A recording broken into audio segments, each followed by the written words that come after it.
Chapter 1. The Breaking of the Peace. In the frank, cynical, and powerful book of General Bernhardi, which has been so often quoted in connection with the war, there is one statement which is both true and important. It is that no one in Great Britain thought seriously of a war with Germany before the year 1902. As a German observer, he has fixed this date, and a British commentator who cast back through the history of the past would surely endorse it. Here, then, is a point of common agreement from which one can construct a scheme of thought. Why then should the British people in the year 1902 begin to seriously contemplate the possibility of a war with Germany? It might be argued by a German apologist that this date marks an appreciation by Great Britain that Germany was a great trade rival who might with advantage be crushed. But the facts would not sustain such a conclusion. The growth of German trade and of German wealth was a phenomenon with which the British were familiar. It had been constant since the days when Bismarck changed the policy of his country from free trade to protection, and it had competed for 20 years without the idea of war having entered British minds. On the contrary, the prevailing economic philosophy in Great Britain was that trade reacts upon trade, and that the successful rival becomes always the best customer. It is true that manufacturers expressed occasional irritation at the methods of German commerce, such as the imitation of British trademarks and shoddy reproductions of British products.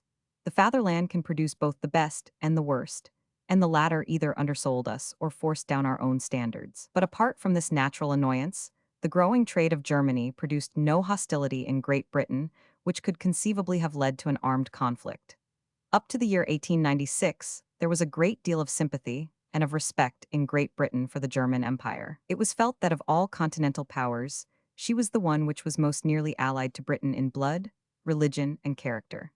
The fact that in 1890 Lord Salisbury deliberately handed over to Germany Heligoland, an island which blockaded her chief commercial port and the harbor of her warships, must show once for all how entirely Germany lay outside of any possible world struggle, which could at that time be foreseen. France has always had its warm partisans in this country, but nonetheless it can most truthfully be said that during all the years that Britain remained in political isolation she would, had she been forced to take sides, have assuredly chosen to stand by the Triple Alliance. It is hard now to recall those days of French pinpricks and of the evil effects which they produced. Germany's foreign policy is her own affair, and the German people are the judges of those who control it. But to us, it must appear absolutely demented in taking a line which has driven this great world power away from her side, or, putting it at its lowest, away from an absolute neutrality, and into the ranks of her enemies. In 1896, there came the first serious chill in the relations between the two countries. It arose from the famous telegram to Kruger at the time of the Jameson raid, a telegram which bore the name of the Kaiser, but which is understood to have been drafted by Baron Marshal von Bieberstein. Whoever was responsible for it did his country a poor service, for British feelings were deeply hurt at such an intrusion into a matter which bore no direct relation to Germany. Britons had put themselves thoroughly in the wrong. Britain admitted and deplored it. Public opinion was the more sensitive to outside interference, and the telegram of congratulation from the Emperor to Kruger was felt to be an uncalled-for impertinence. The matter passed, however, and would have been forgiven and forgotten but for the virulent agitation conducted against us in Germany during the Boer War. An agitation which, it is only fair to say, appeared to receive no support from the Kaiser himself, who twice visited England during the course of the struggle. It could not be forgotten, however, that von Bülow, the Chancellor, assumed an offensive attitude in some of his speeches, that the very idea of an Anglo-German alliance put forward by Chamberlain in 1900 was scouted by the German press, and that in the whole country there was hardly a paper which did not join in a chorus of unreasoned hatred and calumny against ourselves, our policy, and our arms. The incident was a perfectly astounding revelation to the British, who looked back at the alliance between the two countries and had imagined that the traditions of such battles as Minden or Dettingen, where British blood had been freely shed in Prussia's quarrel, really stood for something in their present relations. Britons were absolutely unconscious of anything which had occurred to alter the bonds which history had formed. It was clear, once for all, that this was mere self-deception, and as the British are a practical race, who are more concerned with what is than why it is, they resigned themselves to the situation and adjusted their thoughts to this new phase of their relations. But soon, a new phenomenon engaged their attention. They had already realized that the Germans, for some motive which appeared to them to be entirely inadequate, were filled with hatred, and would do the British Empire an injury if they had the power. Hitherto, they had never had the power, but now it was evident that they were forging a weapon which might enable them to gratify their malevolence. In 1900 was passed the famous German law regulating the increase of their navy. The British, preoccupied by their South African War, took no great notice of it at the time, but fro onwards it engaged their attention to an ever-increasing degree. The original law was ambitious and far-reaching, but it was subjected to several modifications, each of which made it more formidable. By a system as inexorable as fate, year after year added to the force which was being prepared at Wilhelmshaven and at Kiel, a force entirely out of proportion to the amount of German commerce to be defended or of German coastline to be protected. The greatest army in the world was rapidly being supplemented by a fleet which would be dangerously near, both in numbers and quality, to our own. The British Admiralty, more influenced by party politics than the German, showed at times commendable activity, and at other periods inexcusable indifference. On the whole, it was well ahead in its building programs, for a wide circle of the public had become thoroughly awakened to the danger, and kept up a continual and most justifiable agitation for a broader margin of safety. Fortunately, the two final rulers of the Navy, McKenna and Churchill, rose to their responsibilities, and, in spite of a clamor from a section of their own party, insisted upon an adequate preponderance of naval construction. A deep debt of gratitude is owed also to the action of Lord Fisher, who saw the danger afar off and used all his remarkable powers of organization and initiative to ensure that his country should be ready for the approaching struggle. Great Britain, being much exercised in mind by the menacing tone of Germany, expressed not only in her great and rapid naval preparations, but in an astonishing outburst of minatory speeches and literature from professors, journalists, and other leaders of the people, began fro onwards to look round her for allies. Had she continued to remain isolated, some turn of the political wheel might have exposed her to a continental coalition under the leadership and inspiration of this bitter enemy. But for the threats of Germany, Britain would in all probability have been able to keep aloof from entanglements. But as it was, the enemies of her enemy became of necessity her friends. In an attempt to preserve her independence of action so far as was still possible, she refused to form an alliance, and only committed herself in a vague fashion to an ill-defined entente.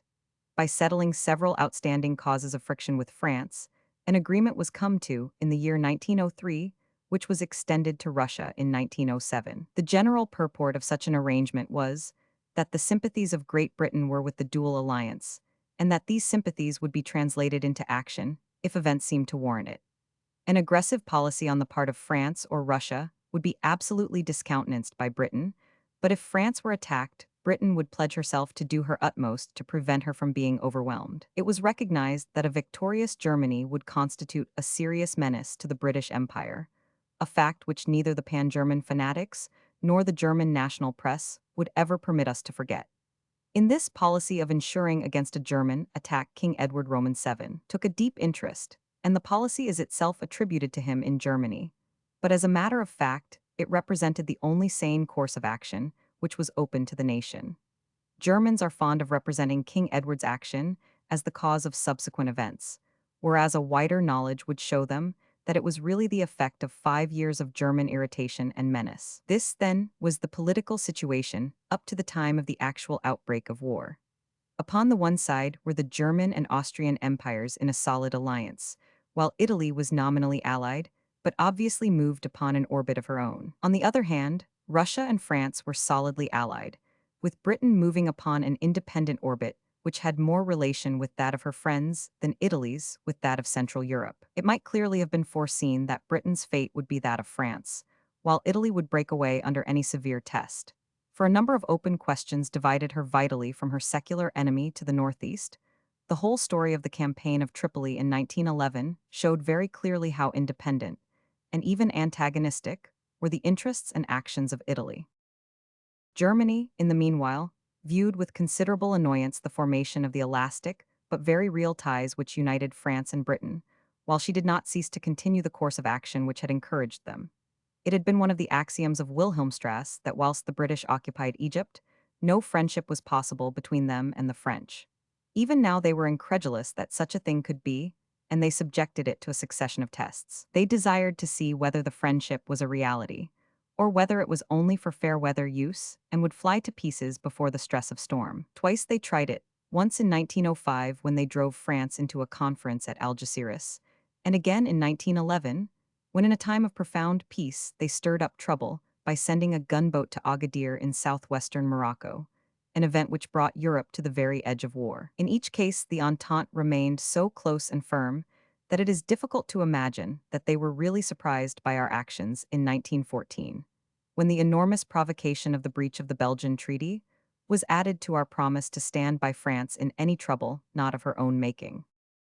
Allusion has been made to the campaign of threats and abuse which had been going on for many years in Germany, but the matter is of such importance in its bearing upon the outbreak of war that it requires some fuller discussion. For a long period before matters became acute between the two countries, a number of writers, of whom Nietzsche and Treitschke are the best known, had inoculated the German spirit with a most mischievous philosophy, which grew the more rapidly as it was dropped into the favorable soil of Prussian militarism. Nietzsche's doctrines were a mere general defense of might as against right, and of violent brutality against everything which we associate with Christianity and civilization.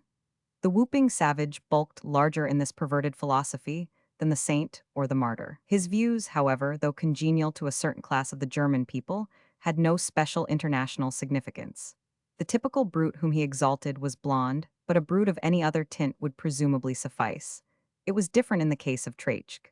He was a historian, not a philosopher, with nothing indefinite or abstract about his teaching. He used his high position as professor in the Berlin University to preach the most ardent chauvinism, and above all to teach the rising generation of Germans that their special task was to have a reckoning with England and to destroy the British Empire, which for some reason he imagined to be degenerate and corrupt. He has passed away before he could see the ruin which he helped to bring about, for there is no doubt that his deeds lived after him, and that he is one of half a dozen men who were prominent in guiding their country along the path which has ended in the abyss. Scores of other lesser writers repeated and exaggerated his message. Prominent among these was General von Bernhardi, a man of high standing and a very great authority upon theoretical warfare. In the volume on Germany and the Next War, which has been already quoted, he declared in the year 1911 that Germany should and would do exactly what it has done in 1914. Her antagonists, her allies, and her general strategy are all set forth with a precision which shows that German thinkers had entirely made up their minds as to the course of events, and that the particular pretext upon which war would be waged was a matter of secondary importance. These and similar sentiments naturally increased the uneasiness and resentment in Great Britain, where the taxation had risen constantly in the endeavor to keep pace with German preparations, until it was generally felt that such a state of things could not continue without some crisis being reached. The cloud was so heavy that it must either pass or burst. The situation had been aggravated by the fact that, in order to win popular assent to the various increases of the naval estimates in Germany, constantly recurring anti-British agitations were deliberately raised with alarms of an impending attack. As Britain had never thought of attacking Germany during the long years when she had been almost defenseless at sea, it was difficult to perceive why she should do so now. But none the less the public and the politicians were gulled again and again by this device, which, while it achieved its purpose of obtaining the money, produced a corresponding resentment in Great Britain. Sometimes these maneuvers to excite public opinion in favor of an increased navy went to extreme lengths, which might well have justified an official remonstrance from England. A flagrant example was the arrest, trial, and condemnation of Captain Stewart for espionage upon the evidence of a suborned and perjured criminal. It is a story which is little to the credit of the imperial government, of the High Court at Leipzig, or of the British authorities who failed to protect their fellow countrymen from most outrageous treatment. So much for the causes which helped to produce an evil atmosphere between the two countries. Looking at the matter from the German point of view, there were some root causes out of which this monstrous growth had come, and it is only fair that these should be acknowledged and recorded. These causes can all be traced to the fact that Britain stood between Germany and that world empire of which she dreamed. This depended upon circumstances over which this country had no control, and which she could not modify if she had wished to do so. Britain, through her maritime power and through the energy of her merchants, had become a great world power when Germany was still a collection of petty states. When Germany became a powerful empire with a rising population and an immense commerce, She found that the choice places of the world, and those most fitted for the spread of a transplanted European race, were already filled up. It was not a matter which Britain could help, nor could she alter it, since Canada, Australasia, and South Africa would not, even if she had desired it, be transferred to German rule. And yet it formed a national grievance, and if we can put ourselves in the place of the Germans, we may admit that it was galling that the surplus of their manhood should go to build up the strength of an alien and possibly a hostile state. To this point, we could fully see that grievance, or rather that misfortune, since no one was in truth to blame in the matter. It was forgotten by their people that the colonial empire of the British and of the French had been built up by much outlay of blood and treasure, extending over 3 centuries. Germany had existed as a united state for less than half a century, and already during that time had built up a very considerable overseas dominion. It was unreasonable to suppose that she could at once attain the same position as her fully grown rivals. Thus, this German discontent was based upon fixed factors, which could no more be changed by Britain than the geographical position, which has laid her right across the German exit to the oceans of the world. That this deeply rooted national sentiment, which forever regarded Britain as the Carthage to which they were destined to play the part of Rome, would sooner or later have brought about war, is beyond all doubt. There are a score of considerations which show that a European war had long been planned, and that finally the very date, determined by the completion of the broadened Kiel Canal, had been approximately fixed. The importations of corn, the secret preparations of giant guns, the formations of concrete gun platforms, the early distribution of mobilization papers, the sending out of guns for auxiliary cruisers, the arming of the German colonies, all point to a predetermined rupture. If it could not be effected on one pretext, it certainly would on another. As a matter of fact, an occasion was furnished by means which have not yet been fully cleared up. It was one which admirably suited the German book, since it enabled her to make her ally the apparent protagonist, and so secure her fidelity to the bond. At the same time, by making the cause of quarrel one which affected only the Slavonic races, she hoped to discourage and detach the more liberal Western powers, and so divide the ranks of the Allies from the outset. It is possible, though not certain, that she might have effected this in the case of Great Britain, but for her own stupendous blunder in the infraction of Belgian neutrality, which left us a united nation in our agreement as to the necessity of war. The political balance of the great powers of Europe is so delicately adjusted that any weakening of one means a general oscillation of all. The losses of Russia in a sterile campaign in East Asia in 1904 disturbed the whole peace of the world. Germany took advantage of it at once to bully France over Morocco, and in 1908, judging correctly that Russia was still unfit for war, Austria, with the connivance and help of Germany, tore up the Treaty of Berlin without reference to its other signatories, and annexed the provinces of Bosnia and Herzegovina. Russia immediately issued a feudal protest, as did Great Britain, but the latter had no material interest at stake. It was otherwise with Russia.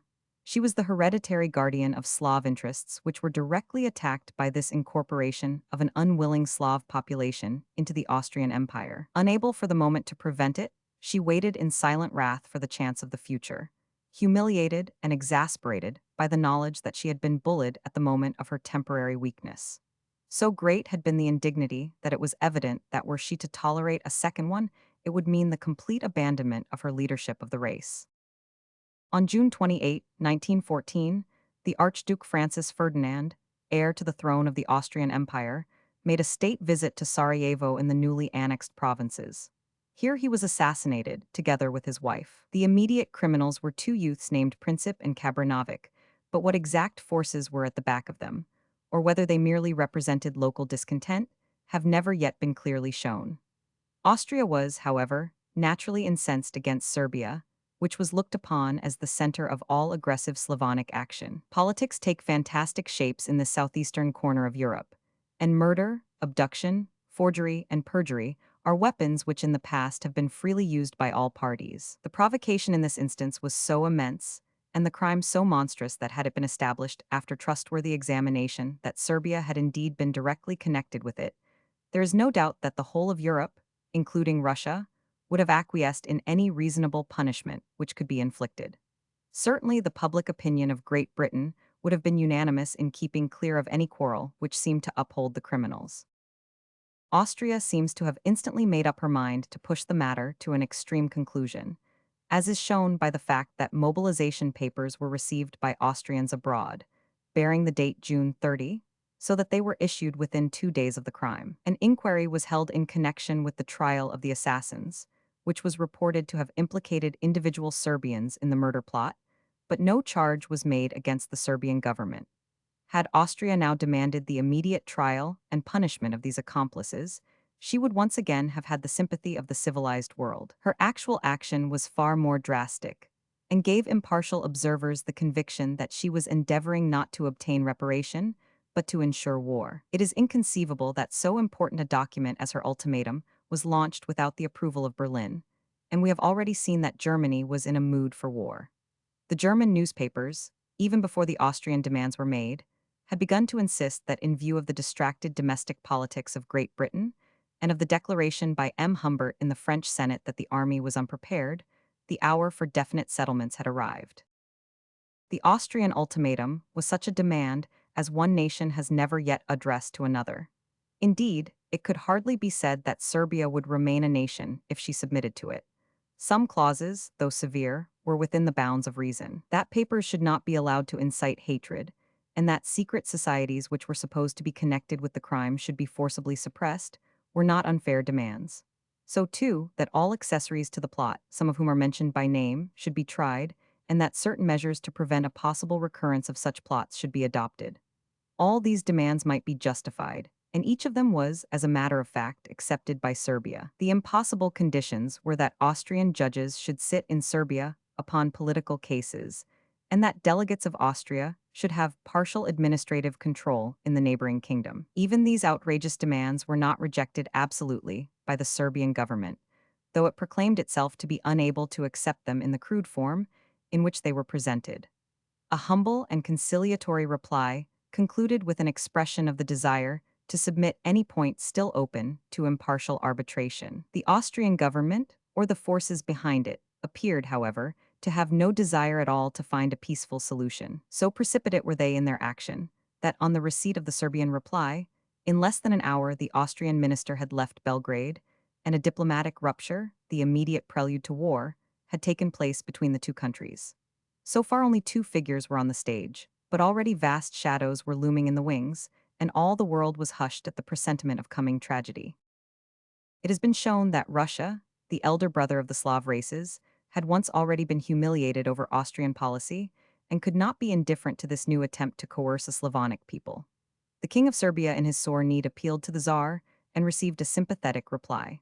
A moderate castigation of Serbia might have been condoned by Russia, but she could not contemplate unmoved a course of action which would practically destroy a kindred state. The Austrian army was already mobilizing, so Russia also began to mobilize in the south. Events crowded rapidly upon each other. On July 28 came the declaration of war from Austria to Serbia. 3 days later, days which were employed by Great Britain in making every possible effort to prevent the extension of the mischief, Germany, as Austria's ally, declared war upon Russia. 2 days later, Germany declared war upon France. The current ran swiftly as it drew nearer to Niagara. The scope of this chronicle is more immediately concerned with the doings of Great Britain in this sudden and frightful misfortune which had fallen upon Europe. Her peaceful efforts were thrust aside, for she was dealing with those who had predetermined that there should be no peace. Even Austria, the prime mover in discord, had shown herself inclined to treat at the last moment, but Germany had hastened her onwards by a sudden ultimatum to Russia. From that instant the die was cast. The attitude of France was never in doubt. She was taken at a disadvantage, for her president was abroad when the crisis broke out, but the most chivalrous of nations could be relied upon to fulfill her obligations. She took her stand at once by the side of her ally. The one all-important question upon which the history of the world would depend, as so often before, was the action of Great Britain. Sir Edward Grey had proposed a conference of ambassadors to deal with the situation, a suggestion which was set aside by Germany. So long as the matter was purely Balkan, it was outside the sphere of special British interests. But day by day, it was becoming more clear that France would be involved, and a large party in Great Britain held that it would be impossible for us to stand by and witness any further dismembering of our neighbor. Thus the shadow which had settled so heavily upon the southeast of Europe was creeping across from east to west until it was already darkening the future of Britain. It was obviously the German game, whatever her ultimate designs might be upon the British Empire, to endeavor to keep it peaceful until she had disposed of her continental opponents. For this reason, a strong bid was made for British neutrality upon July 29, through the ambassador at Berlin, Sir Edward Goschen. In an official conversation, the German Chancellor, Bethmann Hollweg, declared that Germany was ready to pledge herself to take no territory from France in case of victory. He would make no promise as regards the French colonies, nor was anything said as to the French fleet, nor as to the gigantic indemnity which was already discussed in some of the German papers. In a word, the proposition was that Great Britain was to abandon her friend at the hour of her need, on condition that she should be robbed but not mutilated. Subsequent experience of German promises may lead us to doubt, however, whether they would really have ensured France against the worst that the victor could inflict. Sir Edward Grey answered with as much warmth as the iced language of diplomacy will permit. His dispatch of July 30 begins as follows. His Majesty's government cannot for a moment entertain the Chancellor's proposal that they should bind themselves to neutrality on such terms. What he asks us in effect is to engage to stand by while French colonies are taken, and France is beaten so long as Germany does not take French territory as distinct from the colonies. From the material point of view, such a proposal is unacceptable, for France, without further territory in Europe being taken from her, could be so crushed as to lose her position as a great power and become subordinate to German policy. Altogether apart from that, it would be a disgrace for us to make this bargain with Germany at the expense of France, a disgrace from which the good name of this country would never recover.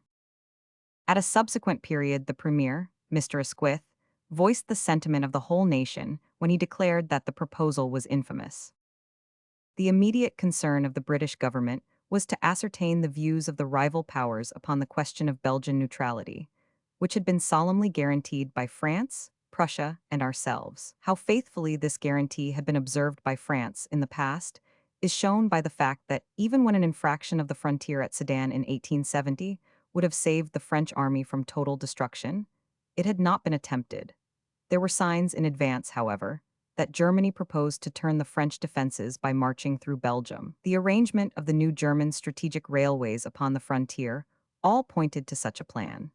It was evident that such an action must at once bring Britain into the struggle, since it is difficult to see how she could ever hold up her head again if, after promising protection to a smaller nation, she broke her bond at the moment of danger. The French, too, who had left their northern frontier comparatively unfortified in reliance upon the integrity of Belgium, would have rightly felt that they had been betrayed by Britain if they suffered now through their confidence in the British guarantee. The Balkans were nothing to Great Britain, but she had more than her interests. She had her national honor at stake upon the Belgian frontier. On July 31, the British government asked France and Germany whether they were still prepared to stand by their pledge. France answered promptly that she was, and added that she had withdrawn her armies 10 kilometers from the frontier, so as to prove to the world that her position was defensive only. From Germany, there came an ominous silence. Meanwhile, in Brussels, the German representative, Herr von Below-Salisk, was assuring the Belgian government that nothing was further from the intention of Germany than an infraction of the frontier. These assurances were continued almost to the moment of the arrival of German troops in Belgium, and give one more instance of the absolute want of truth and honor which from the days of Frederick the Great has been the outstanding characteristic of German diplomacy. Just as the 7 Years' War was begun by an attack upon an ally in times of peace, so her last two campaigns have been opened, the one by the doctored telegram of Ems, and the other by the perfidy to Belgium, which is none the less shameful because it has been publicly admitted by the Chancellor. Another incident of these crowded days deserves some record, as it has been quoted in Germany as an instance of Great Britain having stood in the way of a localization of the war. This impression is produced by suppressing a telegram in which it is shown that the whole episode arose from a mistake upon the part of Prince Lichnowsky, the German ambassador. On August 1, Sir Edward Grey, still feeling round for some way in which the evil might be minimized, suggested through the telephone to Prince Lichnowsky that if both Germany and France could see their way to stand out, the conflict would then be limited to Austria and Russia. This practical and possible suggestion was transmitted to Berlin in the absurd form that Britain would hold France out of the war, while Russia would be abandoned to Germany and Austria. The Kaiser lost no time in assenting to so delightful a proposal. It was at once pointed out to Prince Lichnowsky that he had made a mistake, and the prince telegraphed to Berlin a correction of his previous message. This second telegram was suppressed by the German government, while, some weeks afterwards, they published the inaccurate dispatch in order to give the world the impression that Britain had actually made a move towards peace, which had been withdrawn when it was found that it was eagerly welcomed by Germany. The very idea that Britain could in any way pledge the actions of France is grotesque upon the face of it. Whilst making this false suggestion as to the action of Britain, the German government carefully concealed the fact that Sir Edward Grey had actually gone the extreme length in the interests of peace, of promising that we should detach ourselves from our allies if a conference were held, and their unreasonable attitude was an obstacle to an agreement. Whether, if Belgian neutrality had been honored, Great Britain would or would not have come into the war is an academic question which can never be decided. Certainly she would never have come in as a united nation, for public opinion was deeply divided upon the point, and the cabinet is understood to have been at variance. Only one thing could have closed the ranks and sent the British Empire with absolute unanimity into the fight. This was the one thing which Germany did. However great her military power may be, it seems certain that her diplomatic affairs were grievously mismanaged, and that, in spite of that cloud of spies who have been the precursors of her Hollands in each of her campaigns, she was singularly ill-informed as to the sentiments of foreign nations. The columns of a single honest British paper would have told her more of the true views and spirit of the nation than all the eavesdroppers of her famous secret service. We now come to the critical instant as regards Britain, leading to a succession of incidents in Berlin, so admirably described in Sir Edward Goschen's classical report that it seems a profanation to condense it. Having received no reply to their request for a definite assurance about Belgium, the British government instructed their ambassador to ask for an immediate answer upon August 4. The startling reply from von Jagow, Secretary of Foreign Affairs, was that the German troops had actually crossed the frontier. With a cynical frankness, the German statesman explained that it was a matter of life or death to the imperial army to get their blow in quickly by the undefended route. In answer to the shocked remonstrance of the British ambassador, he could only assert that it was now too late to reconsider the matter. About 7 in the evening, Sir Edward Goschen conveyed an ultimatum upon the subject to the German government, declaring war unless by midnight a more satisfactory answer could be given. From Herr von Jagow, the ambassador passed to the chancellor, whom he found much agitated. He broke into a harangue in which he used the phrase, now become historic, that he could not understand the British government making such a fuss about a mere scrap of paper, and declared that a breach of territorial neutrality was a matter of no great consequence. A recollection of the history of his own country would none the less have reminded him that it was precisely on account of an infringement of their frontier by the troops of Napoleon that Prussia had entered upon the ill-fated War of 1806. He continued by saying that he held Great Britain responsible for all the terrible events which might happen. Sir Edward pointed out that it was a matter of necessity that Great Britain should keep her engagements, and added with dignity that fear of the consequences could hardly be accepted as a valid reason for breaking them. Such in brief was the momentous interview which determined the question of peace or war between these two great empires. Sir Edward immediately forwarded a telegraphic summary of what had occurred to London, but this telegram was never forwarded by the Berlin authorities. One more of those actions for which the word caddish is the most appropriate British adjective. Throughout all our German experiences, both before the war and during it, we have always found our rivals to be formidable. They have usually proved themselves to be both brave and energetic, but hardly ever have we recognized them as gentlemen. 3 centuries ago, the leading nations of Europe had attained something subtle and gracious which is still denied to the Germans. The populace of Berlin hastened to show these same unamiable characteristics, whereas the retiring ambassadors in London, Paris, and also in Vienna met with courteous treatment. The German mob surrounded the British embassy and hurled vituperations, and finally stones, at its occupants. Defenseless people were hustled, assaulted, and arrested in the streets. A day or two previously, the Russian embassy had been brutally insulted by the populace upon its departure, a fact which produced some regrettable, but very natural, reprisals in Petrograd, to use the new name for the Russian capital. The French ambassador and his suite had also been very badly treated in their journey to the Dutch frontier. Thus it was shocking, but not surprising, to find that the Berlin mob indulged in excesses towards the British representatives, and that shameful scenes marked the final hours of Sir Edward Goshen's official duties. Truly, as Herr von Jagow admitted, such incidents leave an indelible stain upon the reputation of Berlin. It is pleasant to be able to add that von Jagow himself behaved with propriety and did what he could to mitigate the violence of the populace. It is difficult for us to imagine how any German could possibly for an instant have imagined that Great Britain would stand by in silent acquiescence, while the little country which she had sworn to protect was overrun by German troops. But that such a delusion existed is shown not only by the consternation of the Chancellor at Sir Edward's message, but also by the extreme irritation of the Emperor. What part Emperor William had played in the events which led up to the war may possibly remain forever the subject of debate. There are those who argue that the Crown Prince and the military party had taken advantage of his absence on one of his Norwegian tour, and had hurried matters into such an impasse that he was unable to get them back to more peaceful lines. One would wish to think that this were true, and there is evidence that on previous occasions his influence has been exerted upon the side of peace to an extent which was unwelcome to many of his own subjects. On the other hand, it is very difficult to believe that such a situation, led up to by many preparatory steps, which included the Fonds et Origo Mali, the provocative and impossible Austrian ultimatum, could have been arranged without the assent of a man who has notoriously continually interfered directly in all large, and many small, transactions of state. However this may be, it is beyond dispute that the action of Great Britain deprived him for the instant of his usual dignity and courtesy, and he dispatched a verbal message by one of his aides-de-camp in the following terms.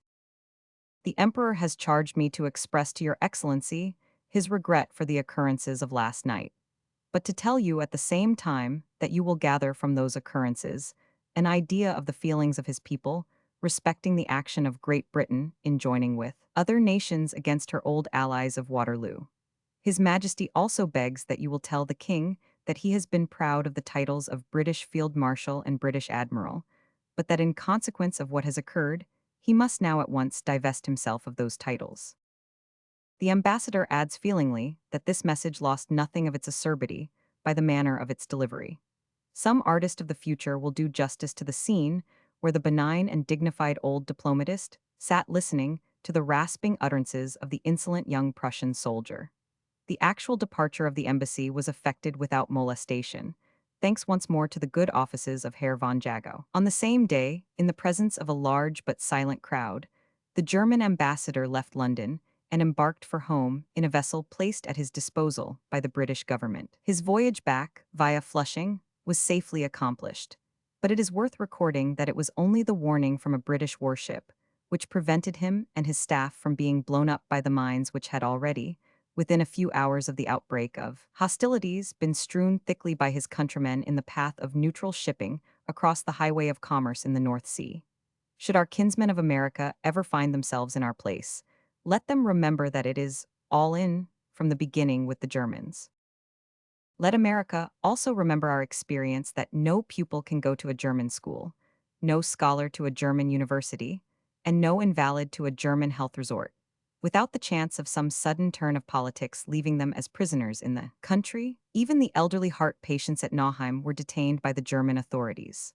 An old admiral among them, Admiral Neild, made a direct appeal as sailor to Prince Henry of Prussia, and was answered by the proverb that war is war. Our contention is that such actions are not war, and that their perpetration will never be forgotten or forgiven by the nations of the world, who can have no security that, when their subjects pass the German frontier, they will ever get clear again. Such practices are, of course, entirely distinct from that of interning reservists or males of fighting age, which was freely done by the Allies. It is only fair to say that after a long delay there was a release of schoolgirls, and afterwards one of doctors, by the Germans, but many harmless travelers, students, and others were held for a long period of the war at a time when tens of thousands of Germans were free in Great Britain.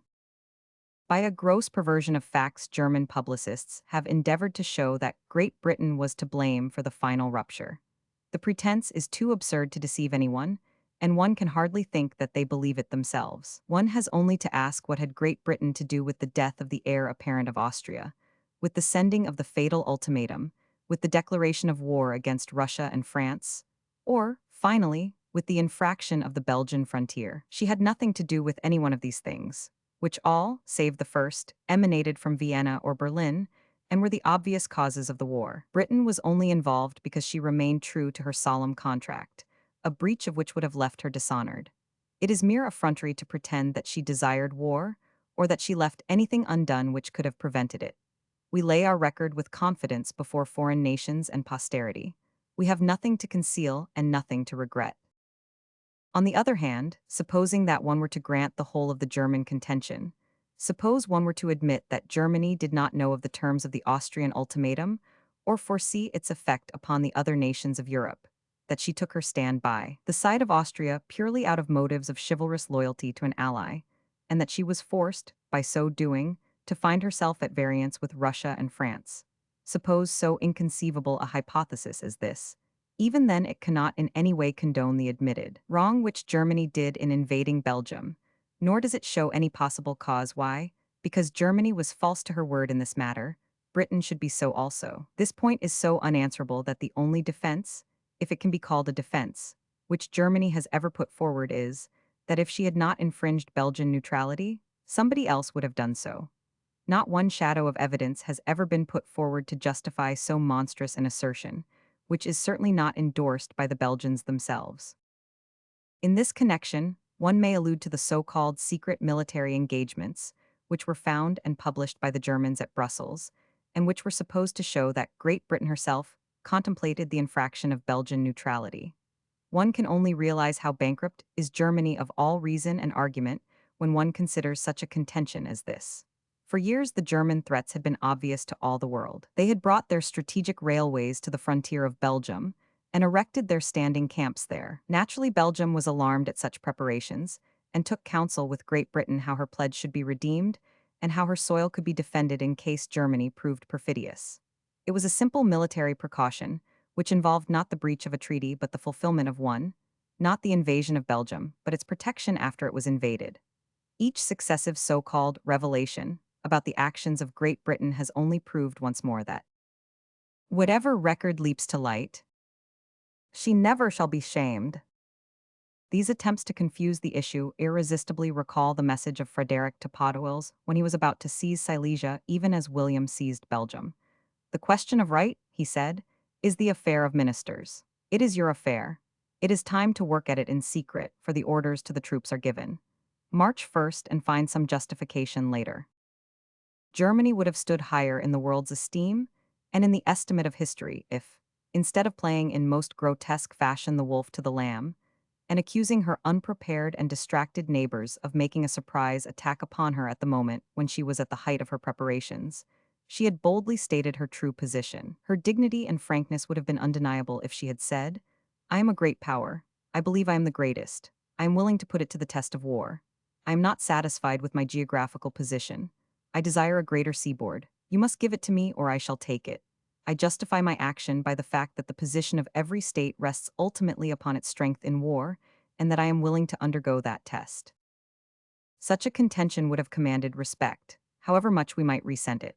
But these repeated declarations from the emperor himself, the chancellor, and so many others that they were deliberately attacked, coupled with appeals to the Almighty, make up the most nauseous mixture of falsehood and blasphemy which the world has ever known. The whole conception of religion became grotesque, and the Almighty, instead of a universal father of the human race, was suddenly transformed into our good old God, a bloodthirsty tribal deity worthy of those Prussian pagans who, as late as the 14th century, offered human sacrifices to their idols in the Eastern Mark.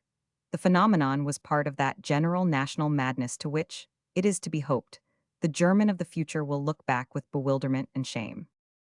One contention put forward by certain German apologists, in connection with the war, would hardly be worth referring to, were it not for the singular light which it casts upon the mental and moral position of a large number of the German public. It was that some special culture had been evolved by Germany, which was of such value that it should be imposed by force upon the rest of the world.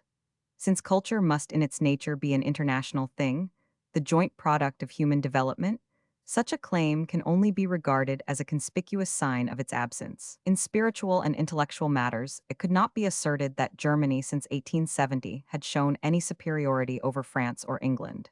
In many matters she was conspicuously behind. It might fairly be claimed that in chemistry, in music, and in some forms of criticism, notably biblical exegesis, she was supreme. But in how many fields was she inferior to Great Britain? What name had she in poetry to put against Tennyson and Browning, in zoology to compare with Darwin, in scientific surgery to excel that of Lister, in travel to balance Stanley, or in the higher human qualities to equal such a man as Gordon? The fruits of German culture do not bear out the claim that it should forcibly supplant that of either of the great Western nations.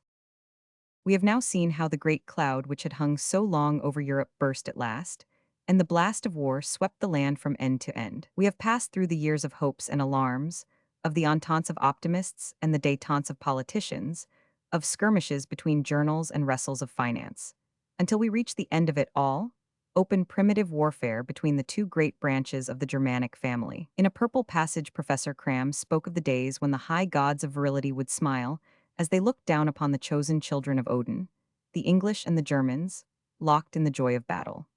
The hour had struck, and it is a partial record of those crowded and heroic days which is here set forth with such accuracy of detail as diligence may command and circumstances allow. Chapter 2.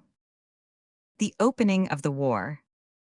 There can be no doubt that if Germany had confined her operations to an attack upon France without any infraction of Belgian neutrality, the situation in Great Britain would have been extraordinarily difficult. The government was the most democratic that has ever been known in our political history, and it owed its power to an electorate, many of whom were passionate advocates for peace at almost any conceivable price. The preparations for naval war, necessitated by the ever-growing German power, had been accompanied and occasionally retarded by a constant murmur of remonstrance, which swelled periodically into a menacing expostulation. McKenna and Churchill found their only opponents in the members of their own party, who persistently refused to look obvious facts in the face and impatiently swept aside the figures of the German armaments while they indulged in vague and amiable aspirations towards international friendship. This large and energetic party would certainly have most strenuously resisted British interference in a continental war. The statesmen who foresaw that the conquest of France would surely lead to the conquest of Britain might have carried the country with them, but none the less they would have gone to war with such an incubus upon them as the traitorous Charles James Fox and his party had been in the days of Napoleon. A disunited British against a united German empire would have been a grievous disadvantage, be our allies who they might, for, as Shakespeare sang, if England to herself be true, it is then only that she is formidable. This great misfortune, however, was obviated by the policy of Germany. The most peace-loving Briton could not face the national dishonor, which would have been eternally branded upon him had his country without an effort allowed its guarantee to be treated as waste paper by a great military nation. The whole people were welded into one, and save for a few freakish individuals who obeyed their own perversity of mind or passion for notoriety, the country was united as it has never been in history. A just war seemed to touch the land with some magic wand, which healed all dissensions and merged into one national whole those vivid controversies which are, in fact, a sign rather of intense vitality than of degeneration. In a moment the faddist forgot his fad, the capitalist his grievance against taxation, the labor man his feud against capital, the Tory his hatred of the government, even the woman her craving for the vote. A political millennium seemed to have dawned. Best and most important of all was the evident sign that the work done of late years to win the friendship of Ireland had not been in vain. If the mere promise of domestic institutions has ranged all responsible Irishmen upon one side on the day of battle, what may we not hope for ourselves, and for the empire when they have been fully established, and time has alleviated the last lingering memories of an evil past? It is true that at a later period of the war this fair prospect was somewhat overcast by an insane rebellion, in which the wrongs of Ireland, once formidable and now trivial, were allowed by a colossal selfishness to outweigh the martyrdom of Belgium and the mutilation of France. Still, the fact remains, and it must sustain us in our future efforts for conciliation, that never before have we had the representative nationalists of Ireland as our allies in a great struggle. The leaders of the Unionist Party, Lord Lansdowne and Mr. Bonar Law, had already, on August 2, signified to the government that they considered Britain to be honor-bound to France and would support without hesitation every practical step to give effect to the alliance. Fortified by this assurance, the government could go strongly forward. But after the Belgian infraction, its position was that of the executive of a united nation. Sir Edward Grey's analysis in Parliament of the causes which had brought us to war convinced the reason, and claimed the sympathy of every political party. And even the most fervent advocates of peace found themselves silenced in the presence of the huge German aggression, which could never admit of a peace founded upon mutual respect and equality, but only of that which comes from ascendancy on the one side and helplessness upon the other. Should Britain ever be led into an unjust war, she will soon learn it from the fearless voices of her children. The independent young nations which are rising under the red-crossed flag will not be dragged, in the train of the mother country, into any enterprise of which their conscience does not approve. But how their assent was wholehearted, they were vehement in their approval of the firm stand made for the pledged word of the nation. From every quarter of the world deep answered deep in its assurance that the sword should not be sheathed until the wrong was righted and avenged. Strong, earnest Canada sent her 30,000 men, with her promise of more. Fiery Australia and New Zealand prepared as many, Maori vying with white man in his loyalty to the flag. South Africa, under the splendid leadership of Botha, began to arm, to speak with the foe in her own gates. India poured forth money and men with a lavish generosity which can never be forgotten in this country. The throb of loyalty to the old land passed through every smallest dependency, and then beyond the frontier to those further lands which had known us as a just and kindly neighbor. Newfoundland voted a contingent. Ceylon sent of her best. Little Fiji mustered her company of fighting men, and even the mountains of Nepal and the inaccessible plateaus of Thibet were desirous of swelling that great host, gathered from many races, but all under the one banner which meant to each a just and liberal rule. On the very eve of the outbreak of hostilities, one man was added to the home establishment, whose presence was worth many army corps. This was Lord Kitchener, whose boat was actually lying with steam up to bear him away upon a foreign mission, when, at the last instant, either the universal public demand or the good sense of the government recalled him to take supreme charge of the war.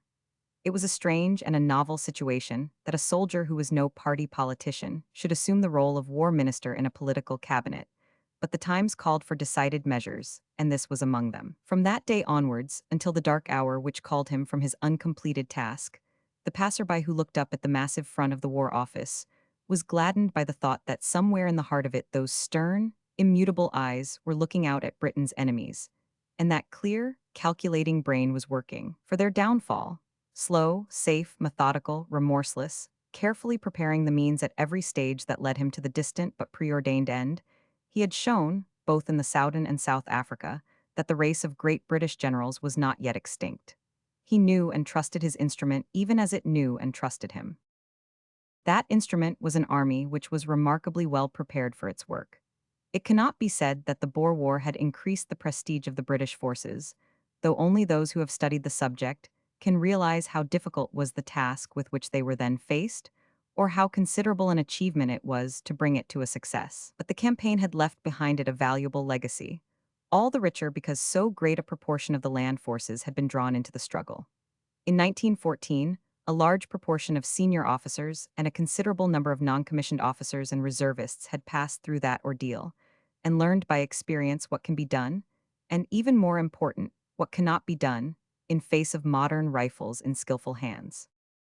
The lesson had been well pressed home after the war, and every general, from Lord Roberts downwards, had laid emphasis upon the importance of cover and of accuracy of fire. Apart from the sound technical training of the soldiers, the administration of the army had, after an experimental period, fallen into the hands of Lord Haldane, who has left his mark more deeply than anyone since Cardwell upon the formation of the land forces. A debt of gratitude is owing to him for his clear thought and his masterful dispositions. Had he been a prophet as well as organizer, he would no doubt have held his hand before he made the smallest decrease of our regular forces. But, on the other hand, by turning our haphazard, amateurish volunteers into the workmanlike territorials, in forming the invaluable officers' training corps which tapped our public schools for something better than athletic talent, and in rigidly defining our expeditionary corps and providing the special reserves for its reinforcements, he did work for which he can never adequately be thanked. The weapon which he had fashioned was now thrust into the strong right hand of the new Minister of War. It is well to survey this weapon before we show how it was used. The total personnel of the army with its reserves called up was about 370,000 men. Of this 160,000 were set aside as an expeditionary force, but only a portion of this number could be counted as immediately available on the outbreak of war, though the system of mobilization had been brought to a fine point. It was hoped that 3 army corps numbering about 110,000 men, with 2 divisions of cavalry, about 10,000 horsemen, would be immediately available, petty numbers as compared with the millions of the continent, but highly trained professional soldiers, capable perhaps of turning the balance in the clash of equal hosts. The rest of the regular army had to provide garrisons for India, Egypt, Gibraltar, and other dependencies, but it was hoped that in time, nearly all of it would be available for service. Behind these first-line troops was the Special Reserve, something under 100,000 in number, who were the immediate reinforcements to fill the gaps of battle. Next in order came the Territorials, whose full complement was 340,000 men. Unhappily at this time, they were nearly 100,000 under strength, and there are many who think that if the National Service League in their earnest campaign, which was inspired by a clear vision of the coming danger, had insisted upon a great enlargement of this constitutional force, instead of agitating for a complete change which presented practical and political difficulties, their efforts would have been more fruitful. These troops were raw, inexperienced, and only enlisted for home service, but with a fine spirit, they set to work at once to make themselves efficient, and the great majority signified their readiness to go anywhere at the country's call. Many brigades were sent abroad at once to relieve the regulars in Egypt and India, while others were ready to join the fighting line on the continent after a few months, where, as will be shown, they acquitted themselves remarkably well. The enthusiasm for the war rapidly sent the numbers of the Territorials up to nearly 500,000. In addition to these troops, there was the promise of 70,000 highly trained men, 1/4 of whom were British regulars from India. Canada, Australia, and New Zealand came forward to offer some 60,000 men between them, with the promise of as many more as should be called for. Brave and hardy, these were splendid raw material, though their actual technical training was not, save in some special corps, more advanced than that of the British Territorials. Altogether, the British warlord could see, at the very beginning of hostilities, nearly 1 million of men ready to his hand, though in very different stages of efficiency. But already he had conceived the idea of a campaign of attrition, and, looking forward into the years, he was convinced that these forces were insufficient. Some entirely new cadres must be organized, which should have no limitations, but be as reliable an instrument as the regular forces of the Crown. With a prescience which found no counterpart either among our friends or our foes, he fixed 3 years as a probable term for the war, and he made preparation accordingly. Early in August, he called for 500,000 fresh volunteers for the war, and early in October he had got them. Still unsatisfied, he called for yet another 500,000, and before Christmas his numbers were again complete. It was a wonderful autumn and winter in Britain. Every common and green was loud with the cries of the instructors, and bare with the tramp of the men. Nothing has ever been seen in the world's history which can compare in patriotic effort with that rally to the flag, for no bounty was offered and no compulsion used. The spirit of the men was extraordinarily high. Regiments were filled with gentlemen who gave up every amenity of life in order to face an arduous and dangerous campaign, while even greater patriotism was shown by the countless thousands of miners, artisans, and other well-paid workmen who sacrificed high wages and a home life in order to serve for an indefinite time upon the humble pay of the soldier, leaving, very often, a wife and children in straitened circumstances behind them. It is at such times that a democratic country reaps the rich fruits of its democracy, for if you make the land such that it is good to live in, so also does it become good to die for. These forces could not be ready, even with the best of wills and the most intensive culture, before the summer of 1915, but at that date, including her sea forces, Great Britain had not less than 2 million volunteers under arms and ready for immediate use, a number which had risen to 4 million by the end of that year, and 0 by the spring of 1916. So much for the wise provisions of Lord Kitchener, which would have been useless had they not been supported by a stern and self-sacrificing national spirit. The crisis was met with a cold determination, which gave some superficial observers the impression that the nation was listless, when it was, in truth, far too earnest for mere shoutings or flag-waving. "Waken at last!"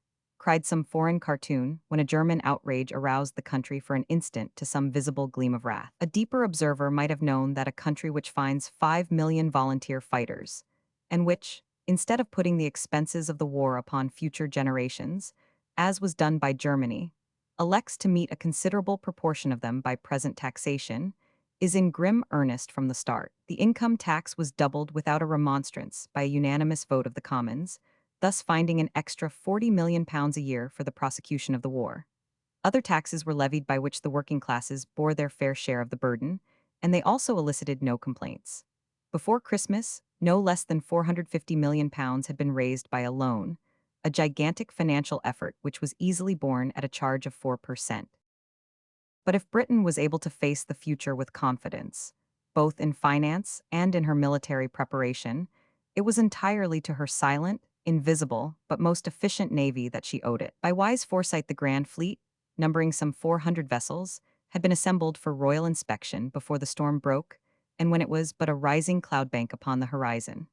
This all-important move has been attributed to Prince Louis of Battenberg, first Sea Lord of the Admiralty, but it could not have been done without the hearty concurrence and cooperation of Mr. Winston Churchill, who should share the honor, even as he would have shared the blame had we been caught unawares. The so-called inspection had hardly been completed at Spithead before war was upon us, and the fleet, ready manned, provisioned, and armed, moved straight away to take up its war stations. The main fighting squadrons vanished into a strategic mist from which they did not emerge for very many months. But it was understood that they were assembled at centers like Scapa Flow and Cromarty Firth, which were outside the radius of the German torpedo boats and smaller submarines, while they were near enough to the enemy's ports to be able to bring him to action should he emerge. Numerous patrols of small vessels were let loose in the North Sea to keep in touch with our opponents, who were well known to be both daring and active. It is said that no less than 3,000 ships, large and small, were flying the white ensign of St. George. A portion of these were told off for the protection of the great commercial sea routes, and for the hunting down of some score of German cruisers which were known to be at sea. Some of these gave a very good account of themselves, and others were innocuous. But the net result in loss, which had been discounted in advance as 5% of the merchant fleet at sea, worked out at less than half that figure, and by the new year, the marauders had been practically exterminated. Now as always, but now more than ever in the past, it was absolutely vital to hold the seas. Who wins the sea wins Britain. Of every 5 loaves in the country 4 come to us from abroad, and our position in meat is no better. It is victory or starvation when we fight upon the sea. It is ill to play for such stakes, however safe the game, worse still when it is a game where the value of some of the cards is unknown.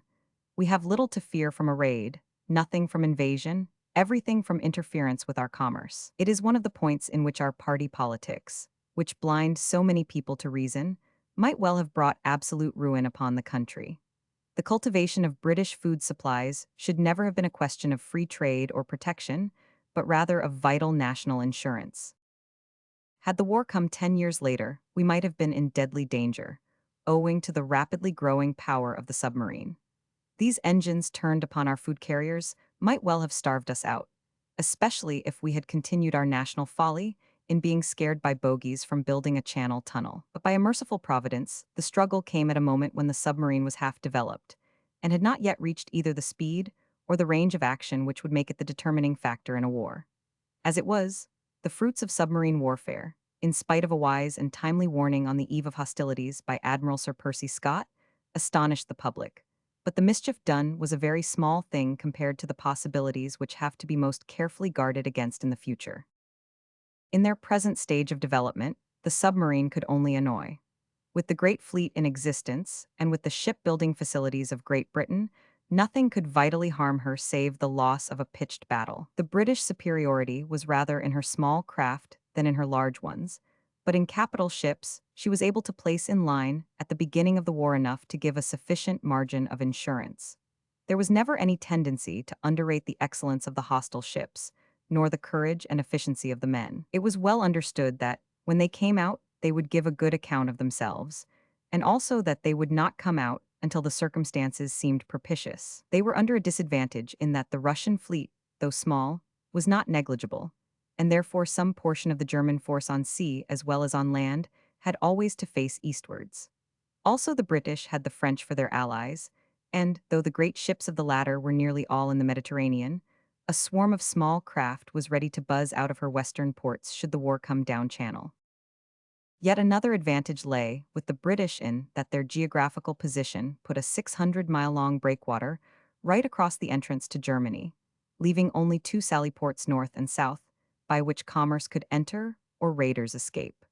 The result was the immediate utter annihilation of Germany's seaborne commerce. Altogether, it must be admitted that Germany was grievously handicapped at sea, and that she deserves the more credit for whatever she accomplished, save when, as on land, she transgressed and degraded the recognized laws of civilized warfare. It is time now to turn to those military events upon the continent which were the precursors of that British campaign which is the subject of this volume.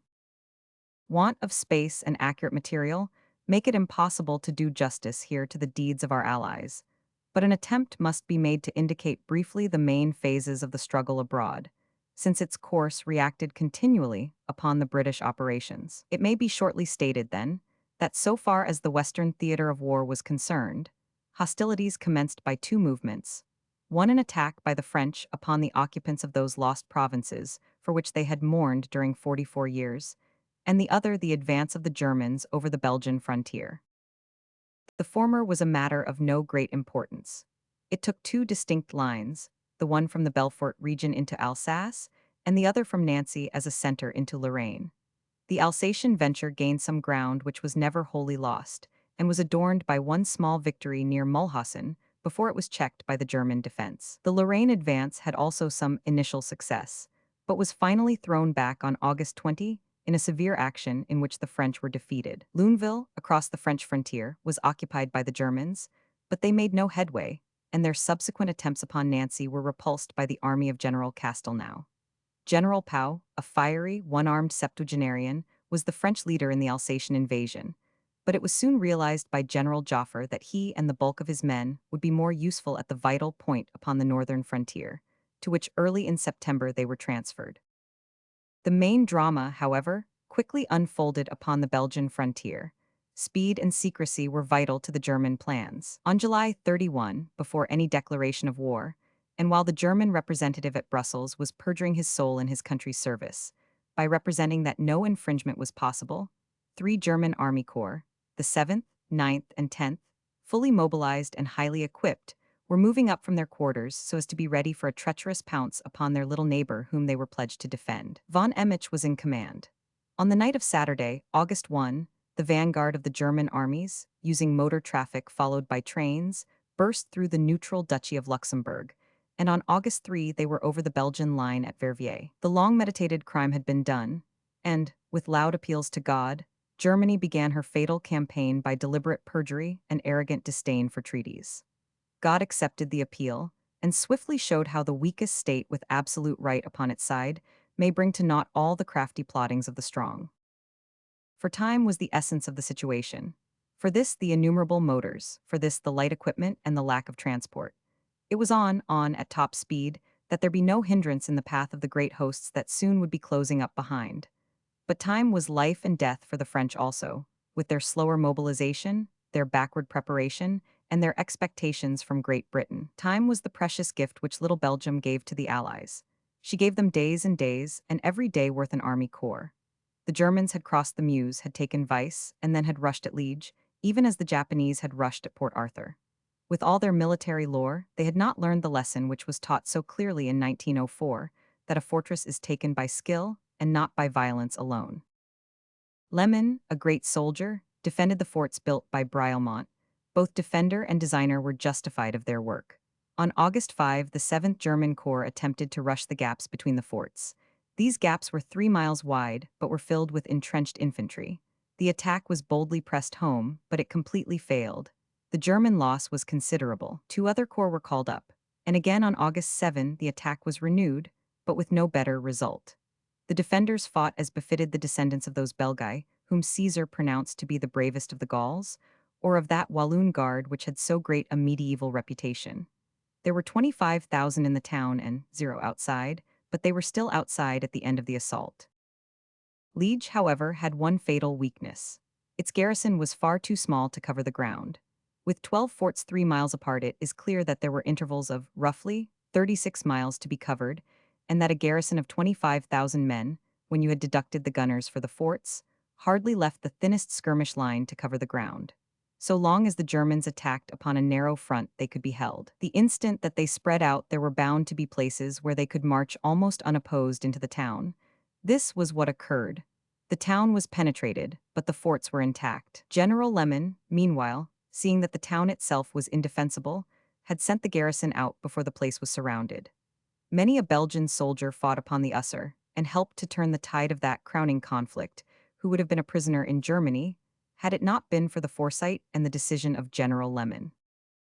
The Germans were in the town upon the 8th, but the fort still held out and the general advance was grievously impeded. Day followed day, and each beyond price to the Allies. Germany had secretly prepared certain monstrous engines of war, one more proof, if proof were needed, that the conflict had been prearranged and deliberately provoked. These were huge cannon of a dimension never before cast, 42 centimeters in bore. More mobile and hardly less effective were some smaller howitzers of 28-centimeter caliber, said to have come from the Austrian foundries at Skoda.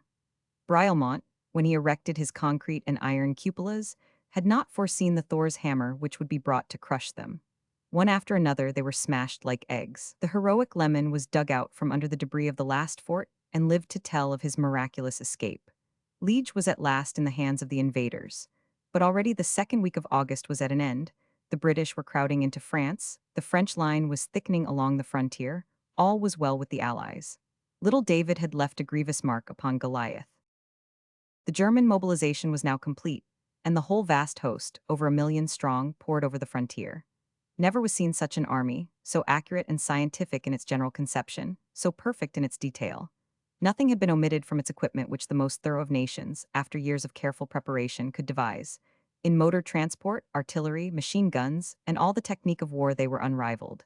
The men themselves were of high heart and grand physique. By some twisted process of reasoning, founded upon false information, they had been persuaded that this most aggressive and unnecessary of wars was, in some way, a war of self-defense. For it was put to them that unless they attacked their neighbors now, their neighbors would certainly some day or other attack them. Hence, they were filled with patriotic ardor and a real conviction that they were protecting their beloved fatherland.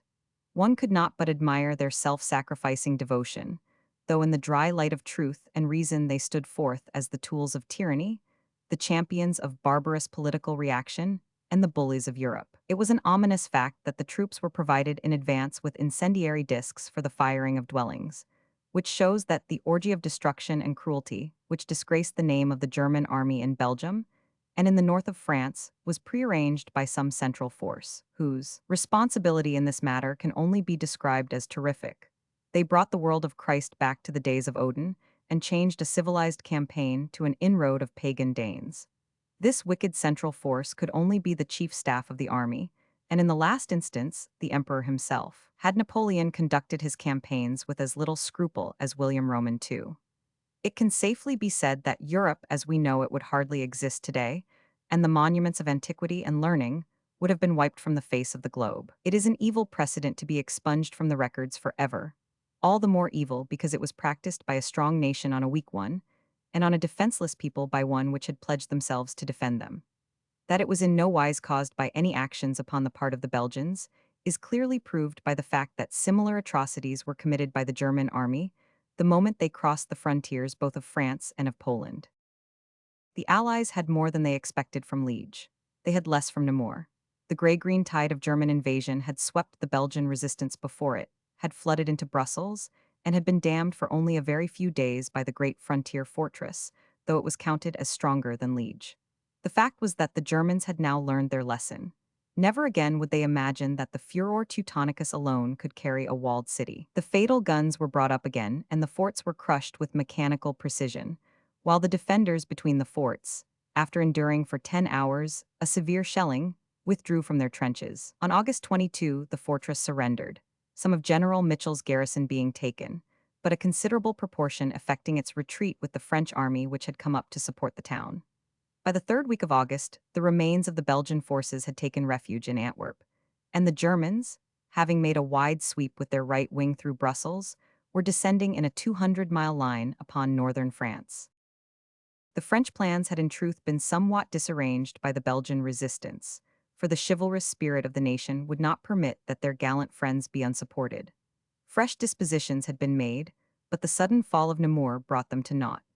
Before that untoward event, the French had won a small but indubitable victory at Dinant, and had advanced their line from Namur on the right to Charleroi on the left. With the fall of Namur, their long wall had lost its corner bastion, and they were at once vigorously attacked by all the German armies, who forced the Sambre on August 22, carried Charleroi, and pushed the French back with considerable loss of guns and prisoners along the whole line. There was defeat, but there was nothing in the nature of a rout or of an envelopment. The line fell back fighting tooth and nail, but none the less northern France was thrown open to the invaders. In this general movement, the British forces were involved, and we now turn to a more particular and detailed account of what befell them during these most momentous days. Chapter 3. The Battle of Mons. The landing of the British in France, the British leaders, the advance to Mons, the defense of the bridges of Nîmes, the holding of the canal, the fateful telegram, the rearguard actions of Frameries, Wasmes, and Dower, the charge of the Lancers, the fate of the Cheshires, the 7th Brigade at Solismes, the Guards in action, the Germans' rude awakening, the Connaughts at Pont-sur-Sambre. The landing of the British in France. The bulk of the British Expeditionary Force passed over to France under cover of darkness on the nights of August 12 and 1914. The movement, which included 4 infantry divisions and a cavalry division, necessitated the transportation of approximately 90,000 men, 15,000 horses, and guns. It is doubtful if so large a host has ever been moved by water in so short a time in all the annals of military history. There was drama in the secrecy and celerity of the affair. 2 canvas walls converging into a funnel screened the approaches to Southampton Dock. All beyond was darkness and mystery. Down this fatal funnel passed the flower of the youth of Britain, and their folk saw them no more. They had embarked upon the great adventure of the German war. The crowds in the streets saw the last serried files vanish into the darkness of the docks, heard the measured tramp upon the stone quays, dying farther away in the silence of the night, until at last all was still, and the great steamers were pushing out into the darkness. No finer force for technical efficiency, and no body of men more hot-hearted in their keen desire to serve their country, have ever left the shores of Britain. It is a conservative estimate to say that within 4 months a half of their number were either dead or in the hospitals. They were destined for great glory, and for that great loss which is the measure of their glory. Belated pedestrians upon the beach of the southern towns have recorded their impression of that amazing spectacle. In the clear summer night, the wall of transports seemed to stretch from horizon to horizon. Guardian warships flanked the mighty column, while swift shadows shooting across the surface of the sea showed where the torpedo boats and scouts were nosing and ferreting for any possible enemy. But far away, hundreds of miles to the north, lay the real protection of the flotilla, where the smooth waters of the Heligoland bight were broken by the sudden rise and dip of the blockading periscopes. It is well to state, once for all, the composition of this force, so that in the succeeding pages, when a brigade or division is under discussion, the diligent reader may ascertain its composition. This, then, is the first army which set forth to France. Others will be chronicled as they appeared upon the scene of action. It may be remarked that the formation of units was greatly altered with the progress of the campaign, so that it has been possible without indiscretion to raise the veil of secrecy which was once so essential. The 1st Army Corps, General Haig. Division I. General Lamast Infantry, Brigade, General Max. 1st Coldstream Guards. 1st Scots Guards. 1st Black Watch. 2nd Munster Fusiliers. 2nd Infantry Brigade, General Bulfin. 2nd Sussex and Lancs.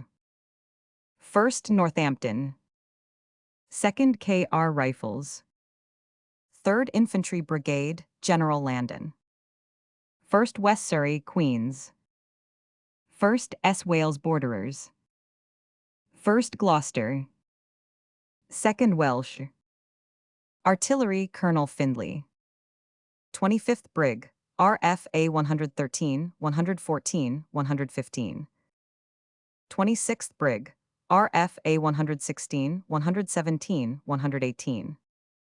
39th Brig, RFA 46, 51, 54. 43rd Howe, Brig, RFA 30, 40, 57. Engineers, Colonel Schreiber. 23 FCO. 26 FCO. 1 Signal Co. Division Roman 2. General Munro. 4th Infantry Brigade, General Scott Kerr. 2nd Grenadier Guards. 2nd Coldstream Guards. 3rd Coldstream Guards. 1st Irish, 5th Infantry Brigade, General Haking. 2nd Worcester, 2nd Ox and Bucks LND, Highland LND Connaught Rangers. 6th Infantry Brigade, General Davies. 1st Liverpool Kings, 2nd S Staffhurst Burkes, 1st KR Rifles, Artillery General Percevath Brig, RFA 2250-70, 36th Brig, RFA 1548-71, 41st Brig, RFA 9-16-17, Howe Brig, RFA 47-56-60, 35th Bat, RGA, RE 511 Field Coss. The 2nd Army Corps, General Smith Dorian. Division Roman 3. General Hamilton. 7th Infantry Brigade, General McCracken. 3rd Worcester. 2nd S Lanks. 1st Wilts. 2nd Irish Rifles. 8th Infantry Brigade, General B. Doran. 2nd Royal Scots. 2nd Royal Irish. 4th Middlesex Gordon Highlanders. 9th Infantry Brigade, General Shaw. 1st North Fusiliers. 4th Royal Fusiliers. 1st Lincoln. 1st Scots Fusiliers. Artillery General Wing. 23rd Brigade 107, 108, 109. 30th Brigade Howe, 128, 129, 130. 40th Brigade 6, 23, 49. 42nd Brigade 29, 41, 45. 48th Bat RGA. R.E. Colonel Wilson. 56, 57 F Corps. 3 Signal Co. Division V. General Ferguson. 13th Infantry Brigade, General Cuthbert. 2nd K.O. Scott, Bourne West Riding. 1st West Kent. 2nd York's Light Infantry. 14th Infantry Brigade, General Holt. 2nd Suffolk. 1st East Surrey. 1st D of Cornwall's LT. 2nd Manchester. 15th Infantry Brigade, General Glycan. 1st Norfolk. 1st Bedfordshire. 1st Dorset. Artillery General Hedleth Brig, RFA 11 5280. 27th Brig, RFA 119 120 121. 28th Brig, RFA 122 123 124. 8 Howe Brig, 37 61 65. Heavy GA 108 Battery. R.E. Colonel Tulloch. 17th Anth Field Coss. 5 Signal Co. The cavalry consisted of 4 brigades forming the 1st Cavalry Division and 1 extra brigade. They were made up thus: 1st Cavalry Brigade Briggs, 2nd Anth Dragoon Guards, 11th Hussars. 2nd Cavalry Brigade Delisle, 4th Dragoon Guards, 9th Lancers, 18th Hussars. 3rd Cavalry Brigade Go, 4th Hussars, 5th Lancers, 16th Lancers. 4th Cavalry Brigade Bingham, 3rd Hussars, 6th Dragoon Guards, Comp, Guards Ray. 5th Cavalry Brigade Chetwode, Scots Greys, 12th Lancers, 20th Hussars. 500 E, I, J, and 50 batteries of horse artillery were attached to these brigades. Such was the army which first set forth to measure itself against the soldiers of Germany. Prussian bravery, capacity, and organizing power had a high reputation among us, and yet we awaited the result with every confidence, if the odds of numbers were not overwhelming. It was generally known that, during the period since the last war, the training of the troops had greatly progressed, and many of the men, with nearly all the senior officers, had had experience in the arduous campaign of South Africa. They could also claim those advantages which volunteer troops may hope to have over conscripts. At the same time, there was no tendency to underrate the earnest patriotism of our opponents, and we were well aware that even the numerous socialists who filled their ranks were persuaded, incredible as it may seem, that the fatherland was really attacked and were wholehearted in its defense. The crossing was safely effected. It has always been the traditional privilege of the British public to grumble at their public servants and to speak of muddling through to victory. No doubt the criticism has often been deserved. But on this occasion, the supervising general in command, the British War Office, and the Naval Transport Department all rose to a supreme degree of excellence in their arrangements. So too did the railway companies concerned. The details were meticulously correct. Without the loss of man, horse, or gun, the soldiers who had seen the sun set in Hampshire saw it rise in Picardy or in Normandy. Boulogne and Havre were the chief ports of disembarkation, but many, including the cavalry, went up the Seine and came ashore at Rouen. The soldiers everywhere received a rapturous welcome from the populace, which they returned by a cheerful sobriety of behavior. The admirable precepts as to wine and women set forth in Lord Kitchener's parting orders to the army seem to have been most scrupulously observed. It is no slight upon the gallantry of France, the very home of gallantry, if it be said that she profited greatly at this strained, over-anxious time by the arrival of these boisterous oversea allies. The tradition of British solemnity has been forever killed by these jovial invaders. It is probable that the beautiful tune, and even the paltry words of Tipperary, will pass into history as the marching song, and often the death dirge of that gallant host. The dusty, poplar-lined roads resounded with their choruses, and the quiet Picardy villages re-echoed their thunderous and superfluous assurances as to the state of their hearts. All France broke into a smile at the sight of them, and it was at a moment when a smile meant much to France. The British leaders. Whilst the various brigades were with some deliberation preparing for an advance up country, there arrived at the Gare du Nord in Paris a single traveler who may be said to have been the most welcome British visitor who ever set foot in the city. He was a short, thick man, tanned by an outdoor life. A solid, impassive personality with a strong, good-humored face, the forehead of a thinker above it, and the jaw of an obstinate fighter below. Overhung brows shaded a pair of keen gray eyes, while the strong, set mouth was partly concealed by a grizzled mustache. Such was John French, leader of cavalry in Africa, and now Field Marshal commanding the Expeditionary Forces of Britain. His defense of Colesburg at a critical period, when he bluffed the superior Boer forces, his dashing relief of Kimberley, and especially the gallant way in which he had thrown his exhausted cavalry across the path of Cronge's army in order to hold it while Roberts pinned it down at Paardeberg, were all exploits which were fresh in the public mind and gave the soldiers confidence in their leader. French might well appreciate the qualities of his immediate subordinates. Both of his army corps and his cavalry division were in good hands.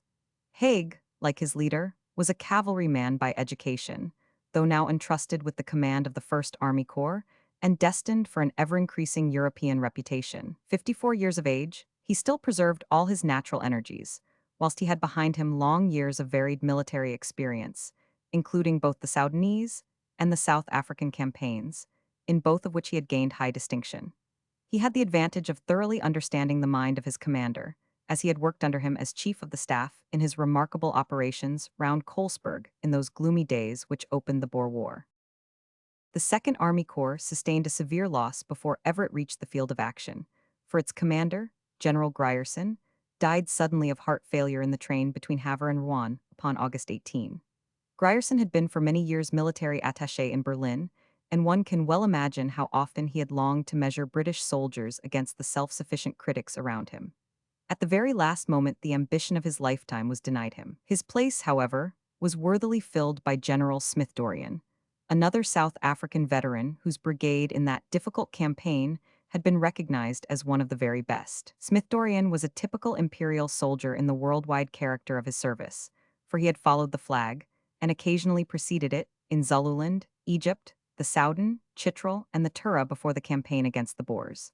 A sportsman as well as a soldier, he had very particularly won the affections of the Aldershot Division by his system of trusting to their honor rather than to compulsion in matters of discipline. It was seldom, indeed, that his confidence was abused. Haig and Smith-Dorrien were the two generals upon whom the immediate operations were to devolve, for the 3rd Army Corps was late, through no fault of its own, in coming into line.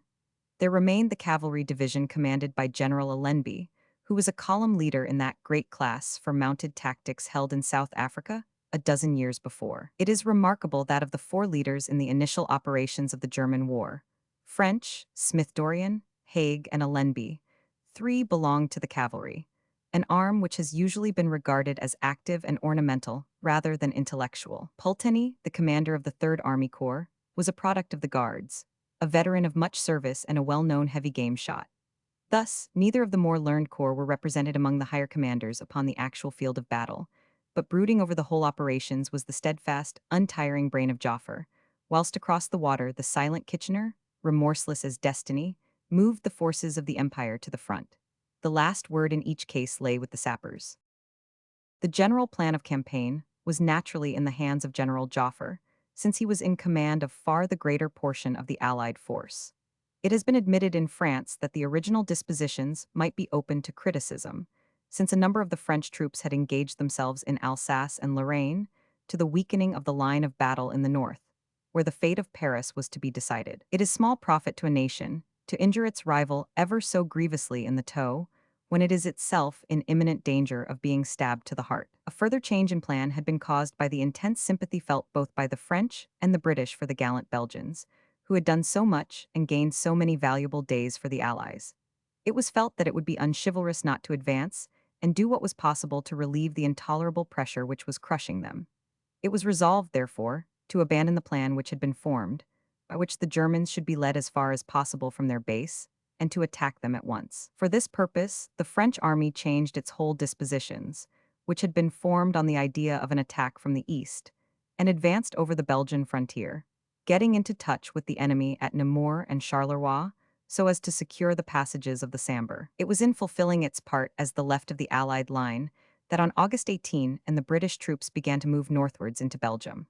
The 1st Army Corps advanced through Lenouvion, Saint-Remy, and Maubeuge to Rouvroy, which is a village upon the Mons-Chimay road. There it linked on to the right of the 2nd Corps, which had moved up to the line of the Conde-Mons Canal. On the morning of Sunday, August 23, all these troops were in position. The 5th Brigade of Cavalry, Chetwodes, lay out upon the right front at Binch, but the remainder of the cavalry was brought to a point about 5 miles behind the center of the line, so as to be able to reinforce either flank. The first blood of the land campaign had been drawn upon August 22 outside Soignies, when a reconnoitering squadron of the 4th Dragoon Guards under Captain Hornby charged and overthrew a body of the 4th German cuirassiers, bringing back some prisoners. The 20th Hussars had enjoyed a similar experience. It was a small but happy omen. The advance to Mons. The forces which now awaited the German attack numbered about 86,000 men, who may be roughly divided into 76,000 infantry, 10,000 cavalry, and guns. The general alignment was as follows. The 1st Army Corps held the space between Mons and Binch, which was soon contracted to Bray as the eastward limit. Close to Mons, where the attack was expected to break, since the town is a point of considerable strategic importance, there was a thickening of the line of defense. From that point, the 3rd Division and the 5th, in the order named, carried on the British formation down the length of the Mons-Conde Canal. The front of the army covered nearly 20 miles, an excessive strain upon so small a force in the presence of a compact enemy. Position of 2nd Army Corps at Mons, August 23. Position of 2nd Army Corps at Mons, August 23. If one looks at the general dispositions, it becomes clear that Sir John French was preparing for an attack upon his right flank. From all his information, the enemy was to the north and to the east of him, so that if they set about turning his position, it must be from the Charleroi direction. Hence, his right wing was laid back at an angle to the rest of his line, and the only cavalry which he kept in advance was thrown out to Binch in front of this flank. The rest of the cavalry was on the day of battle drawn in behind the center of the army, but as danger began to develop upon the left flank, it was sent across in that direction, so that on the morning of the 24th it was at Thulin, at the westward end of the line. The line of the canal was a most tempting position to defend from Conde to Mons, for it ran as straight as a Roman road across the path of an invader. But it was very different at Mons itself. Here it formed a most awkward loop. A glance at the diagram will show this formation. It was impossible to leave it undefended, and yet troops who held it were evidently subjected to a flanking artillery fire from each side. The canal here was also crossed by at least 3 substantial road bridges and 1 railway bridge. This section of the defense was under the immediate direction of General Smith-Dorrien, who at once took steps to prepare a second line of defense, thrown back to the right rear of the town, so that if the canal were forced the British array would remain unbroken. The immediate care of this weak point in the position was committed to General Beauchamp Doran's 8th Brigade, consisting of the 2nd Royal Scots, 2nd Royal Irish, 4th Middlesex, and Gordon Highlanders. On their left, occupying the village of Nîmes and the western side of the peninsula, as well as the immediate front of Mons itself, was the 9th Brigade, Shaw's, containing the 4th Royal Fusiliers, the 1st Northumberland Fusiliers, and the 1st Royal Scots Fusiliers together with the 1st Lincolns. To the left of this brigade, occupying the eastern end of the Mons-Condé line of canal, was Cuthbert's 13th Brigade, containing the 2nd Scottish Borderers, 2nd West Ridings, 1st West Kents, and Yorkshire Light Infantry. It was on these three brigades, and especially on the 8th Anth, that the impact of the German army was destined to fall. Beyond them, scattered somewhat thinly along the line of the Mons-Condé Canal from the railway bridge west of St. Ghislain, were the two remaining brigades of the 5th Division, the 14th Rolts and the 15th Glycans, the latter being in divisional reserve. Still farther to the west, the head of the newly arriveth brigade just touched the canal, and was itself in touch with French cavalry at Condé. Sundry units of artillery and field hospitals had not yet come up, but otherwise the two corps were complete. Having reached their ground, the troops, with no realization of immediate danger, proceeded to make shallow trenches.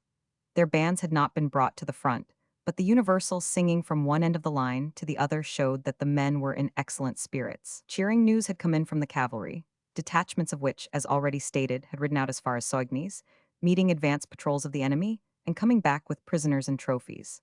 The guns were drawn up in concealed positions within half a mile of the line of battle. All was now ready, and officers could be seen on every elevation peering northwards through their glasses for the first sign of the enemy. It was a broken country, with large patches of woodland and green spaces between. There were numerous slag heaps from old mines, with here and there a factory and here and there a private dwelling, but the sappers had endeavored in the short time to clear a field of fire for the infantry.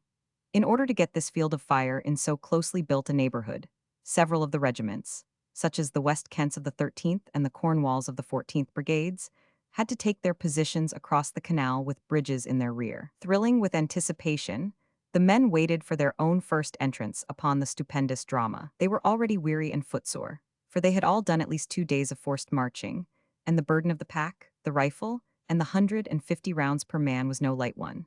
They lay snugly in their trenches under the warm August sun and waited. It was a Sunday, and more than one have recorded in their letters how in that hour of tension their thoughts turned to the old home church and the mellow call of the village bells. A hovering aeroplane had just slid down with the news that the roads from the north were alive with the advancing Germans, but the estimate of the aviator placed them at 2 corps and a division of cavalry. This coincided roughly with the accounts brought in by the scouts and, what was more important, with the forecast of General Joffre, secure in the belief that he was flanked upon one side by the 5th French Army and on the other by a screen of French cavalry. Whilst his front was approached by a force not appreciably larger than his own, General French had no cause for uneasiness. Had his airmen taken a wider sweep to the north and west, or had the French commander, among his many pressing preoccupations, been able to give an earlier warning to his British colleague, the trenches would, no doubt, have been abandoned before a grey coat had appeared, and the whole army brought swiftly to a position of strategical safety. Even now, as they waited expectantly for the enemy, a vast steel trap was closing up for their destruction. Let us take a glance at what was going on over that northern horizon. The American Powell had seen something of the mighty right swing which was to end the combat. Invited to a conference with a German general who was pursuing the national policy of soothing the United States until her own turn should come round, Mr. Powell left Brussels and chanced to meet von Kluck's legions upon their western and southerly trek. He describes with great force the effect upon his mind of those endless gray columns, all flowing in the same direction, double files of infantry on either side of the road, and endless guns, motor cars, cavalry, and transport between. The men, as he describes them, were all in the prime of life, and equipped with everything which years of forethought could devise. He was dazed and awed by the tremendous procession, its majesty and its self-evident efficiency. It is no wonder, for he was looking at the chosen legions of the most wonderful army that the world had ever seen, an army which represented the last possible word on the material and mechanical side of war. High in the van, a Taube aeroplane, like an embodiment of that black eagle, which is the fitting emblem of a warlike and rapacious race, pointed the path for the German hordes. A day or two before, 2 American correspondents, Mr. Irvin Cobb and Mr. Harding Davis, had seen the same great army as it streamed westwards through Leuven and Brussels. They graphically describe how for 3 consecutive days and the greater part of 3 nights they poured past, giving the impression of unconquerable energy and efficiency, young, enthusiastic, wonderfully equipped. Either we shall go forward or we die. We do not expect to fall back ever. If the generals would let them, the men would run to Paris instead of walking there. So spoke one of the leaders of that huge invading host, the main part of which was now heading straight for the British line. A second part, unseen and unsuspected, were working round by Tournai to the west, hurrying hard to strike in upon the British flank and rear. The German is a great marcher as well as a great fighter, and the average rate of progress was little less than 30 miles a day. It was after 10 o'clock when scouting cavalry were observed falling back. Then the distant sound of a gun was heard, and a few seconds later a shell burst some hundreds of yards behind the British lines. The British guns one by one roared into action. A cloud of smoke rose along the line of the woods in front from the bursting shrapnel, but nothing could be seen of the German gunners. The defending guns were also well concealed. Here and there, from observation points upon buildings and slag heaps, the controllers of the batteries were able to indicate targets and register hits unseen by the gunners themselves. The fire grew warmer and warmer as fresh batteries dashed up and unlimbered on either side. The noise was horrible, but no enemy had been seen by the infantry, and little damage done. But now an ill-omened bird flew over the British lines. Far aloft across the deep blue sky skimmed the dark taube, curved, turned, and sailed northwards again. It had marked the shells bursting beyond the trenches. In an instant, by some devilish cantrip of signal or wireless, it had set the range right. A rain of shells roared and crashed along the lines of the shallow trenches. The injuries were not yet numerous, but they were inexpressibly ghastly. Men who had hardly seen worse than a cut finger in their lives gazed with horror at the gross mutilations around them. One dared not look sideways, said one of them. Stretcher-bearers bent and heaved, while wet, limp forms were hoisted upwards by their comrades. Officers gave short, sharp words of encouragement or advice. The minutes seemed very long, and still, the shells came raining down. The men shoved the five-fold clips down into their magazines and waited with weary patience. A senior officer peering over the end of a trench leaned tensely forward and rested his glasses upon the grassy edge. "They're coming," he whispered to his neighbor. It ran from lip to lip along the line of crouching men. Heads were poked up here and there above the line of broken earth. Soon, in spite of the crashing shells overhead, there was a fringe of peering faces, and there at last in front of them was the German enemy. After all the centuries, Britain and Teuton faced each other at last for the test of battle. A stylist among letter writers has described that oncoming swarm as gray clouds drifting over green fields. They had deployed under cover whilst the batteries were preparing their path, and now over an extended front to the northwest of Mons, they were breaking out from the woods and coming rapidly onwards. The men fidgeted with their triggers, but no order came to fire. The officers were gazing with professional interest and surprise at the German formations. Were these the tactics of the army which had claimed to be the most scientific in Europe? British observers had seen it in peacetime and had conjectured that it was a screen for some elaborate tactics held up for the day of battle. Yet here they were, advancing in what in old Soudan days used to be described as the 20-acre formation, against the best riflemen in Europe. It was not even a shoulder-to-shoulder column, but a mere crowd, shredding out in the front and dense to the rear. There was nothing of the swiftly weaving lines, the rushes of alternate companies, the twinkle and flicker of a modern attack. It was medieval, and yet it was impressive also in its immediate display of numbers and the ponderous insistence of its onward flow. It was not many weeks before the stern lesson of war taught very different formations to those of the Grand Kaiser maneuvers. The men, still fingering their triggers, gazed expectantly at their officers, who measured intently the distance of the approaching swarms.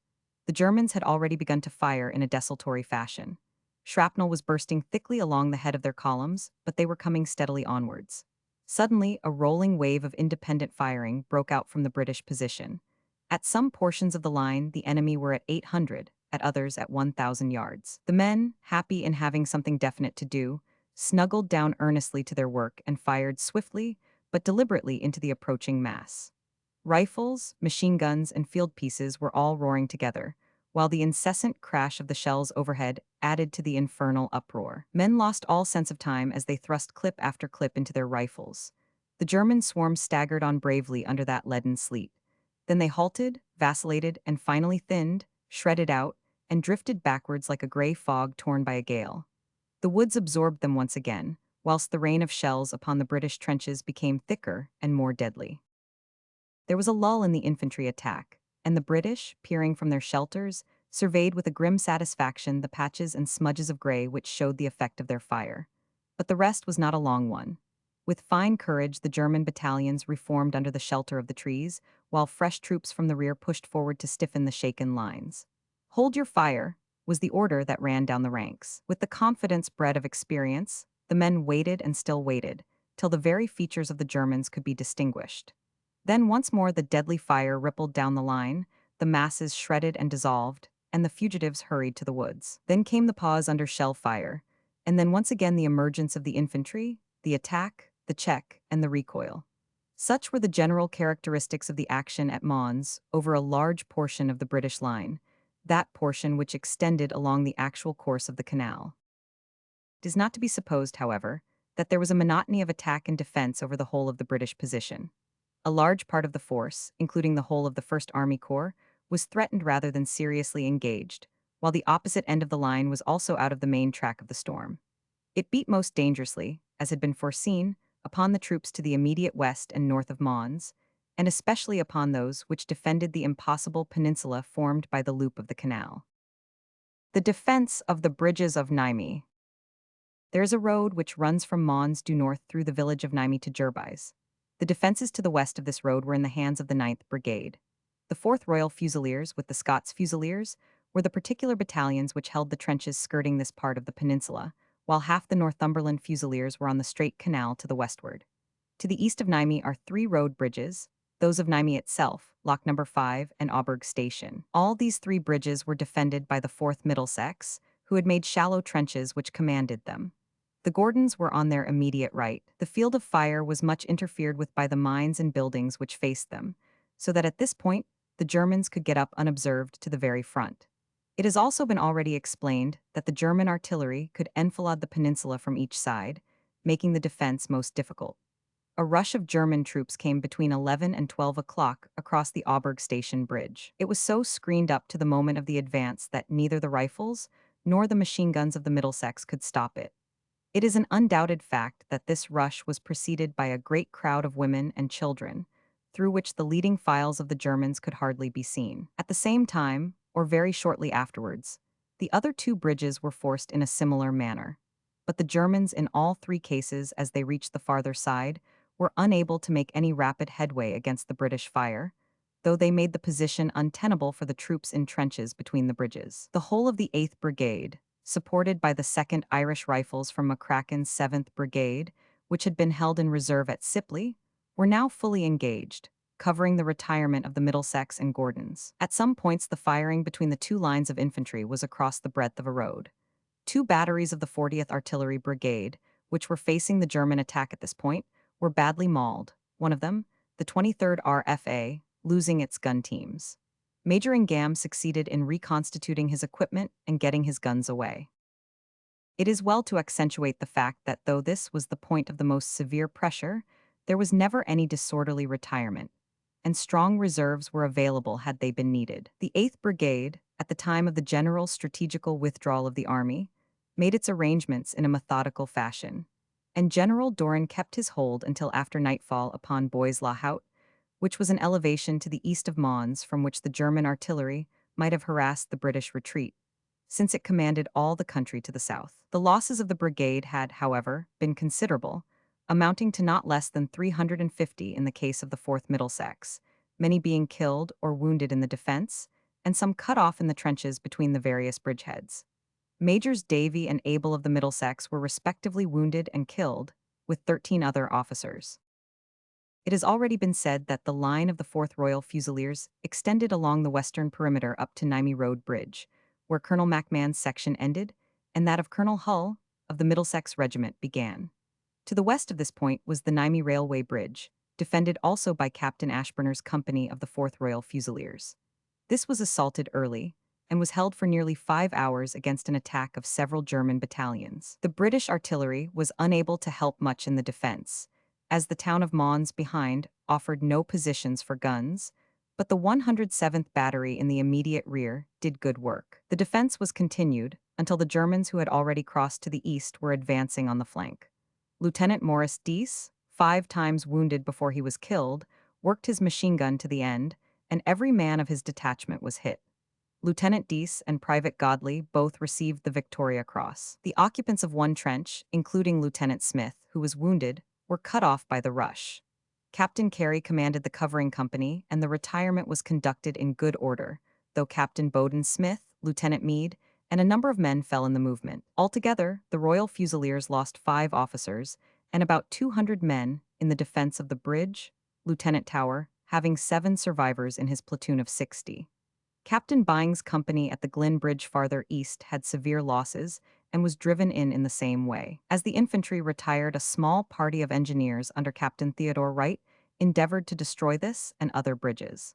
Lieutenant Day was twice wounded in his attempt upon the main Nyame Bridge.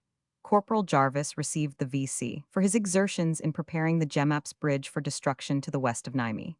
Captain Wright, with Sergeant Smith, made an heroic endeavor under terrific fire to detonate the charge, but was wounded and fell into the canal. Lieutenant Holt, a brave young officer of reserve engineers, also lost his life in these operations. The holding of the canal.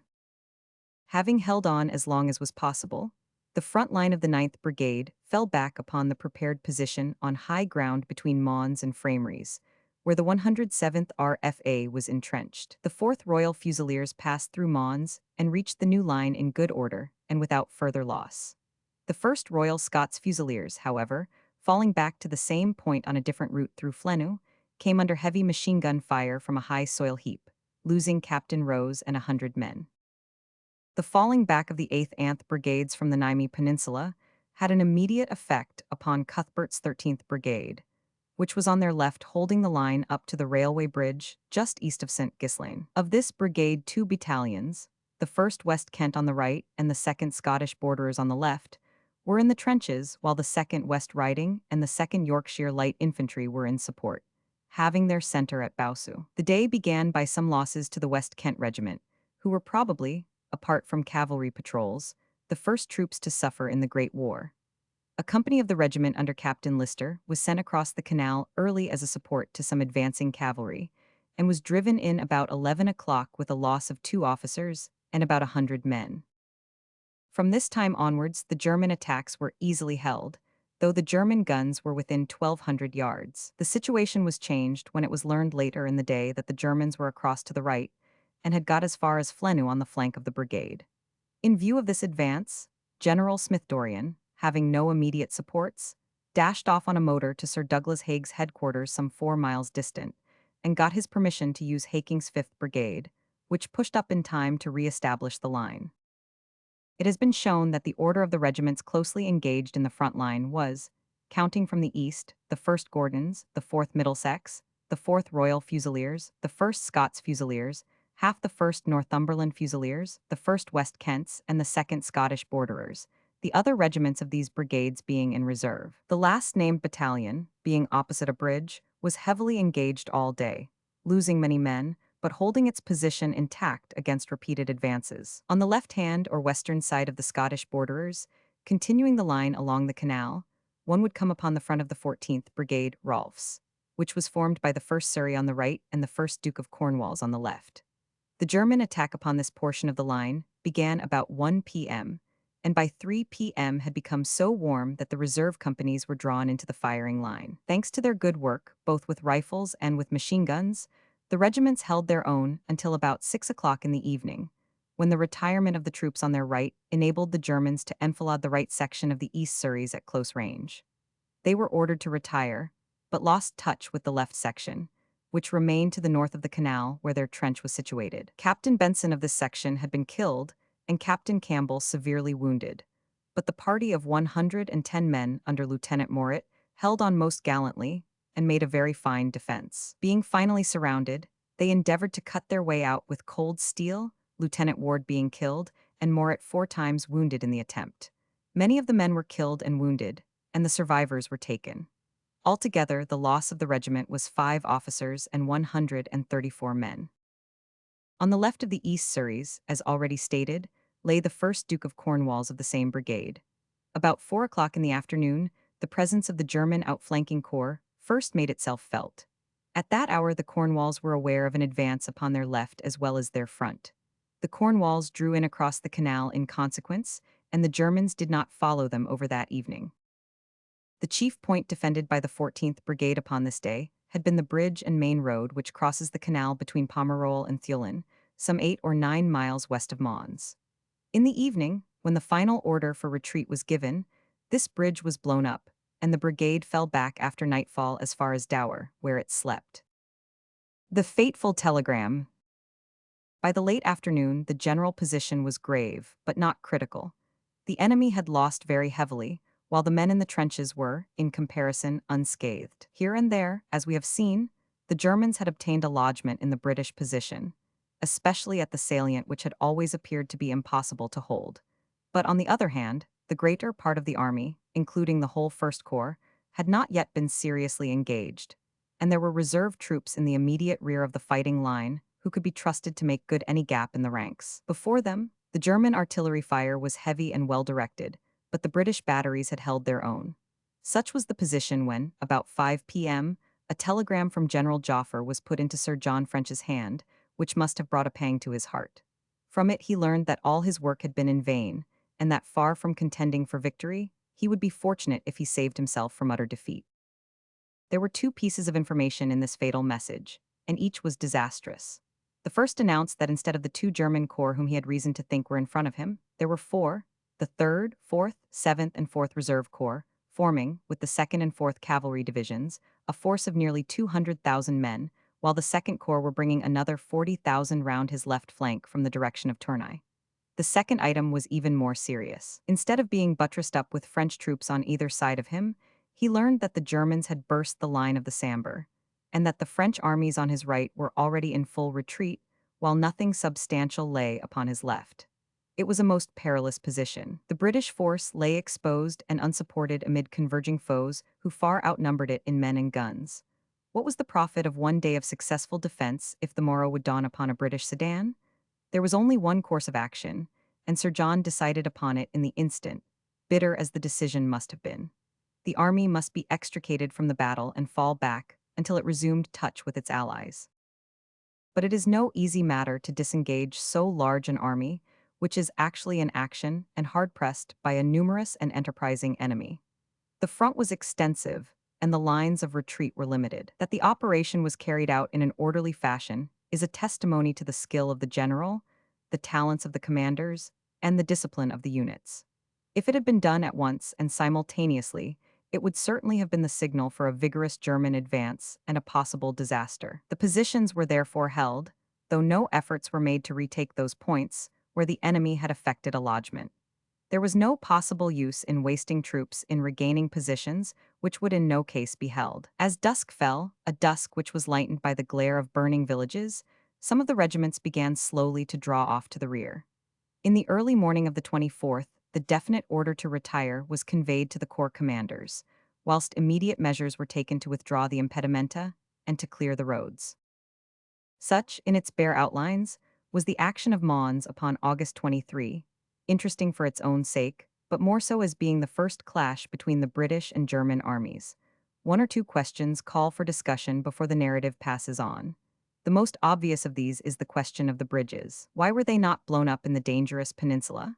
Without having any special information upon the point, one might put forward the speculation that the reason why they were not at once blown up was that the whole of Joffre's advance was an aggressive movement for the relief of Namur, and that the bridges were not destroyed because they would be used in a subsequent advance. It will always be a subject for speculation as to what would have occurred had the battle been fought to a finish. Considering the comparative merits of British and German infantry, as shown in many a subsequent encounter, and allowing for the advantage that the defense has over the attack, it is probable that the odds might not have been too great and that Sir John French might have remained master of the field. That, however, is a matter of opinion. What is not a matter of opinion is that the other German armies to the east would have advanced on the heels of the retiring French, that they would have cut the British off from their allies, and that they would have been hard put to it to reach the coast. Therefore, win or lose, the army had no possible course open but to retire. The actual losses of the British were not more than 3,000 or 4,000, the greater part from the 8th, 9th, Anth brigades. There are no means as yet by which the German losses can be taken out from the general returns, but when one considers the repeated advances over the open and the constant breaking of the dense attacking formations, it is impossible that they should have been fewer than from 7 to 10,000 men. Each army had for the first time an opportunity of forming a critical estimate of the other. German officers have admitted with soldierly frankness that the efficiency of the British came to them as a revelation, which is not surprising after the assurances that had been made to them. On the other hand, the British bore away a very clear conviction of the excellence of the German artillery and of the plodding bravery of the German infantry, together with a great reassurance as to their own capacity to hold their own at any reasonable odds. The rearguard actions of Frameries, Wasmes, and Dower.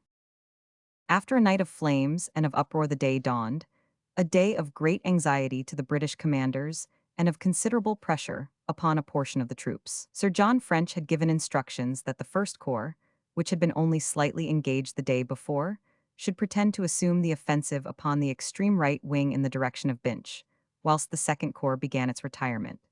The enemy was following up rapidly, however, along the whole length of the British line, both flanks of which were exposed. Shortly after dawn, the evacuated positions had been occupied, and Mons itself was in the hands of the advancing Germans. The Second Corps began its retreat, helped by the feint which was carried out by General Haig upon the right, and by the bulk of the batteries of both corps, but the pursuit was vigorous and the shell fire incessant. A shell from the rear is more intimidating than 20 in the front. Hamilton's 3rd Division, including the 8th Anth Brigades, who had done such hard work the day before, sustained the most severe losses, especially at Frameries, 4 miles south of Mons. The 2nd Royal Scots of the 8th Brigade about midnight had been attacked by a heavy German column, which got so near that the swish of their feet through the long grass put the regiment on the alert. The attack was blown back by a volley at close quarters. The 9th Brigade, Shaw's, which covered the retreat, was closely pressed from dawn by the pursuing Germans, and was subjected to a very heavy shell fire. A barricade, erected in the village and manned by Captain Sandilands, of the Northumberlands, with his company, held up the German advance, and they were never permitted to reach the line nor to hustle the retirement. Butler's 23rd Artillery Brigade helped with its fire. The chief losses in this skillful covering action fell upon the 1st Lincolns and upon the 1st Northumberland Fusiliers, each of which lost about 150 men, including Captain Rose, Lieutenants Bulb, Welchman, and others. There was a stational ambulance in the village of Frameries, and a foreign nurse in its employ has left a vivid picture of the wounded British rushing in grimy and breathless to have their slighter wounds dressed, and then running out, rifle in hand, to find their place in the firing line. The remaining brigade of the 3rd Division, McCracken's 7th Brigade, had detached one regiment, the 2nd Irish Rifles, upon the day before to reinforce the 8th Brigade, and this regiment had, as already mentioned, some severe fighting, holding back the German advance after the retirement from the Nime Peninsula of the Middlesex and the Gordons. It did not find its way back to its brigade until the evening of the 24th. The brigade itself, during the first day of the retreat, held a position near Sipley, to the south of Mons, where it was heavily attacked in the early morning, and in some danger as its flank was exposed. At 10 o'clock it was ordered to retire via Genly towards Bavai, and it carried out this difficult movement in the face of a pushful enemy in perfect order, covered by the divisional artillery. The principal losses fell upon the 2nd South Lancashire Regiment, which came under heavy fire from German machine guns posted upon slag heaps. This regiment was very hard hit, losing several hundred men. The brigade faced round near Bavai and held off the pursuit. Cuthbert's 13th Brigade, keeping in line with their comrades on the right, halted at Wasmes, some 4 miles from the canal, where they prepared some hasty entrenchments. Here, at the dawn of day, they were furiously attacked by the German vanguard at the same time that the 9th Brigade was hustled in Frameries, but for 2 hours the assailants were beaten back with heavy losses. The brunt of the fighting fell upon the 2nd West Riding Regiment, who lost heavily, were at one time nearly surrounded, and finally, with dour Yorkshire pertinacity, shook themselves clear. Their losses included their commander, Colonel Gibbs, their adjutant, 300 men, and all their officers save 5. The 1st West Kents also lost about 100 men and several officers, including Major Pack Beresford. For the remainder of the day, and for the whole of the 25th, the brigade, with the rest of the 5th Division, fell back with little fighting via Bavai to the Lakadow line. On the evening of the 23rd, the 14th Brigade, still farther to the west, had fallen back to Dower, blowing up the bridge and road over the canal. After dark, the Germans followed them, and Gleiken's 15th Brigade, which had not yet been engaged, found itself in the position of rearguard and immediately exposed to the pressure of the German flanking movement. This was now threatening to envelop the whole of Ferguson's 5th Division. The situation was particularly difficult, since this general had to make a flank movement in the face of the enemy in order to close up with his comrades of the 3rd Division. He was soon compelled to call for assistance, and Allenby, with his cavalry division, was advanced to help him. It was evidently the intention of the enemy to strike in upon the western side of the division and pin it to its ground until it could be surroundest morning of retreat of 2nd Army Corps Aug 24th. First morning of retreat of 2nd Army Corps Aug 24th. The charge of the Lancers. The first menacing advance in the morning of the 24th was directed against the flank of the British infantry, who were streaming down the Laugersdauer High Road. The situation was critical, and a portion of Delisle's 2nd Cavalry Brigade was ordered to charge near Andregnes, the hostile infantry being at that time about 1,000 yards distant, with several batteries in support. The attack of the cavalry was vigorously supported by 50 battery of horse artillery. The charge was carried out by 3 squadrons of the 9th Lancers, Colonel Campbell at their head. The 4th Dragoon Guards, under Colonel Mullins, was in support. The cavalry rode forward amidst a heavy but not particularly deadly fire until they were within a few hundred yards of the enemy, when, being faced by a wire fence, they swung to the right and rallied under the cover of some slag heaps and of a railway embankment. Their menace and rifle fire, or the fine work of Major Sclaterbooth's battery, had the effect of holding up the German advance for some time, and though the cavalry were much scattered and disorganized, they were able to reunite without any excessive loss, the total casualties being a little over 200. Some hours later, the enemy's pressure again became heavy upon Ferguson's flank, and the 1st Cheshire's Ants Norfolks, of Gleiken's 15th Brigade, which formed the infantry flank guard, incurred heavy losses. It was in this defensive action that the 119th RFA, under Major Alexander, fought itself to a standstill with only 3 unwounded gunners by the guns. The battery had silenced 1 German unit and was engaged with 3 others. Only Major Alexander and Lieutenant Pollard with a few men were left. As the horses had been destroyed, the pieces had to be manhandled out of action. Captain the Hun. F. Grenfell of the 9th Lancers, bleeding from 2 wounds, with several officers, Sergeants Davids and Turner, and some 50 men of the regiment, saved these guns under a terrible fire, the German infantry being within close range. During the whole long, weary day, the batteries and horsemen were working hard to cover the retreat, while the surgeons exposed themselves with great fearlessness, lingering behind the retiring lines in order to give first aid to the men who had been hit by the incessant shell fire. It was in this noble task, the noblest surely within the whole range of warfare, that Captain Malcolm Lecky and other brave medical officers met with a glorious end, upholding to the full the traditions of their famous corps. The fate of the Cheshires. It has been stated that the 1st Cheshires, in endeavoring to screen the west flank of the 2nd Corps from the German pursuit, were very badly punished. This regiment, together with the Norfolks, occupied a low ridge to the northeast side of the village of Alauges, which they endeavored to hold against the onflowing tide of Germans. About 3 in the afternoon, it was seen that there was danger of this small flank guard being entirely cut off. As a matter of fact, an order had actually been sent for a retreat, but had not reached them. Colonel Boger of the Cheshires sent several messengers, representing the growing danger, but no answer came back. Finally, in desperation, Colonel Boger went himself and found that the enemy held the position previously occupied by the rest of Gleiken's brigade, which had retired. The Cheshires had by this time endured dreadful losses and were practically surrounded. A bayonet charge eased the pressure for a short time, but the enemy again closed in, and the bulk of the survivors, isolated amidst a hostile army corps, were compelled to surrender. Some escaped in small groups and made their way through to their retreating comrades. When roll was next called, there remained officers and men, out of 27 officers and of all ranks who had gone into action. It speaks volumes for the discipline of the regiment that this remnant, under Captain Shore, continued to act as a useful unit. These various episodes, including the severe losses of Gleiken's 15th Brigade, the attack of the 2nd Cavalry Brigade, and the artillery action in which the 119th Battery was so severely handled, grouped themselves into a separate little action occurring the day after Mons, and associated either with the villages of Alauges or of Dower. The 2nd German Corps continued to act upon the western side of the 2nd British Corps, whilst the rest of General von Kluck's army followed it behind. With 3 corps close behind him, and one snapping at his flank, General Smith-Dorrien, made his way southwards, his gunners and cavalry laboring hard to relieve the ever-increasing pressure, while his rear brigades were continually sprayed by the German shrapnel. It is to be noted that Sir John French includes the 9th German Corps in von Kluck's army in his first dispatch, and puts it in von Bülow's 2nd Army in his second dispatch. The French authorities are of opinion that von Kluck's army consisted of the 2nd, 3rd, 4th, 7th, and 4th Reserve Corps, with 2 divisions of cavalry. If this be correct, then part of von Bülow's army was pursuing Haig, while the whole of von Kluck's was concentrated upon Smith-Dorrien. This would make the British performance even more remarkable than it has hitherto appeared, since it would mean that during the pursuit, and at the subsequent battle, 10 German divisions were pressing upon 3 British ones.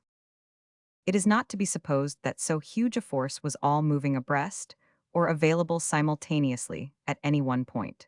None the less a general can use his advance corps very much more freely when he knows that every gap can be speedily filled. A tiny reinforcement had joined the army on the morning after the Battle of Mons. This was the 19th Brigade under General Drummond, which consisted of the 1st Middlesex, 1st Scots Rifles, 2nd Welsh Fusiliers, and Argyll and Sutherland Highlanders.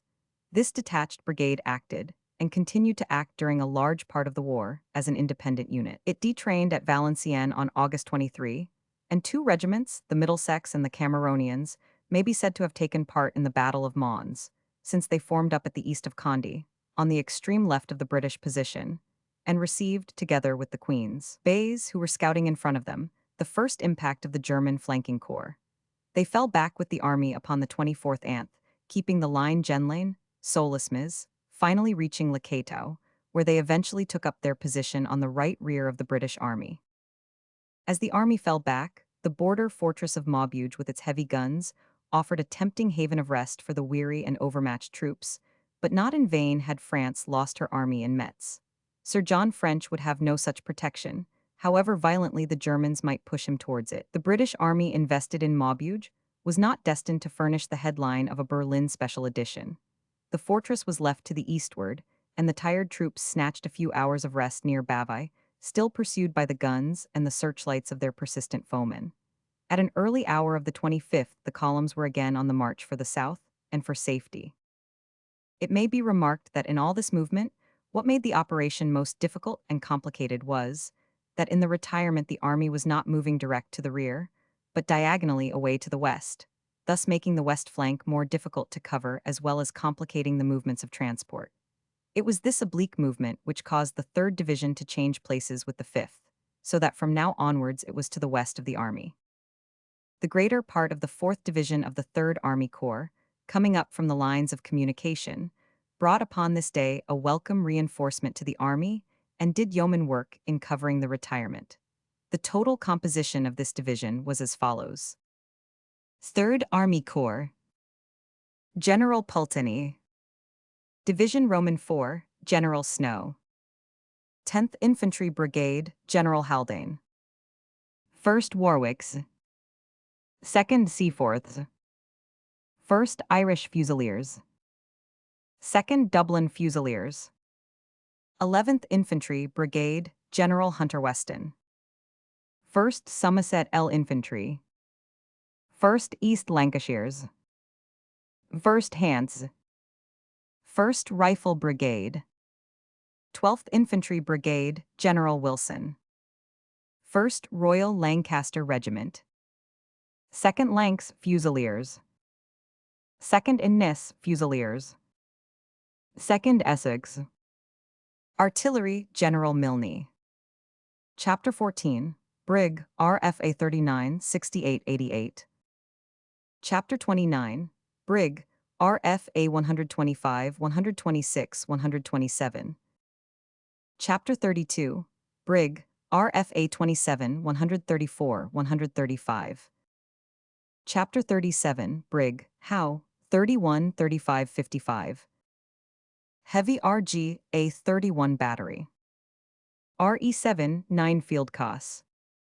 These troops, which had been quartered in the Ligny and Montigny area, received urgent orders at 1 in the morning of the 25th that they should advance northwards.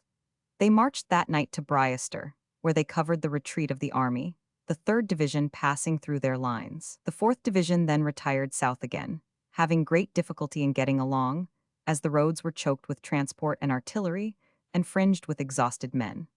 The 12th Brigade, Wilson's, was acting as rearguard and began to experience pressure from the pursuers, the Essex men being shelled out of the village of Bethencourt, which they held until it was nearly surrounded by the German cavalry. The line followed by the division was Briastervsley, Bethencourt, Caudry, Ligny, and Hawcourt, the latter village marking the general position which they were to take up on the left of the army at the line of Lecadow.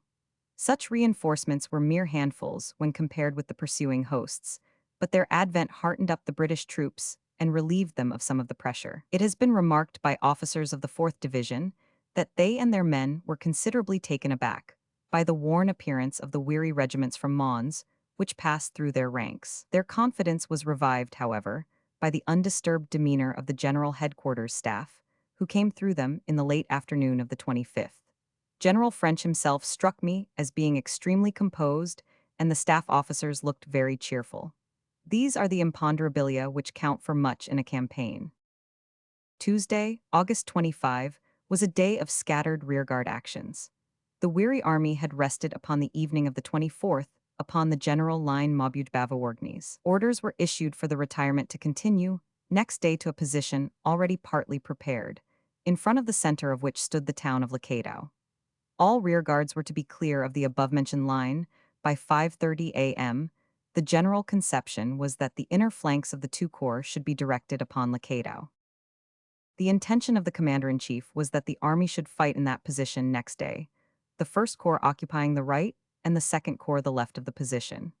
The night of the 25th found the 2nd Corps in the position named, whilst their comrades were still at Landrecies, 8 miles to the northeast, with a cavalry brigade endeavoring to bridge the gap between. It is very certain, in the case of so ardent a leader as Haig, that it was no fault upon his part which kept him from Smith Dorrien's side upon the day of battle. It can only be said that the inevitable delays upon the road experienced by the 1st Corps, including the rearguard actions which it fought, prevented the ensuing battle from being one in which the British army as a whole might have stemmed the rush of von Kluck's invading host. The 7th Brigade at Solesmes.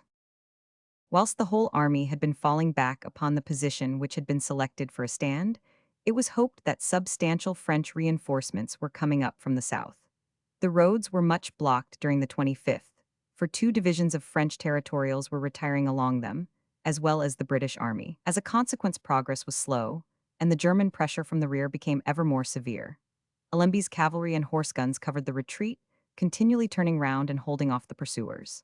Finally, near Solesmes on the evening of the 25th, the cavalry were at last driven in, and the Germans came up against McCracken's 7th Brigade, who held them most skillfully until nightfall with the assistance of the 42nd Brigade RFA and the 30th Howitzer Brigade. Most of the fighting fell upon the 1st Wiltshires and South Lancashires, both of which had substantial losses.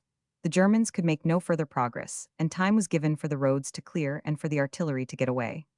The 7th Brigade then followed, marching, so far as possible, across country and taking up its position, which it did not reach until after midnight in the village of Caudry, on the line of the Lecadow-Courtrai road. As it faced north once more, it found Snow's 4th Division upon its left, while on its immediate right were the 8th and the 9th Brigades, with the 5th Division on the farther side of them. One unit of the 7th Brigade, the 2nd Irish Rifles, together with the 41st RFA, swerved off in the darkness and confusion and went away with the cavalry. The rest were in the battle line. Here we may leave them in position while we return to trace the fortunes of the 1st Army Corps. Sir Douglas Haig's corps, after the feint of August 24, in which the 2nd Division appeared to be attacking with the 1st in support, was cleverly disengaged from the enemy and fell back by alternate divisions. It was not an easy operation, and it was conducted under a very heavy shell fire, which fell especially upon the covering guns of Colonel Sandilands' 34th Artillery Brigade. These guns were exposed to a concentration of fire from the enemy, which was so intense that a thick haze of smoke and dust blotted out the view for long periods at a time. It was only with difficulty and great gallantry that they were got away. An officer of the 6th Brigade, immediately behind them, writes, "Both going in and coming back, the limbers passed my trench at a tearing gallop, the drivers lying low on the horses' necks and screaming at them to go faster, while on the return, the guns bounded about on the stubble field like so many tin cans behind a runaway dog. The guns having been drawn in, the corps retired by roads parallel to the Second Corps, and were able to reach the line Bavai Mabuge by about 7 p.m. upon that evening, being on the immediate eastern flank of Smith Dorrien's men. It is a striking example of the historical continuity of the British Army that as they marched that day, many of the regiments, such as the Guards and the 1st King's Liverpool, passed over the graves of their predecessors who had died under the same colors at Malplaquet in 1709, 206 years before. The Guards in action. On August 25, General Haig continued his retreat. During the day, he fell back to the west of Maubeuge, by Fagnes to Vavesnes and Landrecies. The considerable forest of Mormel intervened between the two sections of the British Army. On the forenoon of this day, the vanguard of the German infantry, using motor transport, overtook Davies' 6th Brigade, which was acting as rearguard to the corps. They pushed into within 500 yards but were driven back by rifle fire. Other German forces were coming rapidly up and enveloping the wings of the British rearguard, but the brigade, through swift and skillful handling, disengaged itself from what was rapidly becoming a dangerous situation. The weather was exceedingly hot during the day, and with their heavy packs the men were much exhausted, many of them being barely able to stagger. In the evening, footsore and weary, they reached the line of Landrecies, Marles, and Pont-sur-Sambre. The 4th Brigade of Guards, consisting of Grenadiers, Coldstream, and Irish under General Scott Kerr, occupied the town of Landrecies. During the day they had seen little of the enemy, and they had no reason to believe that the forest, which extended up to the outskirts of the town, was full of German infantry pressing eagerly to cut them off. The possession of vast numbers of motor lorries for infantry transport introduces a new element into strategy, especially the strategy of a pursuit, which was one of those disagreeable first experiences of up-to-date warfare which the British Army had to undergo. It ensures that the weary retreating rearguard shall ever have a perfectly fresh pursuing vanguard at its heels. The guards at Landrecies were put into the empty cavalry barracks for a much-needed rest, but they had hardly settled down before there was an alarm that the Germans were coming into the town. It was just after dusk that a column of infantry debouched from the shadow of the trees and advanced briskly towards the town. A company of the 3rd Coldstream under Captain Monk gave the alarm, and the whole regiment stood to arms, while the rest of the brigade, who could not operate in so confined a space, defended the other entrances of the town. The van of the approaching Germans shouted out that they were French, and seemed to have actually got near enough to attack the officer of the picket and seize a machine gun before the guardsmen began to fire. There is a single approach to the village, and no means of turning it, so that the attack was forced to come directly down the road. The Germans' rude awakening. Possibly the Germans had the impression that they were dealing with demoralized fugitives, but if so, they got a rude awakening. The advance party, who were endeavoring to drag away the machine gun, were all shot down, and their comrades who stormed up to the houses were met with a steady and murderous fire, which drove them back into the shadows of the wood. A gun was brought up by them, and fired at a range of 500 yards with shrapnel, but the Coldstream, reinforced by a 2nd company, lay low or flattened themselves into the doorways for protection, while the 9th British Battery replied from a position behind the town. Presently, believing that the way had been cleared for them, there was a fresh surge of dark masses out of the wood, and they poured into the throat of the street. The guards had brought out 2 machine guns, and their fire, together with a succession of volleys from the rifles, decimated the stormers. Some of them got near enough to throw hand bombs among the British, but none effected a lodgment among the buildings. From time to time, there were fresh advances during the night, designed apparently rather to tire out the troops than to gain the village. Once fire was set to the house at the end of the street, but the flames were extinguished by a party led by Corporal Wyatt of the 3rd Coldstream. The Irish Guards after midnight relieved the Coldstream of their vigil, and in the early morning the tired but victorious brigade went forward unmolested upon their way. They had lost 170 of their number, nearly all from the 2 Coldstream companies, Lord Hawarden and the Hun, Windsor Clive of the Coldstream and Lute. Vereker of the Grenadiers were killed, 4 other officers were wounded. The Germans in their close attacking formation had suffered very much more heavily. Their enterprise was a daring one, for they had pushed far forward to get command of the Landrecies Bridge, but their audacity became foolhardy when faced by steady, unshaken infantry. History has shown many times before that a retreating British army still retains a sting in its tail. At the same time as the Guards Brigade was attacked at Landrecies, there was an advance from the forest against Marls, which is 4 miles to the eastward. A troop of the 15th Hussars guarding a bridge over the Sambre, near that point was driven in by the enemy, and 2 attempts on the part of the 1st Berkshires, of Davies' 6th Brigade, to retake it were repulsed, owing to the fact that the only approach was by a narrow causeway with marshland on either side, where it was not possible for infantry to deploy. The 1st Rifles were ordered to support the Berkshires, but darkness had fallen and nothing could be done. The casualties in this skirmish amounted to 124 killed, wounded, or missing. The Landresses and Marls wounded were left behind with some of the medical staff. At this period of the war, the British had not yet understood the qualities of the enemy, and several times made the mistake of trusting surgeons and orderlies to their mercy, with the result that they were inhumanly treated, both by the authorities at the front and by the populace in Germany, whither they were conveyed as starving prisoners of war. 5 of them, Captains Edmonds and Hamilton, Lute, Danks, all of the Army Medical Corps, with Dr. Austin and Dr. Elliot, who were exchanged in January 1915, deposed that they were left absolutely without food for long periods. It is only fair to state that, at a later date, with a few scandalous exceptions, such as that of Wittenberg, the German treatment of prisoners, though often harsh, was no longer barbarous. For the first 6 months, however, it was brutal in the extreme, and frequently accompanied by torture as well as neglect. A Spanish prisoner, incarcerated by mistake, has given very clear neutral evidence of the abominable punishments of the prison camps. His account reads more like the doings of Iroquois than of a Christian nation. The Connaughts at Pont-sur-Sambre. A small mishap, small on the scale of such a war, though serious enough in itself, befell a unit of the 1st Army Corps on the morning after the Landrecies' engagement. The portion of the German army who pursued General Haig had up to now been able to effect little, and that little at considerable cost to themselves.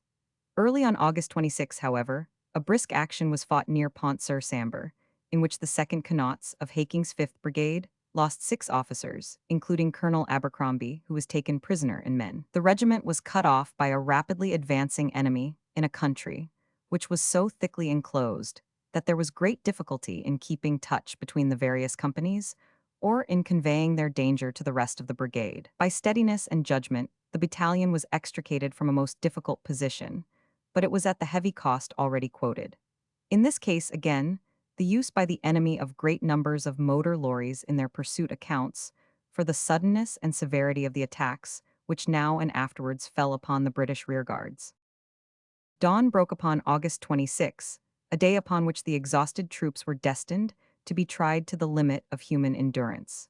It was the date of von Kluck's exultant telegram, in which he declared that he held them surrounded, a telegram which set Berlin fluttering with flags. On this day, the 1st Army Corps was unmolested in its march, reaching the Venerolles line that night. There was woody country upon the west of it, and from beyond this curtain of trees, they heard the distant roar of a terrific cannonade, and knew that a great battle was in progress to the westward. It was on Smith-Dorrien's 2nd Corps, and upon the single division of the 3rd Corps that the full storm of the German attack had broken. In a word, a corps and a half of British troops, with 225 guns, were assailed by certainly 4 and probably 5 German corps, with 600 guns. It is no wonder that the premature tidings of a great German triumph were forwarded that morning to make one more item in that flood of good news which from August 21 to the end of the month was pouring in upon the German people. A glittering mirage lay before them. The French lines had been hurled back from the frontier, the British were in full retreat, and now were faced with absolute disaster. Behind these breaking lines lay the precious capital, the brain and heart of France. But God is not always with the big battalions, and the end was not yet. Chapter 4. The Battle of Lakato. The order of battle at Lakato, the stand of the 2nd Suffolks. Major Yates v.C., the fight for the quarries, the splendid work of the British guns, difficult retirement of the 4th Division, the fate of the 1st Gordons, results of the battle, exhaustion of the army, the destruction of the 2nd Munsters, a cavalry fight, the news in Great Britain, the views of General Joffre, Battery 50, the action of Villers-Cotterêts, reunion of the army.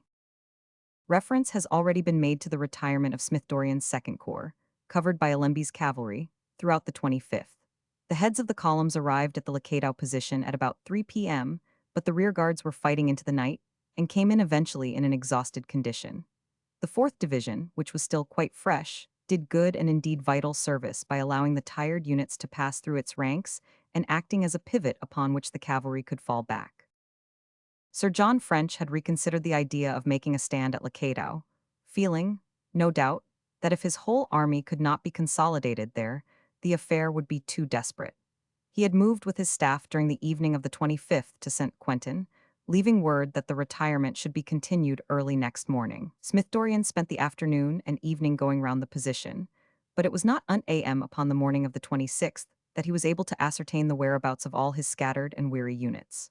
About that time, General Allenby reported that his cavalry had been widely separated, 2.5 brigades being at Chatelain, 6 miles east of Locato, the other 1.5 brigades being near Ligny, 4 miles west of the same town. General Smith-Dorrien was in the position that his troops were scattered, weary, and in danger of losing their morale through continued retreat in the presence of an ever-pressing enemy.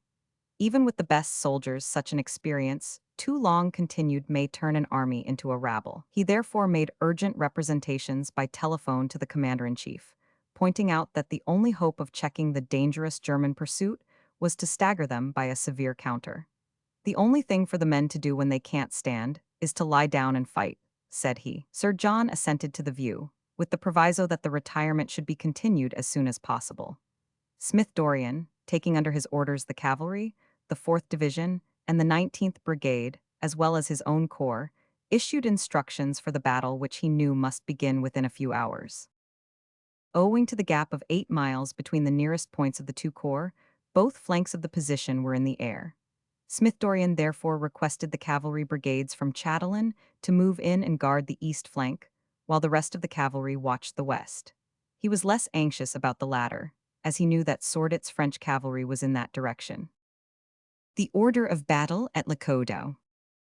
The exhausted infantry, who had now been marching for about a week, and fighting for 3 days and the greater part of 3 nights, flung themselves down where best they could, some to the northeast of Locato, some in the town, and some along the line of very inadequate trenches hastily prepared by civilian labor. In the early dawn they took up their position, the 5th Division being to the right near the town. Of this division, the 14th Brigade Roltz was on the extreme right, the 13th Cuthberts to the left of it, and the 15th Glycans to the left again. To the west of the 5th Division lay the 3rd, their trenches covering the villages of Troisville, 9th Brigade, Audincourt, 8th Brigade, and Caudry, 7th Brigade. Behind Caudry, 1.5 brigades of cavalry were in reserve to strengthen the left wing. From Caudry, the line was thrown back to meet a flanking movement and extended to Hawcourt. This portion was held by Snow's 4th Division. Sourdit's cavalry had passed across the rear of the British position the day before, and lay now to the left flank and rear of the army. There were rumors of approaching French forces from the south, which put heart into the weary men, but, as a matter of fact, they had only their own brave spirits upon which to depend. Their numbers, putting every unit at its full complement, were about 70,000 men. Their opponents were 4 army corps at the least, with 2 divisions of cavalry, say, 170,000 men with an overpowering artillery.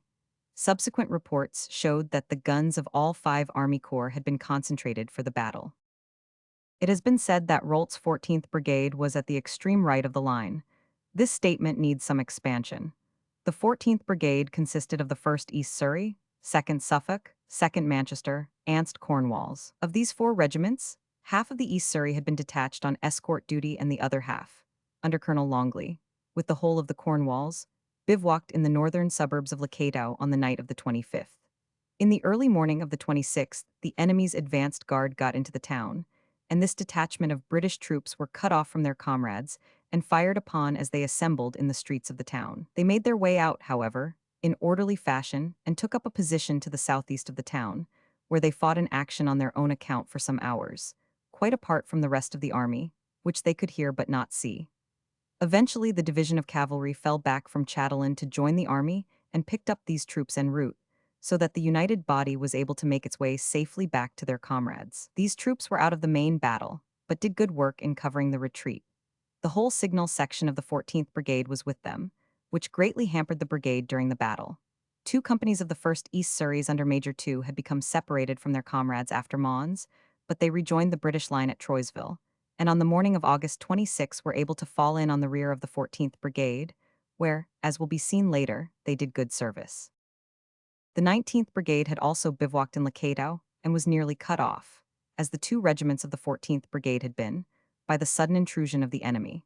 It had been able to make its way out of the town, however, without being separated from the rest of the army, and it took up its position on the right rear of the infantry line, whence it sent help where needed and played the part of a reserve, until towards the close of the action, its presence became very vital to the 5th Division. At the outset, the 2nd Argyll and Sutherlands were in the front line of this brigade, and the 1st Middlesex supporting them, while the other 2 battalions, the 2nd Welsh Fusiliers and Scots Rifles, with a battery of artillery had been taken as a reserve by the force commander. No trenches had been prepared at this point, and the losses of the 2 front battalions from shell fire were, from the beginning, very heavy. The other 2 battalions spent a day of marching rather than fighting, being sent right across to reinforce the 4th Division, and then being brought back to the right flank once more.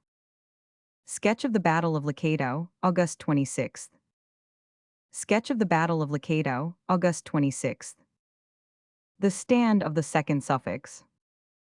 It was the 5th Division, on the right of the line, who first experienced the full effect of the heavy shelling, which about 7 o'clock became general along the whole position, but was always most severe upon the right. There was a dangerous salient in the trenches at the crossroads, 1 mile west of Locato, which was a source of very great weakness. Every effort was made to strengthen the trenches, the 15th Brigade Anth Company RE working especially hard in the Troyesville section. The Germans were moving round upon this right wing, and the murderous hail of missiles came from the flank as well as from the front, being supplemented by rifle and machine gun fire. The 2nd Suffolks and Manchesters, the remaining half of Rolfe's 14th Brigade, being on the extreme right of the line, suffered the most. The guns immediately supporting them, of the 28th Artillery Brigade, were quite overmatched and were overwhelmed by the devastating rain of shells, many of them being put out of action. A heavy battery, the 108th, some little distance behind the line, kept up a steady and effective fire which long held back the German advance. The pressure, however, was extreme and growing steadily from hour to hour until it became well-nigh intolerable. Especially it fell upon the 2nd Suffolks, who held their shallow trenches with splendid tenacity. Their colonel, Brett, was killed, Major Doughty was wounded in 3 places, Captains Orford and Cutbill, with 8 lieutenants, were on the ground. Finally, when the position of the brigade became untenable and it was ordered to retreat, the gallant Suffolks held onto their line with the desire of saving the disabled guns, and were eventually all killed, wounded, or taken, save for about 250 men, while their neighbors, the 2nd Manchesters, lost 14 officers and of their men. In this way, the extreme right of the British line was practically destroyed. The 19th Brigade, in the rear of the 14th, were able to observe the fate of their comrades, and about midday the 2nd Argyll and Sutherland Highlanders, who had already lost a good many men from shell fire, advanced in the chivalrous hope of relieving the pressure. The battalion went forward as if on parade, though the casualties were numerous.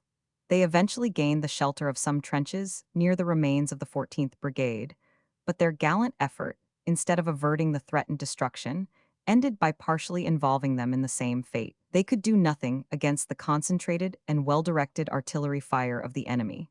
When eventually they fell back, part of 2 companies were cut off in their trench and taken. The rest of the regiment, together with the 1st Middlesex and 2 companies of the Royal Scots Fusiliers from the 9th Brigade, formed a covering line on a ridge in the rear and held back the German advance for a long time.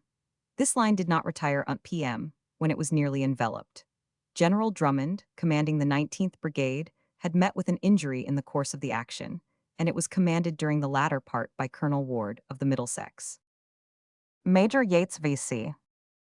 The retirement or destruction of the 14th Brigade exposed the flank of the 13th, Cuthberts, to a murderous enfilade fire, which fell chiefly upon the 2nd Yorkshire Light Infantry. This brigade had defended itself successfully for 6 hours against various frontal attacks, but now the flank fire raked it from end to end and practically destroyed the Yorkshiremen, who were the most exposed to it. On them and on the 2nd Scottish Borderers fell the great bulk of the losses, for the West Rents and the survivors of the West Ridings were in reserve. Of the 2 companies of the Yorkshire Light Infantry who held the foremost trenches, that on the right had only 15 men left, with whom Major Yate attempted a final charge, finding his Victoria Cross in the effort, while the next company, under Major Trevor, had only 41 survivors, the whole losses of the battalion being 600 men with 20 officers.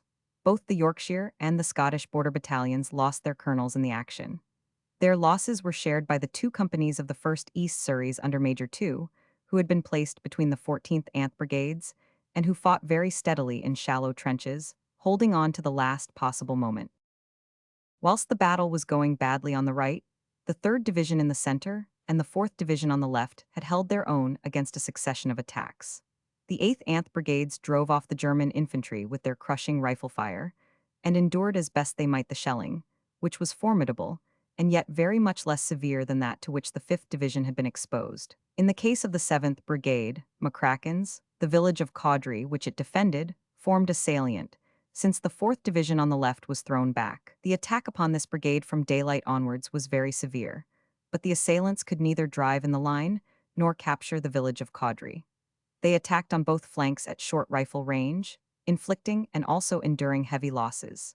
In this part of the field, the British guns held their own easily against the German, the proportion of numbers being more equal than on the right of the line. Whilst the right flank was crumbling before the terrific concentration of German guns, and while the center was stoutly holding its own, farther to the west, in the Haucourt-Ligny direction, the 2nd German Army Corps was beating hard against Snow's 4th Division, which was thrown back to protect the left flank of the army and to cover the Cambrai-Esnes road. Hunter Weston's 11th Brigade was on the right, south of Fontaine, with Wilson's 12th upon its left, and Haldane's 10th in reserve at Haucourt. As the German attack came from the left or western flank, the 12th Brigade received the first impact. The artillery of the division had not yet come up, and the 1st Royal Lancasters, stretched in a turnip patch, endured for some time a severe fire which cost them many casualties, including their Colonel Dykes, and to which little reply could be made. There were no cavalry scouts in front of the infantry, so that working parties and advanced posts were cut up by sudden machine gun fire. Some of the covering parties, both of the Lancasters and of the 2nd Lancashire Fusiliers, were never seen again. At about 7 the British guns came up, the 14th Brigade RFA on the left, the 29th in the center, and the 32nd on the right, with the howitzers of the 37th behind the right center on the high ground near Selvigny. From this time onward, they supported the infantry in the most self-sacrificing way. The German infantry advance began shortly afterwards and was carried out by wave after wave of men. A company of the 2nd Essex Regiment, under Captain Vandeleur, upon the British left, having good cover and a clear field of fire, inflicted very heavy losses on the Germans, though they were finally overwhelmed, their leader having been killed. The 2nd Lancashire Fusiliers in the front line were also heavily attacked and held their own for several hours. About 10 o'clock the pressure was so great that the defense was driven in, and 2 battalions lost their machine guns, but a new line was formed in the Haucourt-Esnes road, the retirement being skillfully covered by Colonel Anley, of the Essex, and Colonel Griffin, of the Lancashire Fusiliers. They're the 2nd Inniskilling Fusiliers, the 1st Royal Lancasters, the 2nd Lancashire Fusiliers, and the 2nd Essex held firmly on until the afternoon under very heavy and incessant fire, while the 11th Brigade upon their right were equally involved in the fight. 2 battalions of the 10th Brigade, Haldanes, the 1st Irish Fusiliers and Seaforths, had dug themselves in on the high ground just north of Selvigny and repulsed every attack. But 2 others, the 2nd Dublin's Anst Warwicks, had got involved with the 12th Brigade and could not be retrieved. The Signal Corps had not yet arrived, and the result was that General Snow had the greatest difficulty in ensuring his connections with his brigadiers, the orders being carried by his staff officers. At 2 o'clock, as there was a lull in the German advance, Wilson of the 12th Brigade made a spirited counterattack, recovering many of the wounded, but being finally driven back to the old position by intense artillery and machine gun fire. It is worth recording that during this advance the Essex men found among the German dead many Jaeger with the same Gibraltar badge upon their caps which they bore themselves. It was a Hanoverian battalion who had been comrades with the Oth in the defense of the fortress 150 years before. The fight for the quarries. The 11th Brigade, Hunter Weston, on the right of the 12th, had meanwhile played a very vital part in the fight. This brigade was defending a position called Les Carriers, or the Quarry Pits, which was east of Fontaine and to the north of the village of Ligny. It was a desperate business, for the British were 4 times driven out of it and 4 times came back to their bitter work amid a sleet of shells and bullets. Parties of the 1st Somersets and of the 1st East Lancashires held the quarries with the 1st Hants Anst Rifle Brigade in immediate support, all being eventually drawn into the fight. Major Bickman, of the latter regiment, distinguished himself greatly in the defense, but was seriously wounded and left behind in the final retirement. Besides incessant gunfire, The defenders were under infantry fire of a very murderous description from both flanks. In spite of this, the place was held for 6 hours until the retirement of the line in the afternoon caused it to be untenable, as the enemy was able to get behind it. The brigade then fell back upon Ligny under heavy shrapnel fire, moving steadily and in good order. The Germans at once attacked the village from the east and northeast. Could they have taken it? They would have been upon the flank of the British line of retirement. They were twice driven back, however, by the fire of the infantry, losing very heavily upon both occasions. About 4 o'clock, the army being in full retreat, the brigade received orders to abandon Ligny and march upon Malincourt. The effect of a heavy shrapnel fire was minimized by this movement being carried out in small columns of fours. A loss of 30 officers and men in a single day's fighting showed how severe had been the work of Hunter Weston's brigade. The 12th Brigade had also lost about 1,000 men. Many of the guns had run short of shells. A spectator has described how he saw the British gunners under a heavy fire, sitting in gloomy groups round the guns which they had neither the shells to work, nor the heart to abandon. Such was the general fortune of the British left. At the extreme edge of it, in the gap between the left of the 4th Division and the town of Cambrai, Sordett's French cavalry had been fighting to prevent the British wing from being turned. There was some misconception upon this point at the time, but in justice to our ally, it should be known that General Smith-Dorrien himself galloped to this flank in the course of the afternoon and was a witness of the efforts of the French troopers, who had actually marked miles in order to be present at the battle. The narrative has now taken the movements of the left wing up to the point of its retirement, in order to preserve the continuity of events in that portion of the field, but the actual abandonment of their position by Snow's 4th Division was due to circumstances over which they had no control and which had occurred at a considerable distance. Both the center and the left of the army could have held its own, though it must be admitted that the attack to which they were exposed was a very violent one, gallantly pushed home. All might have gone well had the Germans not been able to mass such an overpowering artillery attack upon the right of the line. It was shortly after midday that this part of the position began to weaken, and observers from the center saw stragglers retiring over the low hill in the Lacadau direction. At that hour, the artillery upon the right of the British line was mostly silenced, and large masses of the German infantry were observed moving round the right flank. The salient of the Suffolks was in the possession of the enemy, and from it they could enfilade the line. It was no longer possible to bring up ammunition or horses to the few remaining guns. The greater part of the troops held on none the less most doggedly to their positions. A steady downpour of rain was a help rather than a discomfort, as it enabled the men to moisten their parched lips. But the situation of the 5th Division was growing desperate. It was plain that to remain where they were could only mean destruction, and yet to ask the exhausted men to retire under such a rain of shells would be a dangerous operation. Even the best troops may reach their snapping point. Most of them had by the afternoon been under constant shrapnel fire for 8 hours on end. Some were visibly weakening. Anxious officers looked eagerly over their shoulders for any sign of reinforcement, but an impassable gap separated them from their comrades of the 1st Army Corps, who were listening with sinking hearts to the rumble of the distant cannonade. There was nothing for it but to chance the retirement.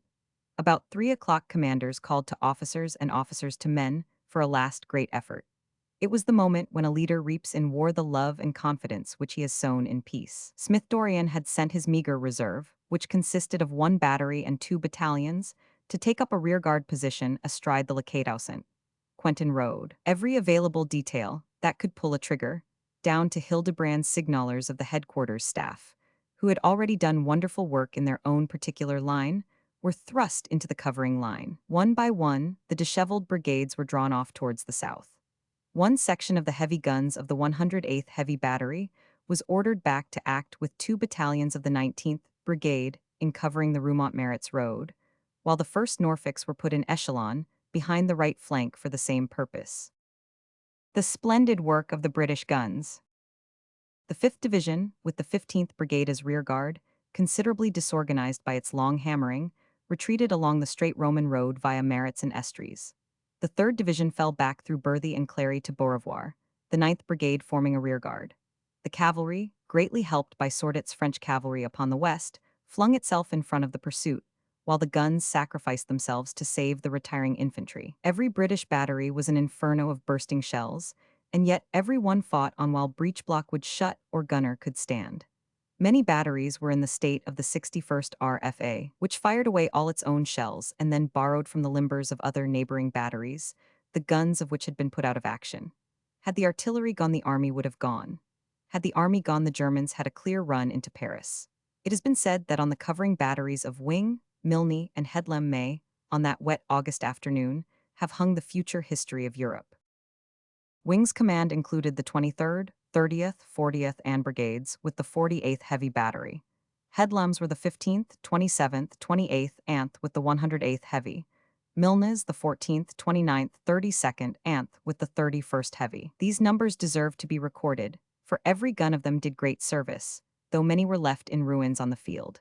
Some, like those of the 37th RFA, were plucked from under the very noses of the Germans, who were within 100 yards of them when they were withdrawn, a deed of valor for which Captain Reynolds of that battery received the cross. One by one, those batteries which could move were drawn off, the cavalry covering the maneuver by their rifle fire, and sometimes manhandling the gun from the field, serving one day as charging cavaliers, another as mounted infantry in covering a retreat, again as sappers in making or holding a trench, or when occasion called for it as gun teams to pull on the trace of a derelict gun.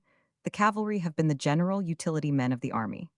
The days of pure cavalry may have passed, but there will never be a time when a brave and handy fighting man who is mobile will not be invaluable to his comrades.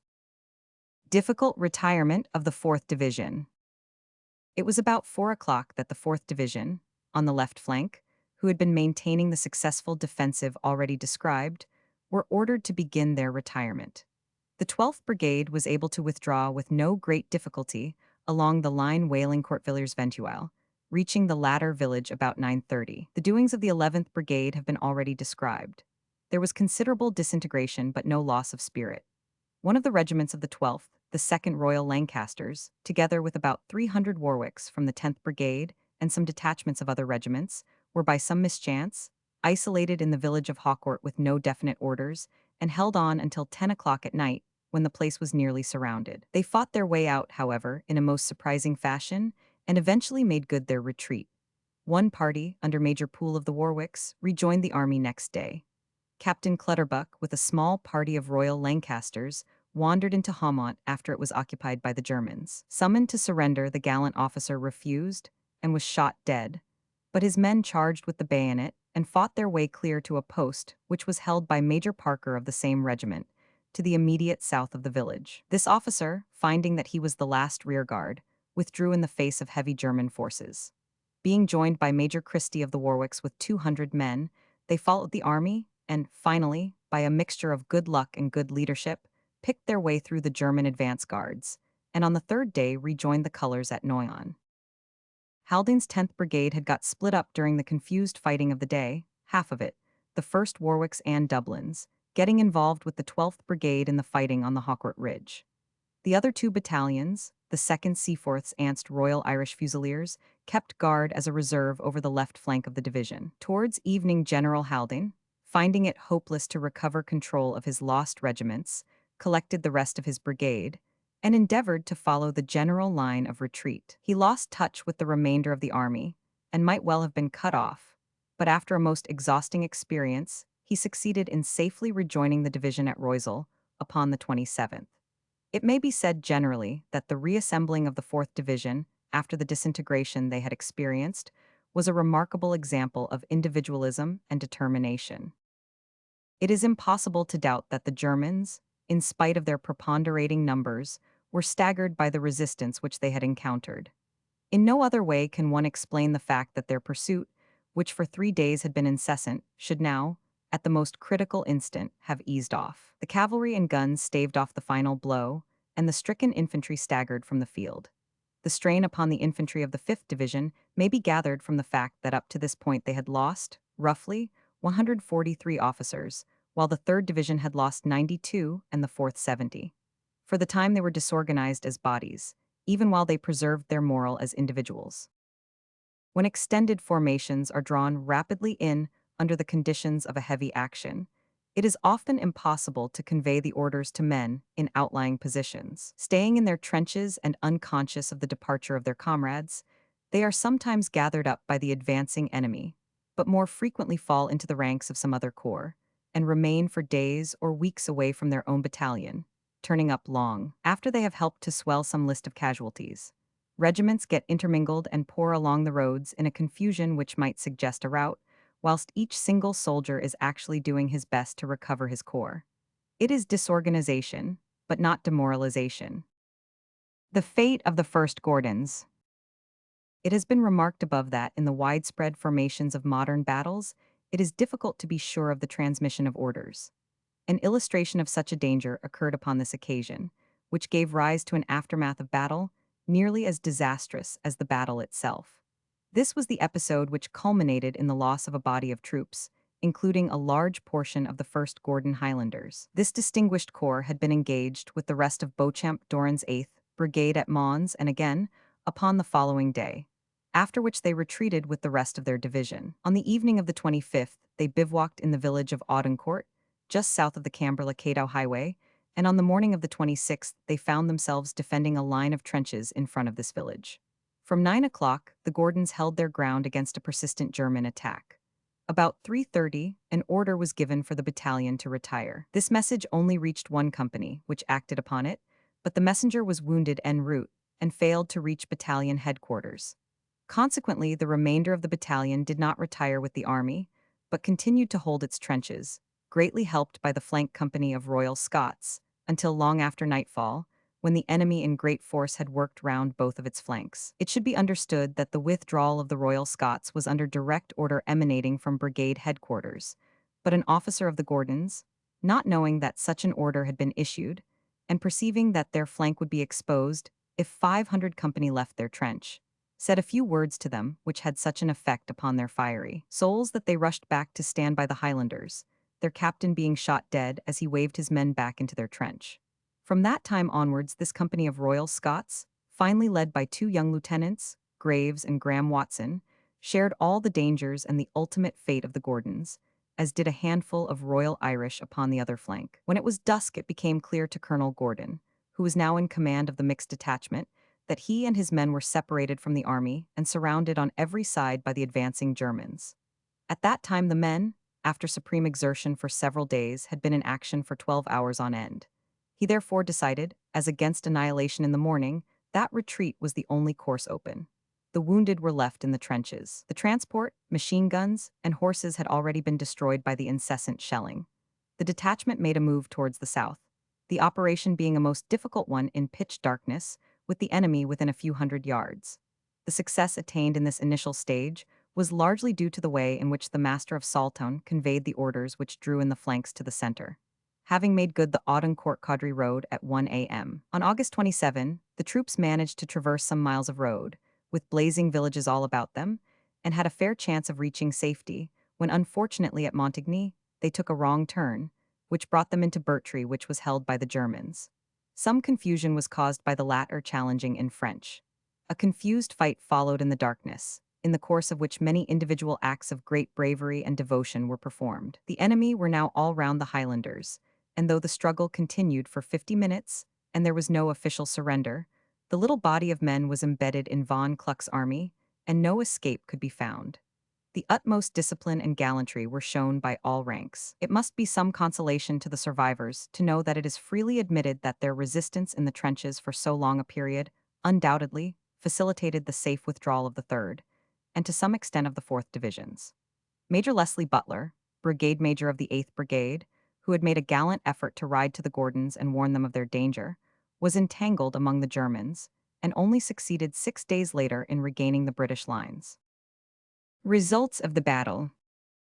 So ended the perilous, costly, and almost disastrous action of Cadow. The loss to the British Army, so far as it can be extracted from complex figures and separated from the other losses of the retreat, amounted to between 7,000 and 8,000 killed, wounded, and missing, while at the time of the action, or in the immediate retreat, a considerable quantity of transport and 36 field pieces, mostly in splinters, were abandoned to the enemy. It was an action which could hardly have been avoided, and from which the troops were extricated on better terms than might have been expected. It will always remain an interesting academic question what would have occurred had it been possible for the First Corps to line up with the rest of the army. The enemy's preponderance of artillery would probably have prevented a British victory, and the strategic position would in any case have made it a barren one, but at least the Germans would have been hard hit, and the subsequent retreat more leisurely. As it stood, it was an engagement upon which the weaker side can look back without shame or dishonor. One result of it was to give both the army and the country increased confidence in themselves and their leaders. Sir John French has testified to the splendid qualities shown by the troops, while his wholehearted tribute to Smith Dorrien, in which he said, "The saving of the left wing of the army could never have been accomplished unless a commander of rare and unusual coolness, intrepidity, and determination had been present to personally conduct the operation," will surely be endorsed by history. It is difficult to exaggerate the strain which had been thrown upon this commander. On him had fallen the immediate direction of the action at Mons.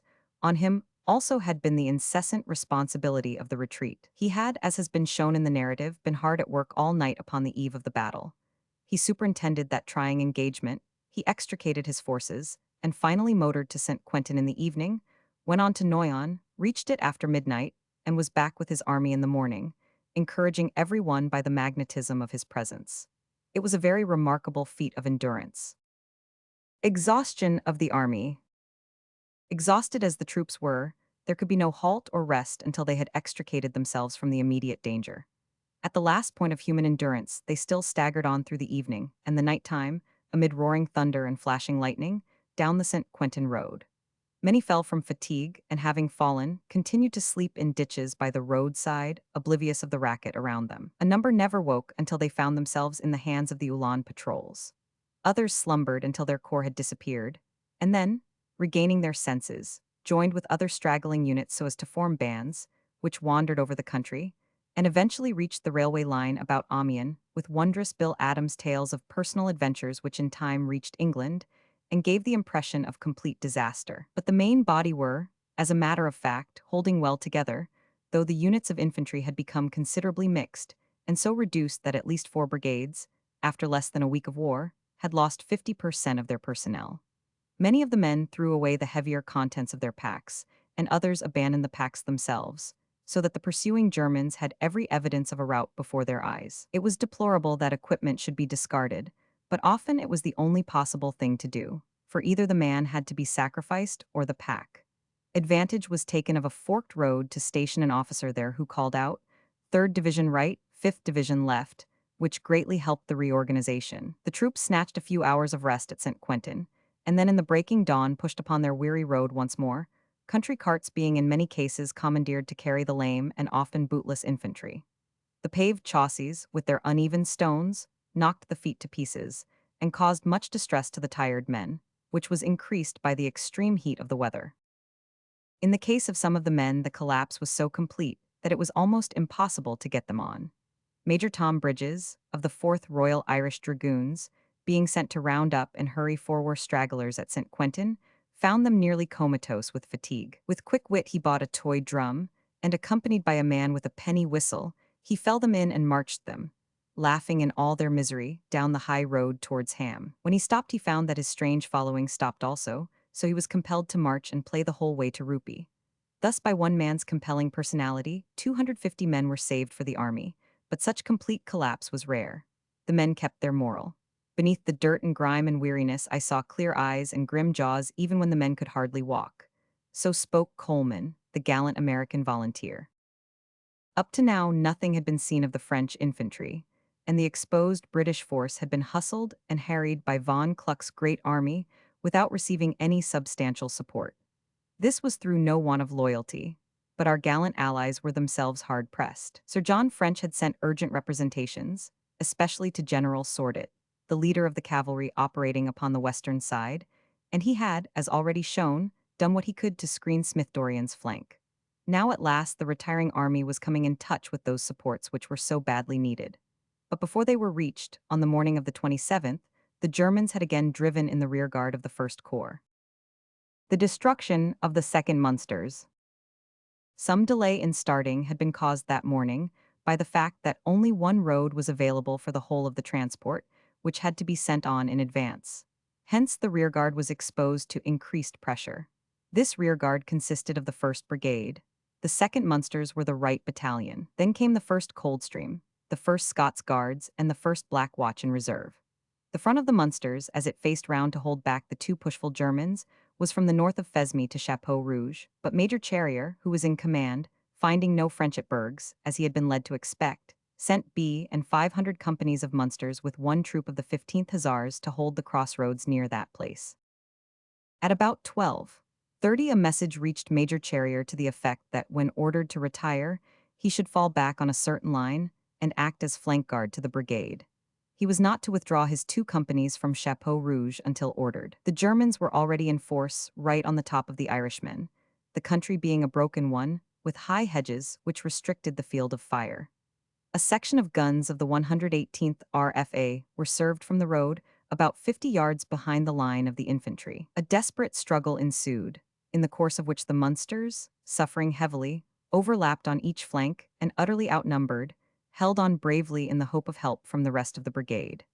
They did not know that a message had already been dispatched to them to the effect that they should come on, and that the other regiments had already done so. Still waiting for the orders which never came, they fell back slowly through Fesme before the attack, until held up at a small village called Étreux, where the Germans cut off their retreat. Meanwhile, the brigadier, hearing that the Munsters were in trouble, gave orders that the Coldstream should reinforce them.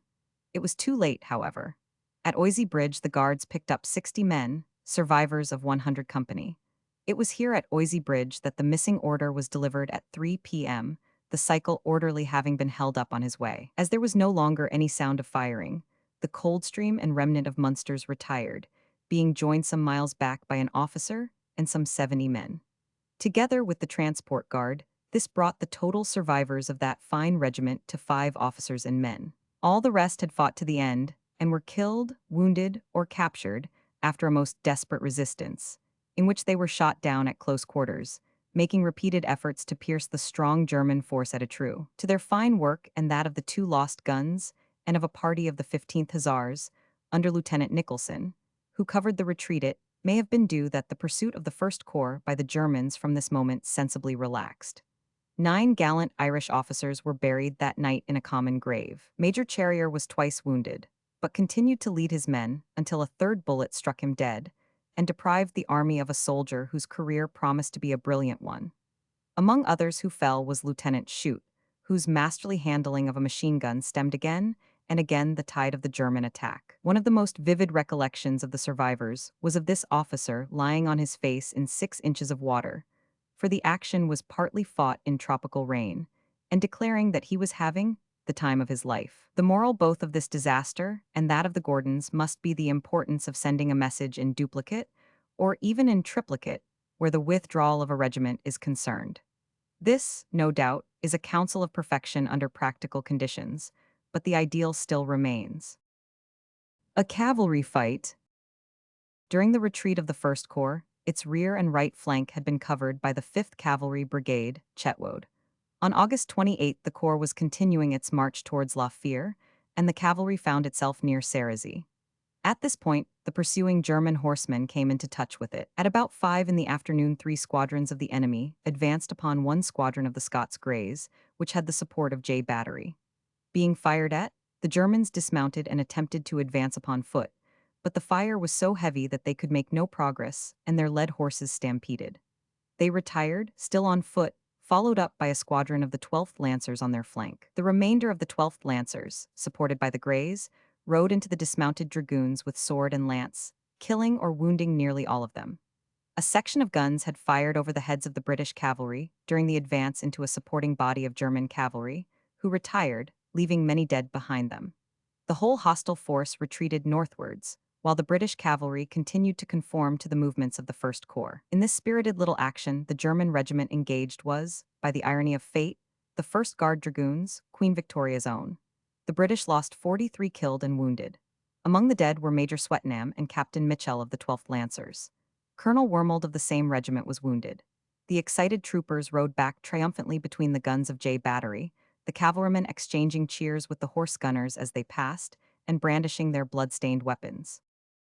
On the evening before this brisk skirmish, the flank guards of the British saw a considerable body of troops in dark clothing upon their left, and shortly afterwards perceived the shell bursts of a rapid and effective fire over the pursuing German batteries. It was the first contact with the advancing French. These men consisted of the 61st and 62nd French Reserve Divisions and were the van of a considerable army under General 500 Amade. From that moment, the British forces were at last enabled, after a week of constant marching, covering sometimes a good 30 miles a day, and 4 days of continual fighting against extreme odds, to feel that they had reached a zone of comparative quiet. The news in Great Britain. The German cavalry still followed the army upon its southerly march, but there was no longer any fear of a disaster, for the main body of the army was unbroken, and the soldiers were rather exasperated than depressed by their experience. On the Friday and Saturday, however, August 28, and considerable crowds of stragglers and fugitives, weary and often weaponless, appeared upon the lines of communication, causing the utmost consternation by their stories and their appearance. Few who endured the mental anxiety caused in Great Britain by the messages of Sunday, August 30, are likely to forget it. The reports gave an enormous stimulus to recruiting, and it is worthy of record and remembrance that, in the dark week which followed before the true situation was clearly discerned, every successive day brought as many recruits to the standards as are usually gained in a year. Such was the rush of men that the authorities, with their many preoccupations, found it very difficult to deal with them. A considerable amount of hardship and discomfort was the result, which was endured with good humor until it could be remedied. It is to be noted in this connection that it was want of arms which held back the new armies. He who compares the empty arsenals of Britain with the huge extensions of Krupp's, undertaken during the years before the war, will find the final proof as to which power deliberately planned it. To return to the fortunes of the men retreating from Lacadao, the colonels and brigadiers had managed to make order out of what was approaching to chaos on the day that the troops left St. Quentin. The feet of many were so cut and bleeding that they could no longer limp along, so some were packed into a few trains available, and others were hoisted on to limbers, guns, wagons, or anything with wheels, some carts being lightened of ammunition or stores to make room for helpless men. In many cases, the whole kits of the officers were deliberately sacrificed. Many men were delirious from exhaustion and incapable of understanding an order. By the evening of the 27th, the main body of the troops were already 15 miles south of the Somme River and Canal, on the line Nesselham-Flavy. All day there was distant shelling from the pursuers, who sent their artillery freely forward with their cavalry. Line of retreat from Mons. Line of retreat from Mons. On the 28th, the army continued its retreat to the line of the Oise near Noyon. Already the troops were reforming, and had largely recovered their spirits, being much reassured by the declarations of the officers that the retreat was strategic to get them in line with the French, and that they would soon turn their faces northwards once more. As an instance of reorganization, it was observed that the survivors of a brigade of artillery, which had left its horses and guns at Lacadao, still marched together as a single disciplined unit among the infantry. All day the enemy's horse artillery, cavalry, and motor infantry hung on the skirts of the British, but were unable to make much impression. The work of the staff was excellent, for it is on record that many of them had not averaged 2 hours sleep in the 24 for over a week, and still they remained the clear and efficient brain of the army.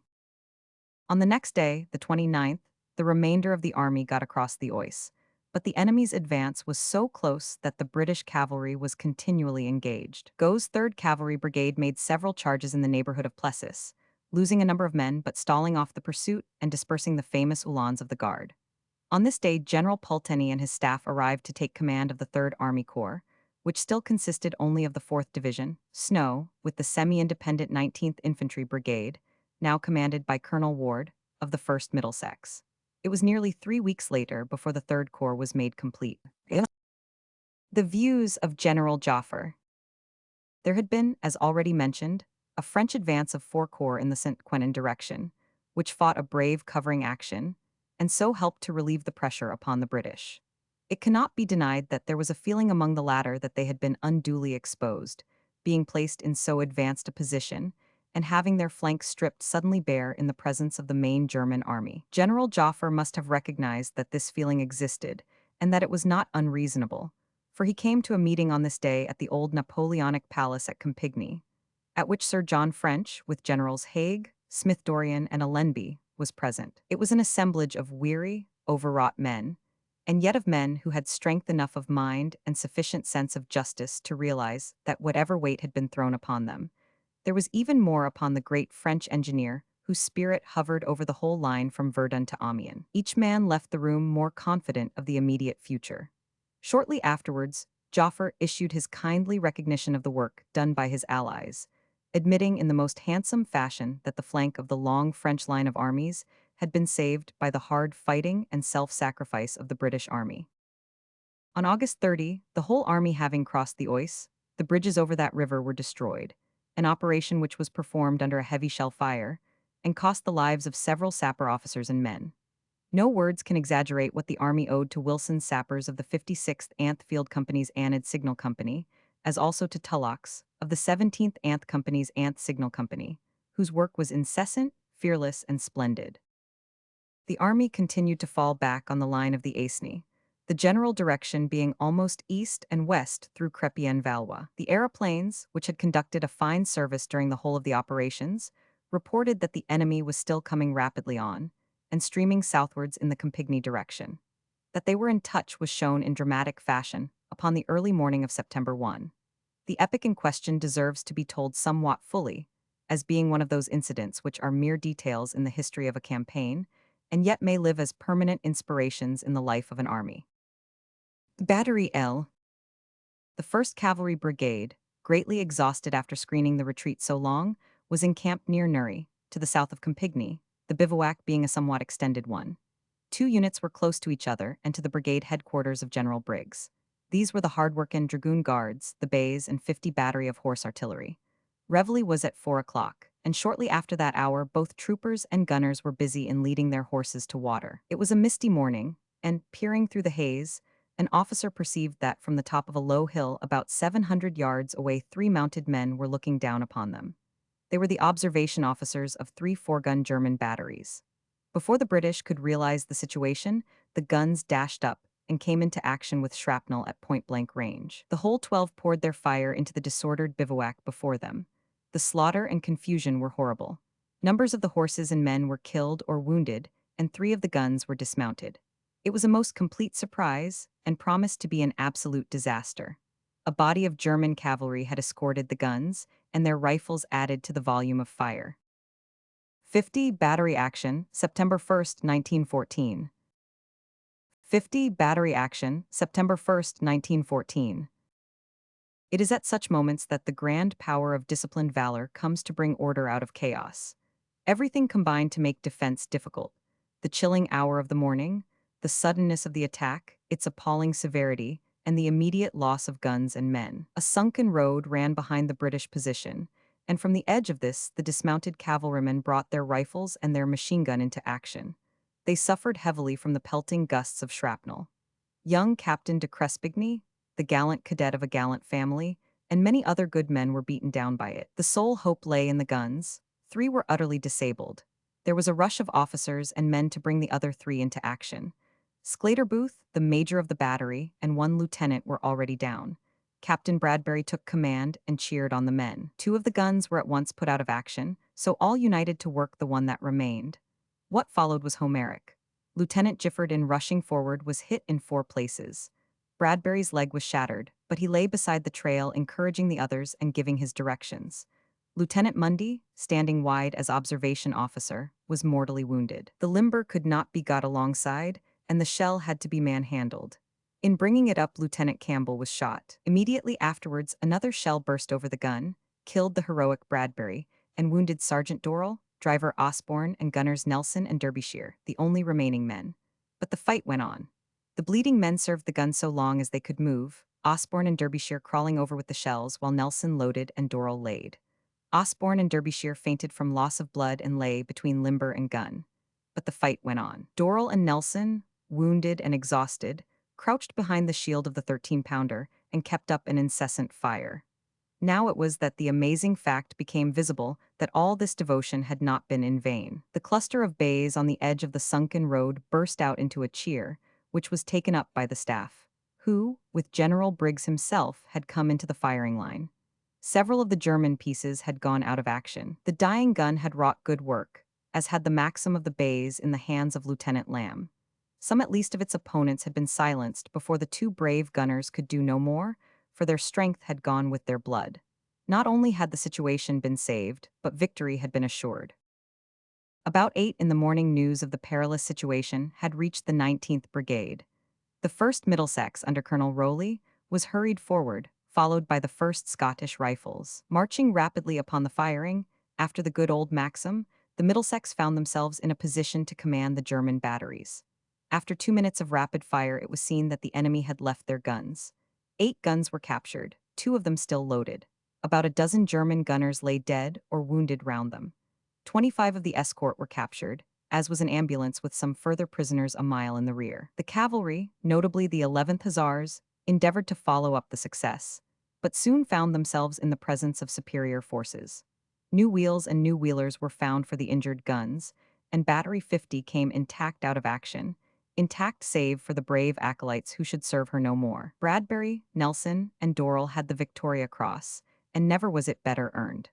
The battery itself was recalled to England to refit, and the guns were changed for new ones. It is safe to say that for many a long year these shrapnel-dinted 13-pounders will serve as a monument of one of those deeds which, by their self-sacrifice and nobility, do something to mitigate the squalors and horrors of war. The success was gained at the cost of many valuable lives. Not only had the personnel of the battery been destroyed, but the bays lost heavily, and there were some casualties among the rest of the brigade who had come up in support. The 5th Dragoon Guards had 60 casualties and lost its admirable commander, Colonel Ansell, who was shot down in a flanking movement which he had initiated. Major Colley of the staff also fell. The total British loss was not far short of 500 killed and wounded, but the Germans lost heavily also, and were compelled to abandon their guns. The action of Villers-Cotterêts. The German advance guards were particularly active upon this day, September 1, the anniversary of Sedan. Although the Soissons Bridge had been destroyed, they had possession of another at Vic, and over this they poured in pursuit of the First Corps, overtaking about 8 a.m. near Villers-Cotterêts the rearguard, consisting of the Irish Guards and the 2nd Coldstream. The whole of the 4th Guards Brigade was drawn into the fight, which resolved itself into a huge rifle duel amid thick woods, Scott Kerr, their brigadier, riding up and down the firing line. The Guards retired slowly upon the 6th Infantry Brigade Davies, which was aided by Lushington's 41st Brigade of Artillery, just south of Pisseleu. The Germans had brought up many guns, but could make no further progress, and the British position was held unt p.m., when the rearguard closed up with the rest of the army. Lushington's guns had fought with no infantry in front of them, and it was a matter of great difficulty in the end to get them off. But it was accomplished by some very brilliant work under an infernal fire. After this sharp action, in which Colonel Morris of the Irish Guards lost his life, the retreat of the 1st Army Corps was not seriously interfered with. The losses at that date in this corps amounted to 81 officers and of all ranks.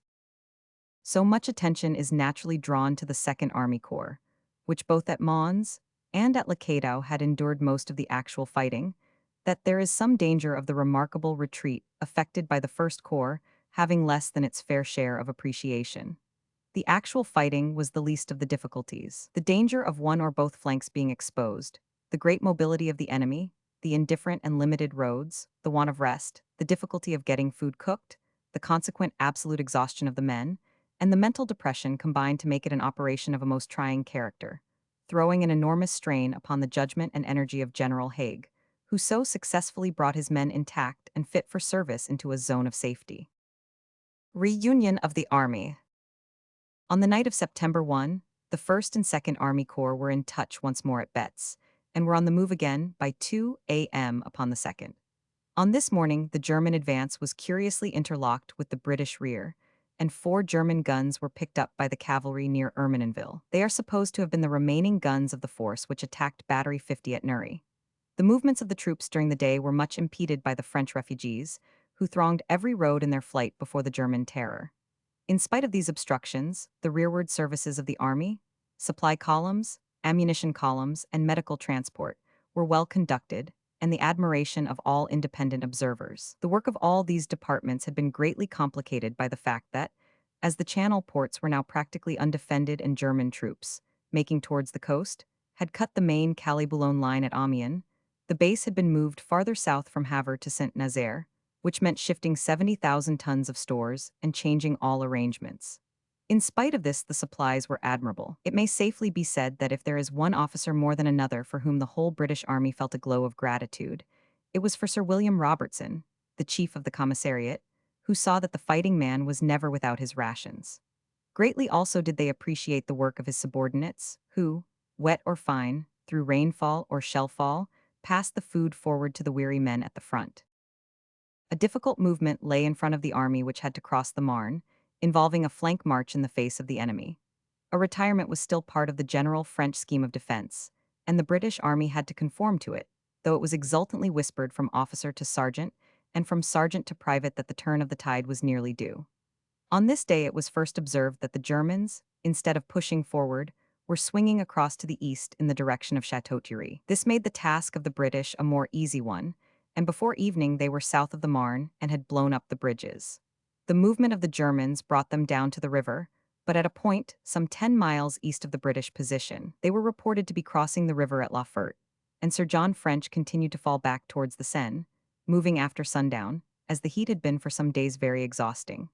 The troops halted in the neighborhood of Presles and were cheered by the arrival of some small drafts, numbering about 2,000, a first installment towards refilling the great gaps in the ranks, which at this date could not have been less than 0 to 15,000 officers and men. Here for a moment this narrative may be broken, since it has taken the army to the farthest point of its retreat and reached that moment of advance for which every officer and man, from Sir John French to the drummer boys, was eagerly waiting. With their left flank resting upon the extreme outer forts of Paris, the British troops had finally ended a retreat which will surely live in military history as a remarkable example of an army retaining its cohesion and courage in the presence of an overpowering adversary, who could never either cut them off or break in their rearguard. The British army was a small force when compared with the giants of the continent, but when tried by this supreme test, it is not mere national complacency for us to claim that it lived up to its own highest traditions. It was not to forts of steel and concrete that the Allies owed their strength,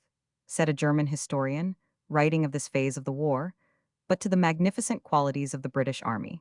We desire no compliments at the expense of our brothers in arms, nor would they be just, but at least so generous a sentence as this may be taken as an advance from that contemptuous view of the British army with which the campaign had begun. Before finally leaving the consideration of this historical retreat, where a small army successfully shook itself clear from the long and close pursuit of a remarkably gallant, mobile, and numerous enemy, it may be helpful to give a chronology of the events, that the reader may see their relation to each other. Haig's First Corps, Smith-Dorrien's Second Corps. August 22. Get into position to the east of Mons, covering the line Monsbray. Get into position to the east of Mons, covering the line Mons-Condé. August 23. Artillery engagement but no severe attack ordered. To retreat in conformity with Second Corps.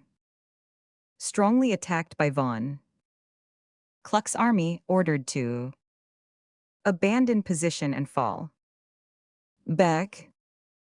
August 24. Retreat with no serious molestation upon Bavai. Here the two corps diverged and did not meet again till they reached Betz upon September 1.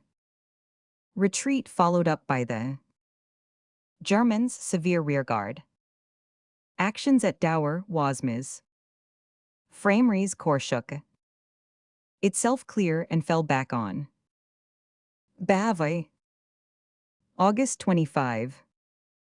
Marching all day, overtaken in evening at Landrecies and Marils by the German. Pursuit, sharp fighting. Marching all day, reinforced by 4th Division. Continual rearguard action. Becoming more serious towards evening when Cambrai-La line was reached. August 26. Rearguard actions in morning. Marching south all day. Halting at the Venerols line. Battle of Lacado, German. Pursuit stalled off at heavy cost of men and guns.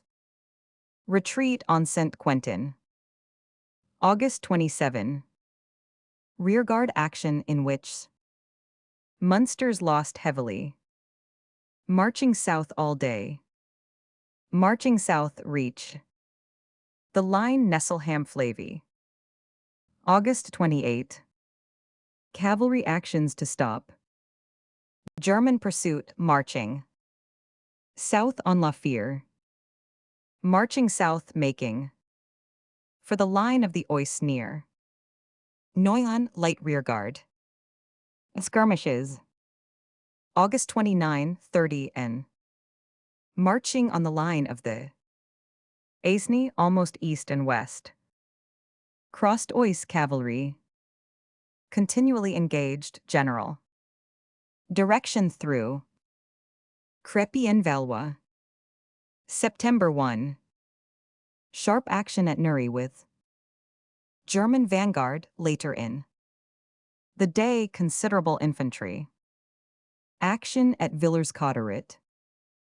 Unite at Betz. Retreat upon Paris continued. Late this night the two corps unite once more at Betz. September 2. Crossed the Marne and began to fall back on the Seine. Halted near Preslez. Crossed the Marne and began to fall back on the Seine.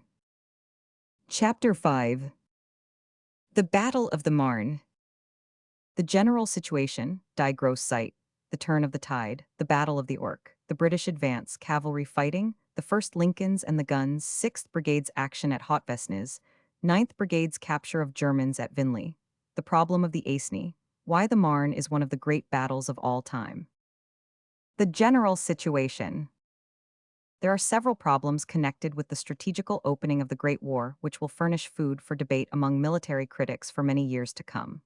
One of these, already alluded to, is the French offensive taken in Alsace and Lorraine. It ended in check in both cases, and yet its ultimate effects in confusing the German plans and deflecting German armies which might have been better used elsewhere may be held to justify the French in their strategy. Another remarkable and questionable move now obtrudes itself, this time upon the part of the Germans.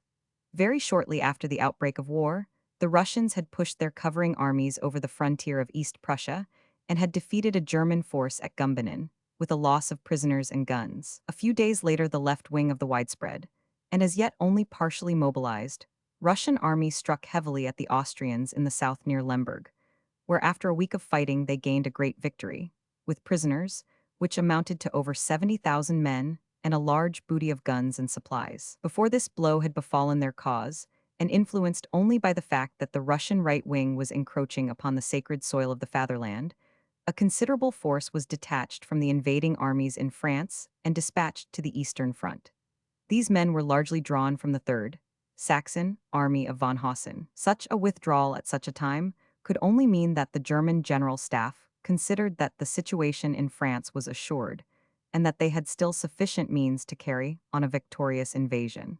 Events were to show that they were utterly mistaken in their calculation. It is true that, aided by these reinforcements, von Hindenburg succeeded on August 31 in inflicting a severe defeat upon the Russians at the Battle of Tannenberg, but subsequent events proved that such a victory could have no decisive result, while the weakening of the armies in France may have had a permanent effect upon the whole course of the war. At the very moment that the Germans were withdrawing troops from their western front, the British and French were doing all they could to thicken their own line of resistance, especially by the transference of armies from Alsace and the south. Thus the net result was that, whereas the Germans had up to August 25 a very marked superiority in numbers, by the beginning of September the forces were more equal. From that moment, the chance of their taking Paris became steadily more and more remote. The first month of the war represented a very remarkable military achievement upon the part of Germany. In her high state of preparation, as compared with the Allies, it was to be expected that the beginning of hostilities would be all in her favor, but the reality exceeded what could have been foreseen. Her great armies were ready to the last button. Up to the eve of war, the soldiers did not themselves know what their field uniform was like. At the last moment, 2 millions of men filed into the depots and emerged in half an hour clad in gray, with new boots, equipment, and every possible need for the campaign. On her artillery surprises, she set special store, and they were upon a vast scale. The machine gun had been developed to an extent unknown by other armies, and of these deadly little weapons, it is certain that very many thousands were available. From the tiny quick-firer, carried easily by 2 men upon a stretcher, to the vast cannon with a diameter of 16.5 inches at the mouth, taking 3 railway trucks for its majestic portage. Every possible variety of man-killing engine was ready in vast profusion. So, too, was the flying service, from the little Taube to the huge 600-foot Zeppelin. From these latter devices, great results were expected which were not destined to materialize, for, apart from reconnaissances, they proved themselves to be machines, rather for the murder of non-combatants than for honest warfare. Die Großzeit, making every allowance for the huge advantage which the nation that knows war is coming must always enjoy over those which merely fear that it may come. It would be foolish to deny the vast military achievement of Germany in the month of August. It reflects great credit upon the bravery and energy of her troops, as well as upon the foresight of her organizers and the capacity of her leaders. Though we are her enemies, our admiration would have been wholehearted were it not for the brutalities which marked her advance both in Poland, in Belgium, and in France. Consider that wonderful panorama of victory, which was known all over the fatherland as Die Großzeit. On August 10 fell the great fortress of Liege. On the 22nd, the great fortress of Namur. Early in September, that of Maubeuge, while the smaller strongholds went down as if they were open cities. On August 10 was a considerable victory at Mulhausen. On the 20th, the Belgians were defeated at Terlemont. On the same day, Brussels was occupied. On the 22nd, the French Central Army of 10 corps was defeated in a great battle near Charleroi, losing, according to the Germans, some 20,000 prisoners and guns. On the left flank, the Crown Prince's army won the Battle of Longwy, taking 10,000 prisoners and many more guns. On August 23, the Duke of Württemberg won a battle in the Ardennes. Upon the same date, the British were driven from their position at Mons. Upon the 26th, they were defeated at Lecadow. Most of Belgium and the north of France were overrun. Scattered parties of Uhlans made their way to the shores of the Atlantic, spreading terror along the Channel coast. The British bases were in such danger that they had to be moved. Finally, upon the last day of the month, a great battle took place at Tannenberg in East Prussia, in which the Russian invading army was almost completely destroyed.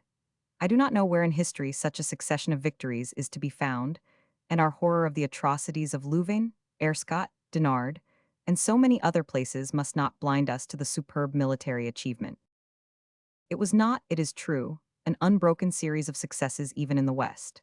The French in the early days won a victory at Dornac in Alsace, and another smaller one at Dinant in the Ardennes. They held the enemy in the neighborhood of Nancy, fought a fairly equal battle at St. Quentin in taking the pressure off the British at the end of August, and had a success at Guise. These, however, were small matters as compared with the sweeping tide of German victory, but gradually the impetus of the rush was being stayed. Neither the French nor the British lines were broken. They grew stronger from compression, whilst the invaders grew weaker from diffusion. Even as they hoped to reach the climax of their success, and the huge winning post of the Eiffel Tower loomed up before their racing armies, the dramatic moment arrived, and the dauntless, high-hearted allies had the reward of their constant, much-enduring valor. The turn of the tide. September 6 was a day of great elation in the armies of the Allies, for it marked the end of the retreat and the beginning of their victorious return. It is clear that they could in no case have gone farther south without exposing Paris to the danger of an attack. The French government had already been transferred to Bordeaux, and the city put into a state which promised a long and stubborn defense. But after the surprising rapidity of the capture of Namur, there was a general distrust of fortresses, and it was evident that if only one or two of the outer ring of forts should be overwhelmed by the German fire, the enemy would be in a position to do terrible damage to the city, even if they failed to occupy it. The constant dropping of bombs from German aeroplanes, one of which had already injured the Cathedral of Notre Dame, gave a sinister forecast of the respect which the enemy was likely to show to the monuments of antiquity. Fortunately, the problem of investing Paris while the main French armies remained unbeaten in the field proved to be an insuperable one. The first German task, in accordance with the prophet Clausewitz, was to break the French resistance. Everything would follow after that, and nothing could precede it. Von Kluck, with his army, comprising originally something over 200,000 men, had lost considerably in their conflicts with the British, and were much exhausted by rapid marching, but they were still in good heart, as the roads over which they passed seemed to offer ample evidence that their enemy was in full flight before them. Knowing that they had hit the British hard, they hoped that, for a time at least, they might disregard them, and, accordingly, they ventured to close in, by a flank march, on to the other German armies to the east of them, in order to combine against the main line of French resistance and to make up the gaps of those corps which had been ordered to East Prussia. But the bulldog, though weary and somewhat wounded, was still watching with bloodshot eyes. He now sprang suddenly upon the exposed flank of his enemy and got a grip which held firm for many a day to come. Without going into complicated details of French strategy, which would be outside the scope of this work, it may be generally stated that the whole French line, which had stretched on August 22 from Namur along the line of the Sambre to Charleroi, and had retired with considerable loss before the German advance, was now extended in 7 separate armies from Verdun to the west of Paris.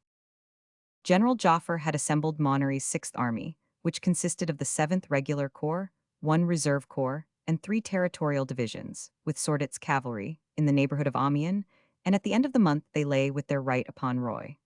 Thus, when von Kluck swerved to his left, this army was on the flank of the whole great German line which extended to Verdun. Next to this Sixth Army and more to the southeast were the British, now no longer unsupported, but with solid French comrades upon either side of them. Next to the British, counting from the left or westward end of the defensive line, was the 5th French Army under General Disbury, of 4 corps, with Queneau's cavalry forming the link between. These 3 great bodies, the French 6th, the British, and the French 5th, were in touch during the subsequent operations, and moved forward in close cooperation upon September 6. Their operations were directed against the 1st von Kluck's and 2nd von Bülow's armies.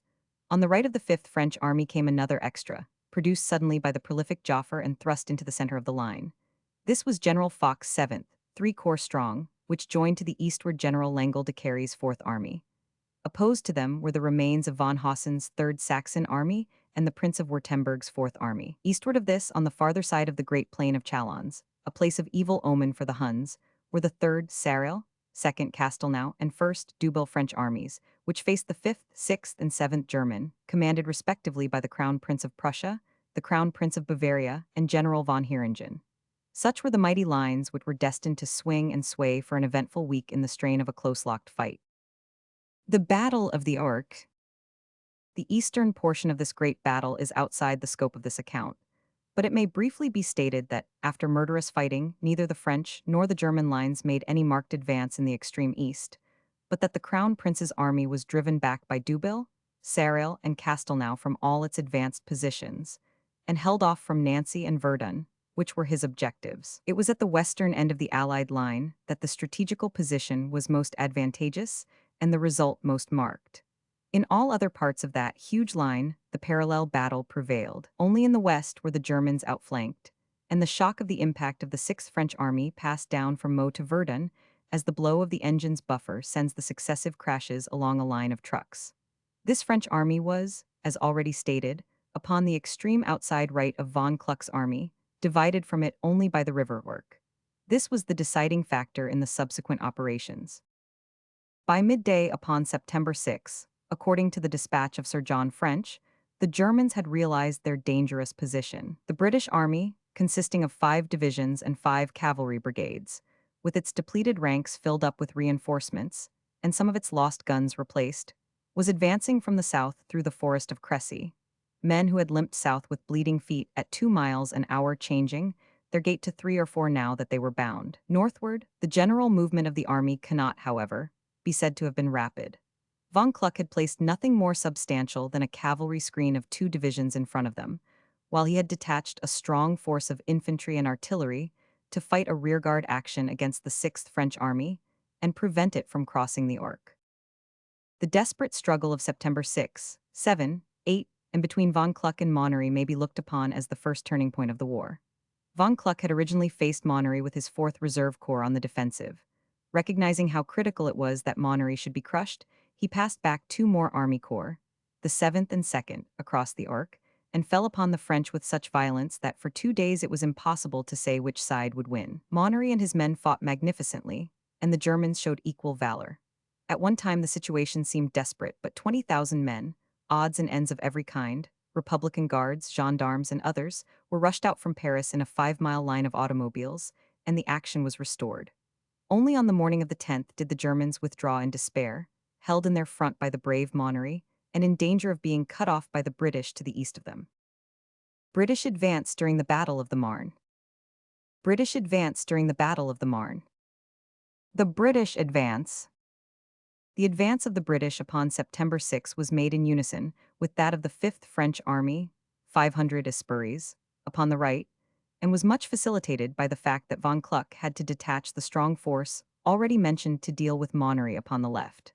The British advanced with the 4th Division upon the left, the 2nd Corps in the center, and the 1st Corps upon the right. The high banks of the Grand Morin were occupied without serious fighting, and the whole line pushed forward for a considerable distance, halting on the Coulommiers-Maisoncells front.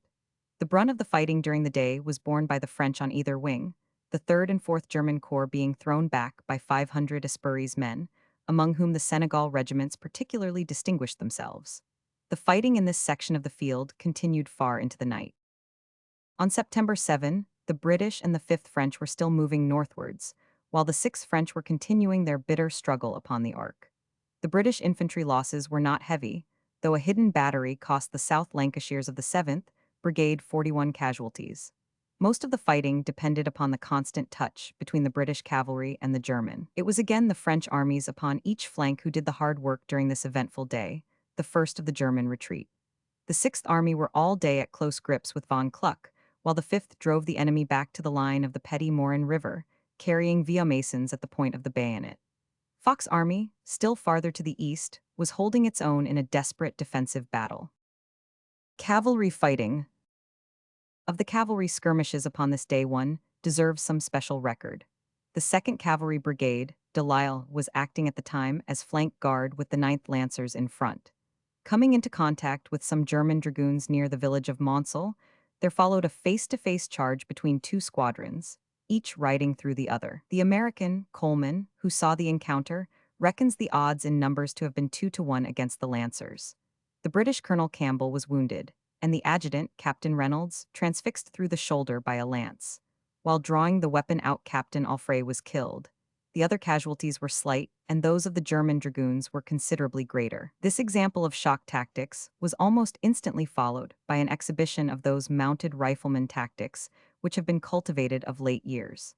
A squadron of the 18th Hussars, having dismounted, was immediately charged by a German squadron in close order. About 70 Germans charged and were picked up in front of the dismounted Hussars, while the few who passed through the firing line were destroyed by the horse holders. It may fairly be argued that had the two squadrons met with shock tactics, no such crushing effect could possibly have been attained. It is interesting that in one morning 2 incidents should have occurred which bore so directly upon the perennial dispute between the partisans of the arme blanche and those of the rifle. On the 8th, the orders were to advance towards Château-Thierry and to endeavor to reach the Marne.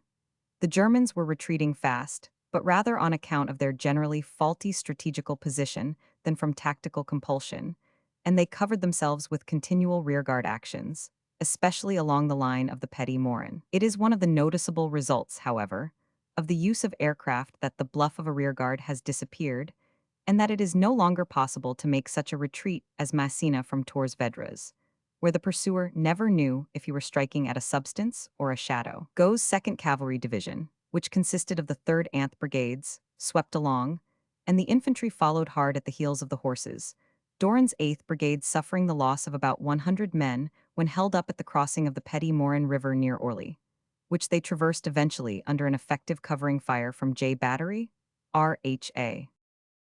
The 1st Army Corps upon this day forced the Petit Morin at 2 places, both near La Trottoir, north of Rebecques. The 1st Division secured the passage at Sablonnières, where the Black Watch seized the heights, causing the German rearguard some losses and taking 60 prisoners. The 2nd Division met with considerable resistance, but the 2nd Worcesters got over at La Gravière and the 2nd Grenadier Guards at La Forge. The enemy was then driven from the river bank into the woods, where they were practically surrounded and had eventually to surrender. 8 machine guns and prisoners, many of them from the Guards Jaeger Battalion, were captured. 6 of these machine guns fell to the Irish Guards. The 2nd Army Corps passed the Petit Morin near St. Cyr and St. Ouen, the 13th Brigade attacking the former, and the 14th the latter, both being villages on the farther side of the river. Such fighting as there was in this quarter came largely to the 1st East Surrey Ants Cornwalls of the 14th Brigade, but the resistance was not great and was broken by the artillery fire. To the soldiers engaged, the whole action was more like a route march with occasional deployments than a battle. On the 9th, the army was up to the Marne and was faced with the problem of crossing it. The operations extending over many miles were unimportant in detail, though of some consequence in the mass. The real hard fighting was falling upon the 6th French Army north of Ligny, which was still in desperate conflict with the German right, and upon Foch's army, which was fighting magnificently at Fère-Champenoise. The advance of the British and their own exertions caused the Germans to retire and cleared the passage over the Ourcq for our allies. The chief losses during the day upon the British side fell upon the Guards Brigade, the 1st Lincolns, and the 1st Cornwalls, most of which were inflicted by invisible quick-firing batteries shrouded by the woods which flank the river. The latter regiment lost Colonel Turner, Major Cornish Bowden, and a number of other killed or wounded in a brilliant piece of woodland fighting, where they drove in a strong German rearguard. The 1st East Surrey, who were very forward in the movement, were also hard hit, having 6 officers and about 120 men out of action. The 1st Lincolns and the guns. The British infantry was able on this day to show that woods may serve for other purposes besides hiding batteries. The 1st Lincolns, being held up a rapid and accurate fire from invisible guns, dispatched 2 companies, 100 and 500, to make in single file a detour under the shelter of the trees. Coming behind the battery, which appears to have had no immediate support, they poured in a rapid fire at 250 yards, which laid every man of the German gunners upon the ground. The whole battery was captured. The casualties of the Lincolns in this dashing exploit, which included Captains Hoskins and Ellison, with Lieutenant Thruston, were unavoidably caused by British shrapnel, our gunners knowing nothing of the movement. On this date, September 9, both the 1st and the 2nd Army Corps were across the Marne and advanced some miles to the north of it, killing, wounding, or capturing many hundreds of the enemy. The 6th French Army was, as stated, fighting hard upon the Ourcq, but the 5th had won a brilliant success near Montmirail and driven the enemy completely over the river. Pulteney's 3rd Corps, still a division short, had been held up by the destruction of the bridges at La Ferte, but on September 10 they were across and the whole army sweeping northwards. The cavalry overrode all resistance and rounded up a number of prisoners, over 2,000 in all. It was a strange reversal of fortune, for here within a fortnight were the same 2 armies playing the converse parts, the British eagerly pushing on with a flushed consciousness of victory, while the Germans, tired and dispirited, scattered in groups among the woods or were gathered up from the roadsides. It was a day of mist and rain, with muddy, sodden roads, but all weather is fine weather to the army that is gaining ground. An impression of complete German demoralization became more widespread as transport, shells, and even guns were found littering the high roads. And yet there was really even less cause for it than when the same delusion was held by the Germans. The enemy were actually making a hurried but orderly retreat, and these signs of disaster were only the evidence of a broken rearguard resistance. German armies do not readily dissolve.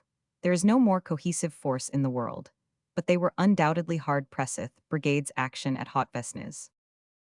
About 8 o'clock upon the morning of the 10th, the 6th Brigade, Davies, observed a column of the enemy's infantry on a parallel road near the village of Hautvesnes. Artillery fire was at once opened upon them, and a vigorous infantry attack, the 1st Rifles advancing direct with the 1st Berkshires on their right, whilst the 1st King's Liverpool worked round each flank in Boer fashion. The 2nd Staffords were in support. The Germans had taken refuge in a sunken road, but they were mercilessly lashed by shrapnel, and of them ran forward with their hands up. The sunken road was filled with their dead and wounded. Some hundreds streamed away across country, but these were mostly gathered up by the 3rd Division on the left. In this brisk little action, the 50th RFA, and later the whole of the 34th Brigade RFA, put in some fine work, the shrapnel fire being most deadly and accurate. The British had pushed their guns freely forward with their cavalry and did much execution with them, though they had the misfortune on the same date, the 10th, to lose, by the answering shell fire of the enemy, General Findlay, artillery commander of the 1st Division. In this second action, in which the German rearguard, Infantry as well as artillery was engaged. The 2nd Sussex Regiment, which was leading the 1st Division, sustained considerable losses near Kirkchamps or Pries, as did the 1st Northamptons and the 1st North Lancashires.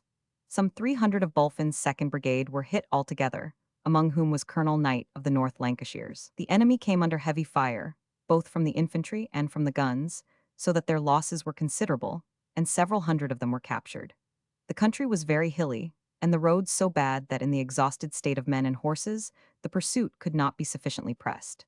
30 large motor cars were seen at Pries in front of the 2nd Brigade, carrying the enemy's rearguard brigade's capture of Germans at Vinley. On this same date, the 9th Brigade captured German infantry, the survivors of a battalion, at the village of Vinley. This seems to have been an incident of the same character as the loss of the Cheshires or of the Munsters in the British retreat, where a body of troops fighting a covering action was left too long or failed to receive the orders for its withdrawal. The defense was by no means a desperate one, and few of the attacking infantry were killed or wounded. On this date, the 5th and 6th French armies were hardly engaged at all, and the whole Allied force, including General Foch's 7th French Army on the right of the 5th, were all sweeping along together in a single rolling steel-crested wave, composed of at least 12 army corps, whilst 9 German corps, 5 of von Kluck and 4 of Bülow, retired swiftly before them, hurrying towards the chance of reforming and refitting which the Aisne position would afford them. On September 11, the British were still advancing upon a somewhat narrowed front. There was no opposition, and again the day bore a considerable crop of prisoners and other trophies. The weather had become so foggy that the aircraft were useless, and it is only when these wonderful scouters are precluded from rising that a general realizes how indispensable they have become to him. As a wit expressed it, they have turned war from a game of cards into a game of chess. It was still very wet, and the army was exposed to considerable privation, most of the officers and men having neither change of clothing, overcoats, nor waterproof sheets, while the blowing up of bridges on the lines of communication had made it impossible to supply the wants. The undefeatable commissariat, however, was still working well, which means that the army was doing the same. On the 12th, the pursuit was continued as far as the river Aisne. Alembe's cavalry occupied Braine in the early morning, the Queen's Bays being particularly active, but there was so much resistance that the 3rd Division was needed to make the ground good. Gaux's cavalry division also ran into the enemy near Chassémy, killing or capturing several hundred of the German infantry. In these operations, Captain Stewart, whose experience as an alleged spy has been mentioned, met with a soldier's death. On this day, the 6th French Army was fighting a considerable action upon the British left in the vicinity of Soissons, the Germans making a stand in order to give time for their impedimenta to get over the river. In this they succeeded, so that when the Allied forces reached the Aisne, which is an unfordable stream some 60 yards from bank to bank, the retiring army had got across it, had destroyed most of the bridges, and showed every sign of being prepared to dispute the crossing. The problem of the Aisne. Missy Bridge, facing the 5th Division, appeared at first to be intact, but a daring reconnaissance by Lieutenant Pennecuick, of the Engineers, showed that it was really badly damaged. Condy Bridge was intact, but was so covered by a high horseshoe formation of hills upon the farther side that it could not be used, and remained throughout under control of the enemy. Bourg Bridge, however, in front of the 1st Army Corps, had for some unexplained reason been left undamaged, and this was seized in the early morning of September 13 by Delisle's cavalry, followed rapidly by Bulfin's 2nd Brigade. It was on the face of it a somewhat desperate enterprise which lay immediately in front of the British general. If the enemy were still retreating, he could not afford to slacken his pursuit, while, on the other hand, if the enemy were merely making a feint of resistance, then, at all hazards, the stream must be forced and the rearguard driven in. The German infantry could be seen streaming up the roads on the farther bank of the river, but there were no signs of what their next disposition might be. Air reconnaissance was still precluded, and it was impossible to say for certain which alternative might prove to be correct, but Sir John French's cavalry training must incline him always to the braver course. The officer who rode through the Boers to Kimberley, and threw himself with his weary men across the path of the formidable Cronje, was not likely to stand hesitating upon the banks of the Aisne. His personal opinion was that the enemy meant to stand and fight, but none the less the order was given to cross. September 13 was spent in arranging this dashing and dangerous movement. The British got across eventually in several places and by various devices. Bulfin's men, followed by the rest of the 1st Division of Haig's Army Corps, passed the canal bridge of Bourg with no loss or difficulty. The 11th Brigade of Pulteney's 3rd Corps got across by a partially demolished bridge and ferry at Venazel. They were followed by the 12th Brigade, who established themselves near Bussy. The 13th Brigade was held up at Missy, but the 14th got across and lined up with the men of the 3rd Corps in the neighborhood of Stee, Marguerite, meeting with a considerable resistance from the Germans. Later, Count Gleiken's 15th Brigade also got across. On the right, Hamilton got over with 2 brigades of the 3rd Division, the 8th Brigade crossing on a single plank at Vayli, and the 9th using the railway bridge, while the whole of Haig's 1st Corps had before evening got a footing upon the farther bank. So eager was the advance and so inadequate the means that Haking's 5th Brigade, led by the Connaught Rangers, was obliged to get over the broad and dangerous river, walking in single file along the sloping girder of a ruined bridge, under a heavy, though distant, shell fire. The night of September 13 saw the main body of the army across the river, already conscious of a strong rearguard action, but not yet aware that the whole German army had halted and was turning at bay. On the right, Delisle's cavalrymen had pushed up the slope from Bourg Bridge and reached as far as Vendres, where they were pulled up by the German lines. It has been mentioned above that the 11th Anth Brigades of the 4th Division had passed the river at Venazel. These troops were across in the early afternoon, and they at once advanced, and proved that in that portion of the field the enemy were undoubtedly standing fast. The 11th Brigade, which was more to the north, had only a constant shell fall to endure, but the 12th, pushing forward through Bussy-le-Long, found itself in front of a line of woods from which there swept a heavy machine gun and rifle fire. The advance was headed by the 2nd Lancashire Fusiliers, supported by the 2nd Inniskilling Fusiliers. It was across open ground and under heavy fire, but it was admirably carried out. In places where the machine guns had got the exact range, the stricken Fusiliers lay dead or wounded with accurate intervals, like a firing line on a field day. The losses were heavy, especially in the Lancashire Fusiliers. Colonel Griffin was wounded, and of his officers with 250 men were among the casualties. It should be recorded that fresh supplies of ammunition were brought up at personal risk by Colonel Seeley, late Minister of War, in his motor car. The contest continued until dusk, when the troops waited for the battle of next day under such cover as they could find. The crossing of the stream may be said, upon the one side, to mark the end of the battle and pursuit of the Marne, while on the other it commenced that interminable battle of the Aisne, which was destined to fulfill Bloch's prophecies, and to set the type of all great modern engagements. The prolonged struggles of the Manchurian War had prepared men's minds for such a development, but only here did it first assume its full proportions, and warn us that the battle of the future was to be the siege of the past. Men remembered with a smile Bernhardi's confident assertion that a German battle would be decided in one day, and that his countrymen would never be constrained to fight in defensive trenches. The moral effect of the Battle of the Marne was greater than its material gains. The latter, so far as the British were concerned, did not exceed prisoners, 20 guns, and a quantity of transport. The total losses, however, were very heavy.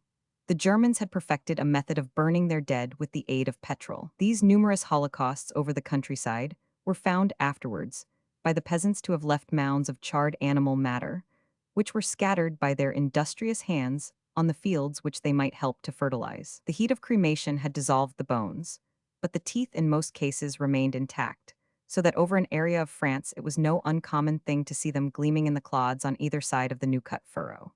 Had the ring of high-born German criminals, who planned the war scene in some apocalyptic vision, the detailed results of their own villainy, it is hard to doubt that even their hearts and consciences would have shrunk from the deed. Apart from the losses, the mere fact that a great German army had been hustled across 30 miles of country, had been driven from river to river, and had finally to take refuge in trenches in order to hold their ground, was a great encouragement to the Allies. From that time, they felt assured that with anything like equal numbers, they had an ascendancy over their opponents. Save in the matter of heavy guns and machine guns, there was not a single arm in which they did not feel that they were the equals or the superiors. Nor could they forget that this foe, whom they were driving in the open and holding in the trenches, was one who had rushed into the war with men and material, all carefully prepared for this day of battle, while their own strength lay in the future. If the present was bright, it would surely be incomparably brighter when the reserves of France and the vast resources of the British Empire were finally brought into line. There had never from the beginning been a doubt of final victory, but from this time on it became less an opinion and more a demonstrable and mathematical certainty. Why the Marne is one of the great battles of all time. The battle must also be regarded as a fixed point in military history, since it was the first time since the days of the great Napoleon that a Prussian army had been turned and driven. In three successive wars, against the Danes, the Austrians, and the French, they had lived always in the warm sunshine of success. Now, at last, came the first chill of disaster, partly from their excellent military qualities, but even more on account of their elaborate and methodical preparations, joined with a want of scruple, which allowed them to force a war at the moment when they could take their adversary at a disadvantage. They had established a legend of invincibility. This they left behind them with their cannon and their prisoners between the Marne and the Aisne. It had been feared that free men, trained in liberal and humane methods, could never equal in military efficiency those who had passed through the savage discipline, which is the heritage of the methods that first made Prussia great at the expense of her neighbors. This shadow was henceforth forever lifted from men's minds, and it was shown that the kindly comradeship which exists in the Western armies between officers and men was not incompatible with the finest fighting qualities of which any soldiers are capable. Chapter 6. The Battle of the Aisne. The hazardous crossing of the Aisne, wonderful work of the sappers, the fight for the sugar factory, general advance of the army, the 4th Guards Brigade's difficult task, cavalry as a mobile reserve, the 6th Division hardships of the army, German breach of faith, Tadez Taugers, the general position, attack upon the West Yorks, counterattack by Congreve's 18th Brigade, Rheims Cathedral spies, the siege and fall of Antwerp. The hazardous crossing of the Aisne. The stretch of river which confronted the British Army when they set about the hazardous crossing of the Aisne was about 15 miles in length. It lay as nearly as possible east and west, so that the advance was from south to north. As the British faced the river, the 1st Army Corps was on the right of their line, together with half the cavalry. In the center was the 2nd Corps, on the left the 3rd Corps, which was still without one of its divisions, the 6th, but retained, on the other hand, the 19th Brigade, which did not belong to it. Each of these British corps covered a front of roughly 5 miles. Across the broad and swift river, a considerable German army with a powerful artillery was waiting to dispute the passage. On the right of the British were the French 5th and 7th armies, and on their left, forming the extremity of the Allied line, was the French 6th Army, acting in such close cooperation with the British 3rd Corps in the Soissons region that their guns were often turned upon the same point. This 6th French Army, with the British Army, may be looked upon as the left wing of the huge Allied line, which stretched away with many a curve and bend to the Swiss frontier. During all this hurried retreat from the Marne, it is to be remembered that the Eastern German armies had hardly moved at all. It was their 4 armies of the right which had swung back like a closing door, the Crown Prince's 5th Army being the hinge upon which it turned. Now the door had ceased to swing, and one solid barrier presented itself to the Allies. It is probable that the German preponderance of numbers was, for the moment, much lessened or even had ceased to exist, for the losses in battle, the detachments for Russia, and the operations in Belgium had all combined to deplete the German ranks. The Belgian army had retired into Antwerp before the fall of Brussels, but they were by no means a force to be disregarded, being fired by that sense of intolerable wrong which is the most formidable stimulant to a virile nation. From the shelter of the Antwerp entrenchments, they continually buzzed out against the German lines of communication, and although they were usually beaten back and were finally pent in, they still added to the great debt of gratitude which the Allies already owed them by holding up a considerable body, 2 army corps at least, of good troops. On the other hand, the fortress of Maubeuge, on the northern French frontier, which had been invested within a few days of the Battle of Mons, had now fallen before the heavy German guns, with the result that at least a corps of troops under von Zweil and these same masterful guns were now released for service on the Aisne. Wonderful work of the sappers. The more one considers the operation of the crossing of the Aisne with the battle which followed it, the more one is impressed by the extraordinary difficulty of the task, the swift debonair way in which it was tackled, and the pushful audacity of the various commanders in gaining a foothold upon the farther side. Consider that upon the 12th the army was faced by a deep, broad, unfordable river, with only one practicable bridge in the 15 miles opposite them. They had a formidable enemy, armed with powerful artillery, standing on the defensive upon a line of uplands commanding every crossing and approach, whilst the valley was so broad that ordinary guns upon the corresponding uplands could have no effect, and good positions lower down were hard to find. there was the problem. And yet upon the 14th, the bulk of the army was across, and had established itself in positions from which it could never afterwards be driven. All arms must have worked well to bring about such a result, but what can be said of the Royal Engineers, who built under heavy fire in that brief space 9 bridges, some of them capable of taking heavy traffic, while they restored 5 of the bridges which the enemy had destroyed. September 13, 1914, should be recorded in their annals as a marvelous example of personal self-sacrifice and technical proficiency.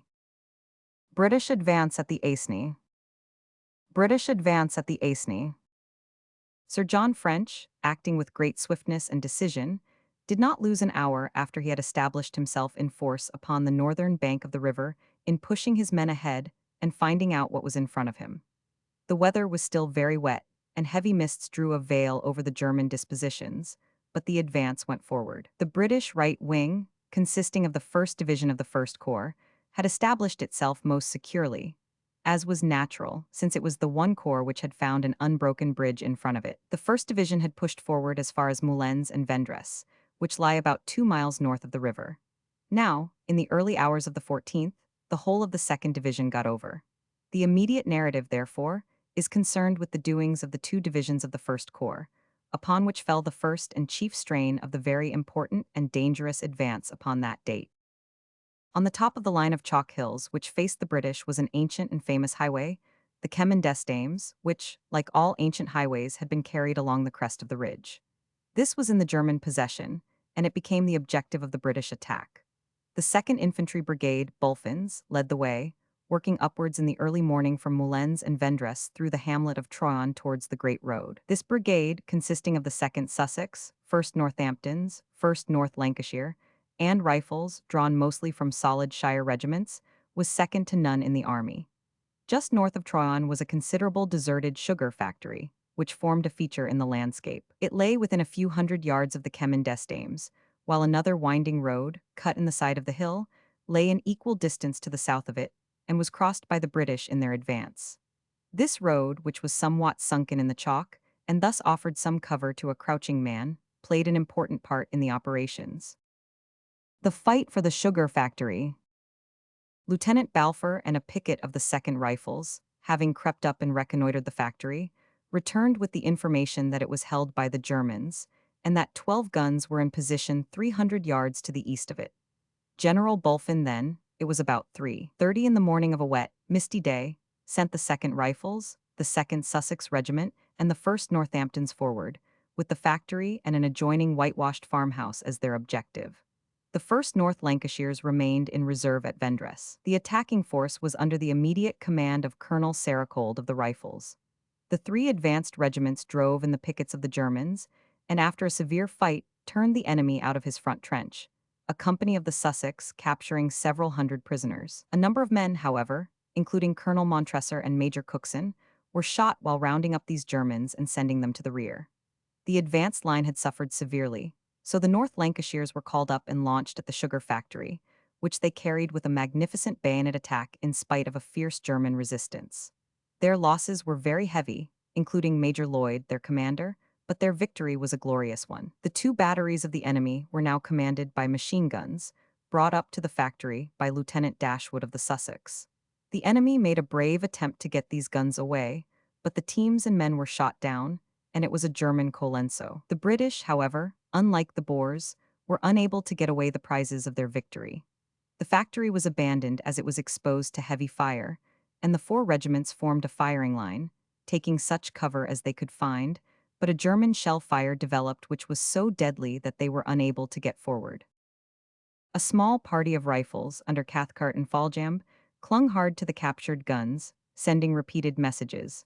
For God's sake, bring horses and fetch away these pieces. No horses were, however, available, and eventually both the guns and the buildings were regained by the Germans, the former being disabled before they were abandoned by their captors, and the factory being smashed by the shells. Major Green and a company of the Sussex, with some of the Coldstream under Major Grant, had got as far forward as the Chemin des Dames, but fell back steadily when their flank was finally exposed. 2 companies of the 1st Coldstream, under Colonel Ponsonby, had also pushed on to the road, and now came back. Nothing could exceed the desperate gallantry of officers and men. Major Jelf, severely wounded, cheered on his riflemen until evening. Major War of the same regiment and Major Phillips rallied the hard-pressed line again and again. Lieutenant Spread of the Lancashires worked his machine gun until it was smashed, and then, wounded as he was, brought up a second gun and continued the fight. Major Burrows rallied the Lancashires when their leader, Major Lloyd, was hit. Brigade Major Watson of the Queen's was everywhere in the thick of the firing. No men could have been better led, nor could any leaders have better men. A large number of wounded, both British and Germans, lay under the shelter of some haystacks between the lines and crawled slowly round them for shelter, as the fire came from one side or the other. A fitting subject surely for a Verestchagin. General advance of the army. Meanwhile, it is necessary to follow what had been going on at the immediate left of Bulfin's brigade. Max's 1st Brigade had moved up in the face of a considerable fire until it came to be nearly as far north as the factory, but to the west of it. The 1st Coldstream had been sent across to help the dismounted cavalry to cover Bulfin's right, since the main German strength seemed to be in that quarter. The 1st Scots Guards was held in reserve, but the other regiments of the 1st Brigade, the 1st Black Watch and the 1st Camerons, a battalion which had taken the place of the brave but unfortunate Munsters, lined up on the left of the factory and found themselves swept by the same devastating fire which had checked the advance. This fire came from the fringe of the woods and from a line of trenches lying northeast of the factory on the edge of the Chemin des Dames. Up to this time, the British had no artillery support on account of the mist, but now Ged's 25th Brigade RFA, comprising the 113th, 114th, Anth batteries, was brought to its assistance. It could do little good in such a dim light, and one battery, the 115th, under Major Johnstone, which pushed up within 800 yards of the enemy's position, was itself nearly destroyed. The 116th RFA under Captain Oliver also did great work, working its way up till it was almost in the infantry line, and at one time in advance of it. The whole infantry line, including a mixture of units, men of the Rifles, Sussex, and North Lancashires, with a sprinkling of guardsmen and Black Watch from the 1st Brigade, came slowly down the hill, sweating blood to hold their own. As one of them described it, until they reached the sunken road which has been already mentioned. Their General Bulfin had stationed himself with the reserve, and the line steadied itself, reformed, and, with the support of the guns, made head once more against the advancing Germans, who were unable to make any progress against the fire which was poured into them. With such spades and picks as could be got, a line of shallow trenches was thrown up, and these were held against all attacks for the rest of the day. It was the haphazard line of these hurriedly dug shelters which determined the position retained in the weeks to come.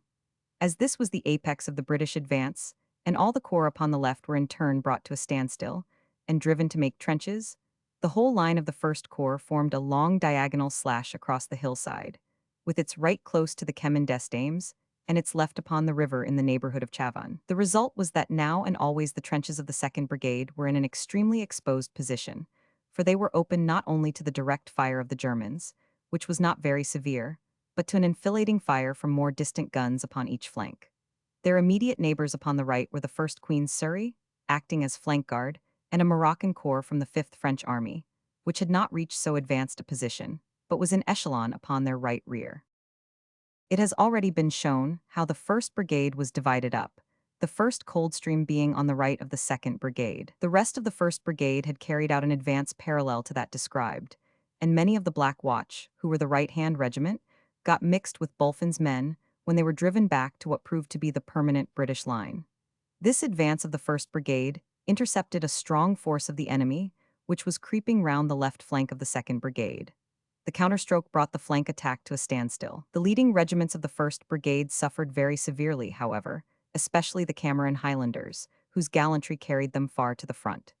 This regiment lost Lieutenant Colonel MacLachlan, 2 majors, Maitland and Nicholson, 3 captains, 11 lieutenants, and about 300 rank and file in the action. Some of these fell into the hands of the enemy, but the great majority were killed or wounded.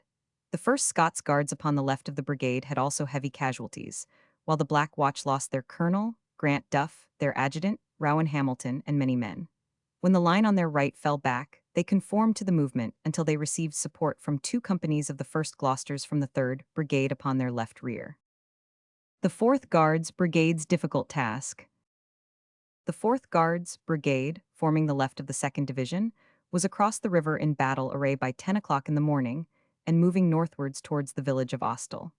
Its task was a supremely difficult one. Dense woods faced it, fringed with the hostile riflemen, while a heavy shell fire tore through the extended ranks. It is safe to say that such an advance could not have been carried out in the heavy-handed German fashion without annihilating losses. As it was, the casualties were heavy, but not sufficient to prevent a continuance of the attack, which at 1 o'clock carried the farm and trenches which were its objective. The steep slopes and the thick woods made artillery support impossible, though one section of a battery did contrive to keep up with the infantry. The 3rd Coldstream being held up in their advance on the Super front, the 1st Irish were moved up on their right flank, but the line could do little more than hold its own. Captain Berners, Lord Guernsey, Lord Arthur Hay, and others were killed at this point. The German infantry advanced several times to counterattack, but were swept back by the fire of the guards.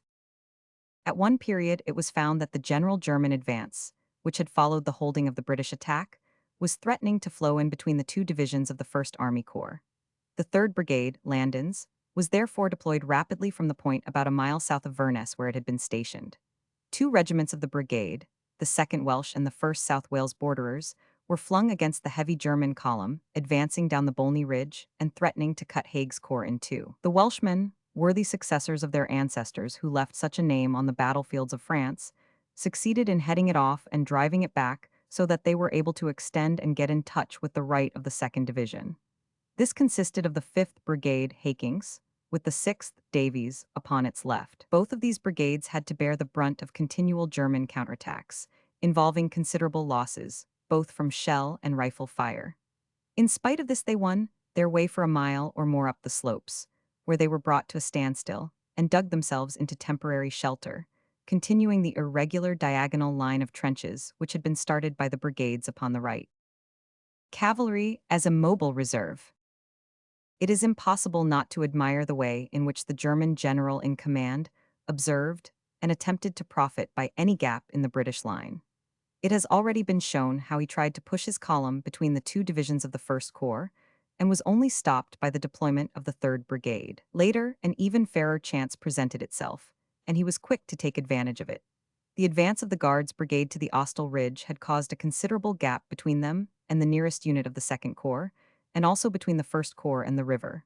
A German attack came swarming down upon the weak spot. From Troyes to Austell, over 5 miles of ground, Haig's corps was engaged to the last man and pinned down in their positions. It was not possible to fill the gap.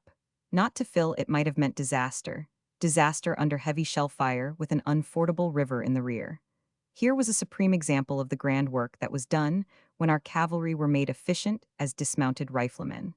Their mobility brought them quickly to the danger spot. Their training turned them in an instant from horsemen to infantry. The 15th Hussars, the Irish Horse, the whole of Briggs' 1st Cavalry Brigade, and finally the whole of de Lisle's 2nd Cavalry Brigade, were thrown into the gap. The German advance was stayed and the danger passed. From now onwards, the echelon formed by the units of the 1st Corps ended with these cavalry brigades near Chavannes to the immediate north of the river.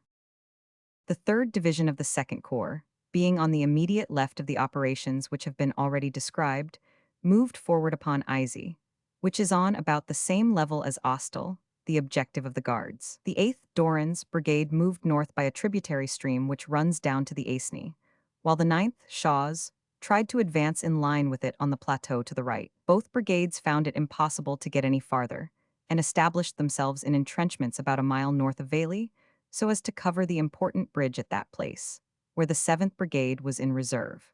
The 3 Fusilier regiments of the 9th Brigade all lost heavily, and the Lincolns had at one time to recross the river, but recovered their position. The attack made by the 5th Division near Missy was held up by a very strong German position among the woods on the Chivers Heights, which was fronted by wire entanglements. The regiments chiefly engaged were the Norfolks and Bedfords of the 15th Brigade, with the Cornwalls and East Surreys of the 14th Brigade, the remains of the Cheshires being in close support. They crossed the wire and made good progress at first, but were eventually brought to a stand by heavy fire at close range from a trench upon their right front. It was already dusk, so the troops ended by maintaining the position at Missy and Stee Marguerite, where there were bridges to be guarded. The 4th Division of Pulteney's 3rd Corps had no better success, and was only able to maintain its ground. It may be remarked, as an example of valiant individual effort, that this division was largely indebted for its ammunition supply to the efforts of Captain Johnston of the Sappers, who, upon a crazy raft of his own construction, aided by Lieutenant Flint, spent 12 hours under fire ferrying over the precious boxes. The familiar tale of stalemate was to be told of the 6th French Army in the Soissons section of the river. Along the whole Allied line, the position was the same. The greatest success and probably the hardest fighting having fallen to the lot of the 18th French Corps, which had taken, lost, and finally retaken Crayon, thus establishing itself upon the lip of that formidable plateau which had been the objective of all the attacks.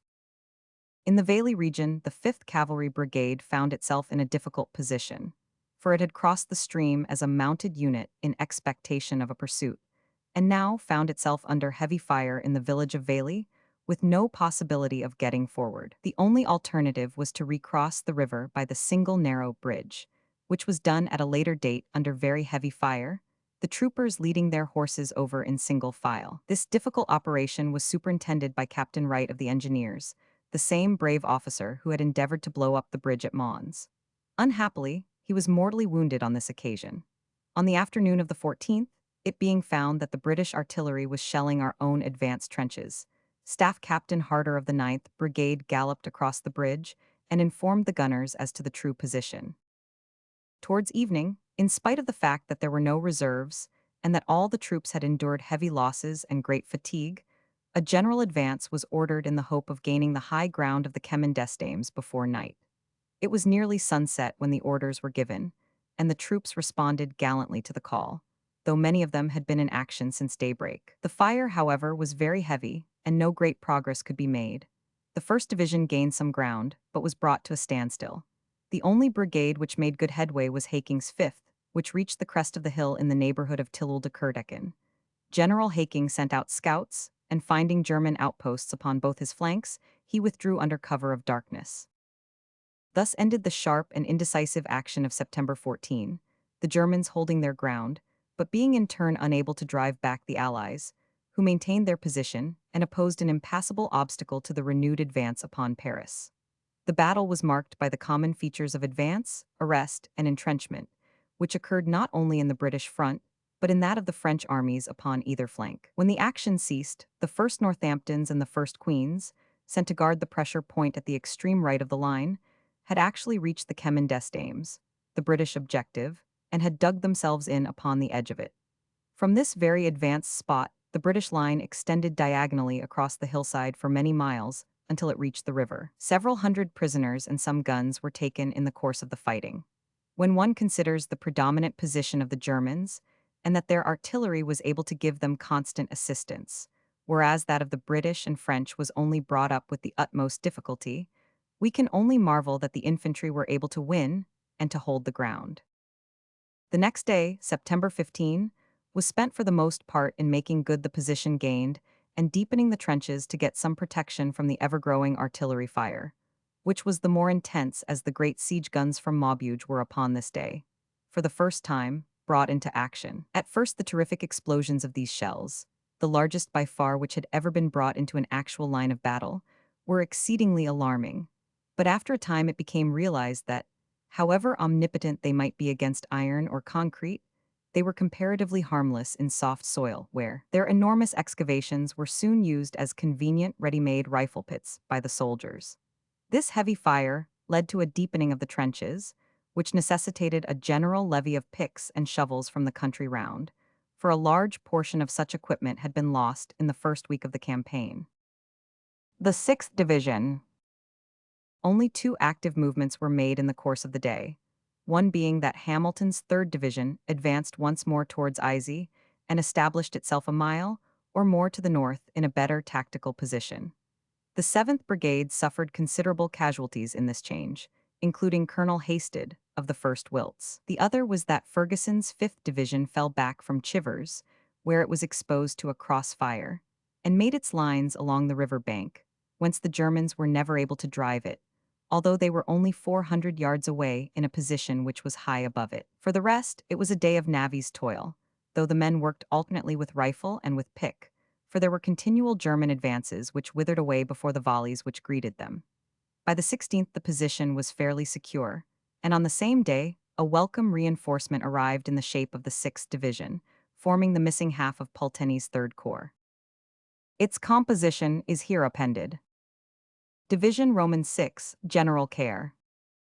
16th Infantry Brigade General Ing. Williams. 1st East Kent. 1st Leicester. 1st Shropshire Light Infantry.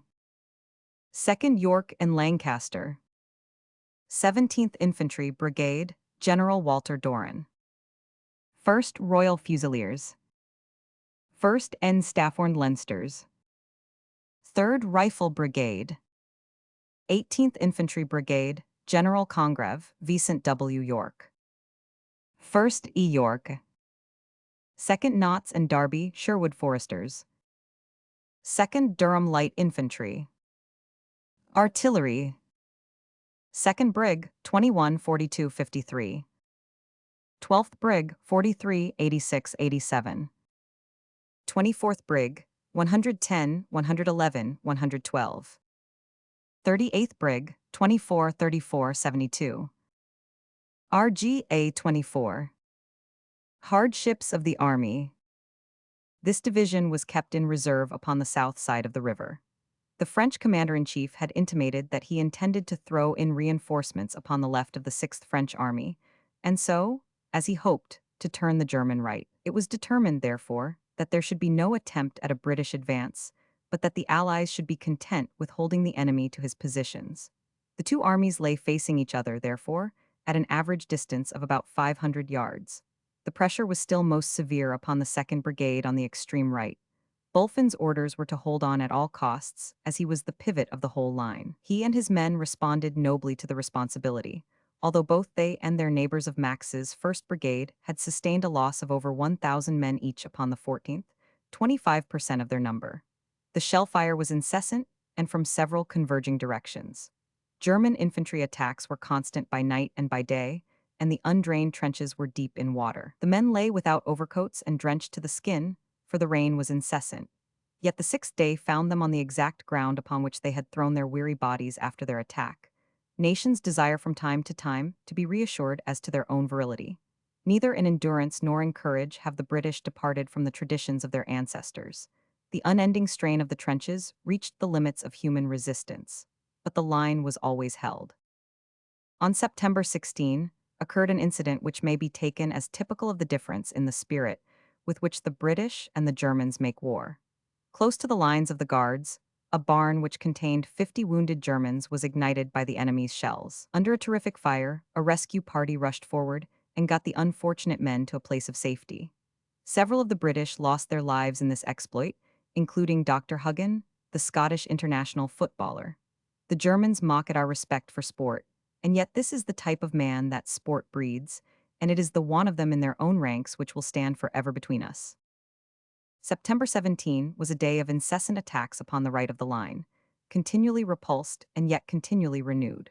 One can well sympathize with the feelings of the German commanders who, looking down from their heights, saw the British line in a most dangerous strategical position, overmatched by their artillery, with a deep river in their rear, and yet were unable to take advantage of it because of their failure to carry the one shallow line of extemporized trenches. Naturally, they came again and again, by night and by day, with admirable perseverance and daring to the attack, but were always forced to admit that nothing can be done against the magazine rifle in hands which know how to use it. They tried here and they tried there, these constant sudden outpourings of cheering, hurrying, gray-clad men.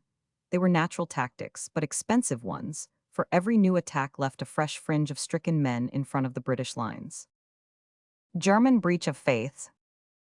One incident upon the 17th stands out amid the somewhat monotonous record of trench attacks.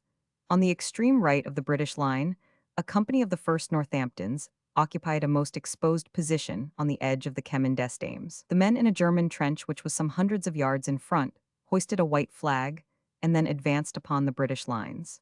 It is well to be charitable in all these white flag incidents, since it is always possible on either side that unauthorized men may hoist it, and the officer in command very properly refuse to recognize it. But in this case, the deception appears to have been a deliberate one. These are the facts. On seeing the flag, Captain Savage, of B Company Northamptons, got out of the trench and with Lieutenant Dimmer, of the Rifles, advanced to the Germans. He threw down his sword and revolver to show that he was unarmed.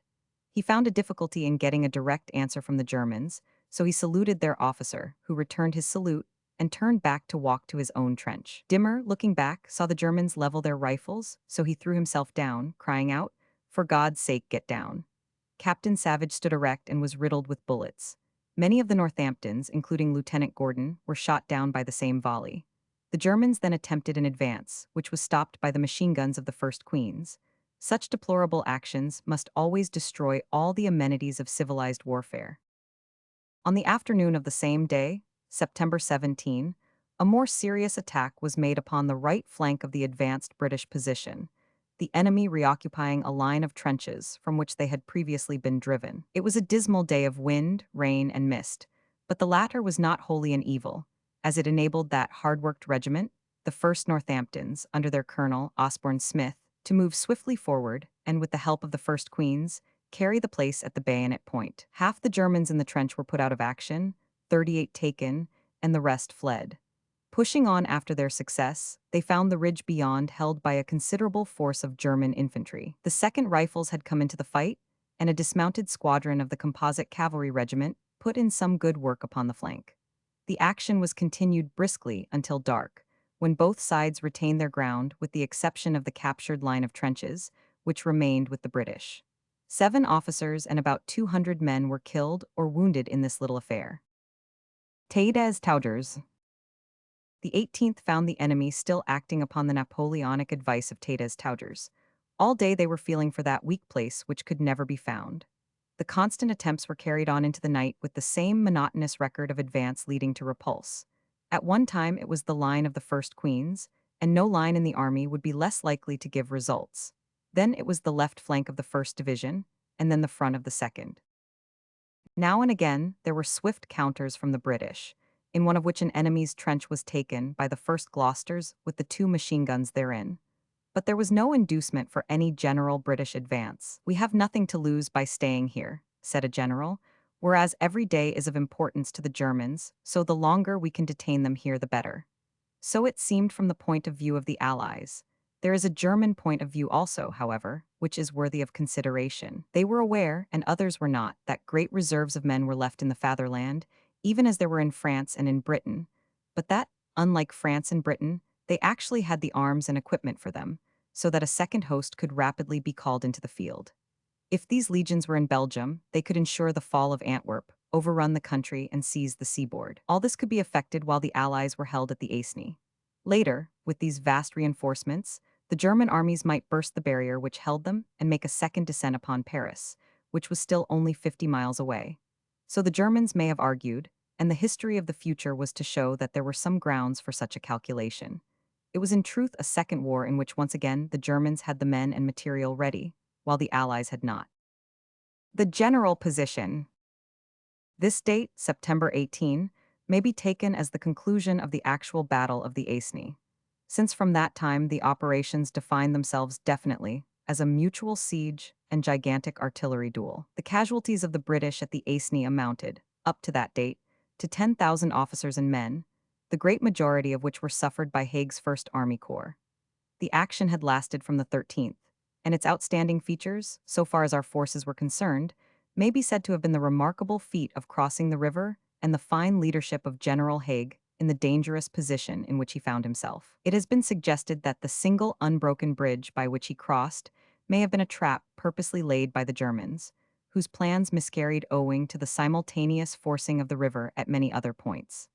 As it was, the position of the 1st Corps was a very difficult one, and a reverse might have become an absolute disaster. It was impossible for General French to avoid this risk, for since the weather precluded all air reconnaissance, it was only by pushing his army across that he could be sure of the enemy's dispositions. The net result was one more demonstration upon both sides that the defensive force has so great an advantage under modern conditions that if there be moderate equality of numbers, and if the flanks of each be guarded, a condition of stalemate will invariably ensue, until the campaign is decided by economic causes or by military movements in some other part of the field of operations. There is ample evidence that for the time the German army, though able with no great effort to hold the extraordinarily strong position which had been prepared for it, was actually in very bad condition. Large new drafts had been brought out, which had not yet been assimilated by the army. The resistance of Maubeuge had blocked one of their supply railroads, and for some time the commissariat had partially broken down. Above all, they were mentally depressed by meeting such resistance where they had been led to expect an easy victory, by their forced retreat when almost within sight of Paris, and by their losses, which had been enormous. In spite of their own great superiority in heavy guns, the French light field pieces had controlled the battlefields. There is ample evidence in the letters which have been intercepted, apart from the statements and appearance of the prisoners, to show the want and depression which prevailed.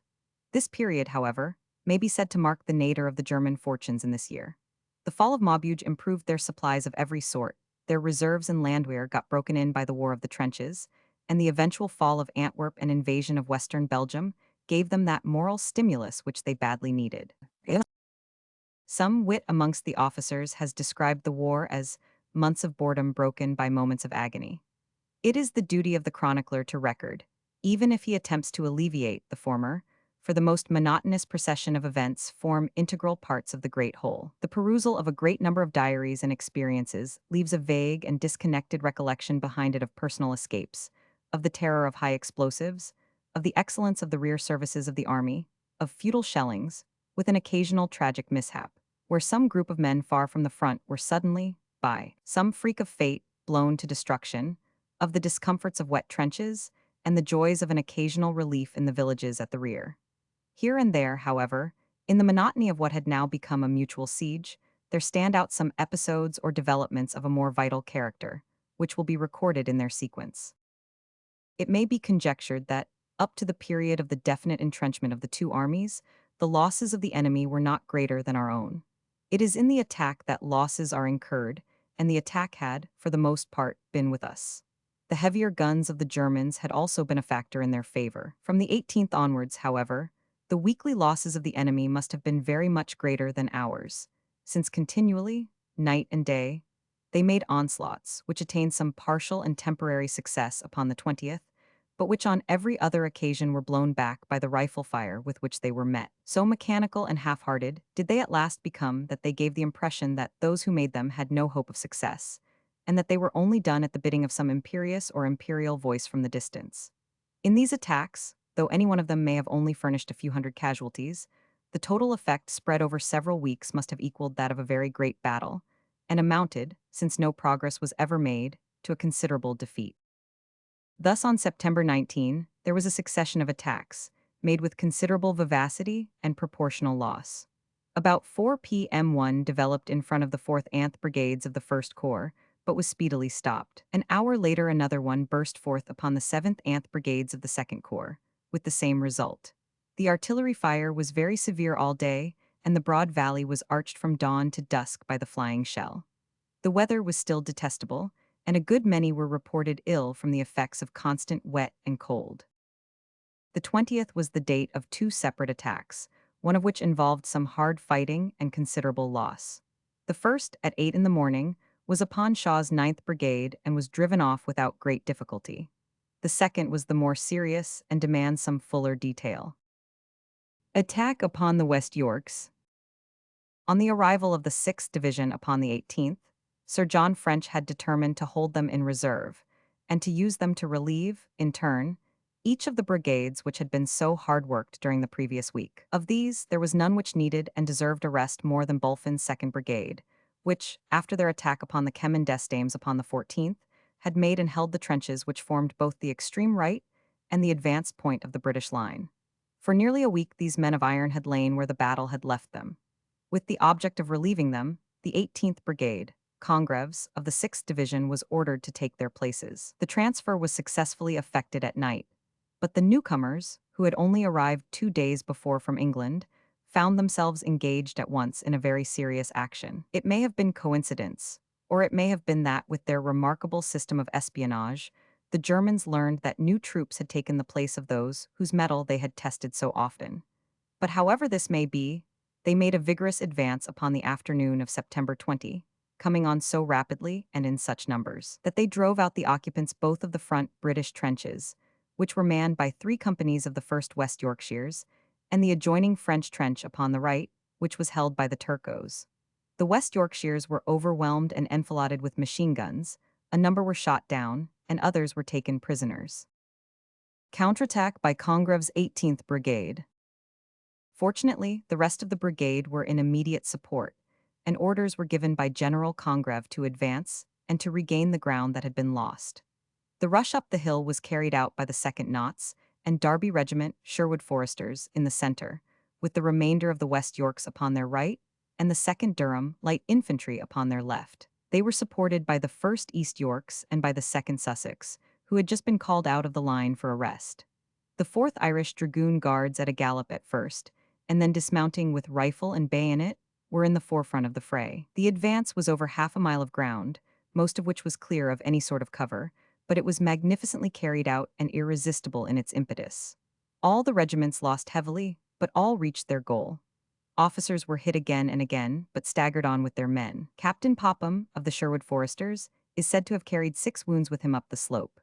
15 officers and men were shot down, but the lost trench was carried at the point of the bayonet and the whole position re-established.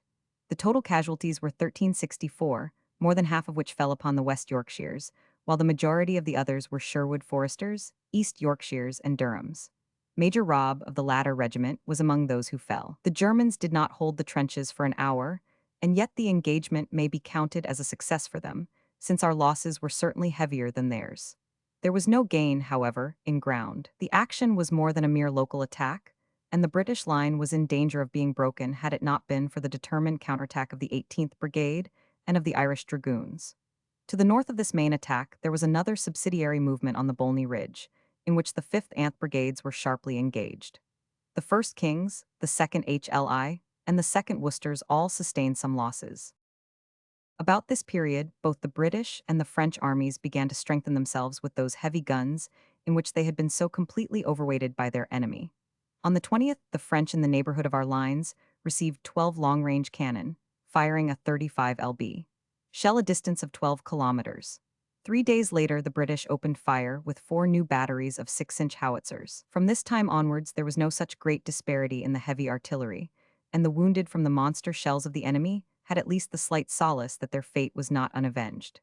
The expenditure of shells, however, was still at the rate of 10 German to 1 of the Allies. If the war was not won, it was no fault of Krupp and the men of Essen.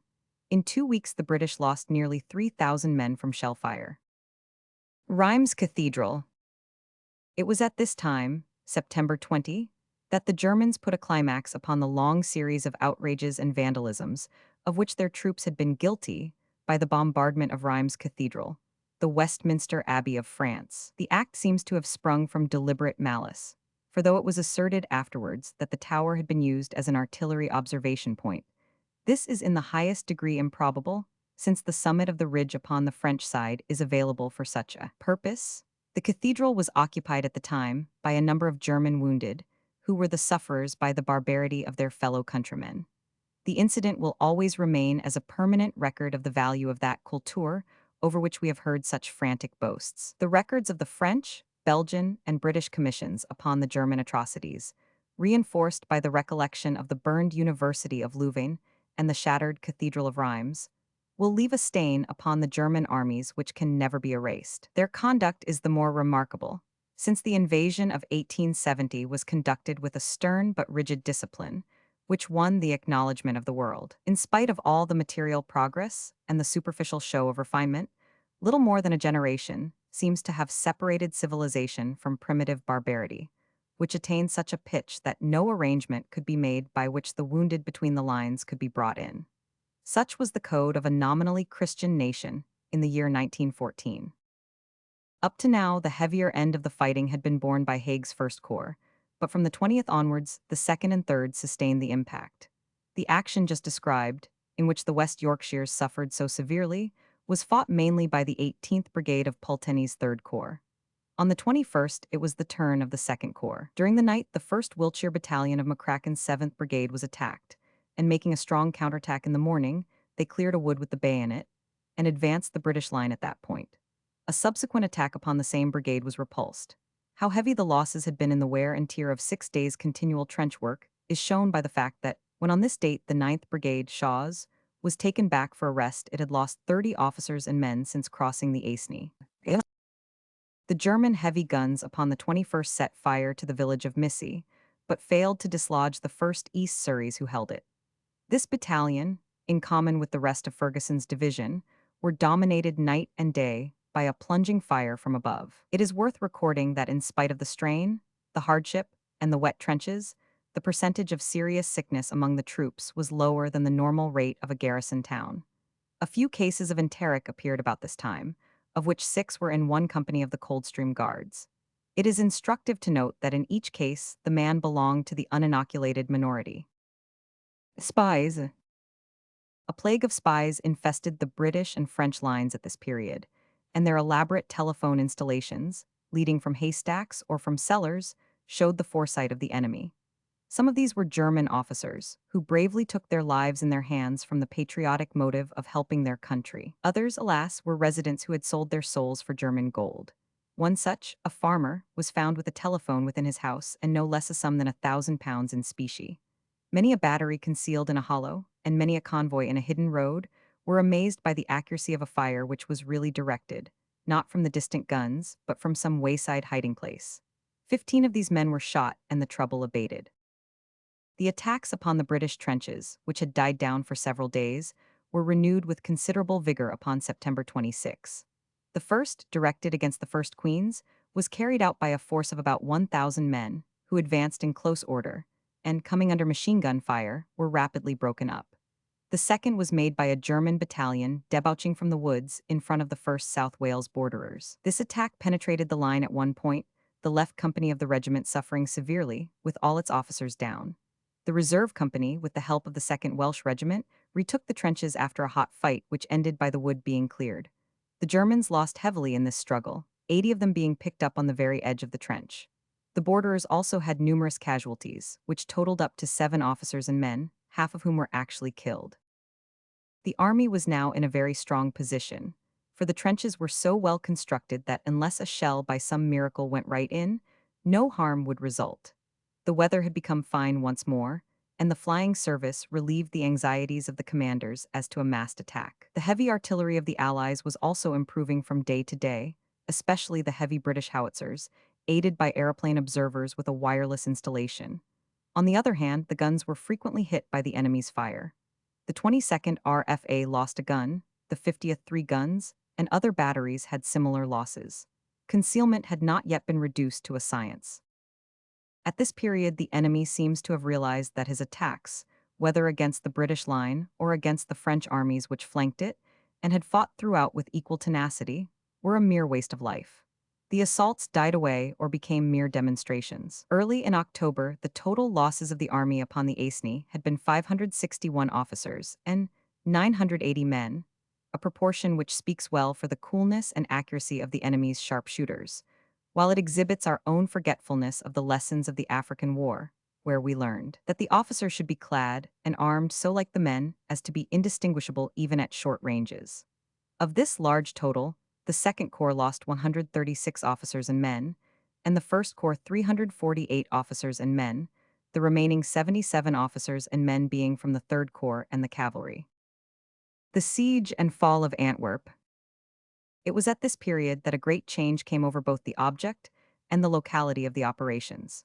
This change depended upon 2 events which had occurred far to the north, and reacted upon the great armies locked in the long grapple of the Aisne.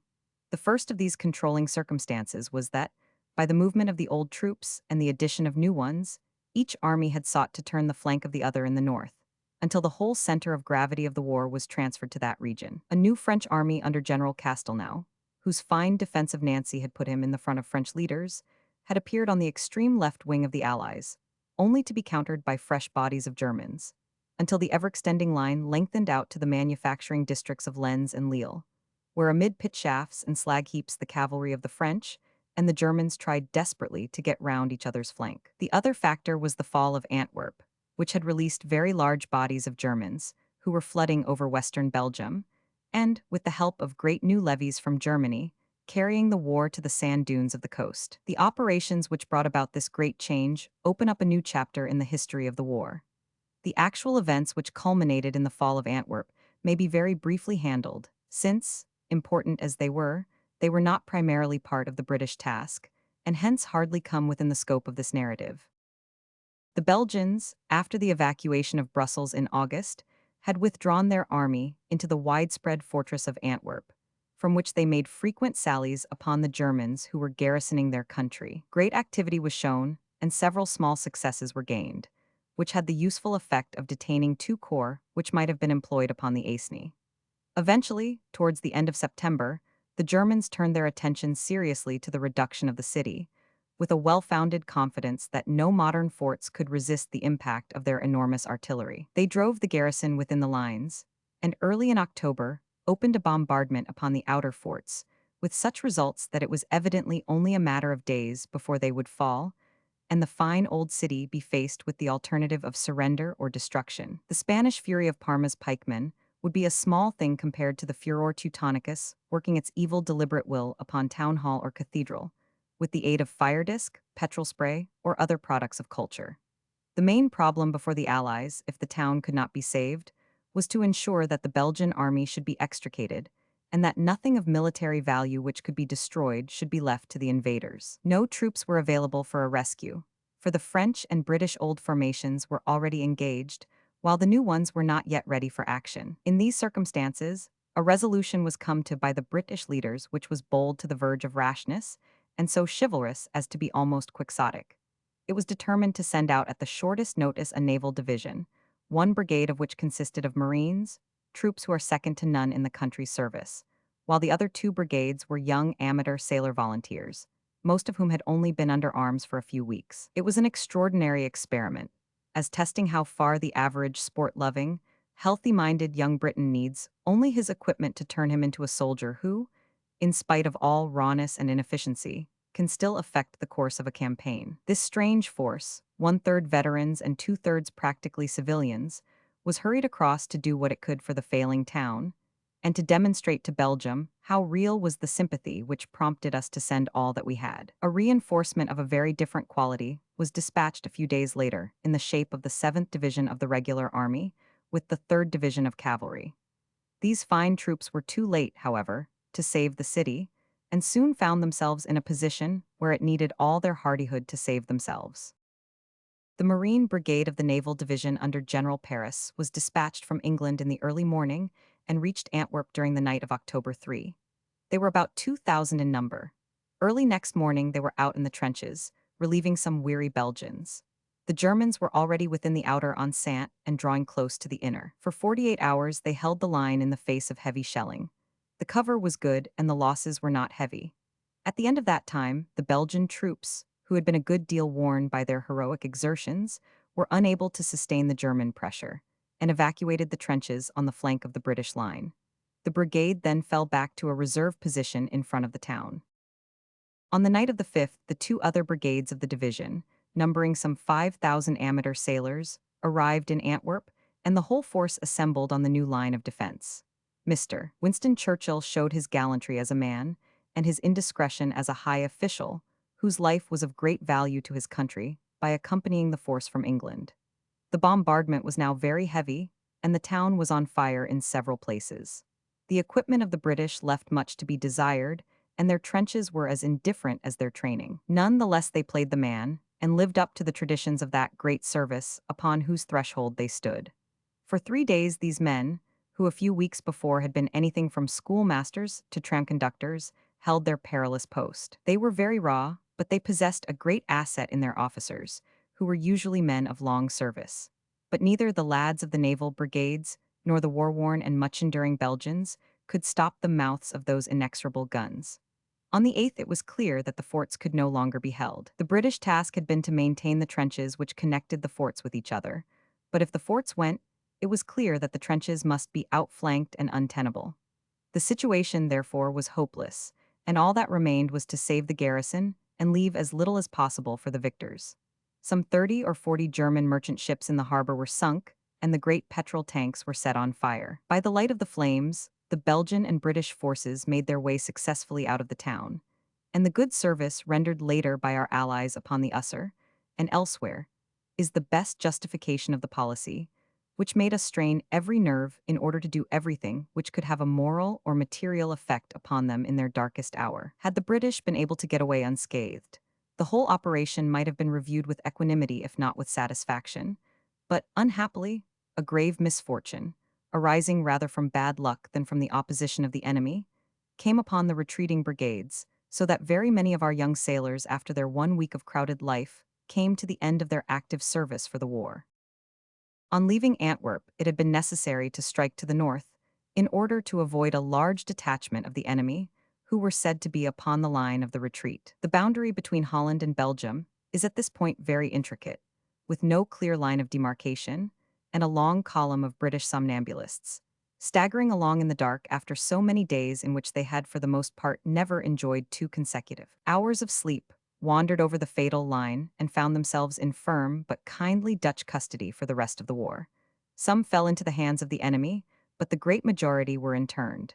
These men belonged chiefly to 3 battalions of the 1st Brigade. The 2nd Brigade, with 1 battalion of the 1st, and the greater part of the Marines, made their way to the trains at St. Gilles and were able to reach Ostend in safety. The remaining battalion of Marines, with a number of stragglers of the other brigades, were cut off at Morbid by the Germans, and about half of them were taken, while the rest fought their way through in the darkness and joined their comrades. The total losses of the British in the whole misadventure from first to last were about 2,500 men, a high price, and yet not too high when weighed against the results of their presence at Antwerp.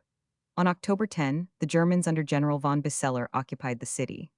Mr. Powell, who was present, testifies that 60,000 marched into the town and that they were all troops of the active army. It has already been described how the northern ends of the two contending armies were endeavoring to outflank each other, and there seemed every possibility that this process would be carried out until each arrived at the coast. Early in October, Sir John French represented to General Joffre that it would be well that the British army should be withdrawn from the Aisne and take its position to the left of the French forces, a move which would shorten its line of communications very materially, and at the same time give it the task of defending the Channel coast. General Joffre agreed to the proposition, and the necessary steps were at once taken to put it into force. The Belgians had in the meanwhile made their way behind the line of the Ussur, where a formidable position had been prepared. There, with hardly a day of rest, they were ready to renew the struggle with the ferocious ravagers of their country. The Belgian government had been moved to France, and their splendid king, who will live in history as the most heroic and chivalrous figure of the war, continued by his brave words and noble example to animate the spirits of his countrymen. From this time, Germany was in temporary occupation of all Belgium, save only the one little corner, the defense of which will be recorded forever. Little did she profit by her crime, or by the excuses and forged documents by which she attempted to justify her action. She entered the land in dishonor, and dishonored will quit it. William, Germany, and Belgium are an association of words which will raise in the minds of posterity all that Parma, Spain, and the lowlands have meant to us, an episode of oppression, cruelty, and rapacity, which fresh generations may atone for but can never efface. Chapter 7. The La Bassée Armentières Operations. From October 11 to October 31, 1914. The Great Battle Line, advance of 2nd Corps, death of General Hamilton, the farthest point, fate of the 2nd Royal Irish, the 3rd Corps, exhausted troops, first fight of Neuve Chapelle, the Indians take over, the Lancers at Warneton, Pulteney's operations, action of Laguerre. In accordance with the new plans, the Great Transference began upon October 3. It was an exceedingly difficult problem, since an army of more than 100,000 men had to be gradually extricated by night from trenches which were often not more than 100 yards from the enemy, while a second army of equal numbers had to be substituted in its place. The line of retreat was down an open slope, across exposed bridges, and up the slope upon the southern bank. Any alarm to the Germans might have been fatal, since a vigorous night attack in the middle of the operation would have been difficult to resist, and even an artillery bombardment must have caused great loss of life. The work of the staff in this campaign has been worthy of the regimental officers and of the men. Everything went without a hitch. The 2nd Cavalry Division, Gauze, went first, followed immediately by the 1st Delisles. Then the infantry was withdrawn, the 2nd Corps being the vanguard. The 3rd Corps followed, and the 1st was the last to leave. The 2nd Corps began to clear from its trenches on October 3-4, and were ready for action on the Aire-Bethune line upon October 11. The 3rd Corps was very little behind it, and the 1st had reached the new battleground upon the 19th. Cavalry went by road, infantry marched part of the way, trained part of the way, and did the last lap very often in motor buses.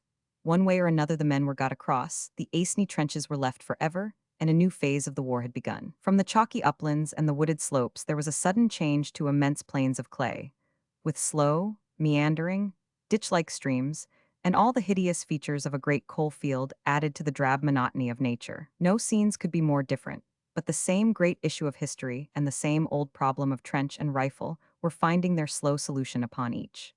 The stalemate of the Aisne was for the moment set aside, and once again we had reverted to the old position where the ardent Germans declared, "This way we shall come, and the Allies, not a mile save over our bodies." The great battle line. The narrator is here faced with a considerable difficulty in his attempt to adhere closely to truth and yet to make his narrative intelligible to the lay reader. We stand upon the edge of a great battle. If all the operations which centered at Ypres, but which extend to the Usser Canal upon the north and to La Bassée at the south, be grouped into one episode, it becomes the greatest clash of arms ever seen up to that hour upon the globe, involving a casualty list: Belgian, French, British, and German, which could by no means be computed as under 250,000 and probably over 300,000 men. It was fought, however, over an irregular line, which is roughly 40 miles from north to south, while it lasted, in its active form, from October 12 to November 20 before it settled down to the inevitable siege stage. Thus both in time and in space it presents difficulties, which make a concentrated, connected, and intelligible narrative no easy task.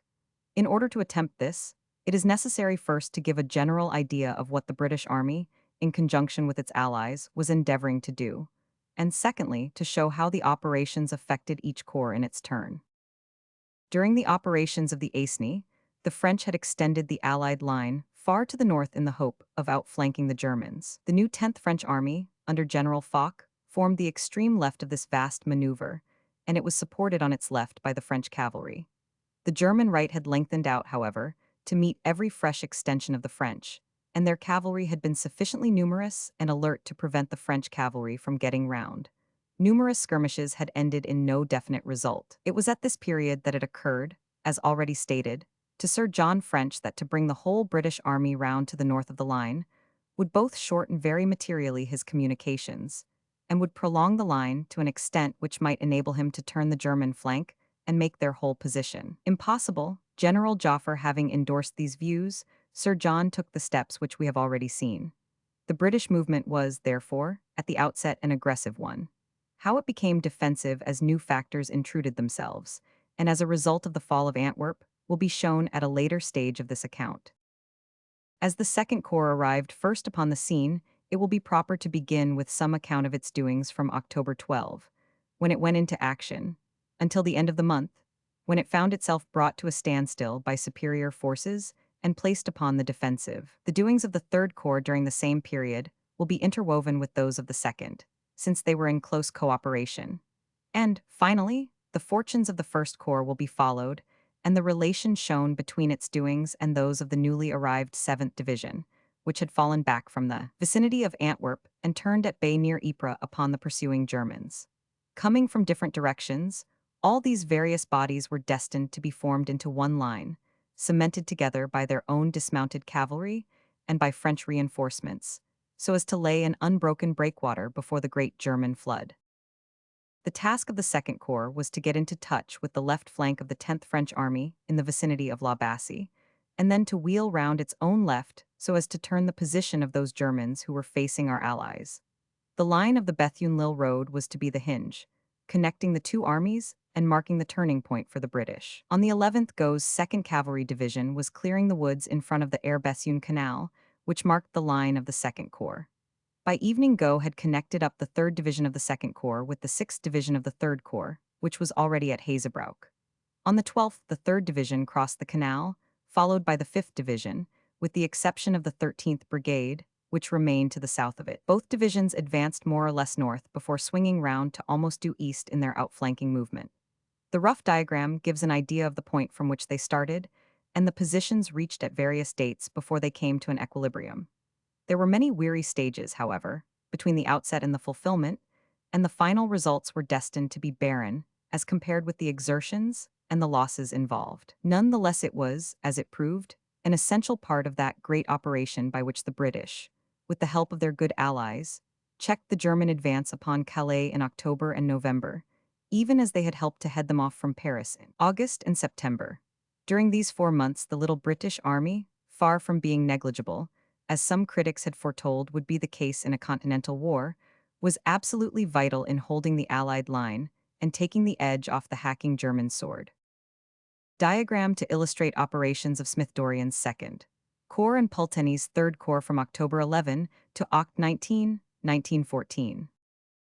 Diagram to illustrate operations of Smith-Dorrien's 2nd Corps and Pulteney's 3rd Corps from October 11 to Oct. 19, 1914.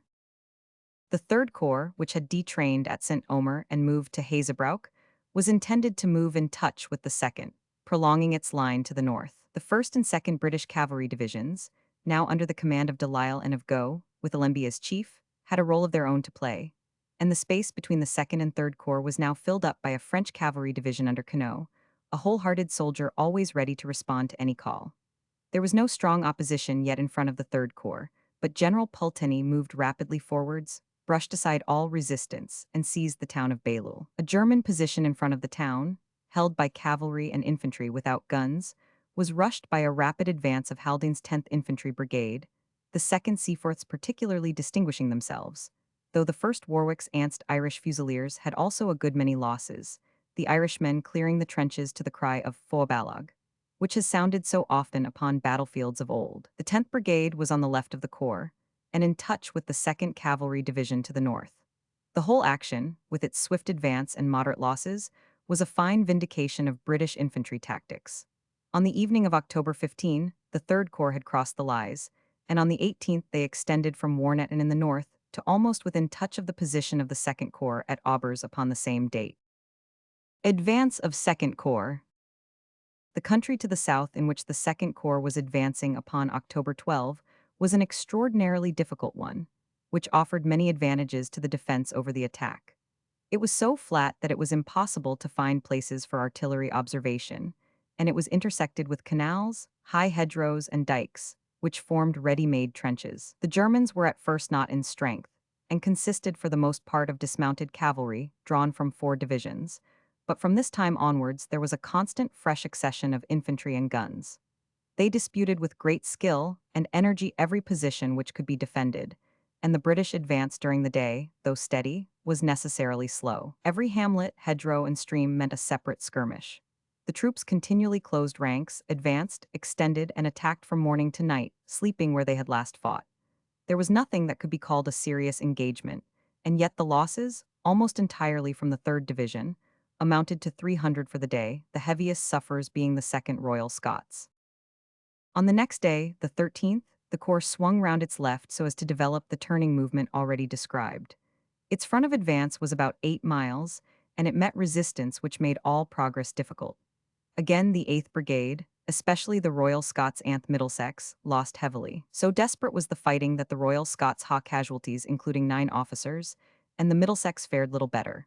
The principal fighting, however, fell late in the evening upon the 15th Brigade Glycans, who were on the right of the line and in touch with the Bethune Canal.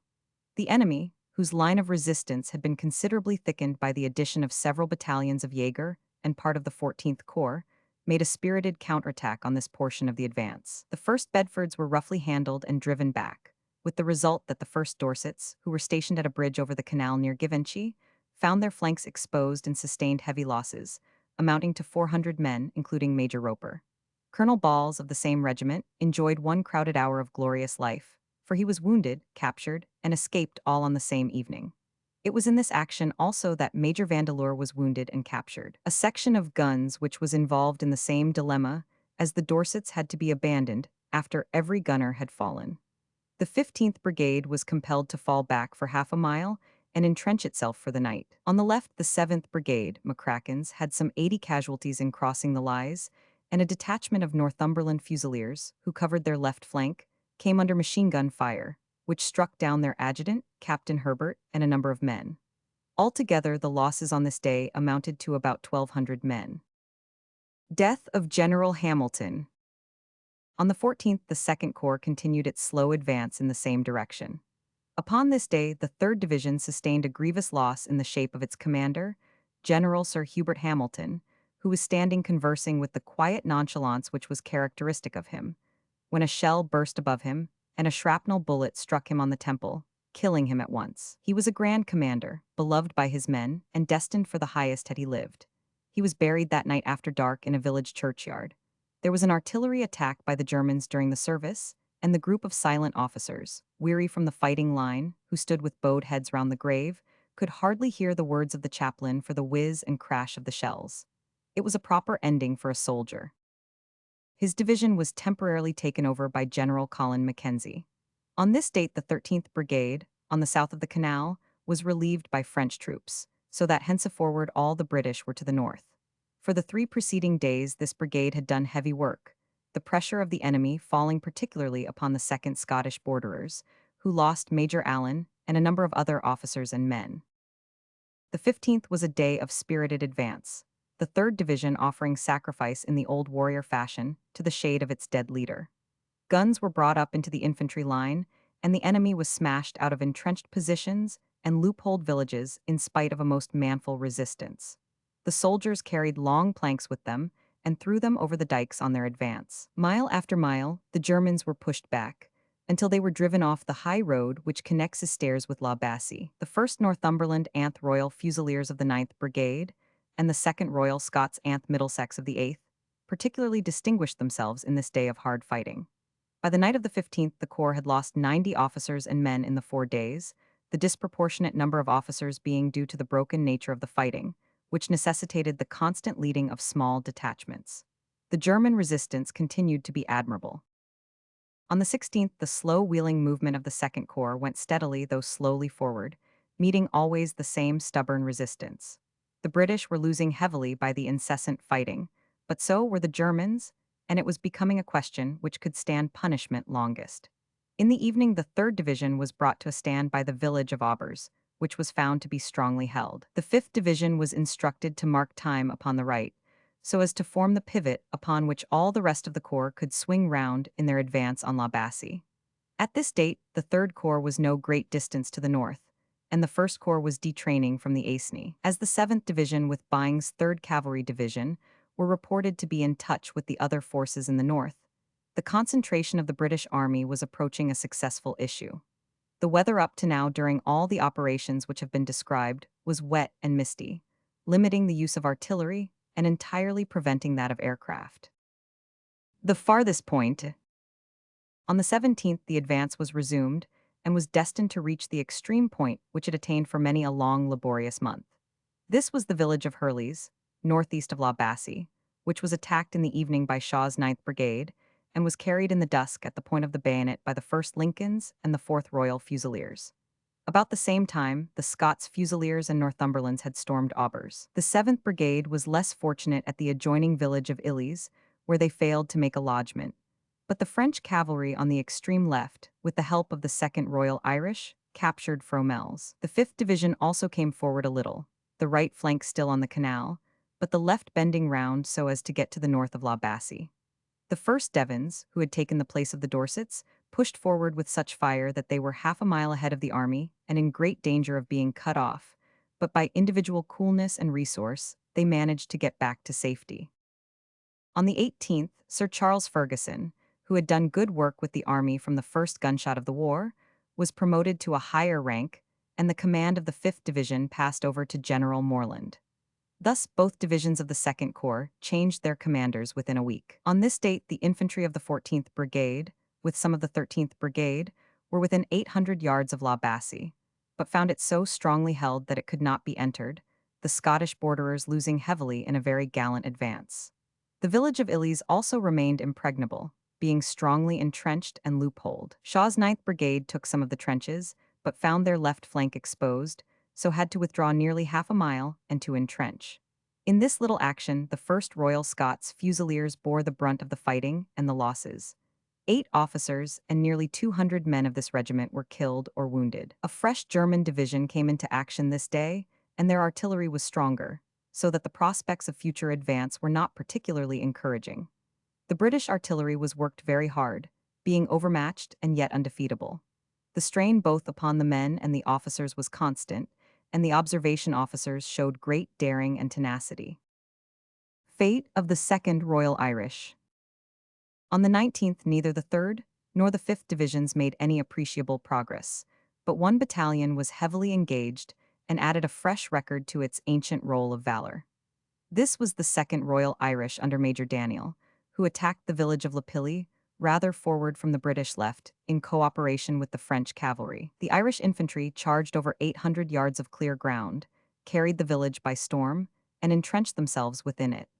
This advance and charge, which was carried out with the precision of an Aldershot field day, although 130 men fell during the movement, is said by experienced spectators to have been a great feat of arms. The 20th saw a strong counterattack of the Germans, and by the evening their two flanks had lapped round Lapilly, pushing off on the one side the French cavalry of Conan, and on the other a too small detachment of the Royal Fusiliers who were flanking the Irishmen. All day the defenders of Lapilly were subjected to a terrific shell fire, and all attempts to get messages to them were unavailing. In the evening they were surrounded, and only 2 or 3 men of the battalion were ever seen again. The gallant Daniel fell, and it is on record that his last audible words were a command to fix bayonets and fight to the end, the cartridges of the battalion being at that time exhausted. A German officer engaged in this attack and subsequently taken prisoner has deposed that 3 German battalions attacked the Royal Irish, one in front and one on each flank, after they had been heavily bombarded in enfilade. Several hundred Irish dead and wounded were taken out of the main trench. Southern end of British line. Southern end of British line. There was now ample evidence that the Germans had received large reinforcements, and that their line was too strong to be forced. The whole object and character of the operations assumed, therefore, a new aspect. The 2nd and 3rd Corps had swung round, describing an angle of 90 degrees, with its pivot upon the right at the La Bassée Canal, and by this movement it had succeeded in placing itself upon the flank of the German force which faced the 10th French Army. But there was now no longer any flank, for the German reinforcements had enabled them to prolong their line, and so to turn the action into a frontal attack by the British.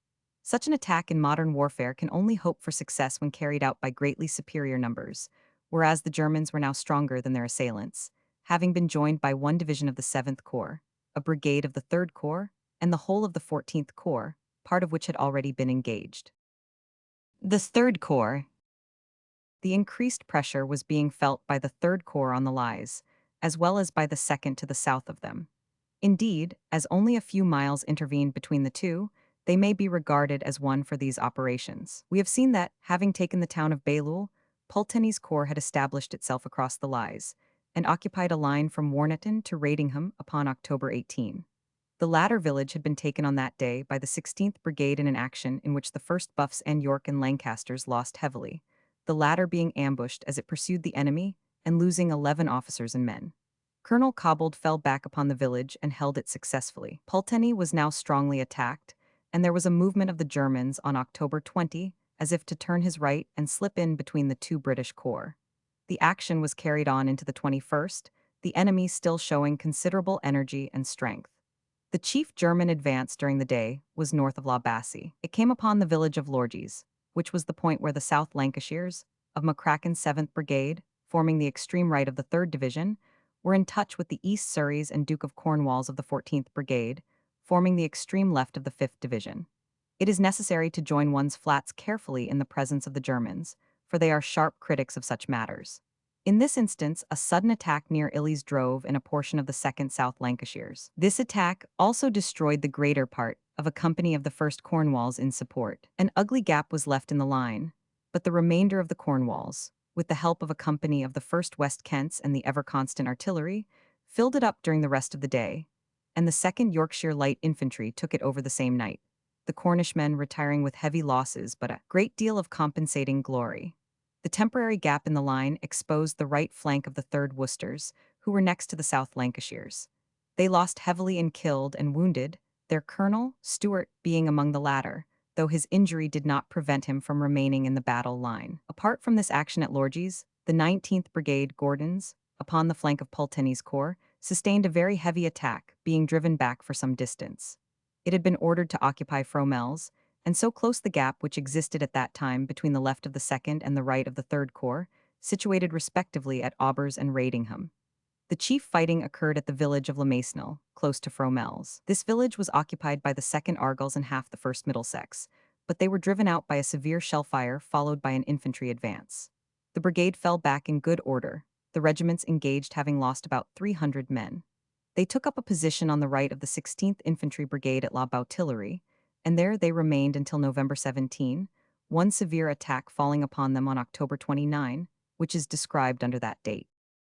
On the morning of October 22, the Germans, still very numerous and full of fight, made a determined attack upon the 5th Division, occupying the village of Violines, close to La Bassée. The village was held by the 1st Cheshires, who, for the second time in this campaign, found themselves in a terribly difficult position. It is typical of the insolent high spirits of the men, in spite of all that they had endured, that upon the Germans charging forward with a war cry which resembled, "Yip, yip, yip," the British infantry joined in with "Iati Tai," the whole forming the chorus of a once popular Gaiety song. The Cheshires inflicted heavy losses upon the stormers with rifle fire, but were at last driven out, involving in their retirement the 1st Dorsets, who had left their own trenches in order to help them.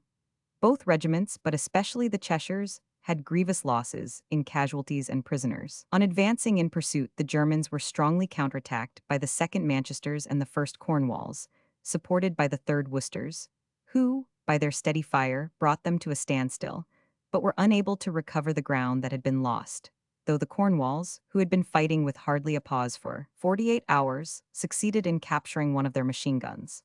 In the night, the British withdrew their line, in accordance with the general rearrangement to be described. Some rearguard stragglers at break of day had the amusing experience of seeing the Germans making a valiant and very noisy attack upon the abandoned and empty trenches. On this date, October 22, not only had Smith-Dorrien experienced this hold-up upon his right flank, but his left flank had become more vulnerable, because the French had been heavily attacked at Fromelles and had been driven out of that village. An equilibrium had been established between attack and defense, and the position of the Aisne was beginning to appear once again upon the edge of Flanders. General Smith-Dorrien, feeling that any substantial advance was no longer to be hoped for under the existing conditions, marked down and occupied a strong defensive position, from Givenchy on the south to Fauquisard on the north. This involved a retirement of the whole corps during the night for a distance of from 1 to 2 miles, but it gave a connected position with a clear field of fire. At the same time, the general situation was greatly strengthened by the arrival, at the front of the Lahore Division of the Indian Army, under General Watkins.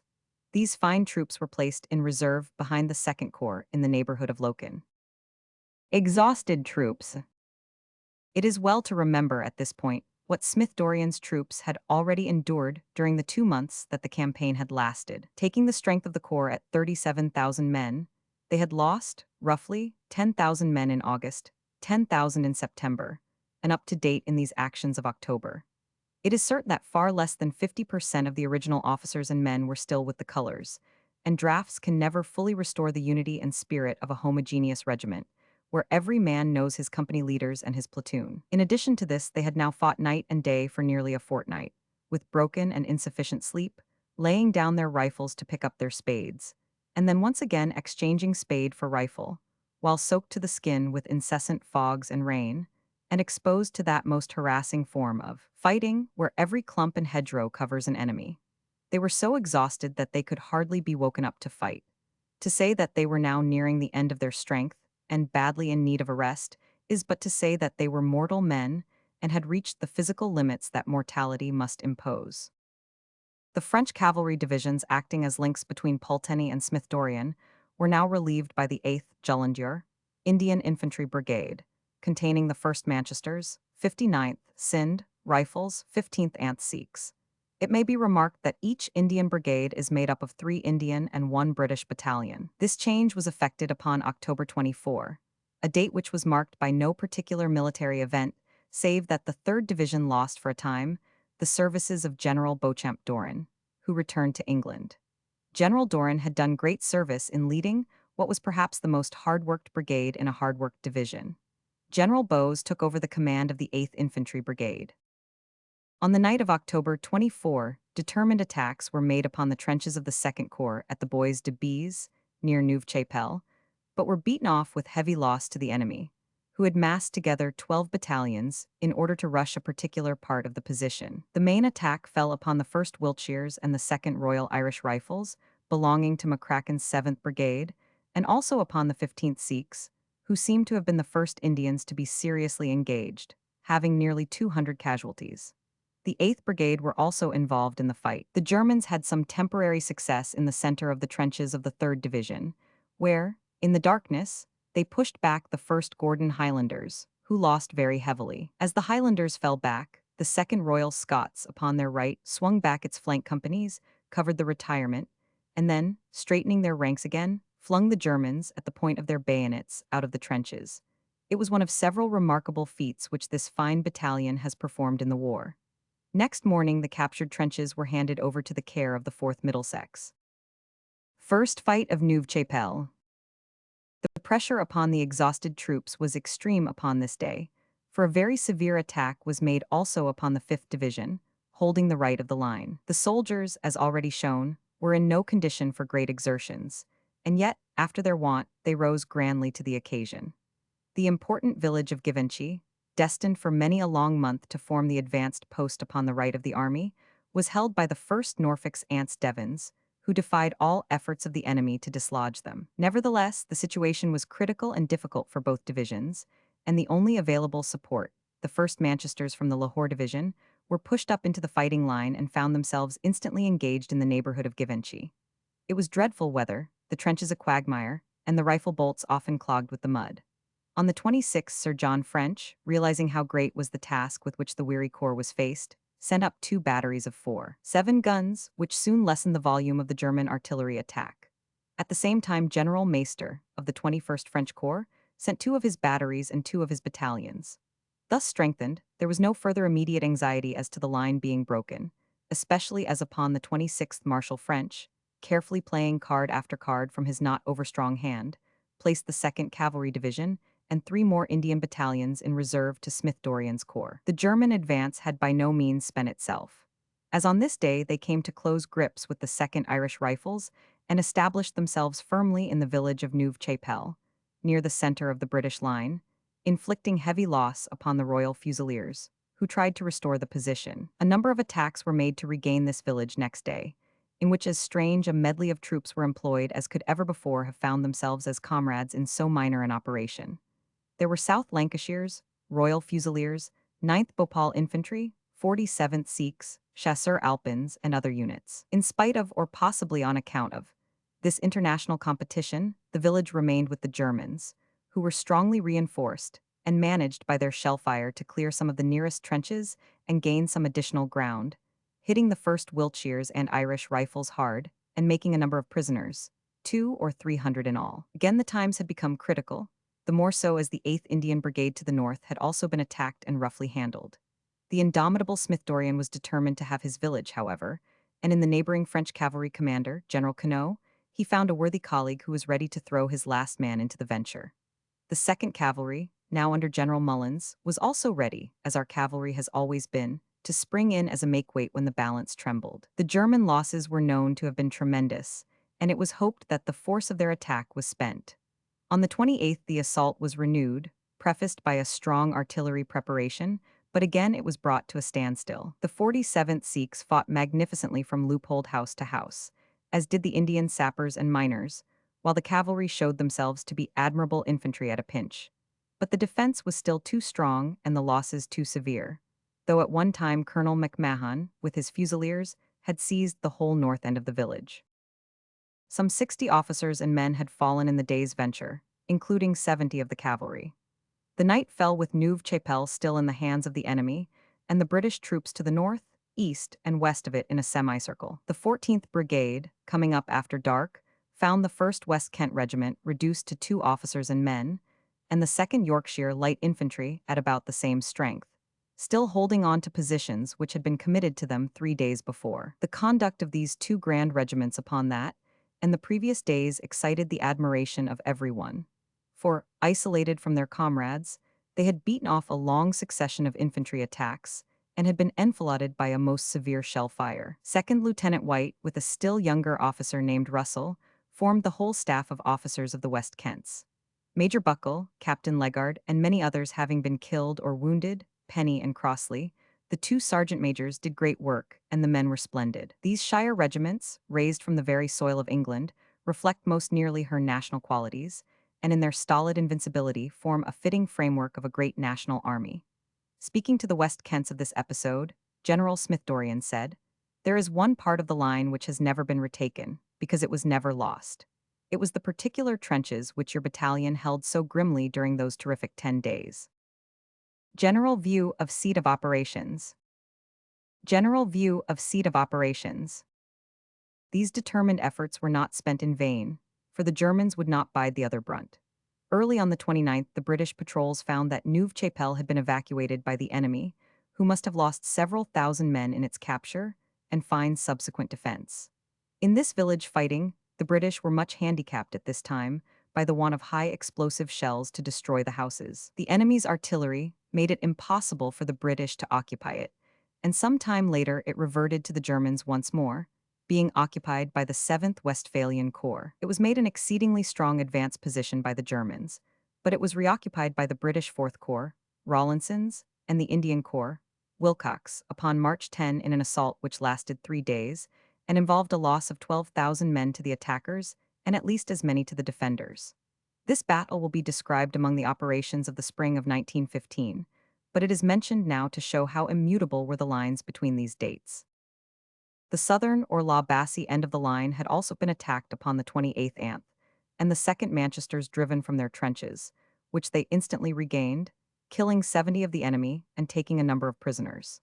It was in this action that Lieutenant Leach and Sergeant Hogan earned the VC, capturing a trench at the head of 10 volunteers and disposing of some 50 Germans. Morland's 5th Division had several other skirmishes during these days, in which the Duke of Cornwall's, Manchester's, Ants Devons, who had taken the place of the Suffolks in the 14th Brigade, were chiefly engaged. The Devons had come late, but they had been constantly engaged, and their losses were already as great as the others. For 16 days they had held on with desperate resolution, their Colonel Gloucester, and a considerable proportion of the officers and men being hit. When they were at last relieved, they received the applause of the army. On the whole, the general line was held, though the price was often severe. At this period, General Wing took command of the 3rd Division instead of General Mackenzie, invalided home, the 3rd divisional change within a fortnight. The Indians take over.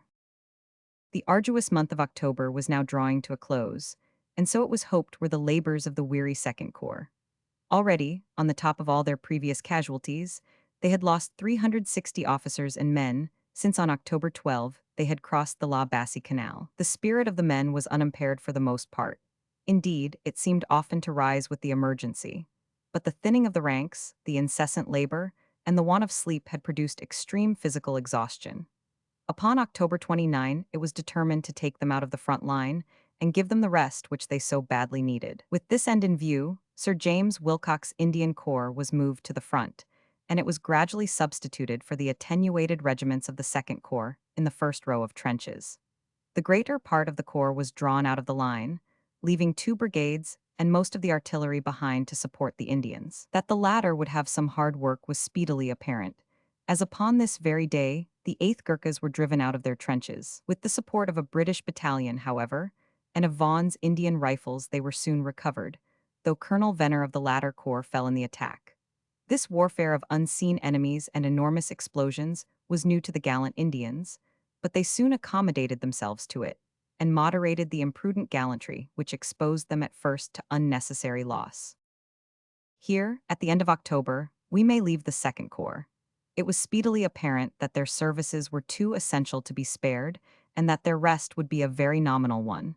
The 3rd Corps will be treated presently. They did admirably all that came to them to do, but they were so placed that both flanks were covered by British troops, and they were less exposed to pressure than the others. The month closed with this corps, and the Indians holding a line which extended north and south, for about 20 miles from Givenchy and Festubert in the south to Warneton in the north. We will return to the operations in this region, but must turn back a fortnight or so, in order to follow the very critical and important events which had been proceeding in the north. Before doing so, it would be well to see what had befallen the cavalry, which, when last mentioned, had, upon October 11, cleared the woods in front of the 2nd Corps and connected it up with the right wing of the 3rd Corps.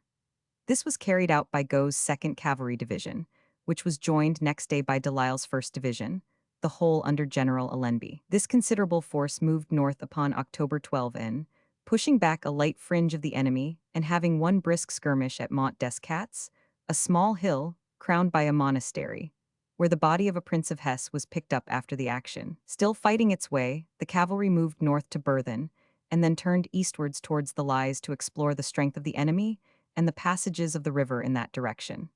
Late at night upon the 14th, General Doyle, scouting northwards upon a motor car, met Prince Alexander of Teck coming southwards, the first contact with the isolated 7th Division. The Lancers at Warneton. On the night of the 16th, an attempt was made upon Warneton, where the Germans had a bridge over the river, but the village was too strongly held. The 3rd Cavalry Brigade was engaged in the enterprise, and the 16th Lancers was the particular regiment upon whom it fell. The main street of the village was traversed by a barricade and the houses loopholed. The Germans were driven by the dismounted troopers, led by Major Campbell, from the first barricade, but took refuge behind a second one, where they were strongly reinforced. The village had been set on fire, and the fighting went on by the glare of the flames. When the order for retirement was at last given, it was found that several wounded Lancers had been left close to the German barricade. The fire having died down, 3 of the Lancers, Sergeant Glasgow, Corporal Boyton, and Corporal Chapman, stole down the dark side of the street in their stockinged feet and carried some of their comrades off under the very noses of the Germans. Many, however, had to be left behind. It is impossible for cavalry to be pushful and efficient without taking constant risks which must occasionally materialize. The general effect of the cavalry operations was to reconnoiter thoroughly all the west side of the river, and to show that the enemy were in firm possession of the eastern bank. From this time onwards until the end of the month, the cavalry were engaged in carrying on the north and south line of defensive trenches, which, beginning with the right of the 2nd Corps, now replaced by Indians at Givenchy, was prolonged by the 3rd Corps as far as Frellingham. There the cavalry took it up and carried it through Comines to Wervik, following the bend of the river. These lines were at once strongly attacked, but the dismounted troopers held their positions. On October 22, the 12th Lancers were heavily assaulted, but with the aid of an enfilading fire from the 5th Lancers drove off the enemy. That evening saw 4 more attacks, all of them repulsed, but so serious that Indian troops were brought up to support the cavalry. Every day brought its attack until they culminated in the great and critical fight from October 30 to November 2, which will be described later. The line was held, though with some loss of ground and occasional setbacks, until November 2, when considerable French reinforcements arrived upon the scene. It is a fact that, for all these weeks, the position which was held in the face of incessant attack by 2 weak cavalry divisions should have been, and eventually was, held by 2 army corps. Pulteney's operations. It is necessary now to briefly sketch the movements of the 3rd Corps, Pulteney's. Its presence upon the left flank of the 2nd Corps, and the fact that it held every attack that came against it, made it a vital factor in the operations. It is true that, having staunch British forces upon each flank, its position was always less precarious than either of the 2 corps which held the southern and northern extremities of the line. For without any disparagement to our allies, who have shown themselves to be the bravest of the brave, it is evident that we can depend more upon troops who are under the same command, and whose movements can be certainly coordinated. At the same time, if the 3rd Corps had less to do, it can at least say that whatever did come to it was excellently well done, and that it preserved its line throughout. Its units were extended over some 12 miles of country, and it was partly astride of the river Lys, so that here as elsewhere there was constant demand upon the vigilance and staunchness of officers and men. On October 20, a very severe attack fell upon the 2nd Sherwood Foresters, who held the most advanced trenches of Congreve's 18th Brigade. They were nearly overwhelmed by the violence of the German artillery fire, and were enfiladed on each side by infantry and machine guns. The 2nd Durhams came up in reinforcement, but the Foresters had already sustained grievous losses in casualties and prisoners, the battalion being reduced to 250 in a single day. The Durhams also lost heavily. On this same day, the 20th, the 2nd Leinsters of the 17th Brigade were also driven from their trenches and suffered severely. Action of La Guerre. On October 21, the Germans crossed the river Lys in considerable force, and upon the morning of the 22nd, they succeeded in occupying the village of La Guerre, upon the western side, thus threatening to outflank the positions of the 2nd Cavalry Division to the north. In their advance in the early morning of the 22nd, they stormed the trenches held by the 2nd Inniskilling Fusiliers, this regiment enduring considerable losses. The trenches on the right were held by the 1st Royal Lancasters and Lancashire Fusiliers. These two regiments were at once ordered by General Anley, of the 12th Brigade, to initiate a counterattack under the lead of Colonel Butler. Anley himself, who is a hard-bitten soldier of much Egyptian fighting, moved forward his men, while General Hunter Weston, the indefatigable blower-up of railway lines in South Africa, supported the counterattack with the Somerset Light Infantry and the 1st East Lancashires. The latter regiment, under Colonel Lawrence, passed through a wood and reached such a position that they were able to enfilade the Germans in the open, causing them very heavy losses. The action was a brilliant success. The positions lost were reoccupied, and the enemy severely punished, over 1,000 Germans being killed or wounded, while 300 were taken prisoners. These belonged to the 104th Saxon regiments. It was a strange turn of fate which, after 1,500 years, brought tribesmen who had wandered up the course of the Elbe face to face in deadly strife with fellow tribesmen who had passed over the sea to Britain. It is worth remarking and remembering that they are the one section of the German race who in this war have shown that bravery is not necessarily accompanied by coarseness and brutality. On October 25, the attacks became most severe upon the line of William's 16th Brigade, and on that night the trenches of the 1st Leicesters were raked by so heavy a gunfire that they were found to be untenable, the regiment losing 350 men. The line both of the 16th and of the 18th Brigades was drawn back for some little distance. There was a lull after this, broken upon the 29th, when Gordon's 19th Brigade was attacked with great violence by 6 fresh battalions, heavy odds against the 4 weak battalions which composed the British Brigade. The 1st Middlesex Regiment was driven from part of its trenches, but came back with a rush, helped by their comrades of the 2nd Argyll and Sutherland Highlanders. The Germans were thrown out of the captured trenches, 40 were made prisoners and were slain. This attack was made by the 223rd Anth regiments of the Roman 24, German Reserve Corps. It was not repeated. On the 30th, another sharp action occurred near St. Yves, when Hunter Weston's 11th Brigade was momentarily pierced after dusk by a German rush, which broke through a gap in the Hampshires.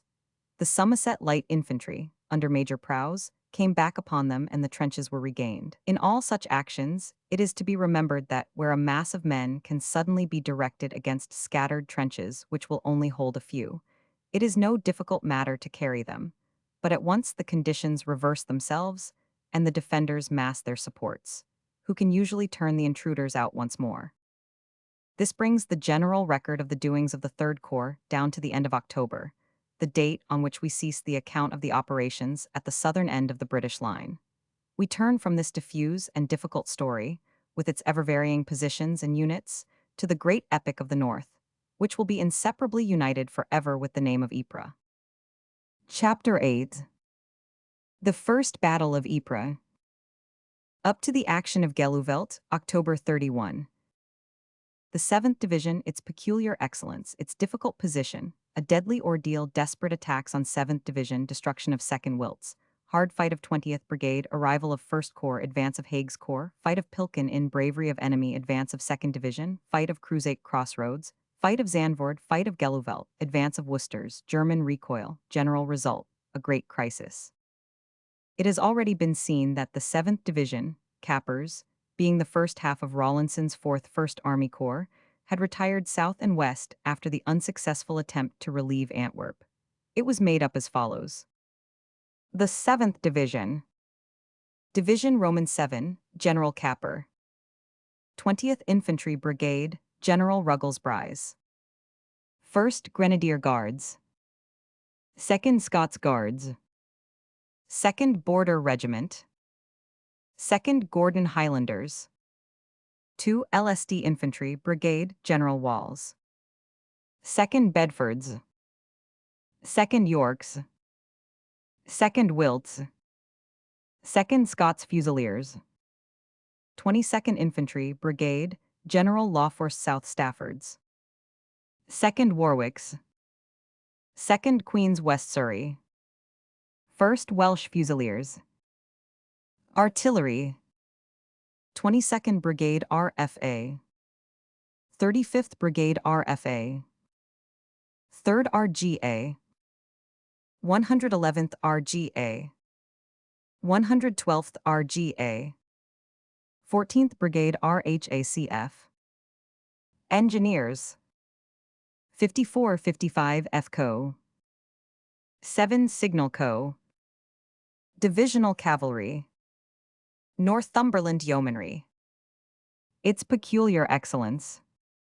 It is not too much to say that, in an army where every division had done so well, no single one was composed of such fine material as the 7th. The reason was that the regiments composing it had all been drawn from foreign garrison duty and consisted largely of soldiers of from 3 to 7 years standing, with a minimum of reservists.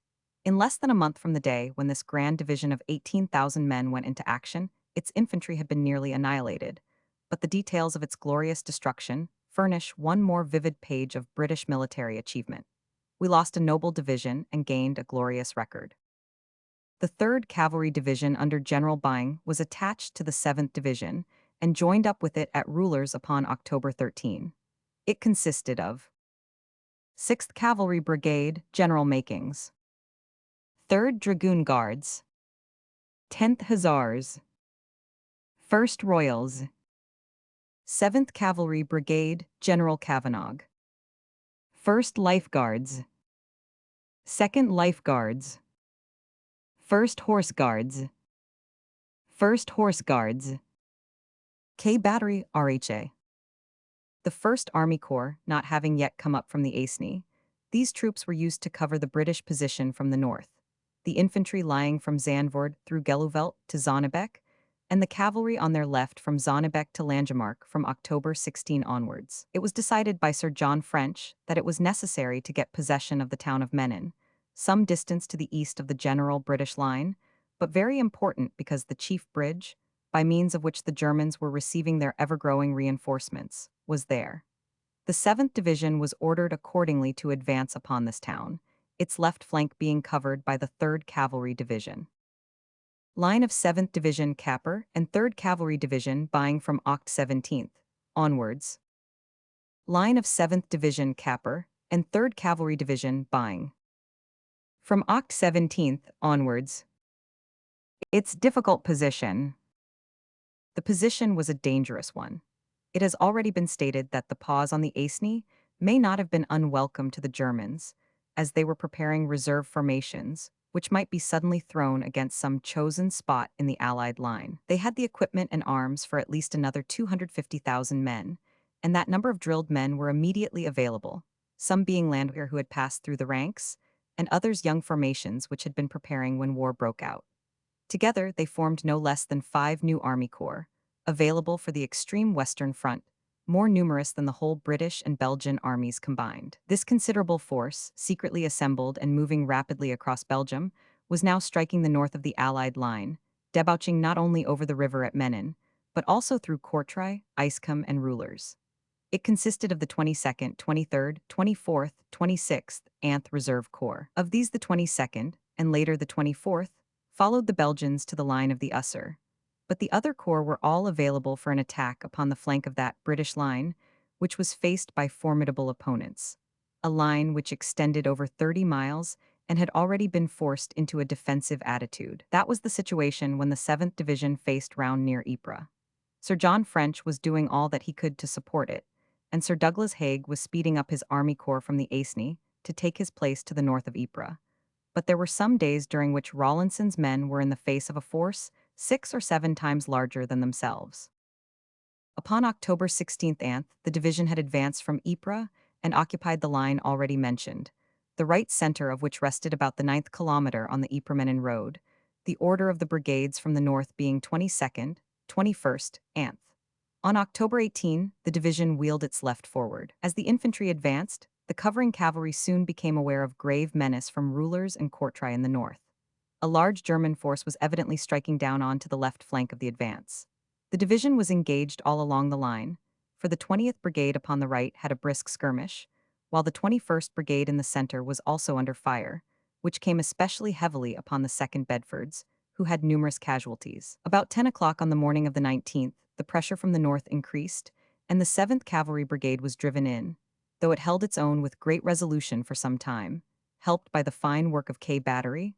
RHA, the 6th Cavalry Brigade, was held up in front, while the danger on the flank grew more apparent as the hours passed. In these circumstances, General Rawlinson, fortified in his opinion by the precise reports of his airmen as to the strength of the enemy upon his left, came to the conclusion that a further advance would place him in a difficult position. He therefore dropped back to his original line. There can be little doubt that, if he had persevered in the original plan, his force would have been in extreme danger.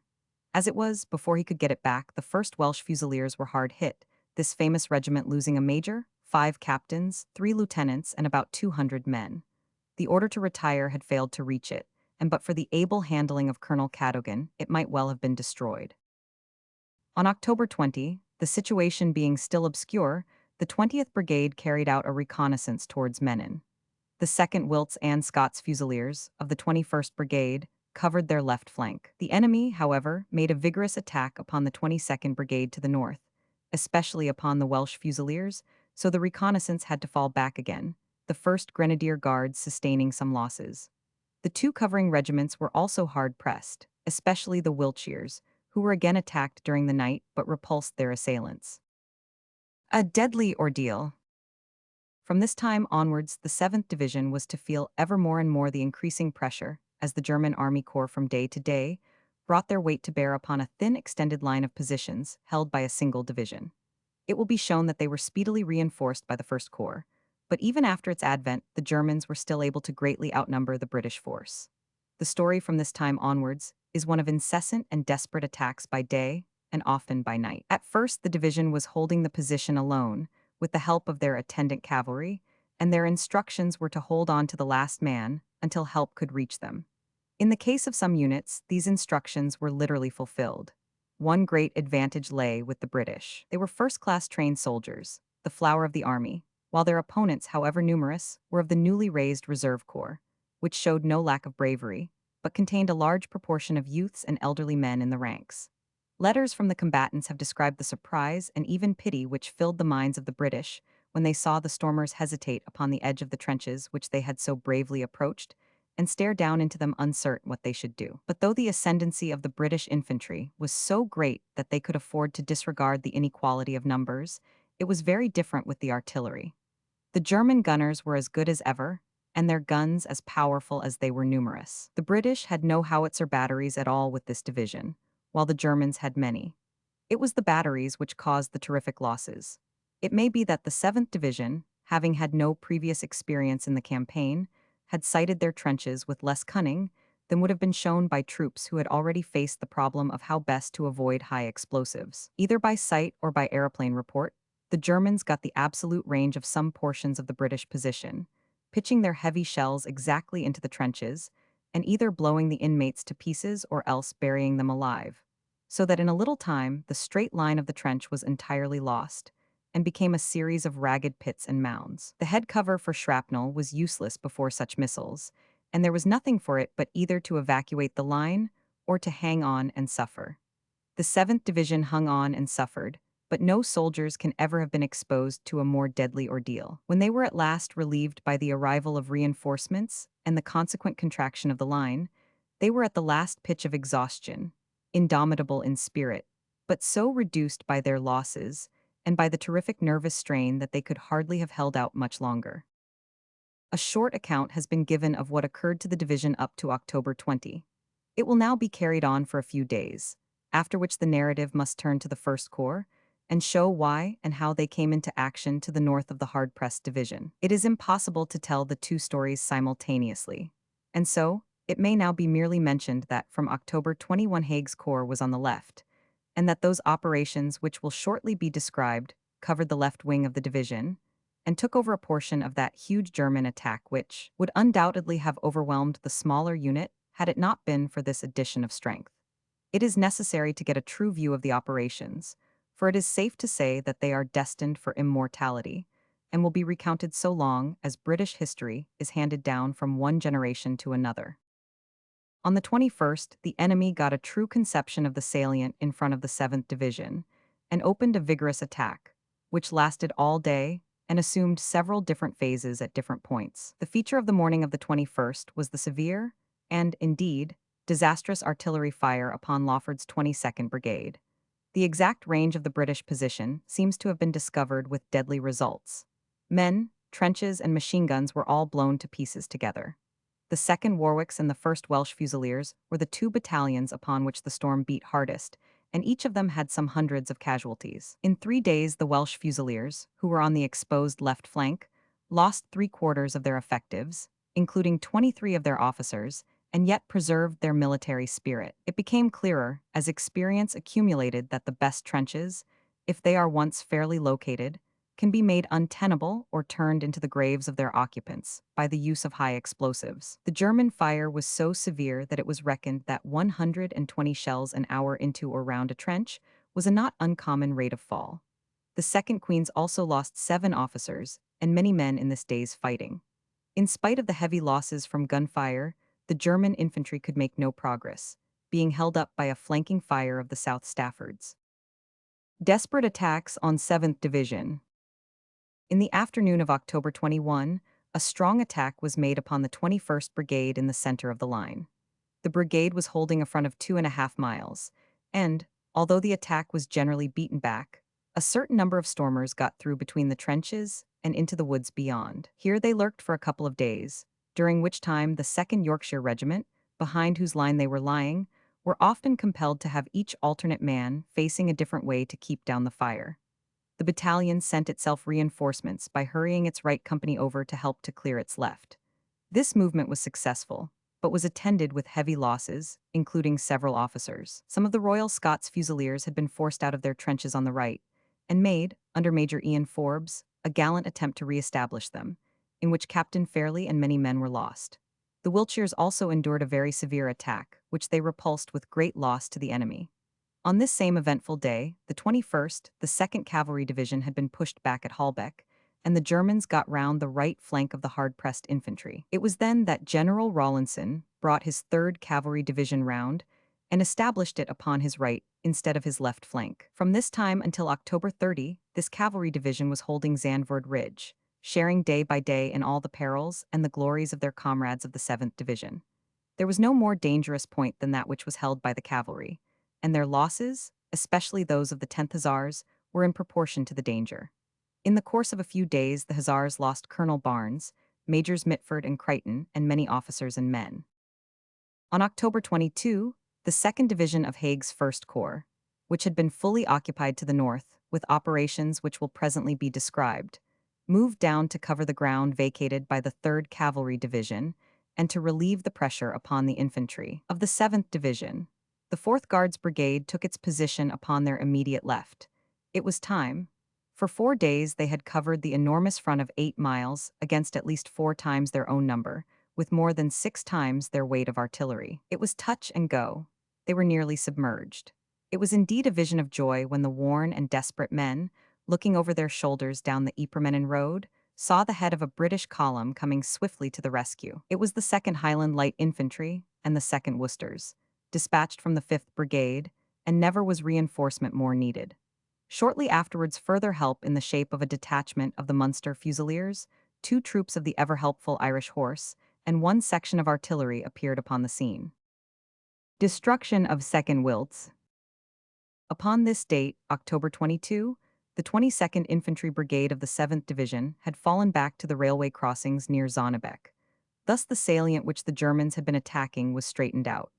Unhappily, the change caused another smaller salient farther south, at the point which was held by the 2nd Wiltshires. On the 22nd Anid there was a tremendous shelling of this sector, which was followed on the 24th by an infantry advance, in which the Wiltshires, who had been previously much reduced, were utterly overwhelmed and practically destroyed. The disastrous attack broke upon the British line just after daybreak. The enemy pushed through behind each flank of the Wiltshires, elbowing off the Scots Fusiliers on one side and the Scots Guards on the other. The Germans got in force into the Polygon Woods behind. There were no reserves available save the Northumberland Hussars, a corps which has the honor of being the first British territorial corps to fight for its country. With the aid of some divisional cyclists, this handful of men held back the Germans until the 2nd Warwicks from the north were brought to stem the advance.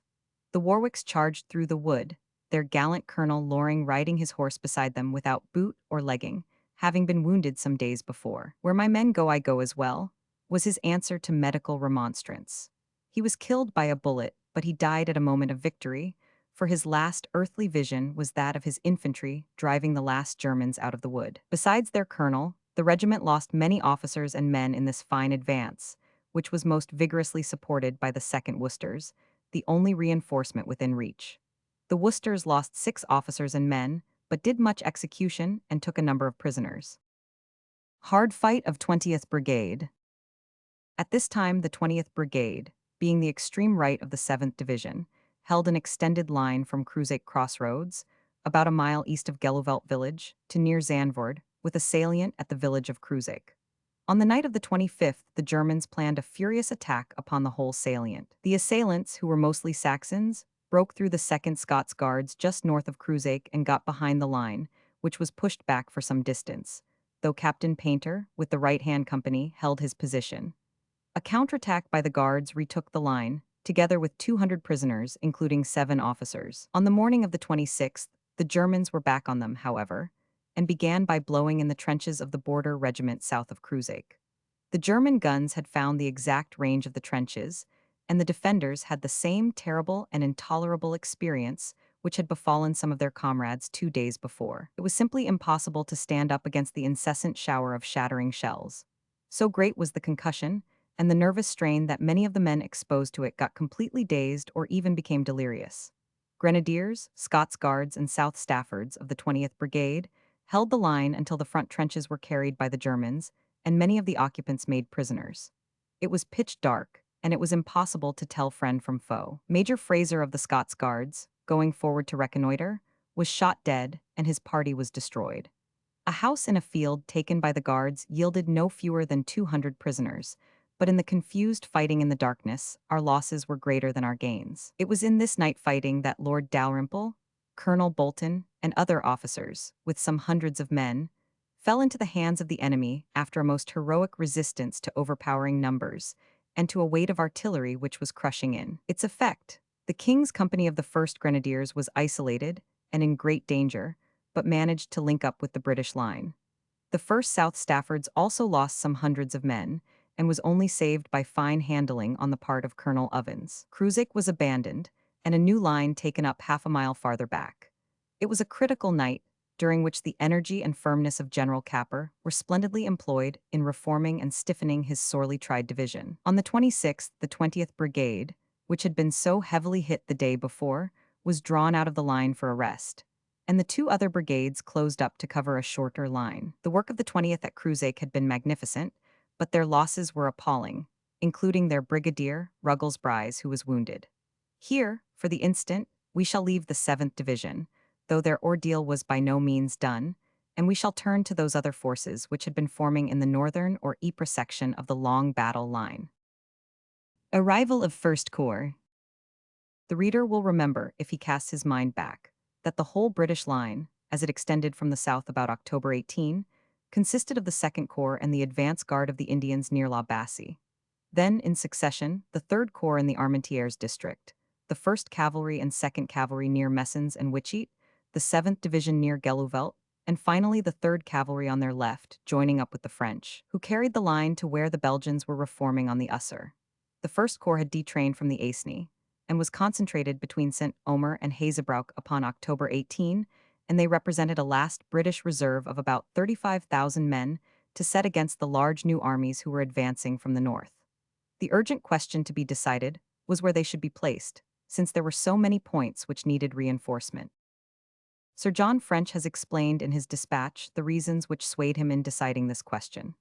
"I knew," he said, "that the enemy were by this time in greatly superior strength upon the Lys, and that the 2nd and 3rd Cavalry and 4th Corps, 7th Division, were holding a much wider front than their strength and numbers warranted. Taking these facts alone into consideration, it would have appeared wise to throw the 1st Corps in to strengthen the line, but this would have left the country north and east of Ypres, and the Ypres Canal open to a wide turning movement by the 3rd Reserve Corps and at least one Landwehr Division, which I knew to be operating in that region. I was also aware that the enemy was bringing large reinforcements up from the east, which could only be opposed for several days by 2 or 3 French cavalry divisions, some French territorials, and the Belgian army. He proceeds to state his opinion that the Belgian army was in no condition to withstand unsupported such an attack, and that if it were allowed to sweep past us, it was very likely to wash away all opposition before it and get into the Channel ports in our rear. With this consideration in his mind, Sir John French took the bold and dangerous, but absolutely necessary, step of leaving the long, thin, 30-mile line to do the best it could, and prolonging it by another 10 or 12 miles by forming up the First Corps on the same alignment, so as to present as long a British breakwater as possible to the oncoming flood. There was nothing else to be done, and the stronger the flood the more need there was to do it, but it is safe to say that seldom in history has so frail a barrier stood in the direct track of so terrible a storm. In accordance with this resolution, Haig's First Corps moved, on October 20, through Popering and Ypres, and took their place upon the north or left side of the 7th Division. On their own left in this position was the French Cavalry Corps of General Dimitri, while the 3rd Division of British Cavalry was on their right. As the movement commenced, Sir John French had a personal interview with General Haig, in which he held out hopes that the greater part of the new German levies had been deflected to hold our southern advance, and that he would only find the 3rd Reserve Corps and some landwehr in front of him to the north of Ypres. His object was to advance upon the line of Bruges and drive the enemy towards Ghent. Meanwhile, the gallant little Belgian army, which was proving itself a glutton at fighting, was entrenched along the line of the Ypres Canal and the Usser River, where they held their own manfully, in spite of all that they had endured. Advance of Haig's Corps. The first large landmark in the direction of Bruges was Thorout, and towards this the First Corps, with the 3rd Cavalry Division upon its right, took its first steps, little thinking that it was butting forward against an approaching army of at least double its own strength. It was very quickly made to realize its position, however, and any dreams of a victorious entry into Bruges were speedily dispelled. Only too fortunate would it be if it could hold its own line without retreat and disaster. Upon the 21st, Haig's men attacked Polchapelle and Passchendaele, French cavalry and territorials, the 87th and 89th Divisions, under General Bidon advancing on their left, while the 7th Division, as already described, kept pace upon its right. There was strong opposition from the 1st, but the corps advanced in spite of it until the pressure from the north became too severe for the French, whose flank was exposed to the full force of it. The British attack upon the morning in question was planned as follows. The 2nd Division was to advance upon Passchendaele. The 1st had orders to take Polchapelle. The latter movement was headed by the 3rd Brigade, who were directed by General Landon to go forward about 9 o'clock, the 1st Queens having the station for their objective, while the 1st South Wales Borderers attacked the village. The 1st Gloucesters were in reserve. The enemy met the attack with shell fire, which it was difficult to locate, as the country was flat and enclosed. The progress of the movement, however, was steady though slow. About 10 o'clock there were signs of a considerable hostile infantry advance from the north. The attack, however, made good progress up to midday, when there was a general retirement of the French territorials, followed later by the French cavalry upon the British left. They moved back towards Bykes-Scote. The Gloucester Regiment, who had been thrown out to reinforce that flank, were also driven back, and were in turn reinforced by the Coldstream Guards. This battalion executed a bayonet charge in clearing the small village of Coquet, but later on had to retire, finding their flank exposed.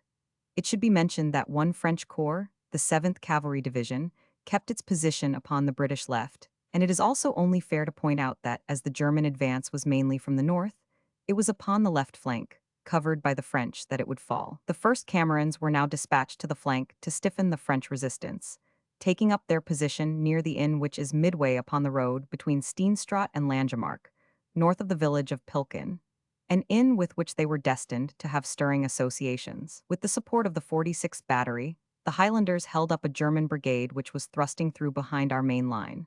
But farther west, in the Steenstraat direction, the defense against a northern advance was miserably thin, consisting only of one company of the Sussex Regiment and the 116th Battery. In the circumstances, the more success Haig's troops attained in front, and the more they advanced, the more dangerous was their position upon the flank. About 2:30, the German advance from the north became more formidable, and the 1st South Welsh Borderers, between Langemarck and Polchapelle, were heavily counterattacked and suffered considerable loss, between 200 and 300 in all. 2 companies of the 2nd Welsh were pushed up to their help. It was clear, however, that the advance could not be continued. The 1st Brigade was therefore ordered to hold the line between Steenstraat and Langemarck, with their center at the inn north of Pilken, so as to face the German advance from the north. Then from Langemarck, the British line turned southwards, being carried on for 2 miles by the 3rd Brigade to hold the enemy who were coming from the east. The 2nd Brigade was in reserve at Bosing. During this long and difficult day, the 2nd Division, operating upon the right of the 1st, was not subjected to the same anxiety about its flank. It advanced upon its objective in the face of severe opposition, ending more than once in a brief bayonet encounter. Several counterattacks were made by the Germans, but they were all beaten back with loss. About 2 o'clock, however, the 2nd Division learned of the flank pressure, which was holding up the 1st Division, and also of the extreme need for help experienced by the 22nd Brigade of the 7th Division on their right. In these circumstances, it was necessary to abandon the idea of further advance and to send south those reinforcements, the opportune arrival of which has been already described. As a net result of the 2 days' operations, General Haig was not able to attain the line of Passchendaele-Polchapelle, as originally planned, but he gained sufficient ground to establish himself from Langemarck to Zonnebeck, more than halfway to his objective. The whole character of the operations during these days was more of the familiar British type, being conducted upon the surface of the earth rather than under it, and cavalry making its last appearance for many a long day. Many fine deeds of valor were done. In one of these, Captain Rising, of the Gloucester Regiment, with 90 men, defended some point with such heroic tenacity that when, some days afterwards, the brigadier attempted to get the names of the survivors for commendation, not one could be found. Quaintly valorous also is the picture of Major Powell, of the North Lancashires, leading his wing with a badly sprained ankle, and using a cottage chair for a crutch, upon which he sat down between rushes. It is hopeless, however, and even invidious to pick instances where the same spirit animated all. The result was definite. It had been clearly shown that the enemy were in considerably greater strength than had been imagined, and instead of a rearguard action from weak forces, the British found themselves in the presence of a strong German advance. All day, large forces of the enemy were advancing from rulers and were impinging upon different points of the Franco-British line. These troops were composed of partially trained men, volunteers, and reservists, but they attacked with the utmost determination and endured heavy losses with great bravery. It is a remarkable proof of the elaborate preparations for war made by Germany that, behind all their original gigantic array, they still had ready within the country sufficient arms and uniforms to fit out these 5 new army corps. He who plans finds it easy to prepare, and whoever will compare this profusion of munitions in Germany with the absolute lack of them in the Allied countries will have no further doubt as to which government conspired against the peace of the world. On October 21, Sir John French began to feel that there were new factors in his front. In the evening, at a meeting with Haig and Rawlinson, he discussed the unexpected strength of the German reinforcements and admitted that the scheme of an advance upon Bruges would become impossible in the face of such numbers. Intelligence reports indicated that there was already a German army corps in front of each British division. General Joffre had promised considerable French reinforcements upon October 24, and all that could be done was for the British troops to hold their ground to the last man and to resist every pressure until the equality of the forces could be restored. Could they hold the line till then? That was the all-important question. October 22 was the first day of that long ordeal of incessant attacks which the First Corps was called upon to endure, until by constant attrition it had become almost as worn as the 7th Division to the south. On this day the German attack, which had not yet attained the full volume of later days, spent itself here and there along the extended lines. Only at one point did the enemy have some success, which, however, was the prelude to disaster. Fight of Pilken Inn. The line from Steenstraat to Langemarck, defending the British left flank, was held by the 1st Brigade, the Scots Guards upon the extreme left, then the Cameron Highlanders and the Black Watch in reserve. In the middle of the line north of Pilken was a solitary inn, already mentioned, round which trenches had been cut in horseshoe fashion, the concavity of the shoe pointing southwards. This point marked the junction between the Camerons and the Scots Guards. About 3 p.m., this position was driven in and captured by a sudden and determined advance of the enemy. The German charge was a fine feat of arms, for it was carried out largely by Einjährige, who may be roughly compared to the officers' training corps of our British system. These high-spirited lads advanced singing patriotic songs and succeeded in carrying the trenches in the face of soldiers who are second to none in the British Army. Soldiers, too, who had seen much service, while the German cadets were new to the work. The performance was much appreciated by British officers and men. The Black Watch endeavored without success to restore the line, and the 1st Northamptons were called upon from divisional reserve, while from all parts troops converged towards the gap.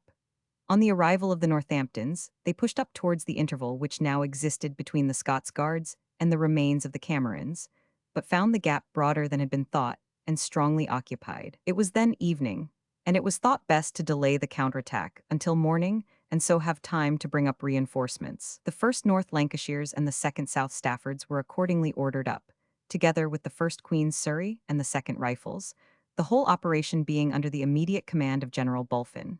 The advance began at 6 in the morning, over very difficult ground which had been barbed-wired during the night. The progress was slow but steady, and at 11 o'clock an assault upon the inn was ordered. The position was critical, since the enemy was now firmly lodged in the very center of the flank of the British position, and was able to enfilade all the trenches of the 1st Division. The Queen's Surrey, the 2nd King's Royal Rifles, and the 1st North Lancashires charged home with splendid energy, capturing the trenches round the inn, besides releasing 60 Camerons and taking over 500 prisoners. The trenches were carried by the North Lancashires, led by Major Carter. It was the second time within 6 weeks that this battalion had made a decisive bayonet charge. The price paid was 6 officers and men. The inn itself was rushed by Captain Creek's company of the Queen's, while Major Watson, of the same regiment, organized the final advance. The fighting at this point was not finished for the day. In the late evening, the enemy, with fine tenacity of purpose, attacked the inn once more and drove the Queen's out of a salient. The line was then straightened on each side of the inn and remained firm. Both the attack on the inn and the defense of the line were splendidly supported by the field artillery. Whilst the 1st Brigade had in this fashion got into and out of a dangerous position, there had been a severe attack upon 2 regiments of Landon's 3rd Brigade stationed at Langemarck. The defending units were the 2nd Welsh Regiment and the 1st Gloucesters. Aided by a strong artillery backing, they beat off these attacks and inflicted a very heavy loss upon the enemy. The Allied line to the north was solid and unbroken. Bravery of enemy. The British losses during these operations of the 1st Corps amounted to 1,500 men, while those of the Germans were exceedingly heavy. These inexperienced troops advanced with an indiscriminating enthusiasm, which exposed them to severe retaliation. It is doubtful if at any time in the campaign the British fire found so easy a mark. 1,500 dead were counted in the vicinity of Langemarck, and the total loss, including over 600 prisoners, could not have been less than 10,000 men. Correspondence afterwards captured showed that the 23rd Reserve Corps sustained such losses that for a time at least it was out of action. The 27th Reserve Corps was also hard hit. A letter from a soldier in the 246th Regiment mentions that only 80 men were left of his battalion after the action of the 24th. On October 24, and the arrival of French reinforcements allowed the British to shorten up their defensive line, which had been unduly extended. The 17th Division of the 9th French Army Corps took over the line of the 2nd Division, which was drawn back to Saint-Jean, and in turn took over part of the front of the 7th Division. French territorial troops, under General Dimitri, relieved the 1st British Division on the line Hannebeck-Langemarck-Steenstraat. The 1st Division was drawn back to Zillebeck. Advance of 2nd Division. Meantime, the 2nd Division, having the French 9th Corps upon its left and the 7th Division upon its right, made an attack towards Baselair, taking 2 guns and some prisoners. This advance was renewed upon the 26th, this being the day upon which, as already described, the Germans pushed back the 20th Brigade of the 7th Division at the Cruzake salient, creating a situation which brought the 2nd Division to a standstill. In this movement forward of the 2nd Division from October 24 to 26, the Guards' 4th Brigade were on the right, the 6th Brigade on the left, with the French to the left of them. The 5th Brigade were in reserve. 2 small villages were taken by storm, the Germans being driven out of loopholed houses, though at a considerable cost of officers and men. It was in this operation that Colonel Bannatyne, the gallant leader of the 1st King's Liverpool, was killed. 10 other officers and several hundred men of this corps were killed or wounded. The 1st Berkshires, fighting to the left of the King's, shared in its losses and in its success. The Irish Guards were held up before Rudel and separated from the rest of the force, but managed to extricate themselves after some anxious hours. On October 27, Sir John French came in person to Hooge, at the rear of the fighting line, and inquired into the state of the hard-pressed troops. He found the 7th to be now such a skeleton division that it was thought best to join it with Haig's 1st Corps, forming one single command. The attendant 3rd Cavalry Division was also attached to the 1st Corps. These readjustments took place upon October 27. They were, of course, of a temporary character, until the eagerly awaited 8th Division should arrive, and so give General Rawlinson a complete 4th Corps. At present, there was a very immediate prospect that half of it might be annihilated before the second half appeared. The general arrangement of this section of the battlefield was now as depicted, the 7th Division being entirely south of the Ypres roadway. General Scene of Operations. General Scene of Operations. This date, the 27th, was memorable only for an advance of the 6th Brigade. These continual advances against odds were wonderful examples of the aggressive spirit of the British soldiers. In this instance, ground was gained, but at the cost of some casualties, especially to the 1st Rifles, who lost Prince Maurice of Battenberg and a number of officers and men. Fight of Creusake Crossroads. And now the great epic of the First Battle of Ypres was rising to its climax, and the 3 days of supreme trial for the British Army were to begin. Early upon October 29, a very heavy attack developed upon the line of the Ypres road. There is a village named Geluvelt, which is roughly halfway upon this tragic highway. It lay now immediately behind the center of the British line. About half a mile in front of it, the position ran through the important crossroads which lead to the village of Creusake, still in the British possession. The line through the Creusake crossroads was that which was furiously assailed upon this morning, and the attack marked the beginning of a great movement to drive in the front continuing throughout the 30th and culminating in the terrible ordeal of the 31st, the crisis of the Ypres battle, and possibly of the Western campaign. Fitzclarence's 1st Brigade lay to the north of the road, and the battered, much-enduring 20th Brigade upon the south. They were destined together to give such an example of military tenacity during that day as has seldom been equaled and never exceeded, so that the fight for the Creusake crossroads may well live in history amongst those actions, like Albura and Inkerman, which have put the powers of British infantry to an extreme test. The line was held by about 5,000 men, but no finer units were to be found in the whole army. The attack was conducted by an army corps with the eyes of their emperor and an overpowering artillery encouraging them from the rear. Many of the defending regiments, especially those of the 20th Brigade, had already been terribly wasted. It was a line of weary and desperate men who faced the German onslaught. The attack began in the mists of the early morning. The opening was adverse to the British, for the enemy, pushing very boldly forward upon a narrow front and taking full advantage of the fog, broke away down the Menin road and actually got past the defending line before the situation was understood. The result was that the 2 regiments which flanked the road, the 1st Black Watch and the 1st Grenadiers, were fired into from behind and endured terrible losses. Among the Grenadiers, Colonel Earle, Majors Forrester and Stuckley, Lord Richard Wellesley, and a number of other officers fell, while out of 650 privates only 150 were eventually left standing. The 2nd Gordons, upon the right of the Grenadiers, suffered nearly as heavily, while the 1st Coldstream, upon the left of the Black Watch, was perhaps the hardest hit of all, for at the end of that dreadful day, it had not a single officer fit for duty. The right company of the 1st Scots Guards shared the fate of the Coldstream. The line was pushed back for a quarter of a mile and Creusake was evacuated, but the dead and wounded who remained in the trenches far exceeded in numbers those who were able to withdraw. 2 small bodies who were cut off by the German advance did not fall back with their comrades, and each of them made a splendid and successful resistance. The one near Creusake was a mixed party under Major Bottomley of the 2nd Queen's West Surrey. The other was 100 Company of the 2nd Gordons under Captain B.G.R. Gordon and Lieutenant Lawrence Carr. These small islands of khaki, in the midst of a broad stream of gray, lay so tight and fired so straight that they inflicted very great damage upon the enemy, and were able to hold their own, in ever-diminishing numbers, until under the protection of darkness the survivors regained the British line.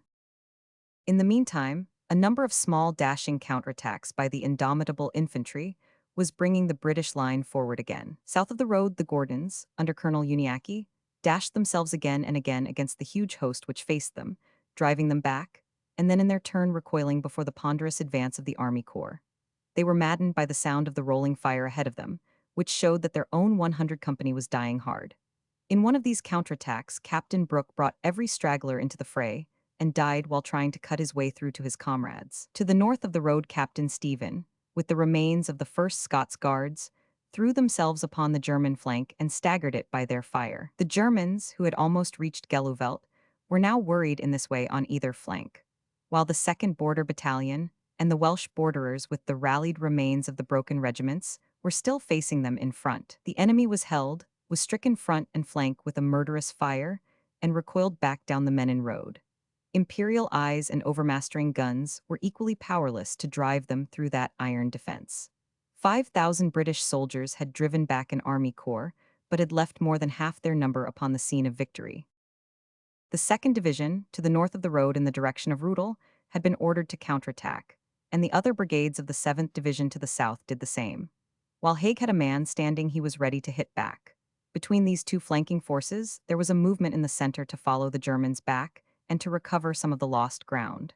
Landon's 3rd Brigade, less the Gloucester Regiment, was pushed forward. These troops moved past Gelluvelt and advanced along the line of the road. The 1st Queens, their right-hand unit, linking up by a happy chance with their own 2nd Battalion, who were now on the left of the 22nd Brigade of the 7th Division. Left of the Queens were the 2nd Welsh to the immediate south of the main road, while to their left again lay the 1st South Wales Borderers, in front of the village of Gelluvelt. By evening, these troops had recovered some of the ground, but the village of Crusaik, which had always constituted a salient, was now abandoned. The crossroads also remained in the hands of the enemy. Landon's brigade continued to bar the further German advance, preparing in stern resignation for the renewed and heavier blow which all knew to be in readiness, and which was destined 2 days later to bring them a glorious annihilation.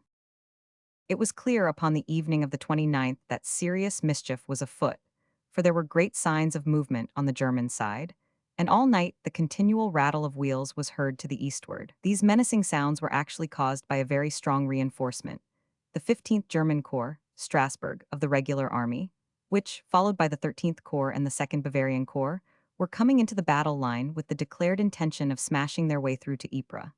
Correspondence, afterwards captured, showed that the German emperor had issued a special appeal to these troops, declaring that the movement was one which would be of decisive importance to the war. It was, of course, not the venerable town of Ypres which had assumed such a place in the mind both of the emperor and his people, but it was Calais and the Channel coast to which it was the door. Once in the possession of these points, it seemed to their perfervid minds that they would be in a position to constrain Great Britain to an ignominious peace, a course which would surely have ruined the cause of the Allies and placed the whole world under the German heel. No less was the issue at stake. The British army from Langemarck in the north to La Bassée in the south were resolutely determined that the road was barred, while to left and to right they had stout-hearted comrades of Belgium and of France. Fight of Zandvoort. At 6:30 upon October 30, a very heavy attack developed, which involved the whole line of the 1st Corps and also the French 9th Corps upon its left. This attack upon the left was carried out by the Reserve Corps 26N, with whom we had had previous dealings, and it was repulsed with considerable loss by the French and the 6th British Brigade. To the south, however, the British were very violently engaged down the whole line of trenches, from the position of the 7th Division near the Ypres-Menin Road, through Zandvoort, where the 3rd Cavalry Division was holding on under great difficulties, and on, southward still, past the position of the 2nd Cavalry down to Messines, where the 1st Cavalry Division was also heavily engaged. The front of battle was not less than 12 miles in length, with one continuous long-drawn rattle of small arms and roar of guns from end to end. The British may have anticipated that the chief blow would fall at the same spot as had been attacked the day before. As a matter of fact, it was directed farther south, at Zandvoort, on the immediate right of the 7th Division. The first sign of success for the strenuous German efforts upon October 30 was the driving in of Kavanagh's 7th Guards Cavalry brigade from their trenches at the Zandvoort Ridge. On this ridge, which is not more than 120 feet high, the Germans concentrated so tremendous and accurate a fire that the trenches were in many places demolished and became entirely untenable. The survivors of the Life Guards and Blues who made up this brigade withdrew steadily through the reserve trenches, which were held by the 6th Cavalry Brigade, and reformed at Klein-Zillebeck in the rear. 2 squadrons, however, and Lord Worsley's machine gun section, were killed or taken by the assailants. The unoccupied trenches were seized by the 6th Bavarian Reserve Division, who advanced rapidly in order to improve their advantage, while their artillery began to pound the reserves. The cavalry had been strengthened, however, by the Greys and Hussars upon the left, while the 4th Hussars lined up on the right, and 100 I and K horse artillery batteries vigorously supported. In spite of great pressure, the position was held. Farther south, the 1st Cavalry Division was also at very close grips with the 26th Division of the 13th German Army Corps and was hard put to it to hold its own. Along the whole cavalry position, there was extreme strain. A squadron of the 1st Royals were forced to evacuate the Chateau of Holbeck, and the line in this quarter was pushed back as far as St. Eloi, thus flattening a considerable salient. The danger of a position which consists of so long a line with few reserves is that any retirement at any point immediately exposes the flanks of the neighboring units to right and left. Thus, the evacuation of Zandvoort threw open the right flank of the 7th Division, even as its left had been in the air upon the day before. On getting through, the Germans were on the right rear of the 1st Welsh Fusiliers and enfiladed them badly, destroying all the officers and a considerable proportion of the regiment, which had already been greatly reduced. Colonel Cadogan was among those who fell. The 22nd Brigade was forced to fall back, and the 2nd Yorkshires and Scots Fusiliers of the 21st Brigade, being left in a salient, suffered heavily, especially the latter battalion, the conduct of which from first to last was remarkable even among such men as fought beside them. These 2 regiments held on with the greatest determination until orders to retire reached them, which were somewhat belated, as several orderlies were killed in bringing them. The 2nd Bedfords, who had themselves sustained very severe losses from the German artillery fire, covered the retirement of the remains of these 2 gallant units. The 7th Division then covered the line from the canal through Klein-Zillebeck and along the front of the woods to near Geluvelt. The position was now most critical. The Germans were in possession of Zandvoort Ridge on the British right flank, a most important position whence guns could command a considerable area. Ypres was only 4 miles distant. There was nothing but a line of weary and partially broken infantry to protect the flank from being entirely pierced. The whole of a German active army corps was attacking upon this line. The order was given to hold the new positions at all costs, but on the evening of the 30th, the situation was full of menace for the morrow. The German flood was still thundering against the barrier, and the barrier seemed to be giving. At about 2 p.m. on October 30, the 1st Irish Guards and the 2nd Grenadiers, who were in reserve to 2 battalions of the Coldstream trenches in the Polygon Wood, near Rudel village, were ordered to help the 7th Division. General Capper subsequently directed them to take the place of the cavalry on the right of his division. The Irish Guards were accordingly on the right of the 7th Division from now onwards, and the Grenadiers were on their right, extending down to the canal in front of Klein-Zillebeck. The commander of the 9th French Corps also, with that fine loyalty which his comrades have shown again and again during the war, easing many a difficult and perhaps saving some impossible situations, put 3 battalions and some cavalry at the disposal of the British. 2 regiments of Bulfin's 2nd Brigade were also brought across and thrust into the gap. But the outlook that evening was not cheering. The troops had been fighting hard for 2 days without a break. The losses had been heavy. The line had been driven back and was greatly strained. It was known that the Germans were in great strength and that the attack would be renewed on the morrow. The troops and their leaders faced the immediate future in a spirit of somber determination. Fight of Geluvelt. During the 30th Landon's Brigade had strengthened their position near Geluvelt, and General Haig, realizing that this was the key of his line, moved up the 2nd King's Royal Rifles and the 1st North Lancashires to form a reserve under the orders of General Landon. These regiments took a position southwest of Geluvelt and connected up more closely between the 7th Division and the 3rd Brigade of the 1st Division. It was well that a closely knitted line had been formed, for at the dawn of day upon the 31st, a most terrific attack was made, which was pushed with unexampled fierceness during the whole day, falling chiefly upon the center and left of the 7th Division and upon the 1st Queen's and Welsh of the 3rd Brigade. A weak point developed, unfortunately, in the front line, for the 7th Division in its enfeebled condition was further weakened by forming somewhat of a salient in the Crusac direction. They behaved with all their usual magnificent gallantry, but they were not numerous enough to hold the ground.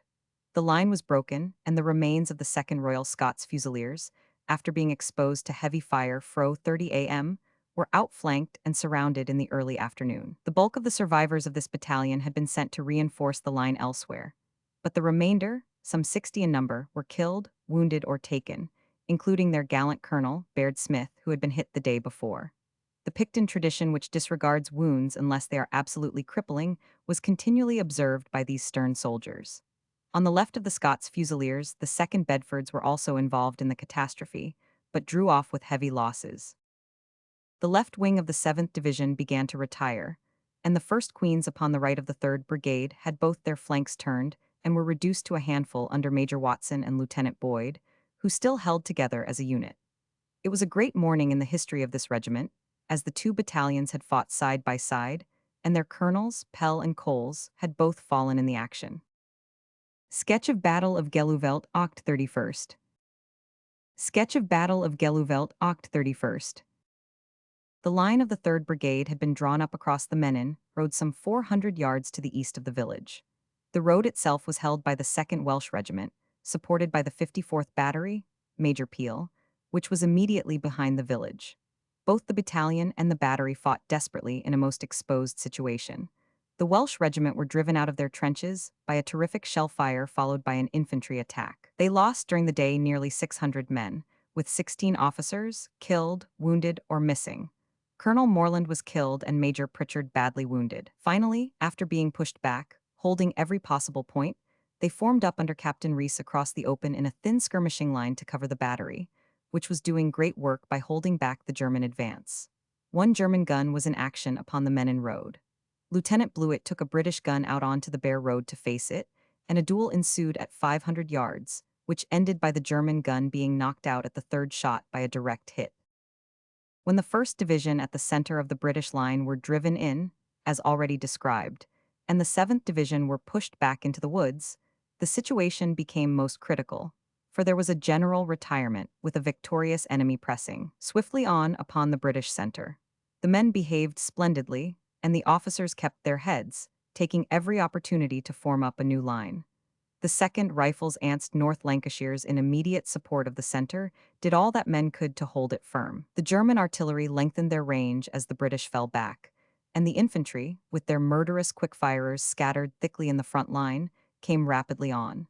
Communications were difficult, and everything for a time was chaos and confusion. It looked for an hour or two as if von Daimling, the German leader, might really carry out his warlord's command and break his road to the sea. It was one of the decisive moments of the world's history, for if the Germans at that period had seized the Channel ports, it is difficult to say how disastrous the result might have been both to France and to the British Empire. At that moment of darkness and doubt, a fresh misfortune, which might well have proved overwhelming, came upon the hard-pressed forces. About 1:30 a shell exploded in the headquarters at the Chateau of Hooge, and both General Lomax of the 1st Division and General Munro of the 2nd were put out of action, the first being wounded and the 2nd rendered unconscious by the shock. It was a brain injury to the army, and a desperately serious one, for besides the two divisional commanders, the single shell had killed or wounded Colonels Kerr and Percival, Major Paley, Captains Omini and Trench, and Lieutenant Gifford. General Landon of the 3rd Brigade took the command of the 1st Division at a moment's notice, and the battle went forward. A line was hurriedly formed, men digging as for their lives, whilst broken units threw themselves down to hold off the rolling gray wave that thundered behind. The new position was 3/4 of a mile back and about 400 yards in advance of Veldhoek, which is the next village down the Ypres road. The 7th Division had also been rolled back, but the fiery Capper, their divisional chief, who has been described as a British samurai, was everywhere among his regiments, reforming and bracing them. The British soldiers, with their incomparable regimental officers, rose to the crisis, whilst General Haig was behind the line at Hooge, directing and controlling like a great engineer who seeks to hold a dam which carries an overpowering head of water. By 3 o'clock, the new line was firmly held. Advance of Worcesters. Now General Haig, seeking round for some means of making a counterattack, perceived that on his left flank he had some reserve troops who had been somewhat clear of the storm and might be employed. The 2nd Worcesters were ordered to advance upon Gelluvelt, the initiative in this vital movement coming from General Fitzclarence of the 1st Brigade. On that flank the troops had not joined in the retirement, and, including the South Wales borderers of the 3rd Brigade, were still in their original trenches, being just north of the swathe that had been cut in the British line, and just south of where the 2nd Division extended to cracking point, with one man often for every 8 or 9 feet and no supports, were defending the left flank of the army. When the village of Geluvelt and the trenches to the north of it had been captured by the enemy, a gap had been left of about 500 yards between the northern edge of the village and these South Wales borderers. This gap the 2nd Worcesters were ordered to fill. They were in reserve at the time in the southwest corner of the Polygon Wood, but on being called upon they made a brilliant advance under Major Hankey. One company was detached to guard the right flank of the advance. The other 3 companies came on for 1,000 yards. At one point they had to cross 220 yards of open under heavy shrapnel fire. 100 men fell, but the momentum of the charge was never diminished. Their rapid and accurate fire drove back the German infantry, while their open order formation diminished their own losses. Finally, they dashed into the trenches and connected up the village with the line of the Welsh borderers. Their right platoons, under Captain Williams, held the village until nearly midnight. Altogether, the advance cost the battalion 187 casualties, including 3 officers, out of 550 who were in the ranks that day. Up to dusk, the Worcesters were exposed to heavy shrapnel fire, and small detached parties of the enemy came round their right flank, but their position was strengthened and strongly held until the final readjustment of the line. It was a fine advance at a critical moment, and did much to save the situation. The whole movement was strongly supported by the guns of the 42nd Battery, and by some of the 1st Scots Guards upon the left of the Welsh borderers. It has been stated that a line had been formed near Veldhoek, but this difficult operation was not performed in an instant, and was rather the final equilibrium established after a succession of oscillations. The British were worn to a shadow. The 2nd Queen's Ha officers and men left that night, the 2nd Welsh Ha officers and men. Little groups, who might have been fitted into a large-sized drawing room, were settling a contention upon which the fate of the world might depend. But the Germans also had spent all their force. The rattle of musketry behind their advance was enough to tell them that the British were still in their trenches, and the guns were forever playing on them with deadly effect. Gradually, they began to dissolve away among the thick woods which flanked the road. They were learning that to penetrate the line of a resolute adversary is not necessarily the prelude to victory. It may mean that the farther you advance, the more your flanks are exposed. So it was now, when the infantry to the north on one side and the 3rd Cavalry Division on the other were closing in on them. That long tentacle which was pushing its way towards Ypres had to be swiftly withdrawn once more, and withdrawn under a heavy fire from the 29th, 41st Anfield batteries. German recoil. The scattered German infantry who had taken refuge in the woods of Hooge, which lie to the south of the road, were followed up by mounted and dismounted men of the Royals, 10th Hussars, and Dragoon Guards, aided by some French cavalry. These troops advanced through the woods, killing or taking a number of the enemy. By nightfall, the Germans had fallen back along the whole debated line. The various British units, though much disorganized, were in close touch with each other, and the original trenches had in the main been occupied, the Berkshire Regiment helping to close the gap in the center. The flood had slowly ebbed away, and the shaken barrier was steady once more, thanks to the master hands which had so skillfully held it firm. The village of Geluvelt remained in the hands of the Germans, but the British trenches were formed to the west of it, and the road to the sea was barred as effectually as ever. These are the main facts of the action of Geluvelt, which may well be given a name of its own, though it was only one supremely important episode in that huge contention which will be known as the First Battle of Ypres. In the southern portion of the Ypres area at Klein-Zillebeke, a very sharp engagement was going on, which swung and swayed with as much violence and change as the main battle on the Menin Road. The German attack here was hardly inferior in intensity to that in the north. Having pushed back Lawford's weak brigade, 22nd, it struck full upon part of Bulfin's 2nd Brigade, which had been detached from the 1st Division and sent to cover the right of the 7th Division. Its own flank was now exposed, and its situation for a time was critical. The German advance was sudden and impetuous, coming through a wood which brought the dense mass of the enemy's leading formation almost unseen right up to the British line. The position of the 2nd Brigade was pierced, and the 2 regiments present, the 2nd Sussex and the 1st Northamptons, were driven back with loss. Their brigadier rallied them some hundreds of yards to the rear, where they formed up into a skirmish line in the open, and, though unable to advance, kept back the Germans with their rifle fire. The losses still continued, however, and the enemy came on again and again with numbers which seemed inexhaustible. Suddenly there was a charging yell from behind a low slope covering the rear, and over the brow there appeared some 300 survivors of the 2nd Gordons, rushing at full speed with fixed bayonets. At the same moment, the dismounted troopers of the 6th Cavalry Brigade, and a company of sappers ran forward to join in the charge. The whole British force was not 1 to 3 of its opponents, but as the reinforcing line swept on, cheering with all its might, the survivors of the hard-pressed brigade sprang up with a shout, and the united wave burst over the Germans. Next moment they had broken and were flying for their lives through the Zwartellen wood. The pursuit lasted for some distance, and a great number of the enemy were bayoneted, while several hundreds were taken prisoners. General result: there have been few more critical occasions in the British operations than this action upon October 31, when the Germans so nearly forced their way to Ypres. It is the peculiarity of modern warfare that, although vast armies are locked in a close struggle, the number of men who can come into actual contact at any one point is usually far more limited than in the old days, when each host could view the other from wing to wing. Thus the losses in such an action are small as compared with the terrific death roll of a Napoleonic battle. On the other hand, when the operations are viewed broadly, and one groups a series of actions into one prolonged battle, like the Aisne or Ypres, then the resulting losses become enormous. The old battle was a local conflagration, short and violent. The new one is a widespread smolder, breaking here and there into flame. In this affair of Gelluvelt, the casualties of the British did not exceed 3,000, while those of the Germans, who were more numerous and who incurred the extra loss which falls upon the attack, could not have been less than twice that figure. 1,500 dead were actually picked up and 600 prisoners were taken. Some hundreds of prisoners were also taken by the enemy. The British artillery, which worked desperately hard all day, had many losses both upon the 30th and the 31st. The 12th battery had all its guns silenced but one, and many others were equally hard hit.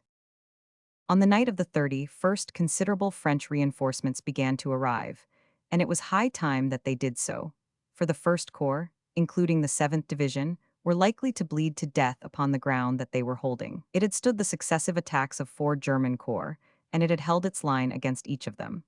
But its own ranks had been grievously thinned, and the men were weary to death.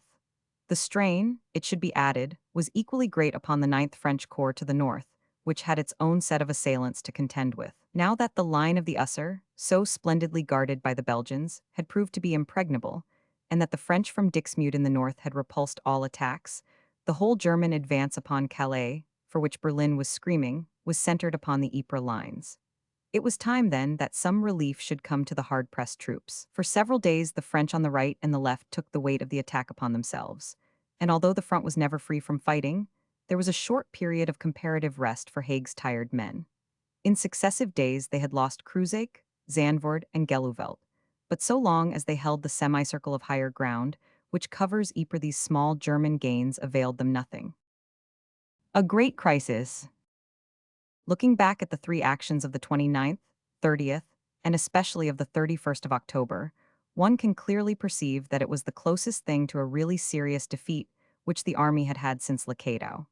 If the Germans had been able to push home their attack once again, it is probable that they would have taken Ypres, and that the results would have been most serious. Sir John French is reported as having said that there was no time in the Mons retreat when he did not see his way, great as were his difficulties, but that there was a moment upon October 31 when he seemed to be at the end of his resources. To Sir John at Ypres converged all the cries for succor, and from him radiated the words of hope and encouragement which stiffened the breaking lines. To him, and to his untiring lieutenant, Douglas Haig, the Empire owed more that day than has ever been generally realized. The latter was up to the firing line again and again rallying the troops. The sudden removal of the 2 divisional commanders of the First Corps was a dreadful blow at such a moment, and the manner in which General Landon, of the 3rd Brigade, took over the command of the 1st Division at a moment's notice was a most noteworthy performance. The fact that 3 divisions of infantry with brigades which resembled battalions, and battalions which were anything from companies to platoons, destitute of reserves save for a few dismounted cavalry, barred the path to a powerful German army, is one of the greatest feats of military history. It was a very near thing. There was a time, it is said, when the breech blocks had actually been taken from the heavy guns in order to disable them, and some of the artillery had been passed back through Ypres. But the line held against all odds, as it has done so often in the past. The struggle was not over. For a fortnight still to come, it was close and desperate.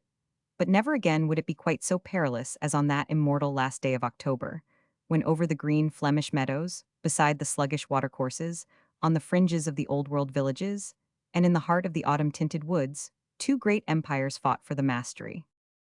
Such was the British epic.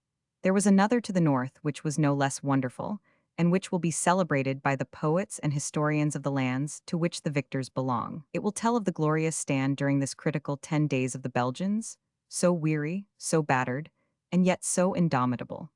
It will tell how they made head against the hosts of the Duke of Württemberg, and how in the end they flooded their own best land with the salt water, which would sterilize it in order to cover their front. It will tell also of the splendid Frenchmen who fought at Dixmude, of Ronark with his invincible marines, and of Grossetti, the fat and debonair, seated in an armchair in the village street, and pointing the road to victory with his cane. Not least, perhaps, in that epic will be the tale of the British monitors, who, with the deadly submarines upon one side of them, and the heavy German batteries upon the other, ran into the Flemish coast and poured their fire upon the right flank of the attacking Germans. 10 days the great battle swung and swayed, and then here as at Ypres the wave of the invaders ebbed, or reached its definite flood. It would be an ungenerous foe who would not admit that they had fought bravely and well. Not all our hatred of their national ideals, nor our contempt for their crafty misleaders, can prevent us from saluting those German officers and soldiers who poured out their blood like water in the attempt to do that which was impossible. Chapter 9. The First Battle of Ypres continued. From the action of Geluvelt to the winter lull.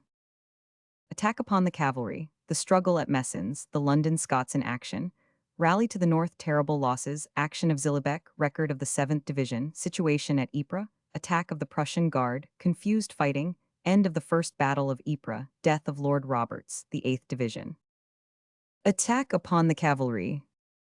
Whilst this severe fighting had been going on to the north of the British position, the centre, where the dismounted cavalry were holding the line of trenches, was so terribly pressed that it is an extraordinary thing that they were able to hold their own. The Second Corps, which at that time had just been withdrawn for a rest from the La Bassée lines, were the only available reinforcements. When news was flashed south as to the serious state of affairs, two regiments, the 2nd Yorkshire Light Infantry and the 2nd Scottish Borderers from the 13th Infantry Brigade, were sent up in motor buses by road to the relief. Strange indeed was the sight of these vehicles flying along the Flemish roads, plastered outside with the homely names of London suburbs, and crammed with the grimy, much-enduring infantry. The lines at Messins were in trouble, and so also were those at Wytschaete farther to the north. To this latter place went 2 battalions of Shaw's 9th Brigade, the 1st Northumberland Fusiliers and the 1st Lincolns. Hard work awaited the infantry at Messins and at Wytschaete, for in both places Allenby's troopers were nearly rushed off their feet. It has already been shown that on October 30, a severe assault was made upon the 3rd Cavalry Division, when the 7th Brigade Cavanogs was forced out of Zandvoort by the 15th German Army Corps.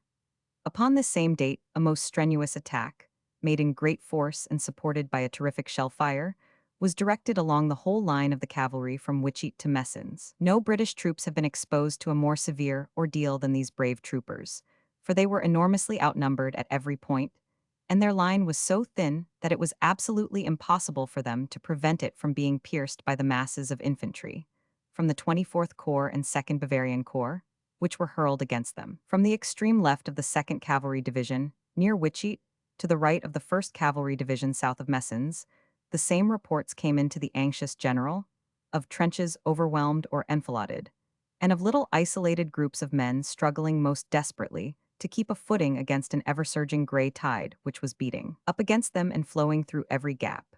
In the North Goes men were nearly overwhelmed. The 5th Irish Lancers were shelled out of a farmhouse position, and the 16th Lancers, shelled from in front and decimated by rifles and machine guns from the flank, were driven back for half a mile until 3 French battalions helped the line to reform. The pressure, however, was still extreme, the Germans fighting with admirable energy and coming forward in never-ending numbers. An Indian regiment of the 7th Ferozpur Brigade, the 129th Baluchis, had been helping the cavalry in this region since October 23, but their ranks were now much decimated, and they were fought almost to a standstill. 2 more British regiments from the 2nd Corps, the 1st Lincolns and the 1st Northumberland Fusiliers of the 9th Brigade, together with their brigadier, Shaw, who was a reinforcement in himself, were, as already stated, hurried off from the south in motor buses to strengthen Go's line. Advancing into what was to them an entirely strange position, these two veteran regiments sustained very heavy losses, which they bore with extreme fortitude. They were surprised by the Germans on the road between Kemmel and Wytschaete on the night of October 31, the same night upon which the London Scottish to the south of them were so heavily engaged. Colonel Smith succeeded in extricating the Lincolns from what was a most perilous position, but only after a loss of 16 officers and men. The Fusiliers were almost as hard hit. For 48 hours, the battle swung backwards and forwards in front of Wytschaete, and in the end the village itself was lost, but the defensive lines to the west of it were firmly established. By November the 2nd, strong French reinforcements had appeared, and it was clear that this desperate attempt to break through the very center of the British position had definitely failed. The struggle at Messines. The struggle at Messines, some 5 miles to the south, had been even more severe and sanguinary than at Wytschaete. In the early morning of the 31st, the Bays and the 5th Dragoon Guards upon the left of the Messines position, after a heavy shell fire, were driven out of their trenches by a sudden furious advance of the German infantry. The front of the village of Messines was held by Wild's 57th Rifles, who were driven in by the same attack, every officer engaged being killed or wounded. A reserve company of Wild's Rifles and a squadron of the 5th Dragoon Guards endeavored to restore the fight, but could not hold the torrent. The 9th Lancers, also in front of the village and to the right of the Indians, held on for a long time, repulsing the infantry attacks, until they were driven back by the deadly shell fire. At one time they were enfiladed on both sides, and heard the Germans roaring their war songs in the dark all round them. But they were able, owing to the coolness of Colonel Campbell and the discipline of his veteran troopers, to fall back and to reform upon the western side of the village. Lance Corporal Seaton distinguished himself by covering the retreat of his whole squadron, remaining single-handed in his trench until his Maxim was destroyed, after he had poured 1,000 shots into the close ranks of his assailants. The situation was so serious after dawn upon the 31st that General Doyle had to call for help from Wilson's 4th Infantry Division, holding the line upon his right. The Enniskilling Fusiliers were extended so as to relieve his right flank. The struggle within Messines was still going forward with fighting from house to house, but the Germans, who were coming on with overpowering numbers and great valor, were gradually winning their way forward. The Oxfordshire Hussars, fresh from the base, were thrown into the combat. A second line of defense had been arranged a mile or so to the west, near Wolvergam, but if Messines must go, the victors should at least pay the price down to the last drop of blood which could be wrung from them. Reinforcements were within sight, both French and British, but they were scanty in quantity though superb in quality. It was a most critical position, and one cannot but marvel at the load of responsibility which Sir John French had to bear upon this day, for from the left of Haig's First Corps in the north down to Neuve-Chapelle in the south, a stretch of 25 miles, there was hardly a point which was not strained to the verge of cracking. Cool and alert, he controlled the situation from his central post, and threw in such reinforcements as he could find, though, indeed, they could only be got by taking them from places where they were wanted, and hurrying them to places where they were needed even more urgently. He was strengthened always by the knowledge that General Joffre behind him was doing all that a loyal colleague could to find fresh columns of his splendid infantrymen to buttress up the hard-pressed line. For the moment, however, none of these were available, and Messines was still partly in British, partly in German hands. Briggs's 1st Brigade, Bay's 5th Dragoon Guards, and Hussars, with the Oxfords, held on to the western edge of the town. To their left, linking up with Go's men in the Wytschaete sector, was the 4th Dragoon Guards. Late in the afternoon, the 2nd Scots Borderers and the 2nd Yorkshire Light Infantry, the joint detachment under Major Coke, arrived from the south, and were at once advanced upon Messines to stiffen the defense. Under heavy fire, they established themselves in the village. Evening fell with desperate street fighting, and the relative position unchanged. Twice the Bavarians stormed into the central square, and twice they fell back after littering it with their bodies. It seemed hopeless to hold the village against the ever-growing pressure of the Germans, and yet the loss of the village entailed the loss of the ridge, which would leave a commanding position in the hands of the enemy. Village and ridge were mutually dependent, for if either were lost, the other could not be held. As it proved, it was the ridge and not the village which could no longer sustain the pressure. On the night of October, 31 Mullen's 2nd Cavalry Brigade, 9th Lancers, 4th Dragoon Guards, and Hussars took over the defense from Briggs.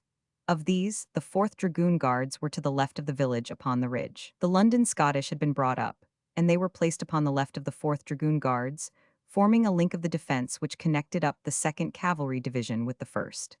The right-hand regiment of the latter, the 6th Carbineers of Bingham's 4th Brigade, were upon the left of the London Scottish. These two regiments held the center of the ridge.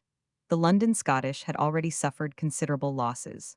Hurried up from the lines of communication to St. Eloi, they were pushed forward at once into action, and were exposed for hours to all the nerve-wracking horrors of a heavy shell fire, endured in most insufficient trenches. A more severe ordeal was in store for them, however, during the grim night which lay before them.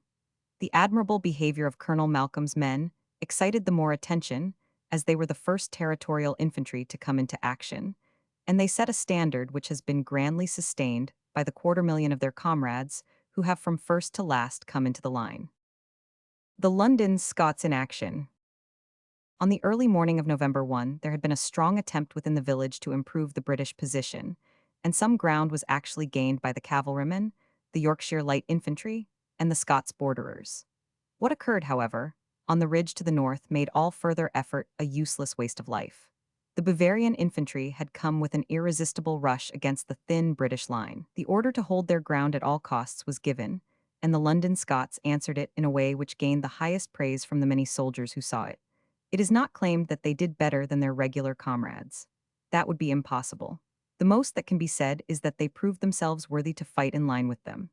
After being exposed for several hours to heavy shell fire, it was no light task for any troops to be called upon to resist a direct assault. From 9 in the evening of October 31 to 2 in the morning, under the red glare of burning houses, Colonel Malcolm's Scottish and Colonel Annesley's Carbineers held back the Bavarian advance, an advance which would have meant the piercing of the British line. At 2 o'clock the Bavarians in greatly predominant force were all round the Scots, and even the reserve companies found work for their bayonets, preventing the enemy from encircling their companions.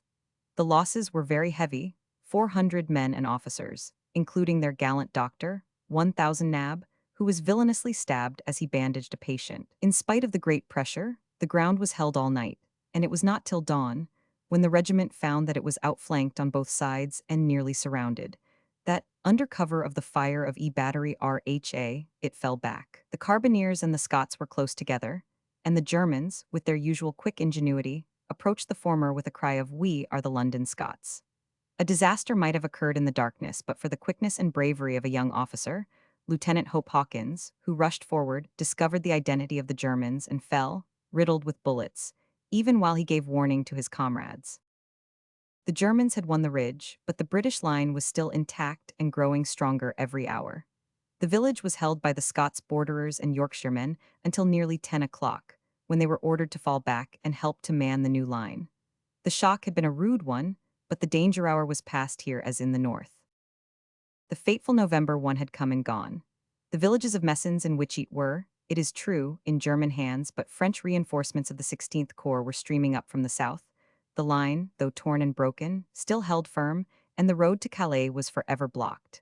There was still pressure, and on November 2 the 11th Hussars were badly cut up by shell fire, but the line was impregnable. Sir John French summed up in a few terse words the true meaning of the operations just described, when he said afterwards, in addressing the 9th Lancers, "Particularly I would refer to the period, October 31, when for 48 hours the Cavalry Corps held at bay 2 German Army Corps. During this period you were supported by only 3 or 4 battalions, shattered and worn by previous fighting, and in so doing you rendered inestimable service. There have been few episodes in the war which have been at the same time so splendid and so absolutely vital.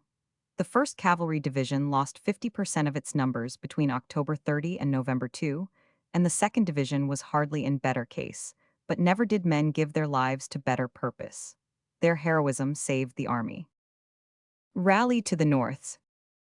Meanwhile, the current of operations was evidently running strongly towards the northern end of the British line, where help was badly needed, as Haig's men had been fought almost to exhaustion. There was no British reinforcement available save only the weary 2nd Corps, the remains of which from this date began to be drafted northwards. It was already known that the German emperor had appeared in person in that region, and that a great concentration of his troops was taking place. At the same time, the French were making splendid exertions in order to stiffen their own line and help us in those parts, like Messines, Wytschaete, and Ploegsteert, where the attack was most formidable. It was a great gathering towards the north, and clearly some hard blows were to be struck. Northwards then went General Morland of the 5th Division, taking with him 4 more weak battalions. The whole line had moved upwards towards the danger spot, and these troops now found themselves east of Bailleul, close to the village of Neuve-Eglise. For the moment, General Smith-Dorrien was without an army, for half his men were now supporting General Wilcox in the south and half General Allenby or General Haig in the north. The British leaders all along the line were, as usual, desperately endeavoring to make one man do the work of 3, but they were buoyed up by the knowledge that good Father Joffer, like some beneficent earthly providence, was watching over them from the distance, and that fresh trainfuls of his brave little men were ever steaming into the danger zone. Day by day, the line was thickening, and the task of the Kaiser becoming more difficult. It was hoped that the crisis was past. If our troops were exhausted, so also, it was thought, were those of the enemy. We could feel elated by the knowledge that we had held our ground, while they could hardly fail to be depressed by the reflection that they had made little progress in spite of so many heroic efforts, and that Calais was as far from them as ever. The narrative must now return to the defenders of the Ypres approaches, who were left in a state of extreme exhaustion by the critical action of October 31. On November 1, the First Corps was not in a condition to do more than to hold its line. This line was now near to Veldhoek, to the west of Geluvelt village, and to that extent the Germans had profited by their desperate fighting. But this was a detail of small consequence so long as an unbroken British army covered the town that was still the objective of the enemy. The 9th French Corps to the north of the British had lost heavily, but to the south of the canal lay the 16th French Corps, which was in comparatively good condition. This corps now made an advance to take some of the pressure off the British line, while Moussy's regiments to the north of the canal were to cooperate with Bulfin's men upon their left. Upon the left of Bulfin's 2nd Brigade were 2 battalions of the 4th Brigade of Guards. One of these battalions had a terrible experience upon this morning. For some reason, the trenches of the Irish Guards were exposed to an enfilading fire from the high explosives of the Germans, which wrought even more than their customary damage. For hours the Guardsmen lay under a terrific fire, to which they could make no reply, and from which they could obtain no protection. When at last, in the afternoon, they were compelled to fall back, their losses had been great, including their colonel, Lord Arty, 7 other officers, and over 300 men. It is the hard fate of the side which is weaker in artillery to endure such buffetings with no possibility of return. The French attack of the 16th Corps had been brought to a speedy standstill, and a severe counterattack, preceded by a heavy shell fire, had fallen upon General Moussy's men and upon the half of the 2nd Brigade. Help was urgently needed, so the remains of the 7th Brigade from the 3rd Cavalry Division were hurried forward. The Germans were now surging up against the whole right and right center of the line. It seems to have been their system to attack upon alternate days on the right and on the center, for it will be remembered that it was on October 29 that they gained the Geluvelt crossroads, and on October 31 Geluvelt village, both in the center, while on October 30 they captured the Zandvoort Ridge upon the British right, and now, on November 1, were pressing hard upon the right once more. That morning the army sustained a loss in the person of General Bulfin, who was wounded in the head by shrapnel. Fortunately, his recovery was not a lengthy one, and he was able to return in January as commander of the 28th Division. Upon his fall, Lord Cavan, of the 4th Brigade, took over the command upon the hard-pressed right wing. At 1:30 the 100 survivors of the 2nd Gordons, on the right of the 7th Division, and the 2nd Oxford and Bucks, were desperately hard-pressed by a strong German infantry advance, and so were the remains of the Sussex and Northamptons. The only available help lay in the 23rd Field Company of Royal Engineers. Our sappers proved, as they have so often done before, that their hearts are as sound as their heads. They pushed off the enemy, but incurred heavy losses. The situation was still critical when, at the summons of Lord Cavan, the 2nd Grenadiers advanced and cleared the Germans from the woods in the front and flank, while the 10th Hussars supported their advance. A gap had been left in the trenches from which the Irish Guards had been pushed, but this was now filled up by cavalry, who connected up with the French on their right and with the Guards upon their left. The general effect of the whole day's fighting was to drive the British line farther westward, but to contract it so that it required a smaller force. 2 battalions, the Gordons and the Sussex, could be taken out and brought into reserve. The The center of the line had a day's rest and dug itself into its new positions, but the units were greatly mixed and confused. November 2 brought no surcease from the constant fighting, though the disturbance of these days, severe as it was, may be looked upon as a mere ground swell after the terrific storm of the last days of October. On the morning of the 2nd, the 9th French Corps upon the British left, under General Vidal, sent 8 battalions forward to the south and east in the direction of Geluveld. Part of this village was actually occupied by them. The Germans, meanwhile, with their usual courage and energy, were driving a fresh attack down that Menin road which had so often been reddened by their blood. It was the day for a center attack on their stereotyped system of alternate pushes, and it came duly to hand. An initial success awaited them as, getting round a trench occupied by the rifles, they succeeded in cutting off a number of them. The 3rd Brigade was hurried up by General Landon to the point of danger, and a French Zouave regiment helped to restore the situation. A spirited bayonet charge, in which the Gloucesters led, was beaten back by the enemy's fire. After a day of confused and desultory fighting, the situation in the evening was very much as it had been in the morning. Both that night and the next day there was a series of local and sporadic attacks, first on the front of the 2nd Division, and then of the 7th, all of which were driven back. The Germans began to show their despair of ever gaining possession of Ypres by elevating their guns and dropping shells upon the old cloth hall of that historic city. A senseless act of spiteful vandalism, which exactly corresponds with their action when the Allied army held them in front of Reims. November 4 was a day of menaces rather than of attacks. On this day, units which had become greatly mixed during the incessant and confused fighting of the last fortnight were rearranged and counted. The losses were terrible. The actual strength of the infantry of the 1st Division upon that date was: 1st Brigade, 22 officers, 1206 men; 2nd Brigade, 43 officers, 1315 men; 3rd Brigade, 27 officers, 970 men, which make the losses of the whole division about 75%. Those of the 2nd Division were very little lighter. And now for the 25% remainder of this gallant corps, there was not a moment of breathing space or rest, but yet another fortnight of unremitting work, during which their thin ranks were destined to hold the German army, and even the Emperor's own guard, from passing the few short miles which separated them from their objective. Great was the will to conquer of the Kaiser's troops, but greater still the iron resolve not to be conquered, which hardened the war-worn lines of the soldiers of the king. Terrible losses. November 5 was a day of incessant shell fire, from which the 7th Division, the 4th and the 6th Brigades were the chief sufferers. On this day the 7th Division, which had now been reduced fro. 0 infantry to 2333, was withdrawn from the line. In their place were substituted those reinforcements from the south, which have already been mentioned. These consisted of 11 battalions of the 2nd Corps under General McCracken.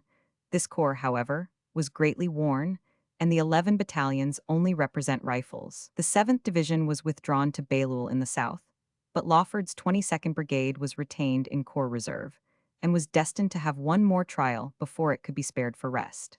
The day was memorable also for a vigorous advance of the Gloucester Regiment, which was pushed with such hardihood that they sustained losses of nearly half their numbers before admitting that they could not gain their objective. A description has been given here of the events of the north of the line and of the cavalry positions, but it is not to be supposed that peace reigned on the south of this point.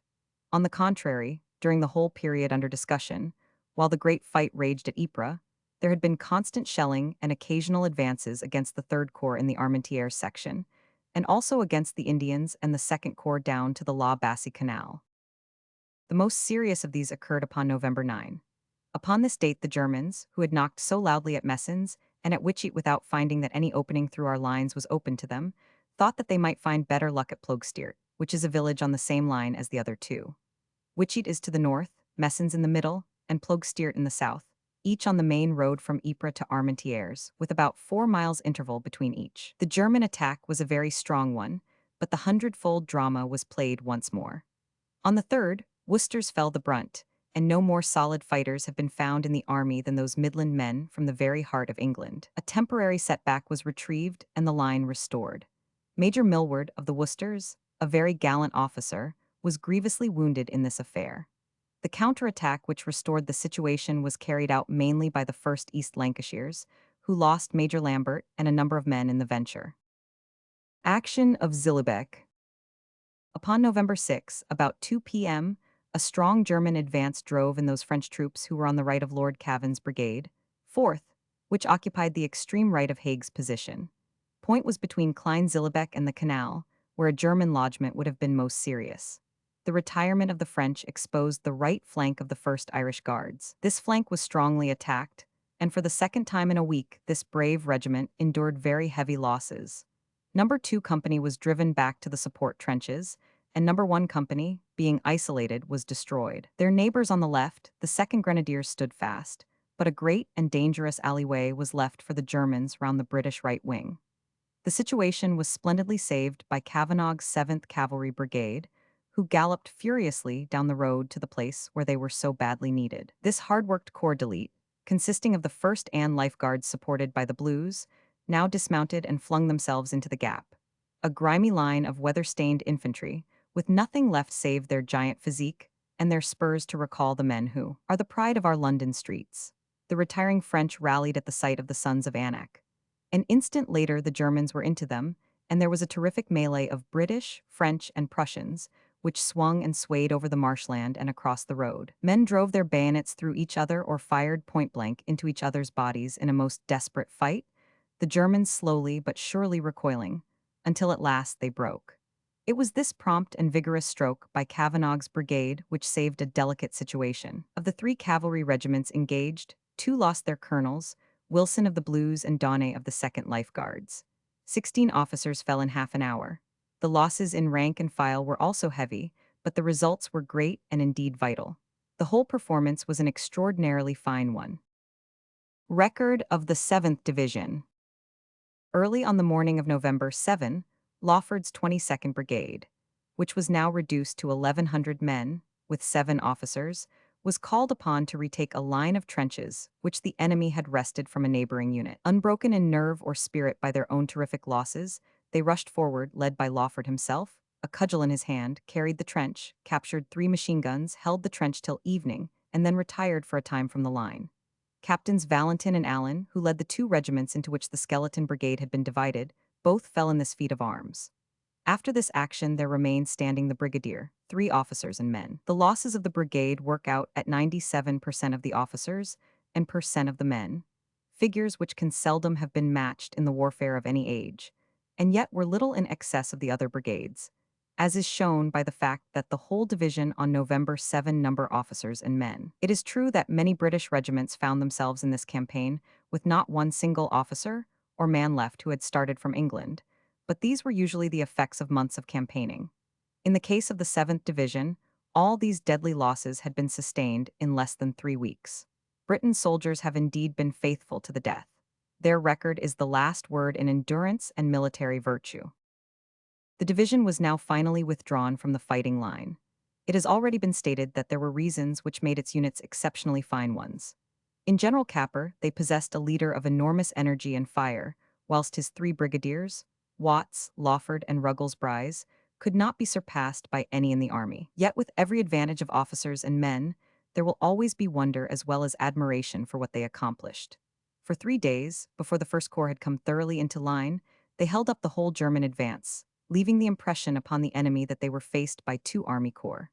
Then for 12 more days they held the ground in the very storm center of the attack upon Ypres. When at last the survivors staggered from the line, they had made a name which will never die. Situation at Ypres. The bulk of Smith-Dorrien's corps had now been brought north, so that from this date, November 7, onwards the story of the 1st and 2nd Corps is intimately connected. When we last saw this corps, it will be remembered that it had been withdrawn from the front, having lost some 12,000 men in 3 weeks of La Bassée operations, and that the Indian Corps had taken over their line of trenches. Such fighting men could not, however, be spared in the midst of such a fight. The hospital was the only rest that any British soldier could be afforded. Whilst they had still strength to stand, they must line up to the German flood, or be content to see it thunder past them to the coast. They were brought north, save only Bow's 8th Brigade and Maud's 14th, which remained with the Indians in the south. Although the 7th Division had been drawn out of the line, its attendant cavalry division still remained to give its very efficient help to General Haig. The British position, though by no means secure, was getting stronger day by day, for General D'Urbil of the 8th French Army to the north and General Maudhay to the south had both been strongly reinforced, and with their usual good comradeship, did all they could to strengthen the flanks and shorten the front of the British line. The men of the Second Corps who had come north from the La Bassée district were not left long unmolested in their new sphere of operations. On the afternoon of November 7, there was a hot German attack upon that portion of the line, which had just been vacated by the 7th Division. The trenches were now held by the 5th Division, Moorlands.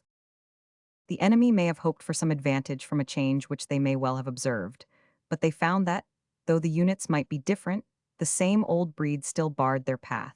On this occasion, after the early rush had spent itself upon the 1st Lincolns, it was the 2nd West Ridings who led the countercharge.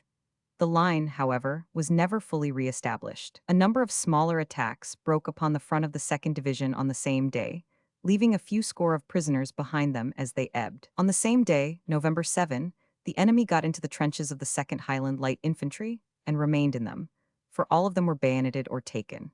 Upon this day the London Scottish were brought up into the Ypres line, a sign, if one were needed, that after the action described they were accepted as the peers of their comrades of the regular army, for no empty compliments are passed when the breaking of a unit may mean the enfilading of a line. November 8 was a quiet day, but it was well known from every report of spy, scout, and aeroplane to be the lull before the storm.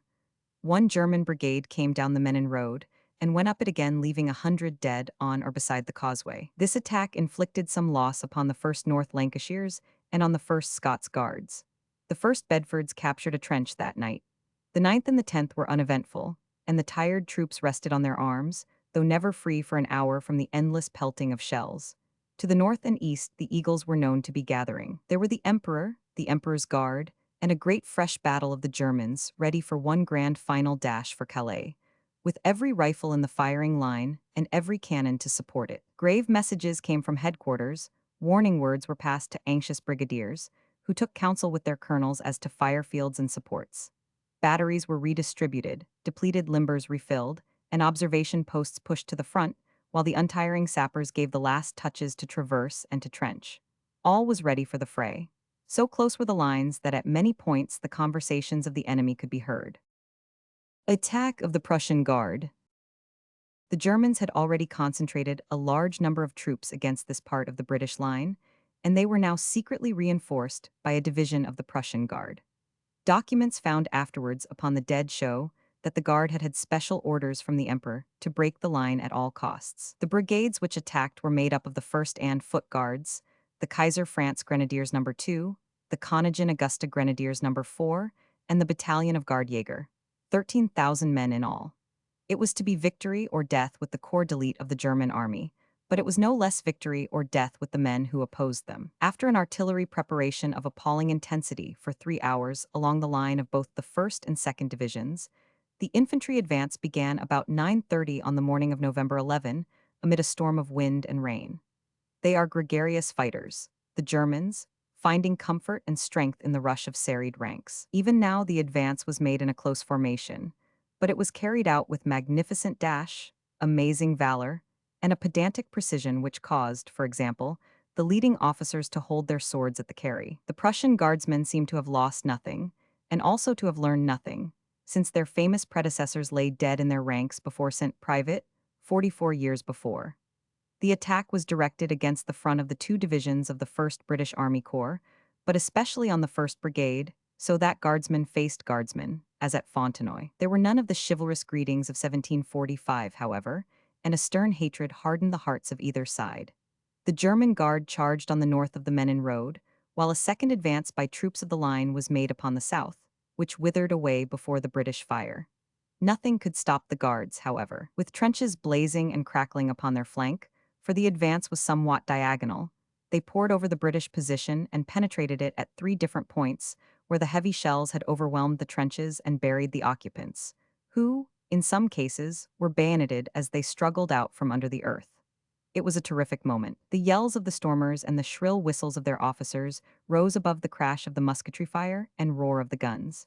The British fought in their customary earnest silence, save for the short, sharp directions of their leaders. They did not seem angry, only businesslike, said a hostile observer. The troops to the immediate north of the Menin Road, who had been shelled out of their trenches by the bombardment, were forced back and brushed aside into the woods to the north. while the Germans poured through the gap. The 4th Royal Fusiliers of the 9th Brigade, upon the right of the point where the enemy had penetrated, were enfiladed and lost their gallant colonel, Macman, a soldier who had done great service from the day of Mons, and had just been appointed to a brigade. The regiment, which has worked as hard and endured as great losses as any in the campaign, was reduced to 2 officers and men. The German guard poured on into the woods which lay in the immediate rear of the British position, but their formation was broken, and the individualism of the Briton began to tell. Next to Macman's regiment lay the 1st Scots Fusiliers, sister battalion to that which had been destroyed upon October 31. With fierce joy they poured volleys into the flank of the guard, as the grey figures rushed past them into the woods. 400 dead Germans were afterwards picked out from the underwood at this point. The Scots Fusiliers were also hard hit by the German fire. At this period, the Germans who had come through the line had skirted the south of a large wood of half-grown trees, called the Polygon Wood, and had advanced into the farther one, named Non Nebush. At this point, they were close to the British artillery, which they threatened to overwhelm. The 41st Brigade RFA, and especially the 16th Field Battery, were in the immediate line of their advance, and the gunners looking up saw the gray uniforms advancing amid the trees. Colonel Lushington, who commanded the artillery brigade, hurriedly formed up a firing line under his adjutant, composed partly of his own spare gunners and partly of a number of engineers, reinforced by cooks, officers' servants, and other odd hands who are to be found in the rear of the army, but seldom expect to find themselves in the van of the fight. It was a somewhat grotesque array, but it filled the gap and brought the advance to a halt, though the leading Germans were picked up afterwards within 70 yards of the guns. Whilst the position was critical at this point of the front, it was no less so upon the extreme right, where the French detachment, who still formed a link between the canal on the south and the British right flank, were shelled out of their trenches and driven back. Lord Cavan's 4th Brigade, their nearest neighbors, were too hard pressed to be able to help them. To the north of the Menin Road, a number of British units were intact, and these held up the German flood in that region. There are 2 considerable woods, the Polygon to the north and the Non Nebush to the southwest of the Polygon, the edges of which have defined the British position, while their depths have harbored their artillery. Now the 1st King's Liverpool Regiment held firm to the south of the Polygon Wood, while north of them were the 2nd Highland Light Infantry, with a field company of engineers. Farther to the southwest were the 1st Connaught Rangers, while on the other side of the Non Nebush Road was the 7th Cavalry Brigade. In the afternoon of this day, the enemy, skirting the south of the Polygon Wood, had actually entered the Non Nebush Wood, in which it faced the artillery as already described. In the Polygon Wood, when they penetrated the trenches of the 1st Brigade, they had the King's Liverpool Regiment on their right, which refused to move, so that for a long time the Prussian Guard and the King's lay side by side with a traverse between them. "Our right is supported by the Prussian Guard," said the humorous adjutant of the famous Lancashire Regiment. While the main body of the Guard passed on, some remained all day in this trench. The German guardsmen had been prevented from submerging the 41st Brigade of Artillery, and also the 35th Heavy Battery, by the resistance of an improvised firing line. But a more substantial defense was at hand. The 2nd Oxford and Bucks Light Infantry, which had been in divisional reserve near Ypres, had been brought forward and found itself at Westhoek, near the threatened guns. This regiment is the Ond, of the Peninsular Light Division, a famous corps which threw itself upon the flank of Napoleon's Guard at Waterloo and broke it in the crisis of the battle. Once again, within a century, an Imperial Guard was to recoil before its disciplined rush. Under Colonel Davies, the regiment swept through the wood from northwest to southeast, driving the Germans, who had already been badly shaken by the artillery fire, in a headlong rout. Many threw down their arms. The loss to the Oxfords was surprisingly small, well under 50 in all. As they emerged from the wood, they were joined by some of the 1st Northamptons from the 2nd Brigade upon the right, while on the left there was a rush of Connaughts and Highland Light Infantry from their own, Haking's, brigade and of engineers of the 25th Field Company, who showed extraordinary initiative and gallantry, pushing on rapidly, and losing all their officers save one and a number of their men without flinching for an instant. A party of the Gloucesters, too, charged with the Northamptons upon the right, for by this time units were badly mixed up, as will always happen in woodland fighting. "It was all a confused nightmare," said one who tried to control it. The line of infantry dashed forward, a company of the Oxfords under Captain H.M. Dillon in the lead, and the khaki wave broke over a line of trenches which the Germans had taken, submerging all the occupants. There was another line in front, but as the victorious infantry pushed forward to this, It was struck in the flank by a fire from French batteries, which had been unable to believe that so much progress could have been made in so short a time. It was now nearly dark, and the troops were in the last stage of exhaustion. Of the 1st Brigade, something less than 400 with 4 officers could be collected. It was impossible to do more than hold the line as it then existed. 2 brave attempts were made in the darkness to win back the original front trenches, but it could not be done, for there were no men to do it. Save for one small corner of the polygon wood, the Germans had been completely cleared out from the main position.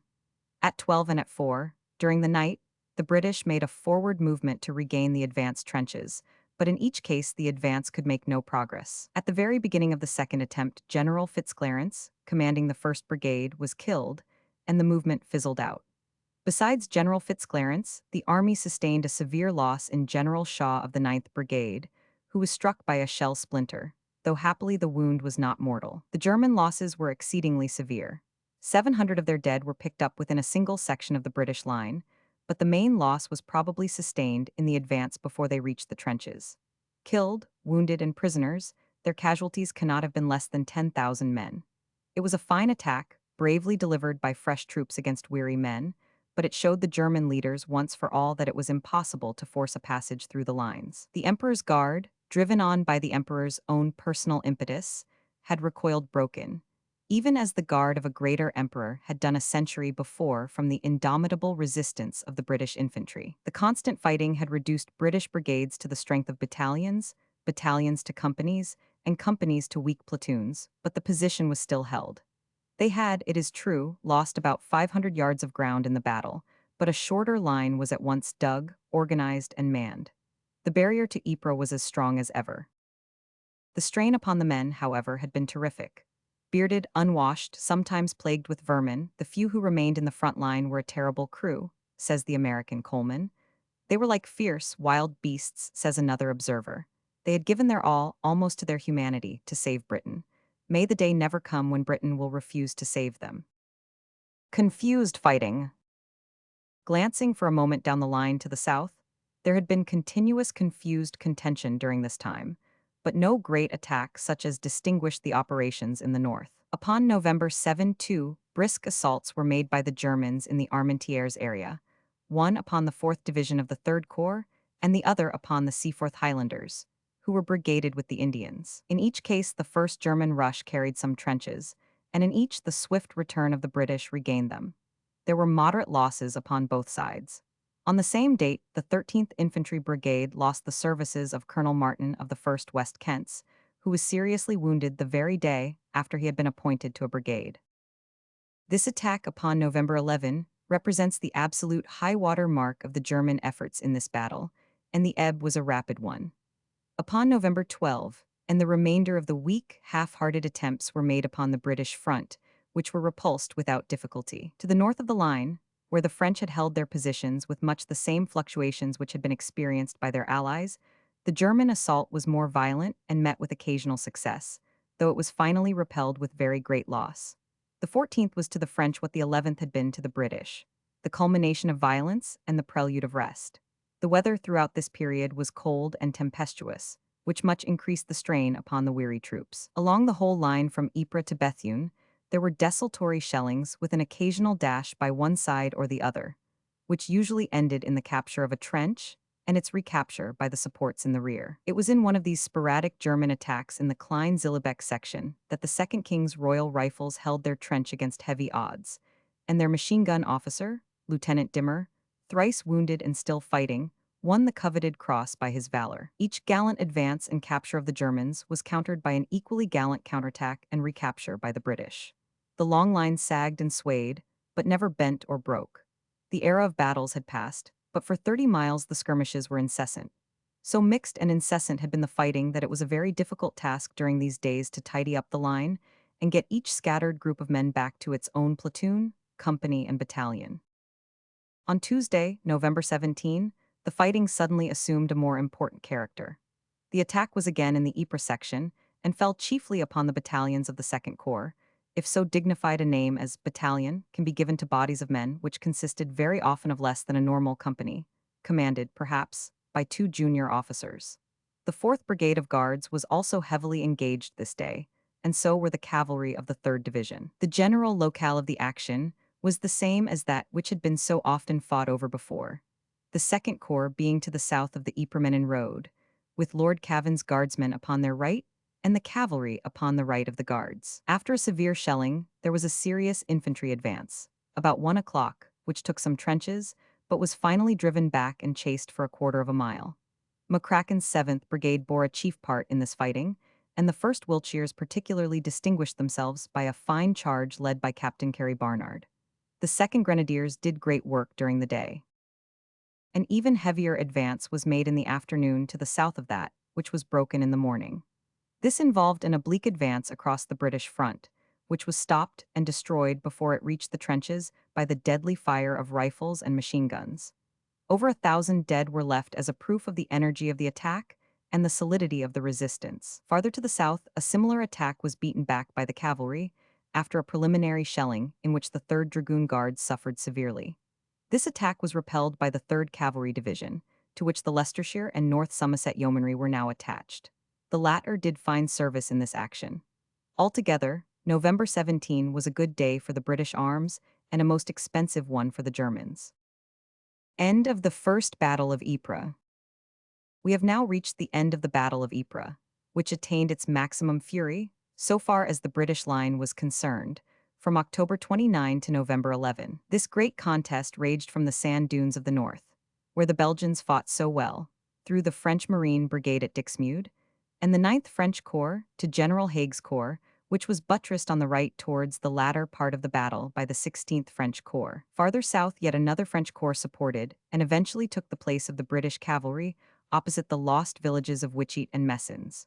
From there ran the unbroken lines of the imperturbable 3rd Corps, which ended to the south in the trenches originally held by the 2nd British Corps, and later by the Indians. Across the La Bassée Canal, the French once again took up the defense. It is not an action, therefore, which can be set down to the exclusive credit of any one nation. Our allies fought gloriously, and if their deeds are not set down here, it is from want of space and of precise information, not from want of appreciation. But turning to the merely British aspect of the fight, and beyond all doubt the heavier share fell upon the British, who bore the brunt from the start to the end, it may be said that the battle lasted a clear month, from October 12, when Smith-Dorrien crossed the La Bassée Canal, to November 11, when the German Guard reeled out of the Non-Nebush Wood. We are so near these great events that it is hard to get their true proportion, but it is abundantly clear that the battle, in its duration, the space covered, the numbers engaged, and the losses endured, was far the greatest ever fought up to that time by a British army. At Waterloo, the losses were under 10,000.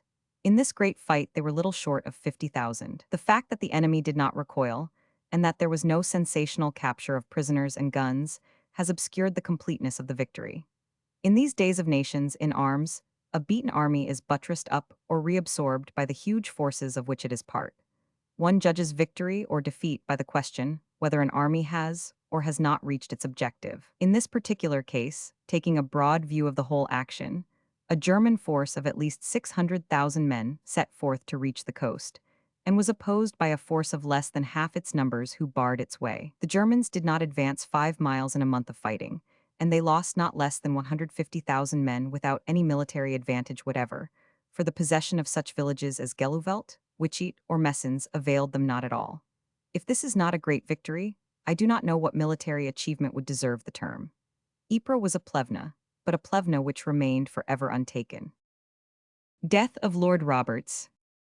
On November 15, Lord Roberts died whilst visiting the army, having such an end as he would have chosen, within earshot of the guns, and within the lines of those Indian soldiers whom he loved, and had so often led. The last words of his greatest speech to his fellow countrymen before the outbreak of that war which he had foreseen, and for which he had incessantly tried to prepare, were that they should quit themselves like men. He lived to see them do so, and though he was not spared to see the final outcome, his spirit must at least have been at rest as to the general trend of the campaign.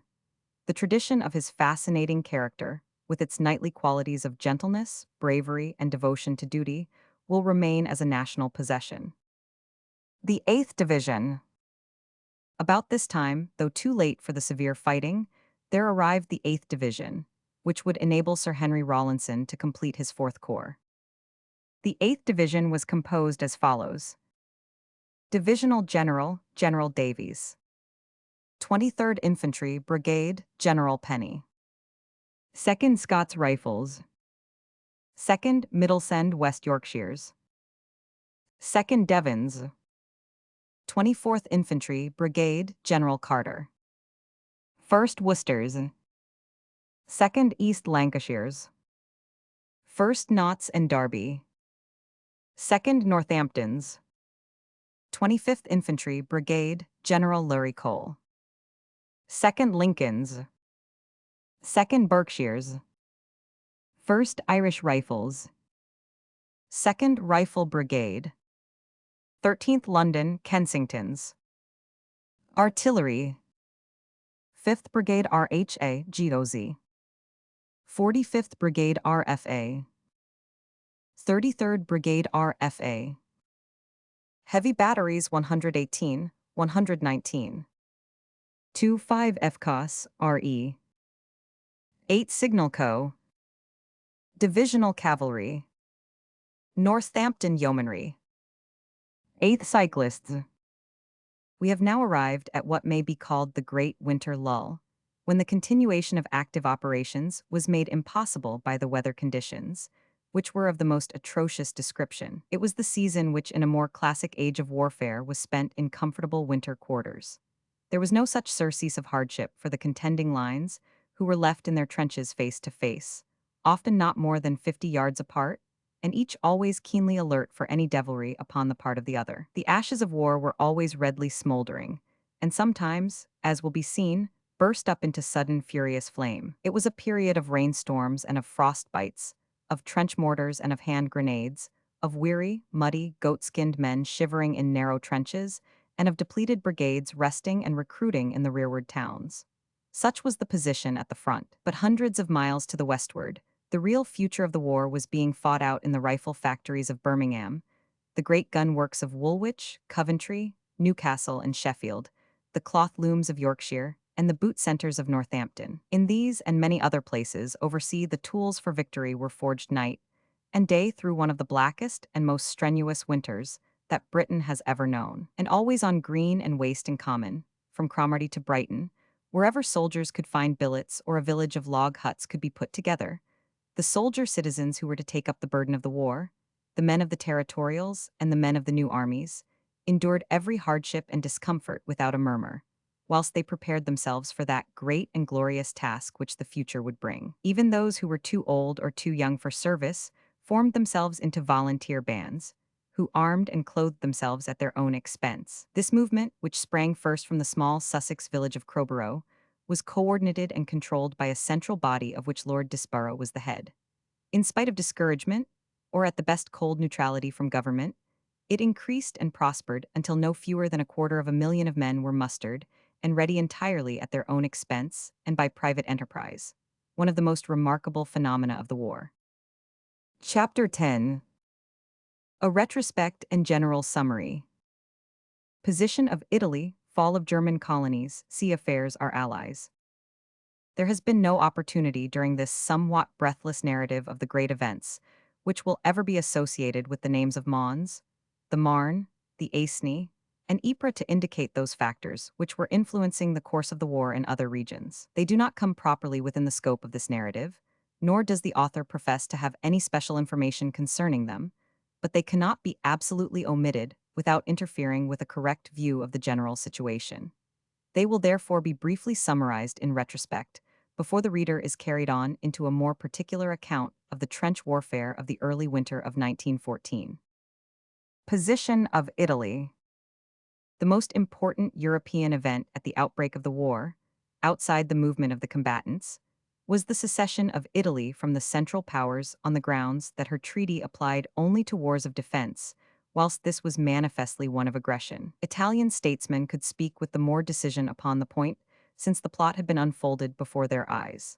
A year previously, they had been asked to join in an unprovoked attack upon Serbia, and in refusing had given clear warning to their allies how such an outrage would be viewed. The Central Powers, however, puffed up by their vainglory, and by the knowledge of their own secret preparations, were persuaded that they had ample strength to carry out their intentions without aid from their southern ally.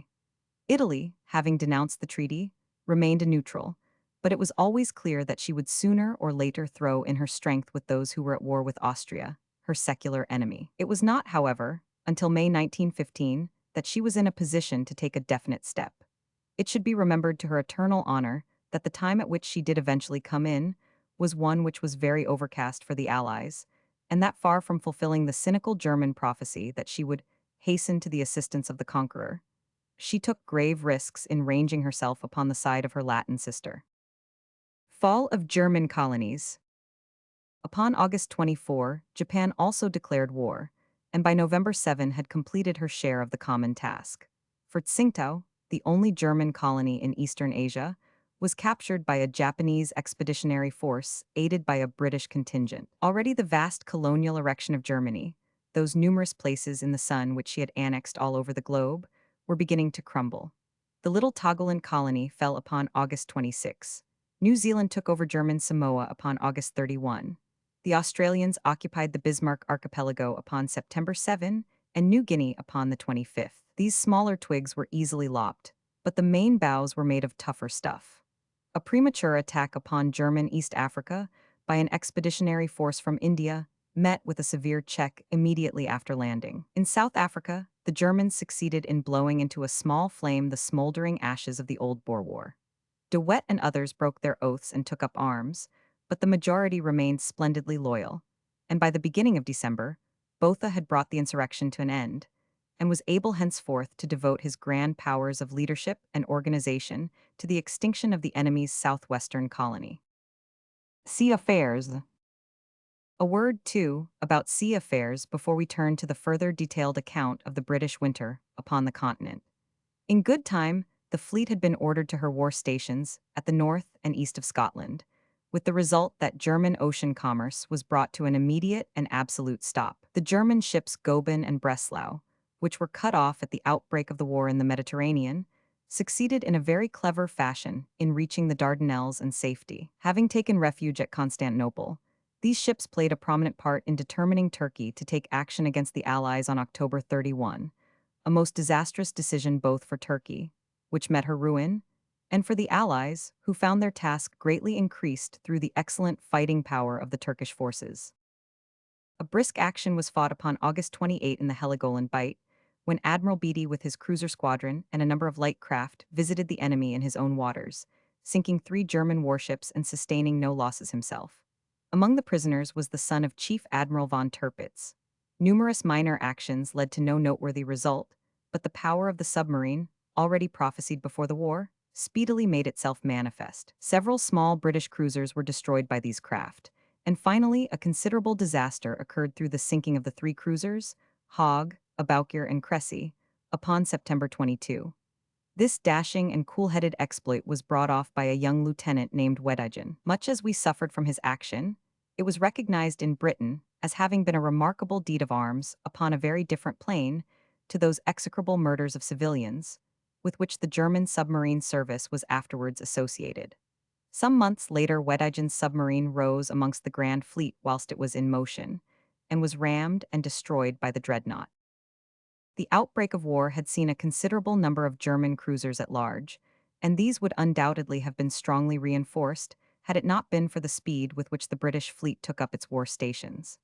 As it was, the amount of damage to commerce was not serious, and by the new year all the wanderers had been rounded up. The most successful raider was the Emden, under Captain Muller, which captured and destroyed numerous British merchant ships, bombarded the Madras gasworks, and sank by a surprise attack a small Russian cruiser and a French destroyer before it was finally cornered and sunk by the Australian cruiser Sydney off Cocos Island upon November 10. Captain Muller, though forced by circumstances to adopt certain measures not recognized in honorable naval warfare, behaved on the whole in the manner which one associates with the term naval officer. The Karlsruhe had also considerable success as a naval raider, but met her end through an unexplained explosion some little time after her consort the Emden. On the whole, the damage inflicted by German commerce destroyers was very much less summary than had been anticipated. On November 1, Admiral Craddock's squadron, consisting of the Monmouth, the Good Hope and two small vessels, was engaged by a superior squadron under Admiral von Spee at Coronel off the coast of Chile. The result was a British defeat, the two cruisers being sunk by gunfire with all hands. This disaster was dramatically revenged, as within 6 weeks, upon December 8, a special cruiser squadron dispatched from England under Admiral Sturdy entirely destroyed the fleet of von Spee in the Battle of the Falkland Islands. The British fleet was considerably stronger, and little credit can be claimed save for the admirable strategy which enabled Sturdy to find the enemy in that vast waste of waters as promptly and directly as if the meeting had been by appointment. There were no other outstanding naval events in 1914 save a raid upon Cuxhaven by aeroplanes, escorted by light cruisers, which probably did little harm as the weather was misty. This occurred upon Christmas Day 1914. It had been preceded by an attack by German cruisers on December 16 upon West Hartlepool, Scarborough, and Whitby. As the two latter towns were open watering places, and as numerous civilians were the victims of the raid, it was recognized from this time onwards that the German Navy was as little trammeled by international law or by the feelings of humanity as the German army had shown itself to be in France, Belgium, and Russia. Our allies. The general movement of the French armies has been touched upon in recording the experiences of the British, for after their glorious victory at the Marne and the hold-up at the Aisne, it was at Ypres that the real fighting was done, the rest of the long line down to the Swiss frontier playing a subsidiary part. The Russians, however, had experienced both extremities of fortune, for their victory at Lemberg over the Austrians upon September 2 was of a very glorious character, while their defeat by the Germans at Tannenberg in East Prussia was no less decisive. All the events of the outset of the war were inglorious for Austria, who received rapidly the punishment which she deserved for her wanton disturbance of the world's peace. Apart from the blows which she received from Russia, she was severely defeated by the Serbians on August 17, and her invading army was driven out of the country which she had wronged. At the end of the year, she had lost the whole of Galicia to the Russians, who in turn had been pushed out of East Prussia by the German armies under von Hindenburg. An invasion of Poland by the Germans was held up after very severe fighting, failing to reach Warsaw, which was its objective. These were the main incidents of the World's War during the months which have been under review. As those months passed, the terrific nature of the task which they had undertaken became more and more clear to the British, but further reflection had confirmed them in their opinion that the alternative course of abandoning their friends and breaking their pledge to Belgium was an absolutely unthinkable one, so that however great the trials and sacrifices in blood and treasure, they were not further embittered by the reflection that they could possibly have been avoided. Very greatly were they cheered in that dark hour by the splendid, wholehearted help from India, Canada, Australia, and New Zealand, help which was even more valuable from a moral than from a material standpoint. With this brief synopsis, we will now return to those operations, which are the proper subject of this volume. Chapter 11. The Winter Lull of 1914. Increase of the array, formation of the 5th Corps, the visit of the King, 3rd Division at Petty Boys, the fight at Givenchy, heavy losses of the Indians, fine advance of 1st Manchesters, advance of the 1st Division, singular scenes at Christmas. The winter lull may be said to have extended from the great combats at Ypres of the middle of November 1914 to the opening of the spring campaign in March 1915, but we will only follow it here up to the end of the year. It was a period of alternate rest and discomfort for the troops with an ever-present salt of danger. For days they found themselves billeted with some approach to comfort in the farmhouses and villages of Flanders, but such brief intervals of peace were broken by the routine of the trenches, when, in mud or water with a clay cutting before their faces and another at their backs, they waited through the long hours, listening to the crack of the sniper's rifle or the crash of the bursting shell, with an indifference which bordered upon thankfulness for anything that would break the drab monotony of their task. It was a scene of warfare which was new to military experience. The vast plain of battle lay in front of the observer as a flat and lonely wilderness, dotted with ruined houses from which no homely wreath of smoke rose into the wintry air. Here and there was an untidy litter of wire, here and there also a clump of bleak and tattered woodland, but nowhere was there any sign of man. And yet, from the elevation of an aeroplane, it might be seen that the population of a large city was lurking upon that motionless waste. Everywhere the airman would have distinguished the thin brown slits of the advanced trenches, the broader ditches of the supports, and the long zigzags of the communications, and he would have detected that they were stuffed with men, gray men in khaki, in every weird garment that ingenuity could suggest for dryness and for warmth, all cowering within their shelters with the ever-present double design of screening themselves and of attacking their enemy. As the German pressure became less, and as more regiments of the territorials began to arrive, taking some of the work from their comrades of the regulars, it was possible to mitigate something of the discomforts of warfare, to ensure that no regiments should be left for too long a period in the trenches, and even to arrange for weekend visits to England for a certain number of officers and men. The streets of London got a glimpse of rugged, war-hardened faces, and of uniforms caked with the brown mud of Flanders, or supplemented by strange Robinson Crusoe goatskins from the trenches, which brought home to the least imaginative the nature and the nearness of the struggle. Increase of the army. Before noting those occasional spasms of activity, epileptic, sometimes, in their sudden intensity, which broke out from the German trenches, it may be well to take some note of the general development of those preparations, which meant so much for the future. The army was growing steadily in strength. Not only were the old regiments reinforced by fresh drafts, but two new divisions of regulars were brought over before the end of January. These formed the 27th and 28th Divisions under Generals Snow and Bulfin, two officers who had won a name in the first phase of the war. Formation of the 5th Corps.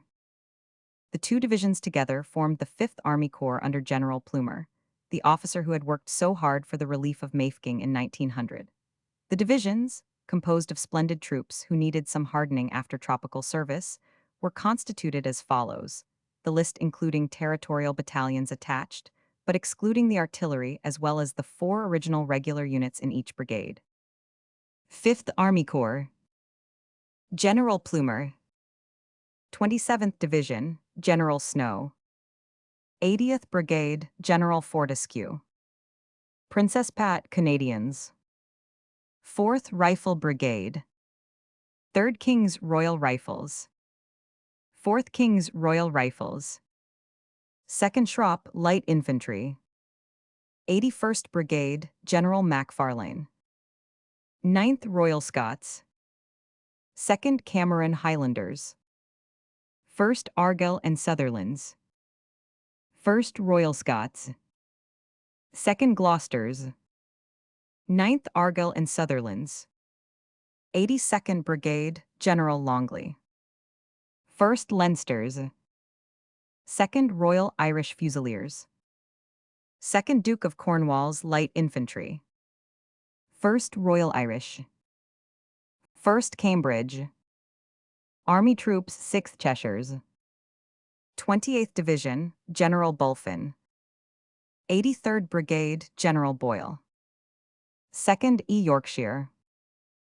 1st King's Own York, Light Infantry. 1st Yorks and Lancasters. 2nd Royal Lancasters. 3rd Monmouths. 5th Royal Lancasters.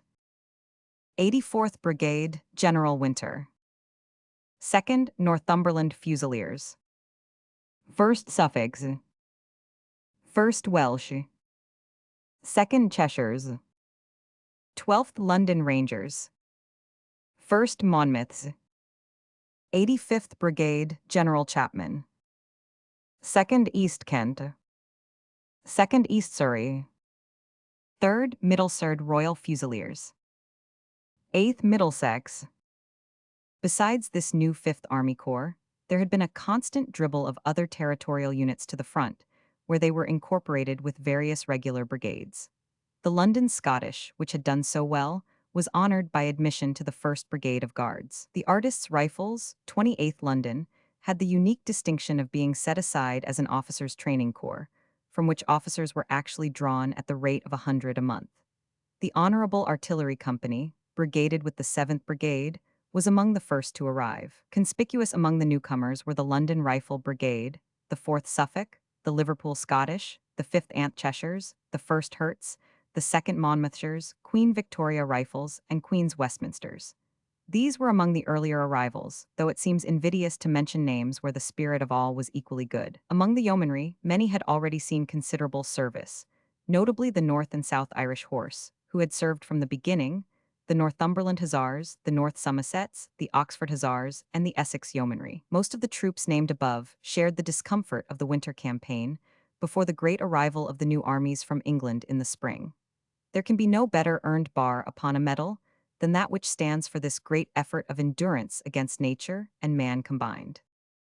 To take events in their order, beyond numerous gallant affairs of outposts, there was no incident of importance until the evening of November 23, when the Germans, who had seemed stunned for a week or so, showed signs of returning animation. On this day, some 800 yards of trench held by Indian troops in the neighborhood of Armentières were made untenable by the German artillery, especially by the Minenwerfer, small mortars which threw enormous bombs by an ingenious arrangement whereby the actual shell never entered the bore but was on the end of a rod outside the muzzle.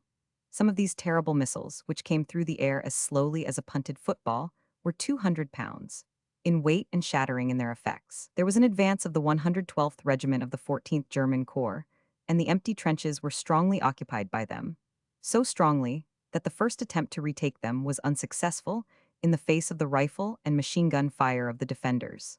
A second more powerful counterattack was organized by General Anderson of the Meerut Division, and this time the Germans were swept out of their position and the line re-established. The fighting lasted all night, and the Gurkhas with their formidable knives proved to be invaluable for such close work, while a party of engineers with hand bombs did great execution. A strange combination of the Asiatic with the most primitive of weapons and the scientific European with the most recent. It was a substantial victory as such affairs go, for the British were left with 100 prisoners, including 3 officers, 3 machine guns, and 2 mortars. The visit of the king.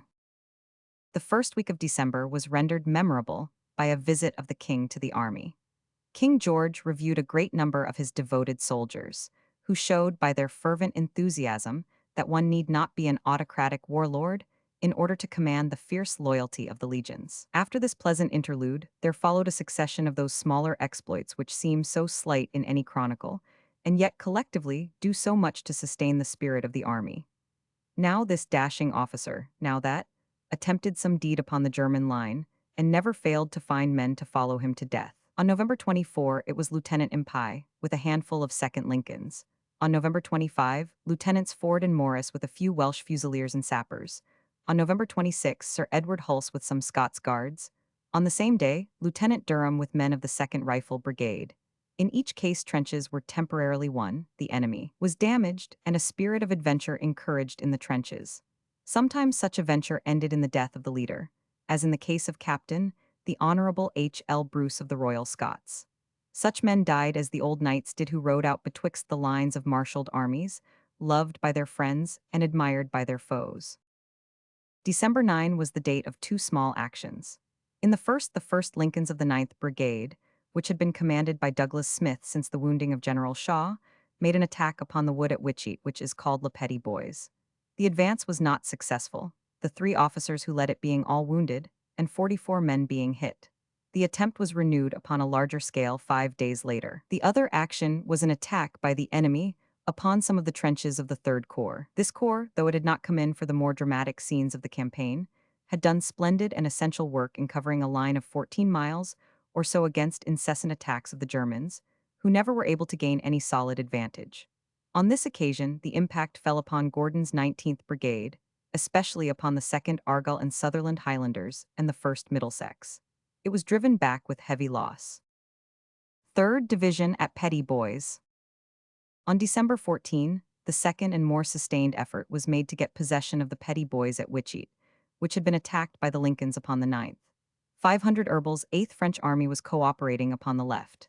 The British attack was conducted by Haldane's 3rd Division, and the actual advance was carried out, after a considerable artillery preparation from the batteries of 2 corps, by Bowes' 8th Brigade, with the 2nd Royal Scots and the 1st Gordons in the lead. At 7:45, the guns were turned upon the big wood beyond Petit Bois, through which the supports might be advancing, and at the same hour the 2 regiments named swarmed forward, the Lowlanders on the left and the Highlanders on the right.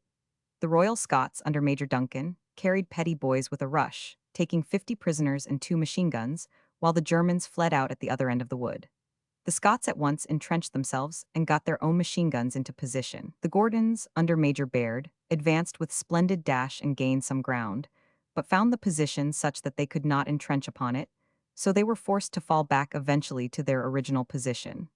Both they and the 4th Middlesex, who supported them, lost considerably in the affair. The total casualties in the Petty Boys action came to over 400, with 17 officers, figures which were considerably swollen by the losses of the Suffolks and Irish Rifles, who continued to hold the captured position in the face of continued bombing.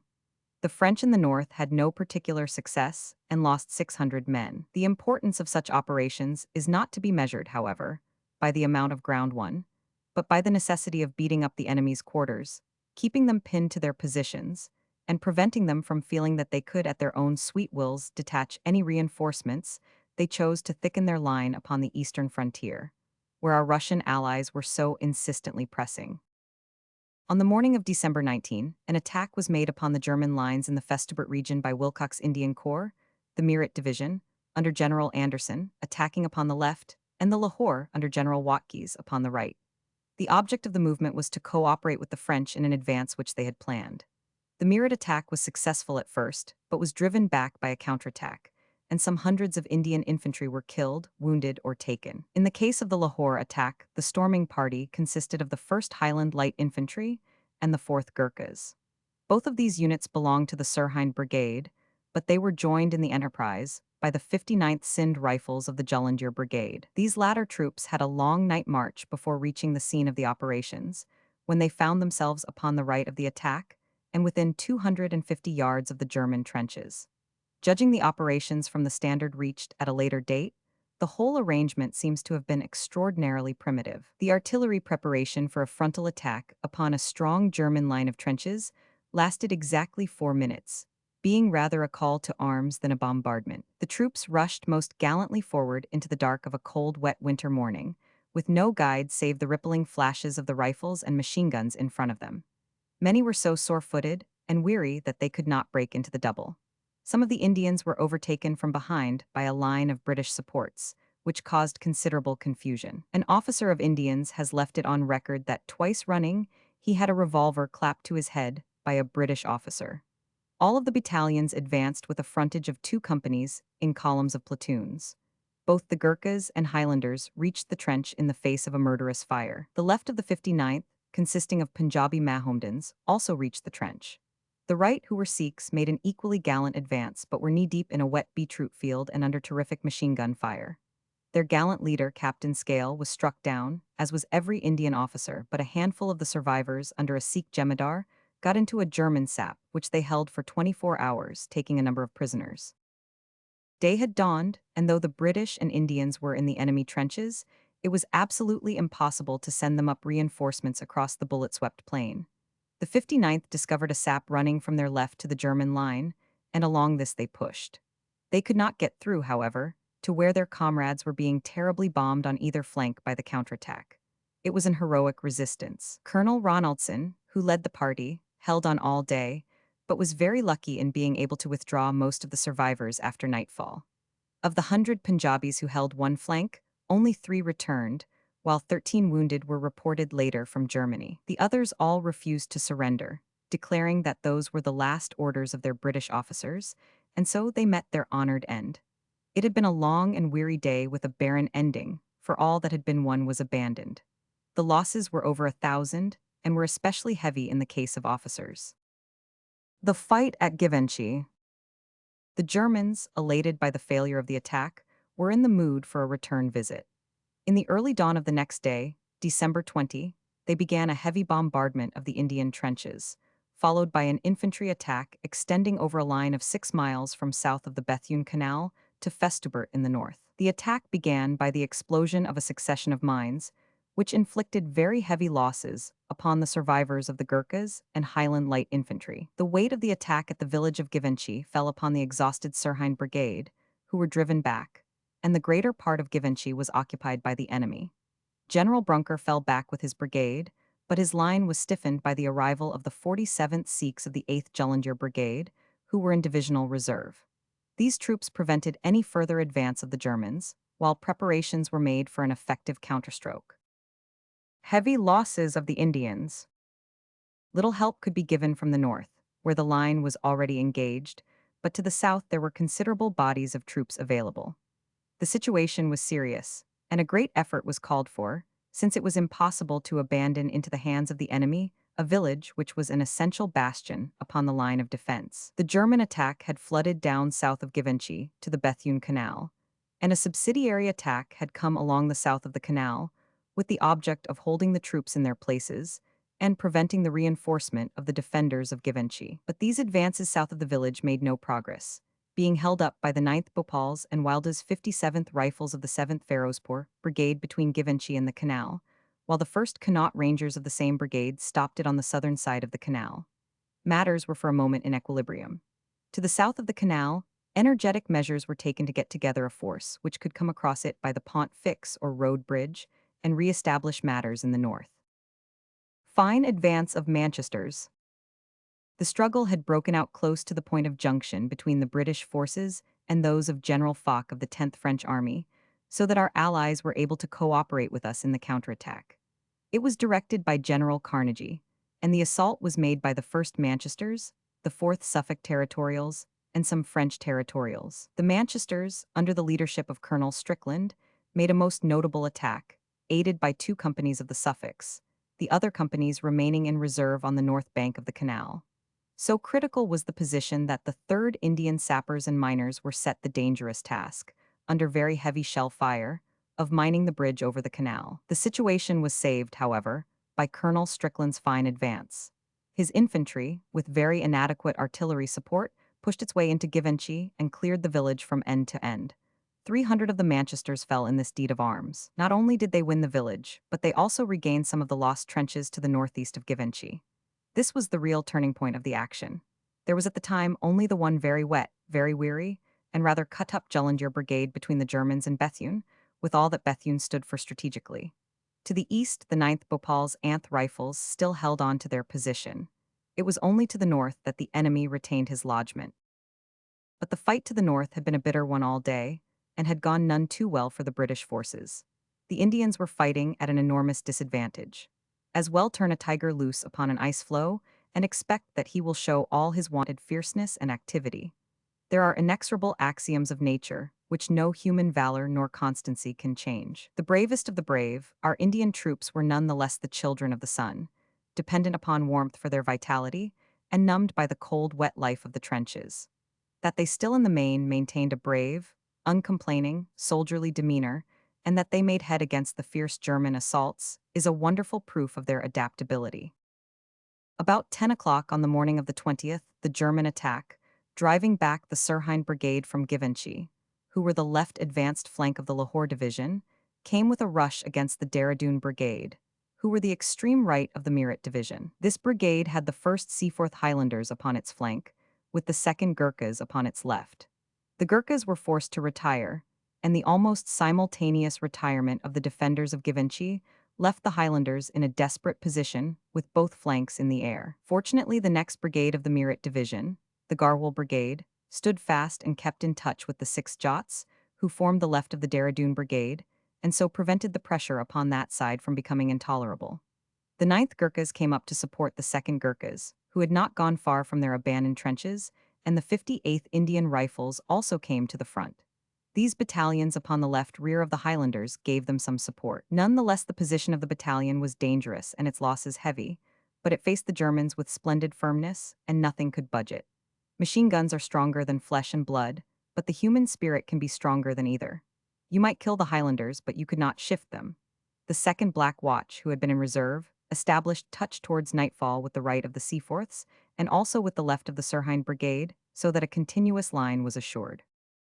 In the meantime, a small force had assembled under General Macbean, with the intention of making a counterattack and recovering the ground which had been lost on the north side of Givenchy. With the 8th Gurkhas and the 47th Sikhs, together with the 7th British Dragoon Guards, an attack was made in the early hours of the 21st. Colonel Lempriere of the Dragoon Guards was killed, and the attack failed. It was renewed in the early hours of the morning, but it again failed to dislodge the Germans from the captured trenches. Advance of the 1st Division.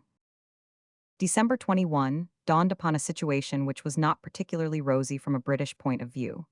It is true that Givenchy had been recovered, but a considerable stretch of trenches were still in the hands of the Germans. Their artillery was exceedingly masterful, and the British line was weakened by heavy losses and indented in several places.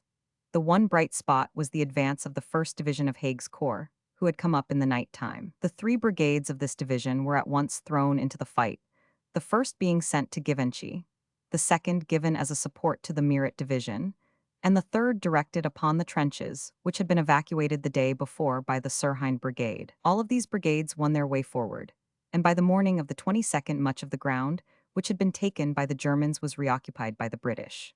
The 1st Brigade, led by the Cameron Highlanders, had made good all the ground between Givenchy and the canal.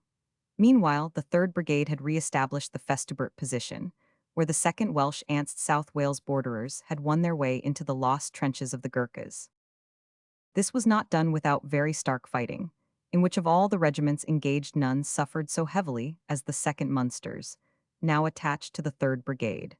This regiment, only just built up again after its practical extermination at Etreau in August, made a grand advance and fought without cessation for nearly 48 hours. Their losses were dreadful, including their gallant Colonel Bent, both Majors Day and Thompson, 5 other officers, and several hundreds of the rank and file. So far forward did they get that it was with great difficulty that the survivors, through the exertions of Major Ryan, were got back into a place of safety.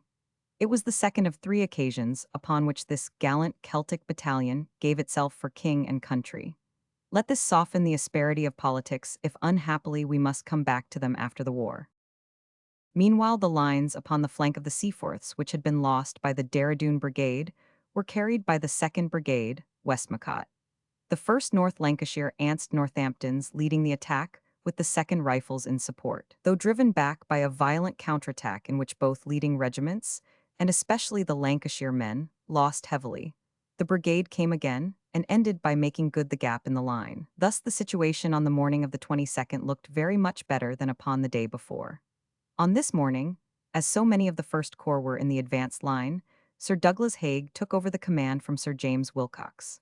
The line had been to some extent re-established, and the firing died away, but there were some trenches which were not retaken till a later date.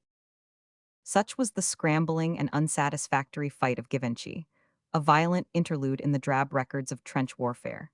It began with a considerable inroad of Germans into our territory and heavy losses of our Indian contingent. It ended by a general return of the Germans to their former lines and the resumption by the veteran troops of the 1st Division of the main positions which we had lost. Neither side had gained any ground of material value, but the balance of profit in captures was upon the side of the Germans, who may fairly claim that the action was a minor success for their arms, since they assert that they captured some hundreds of prisoners and several machine guns. The Anglo-Indian Corps had casualties, and the 1st Corps 1,400 or 4,000 in all. The Indian troops were now withdrawn for a rest, which they had well earned by their long and difficult service in the trenches. To stand day after day up to his knees in ice-cold water is no light ordeal for a European, but it is difficult to imagine all that it must have been to a Southern Asiatic. The 1st Corps took over the La Bassée lines. Singular scenes at Christmas. About the same date as the Battle of Givenchy, there was some fighting farther north at Rougebank, where the 4th Corps was engaged, and some German trenches were taken.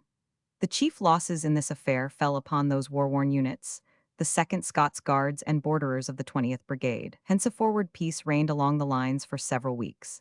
Indeed, Christmas brought about something like fraternization between British and Germans, who found a sudden and extraordinary link in that ancient tree worship, long anterior to Christianity, which Saxon tribes had practiced in the depths of Germanic forests and still commemorated by their candlelit firs. For a single day, the opposing forces mingled in friendly conversation and even in games.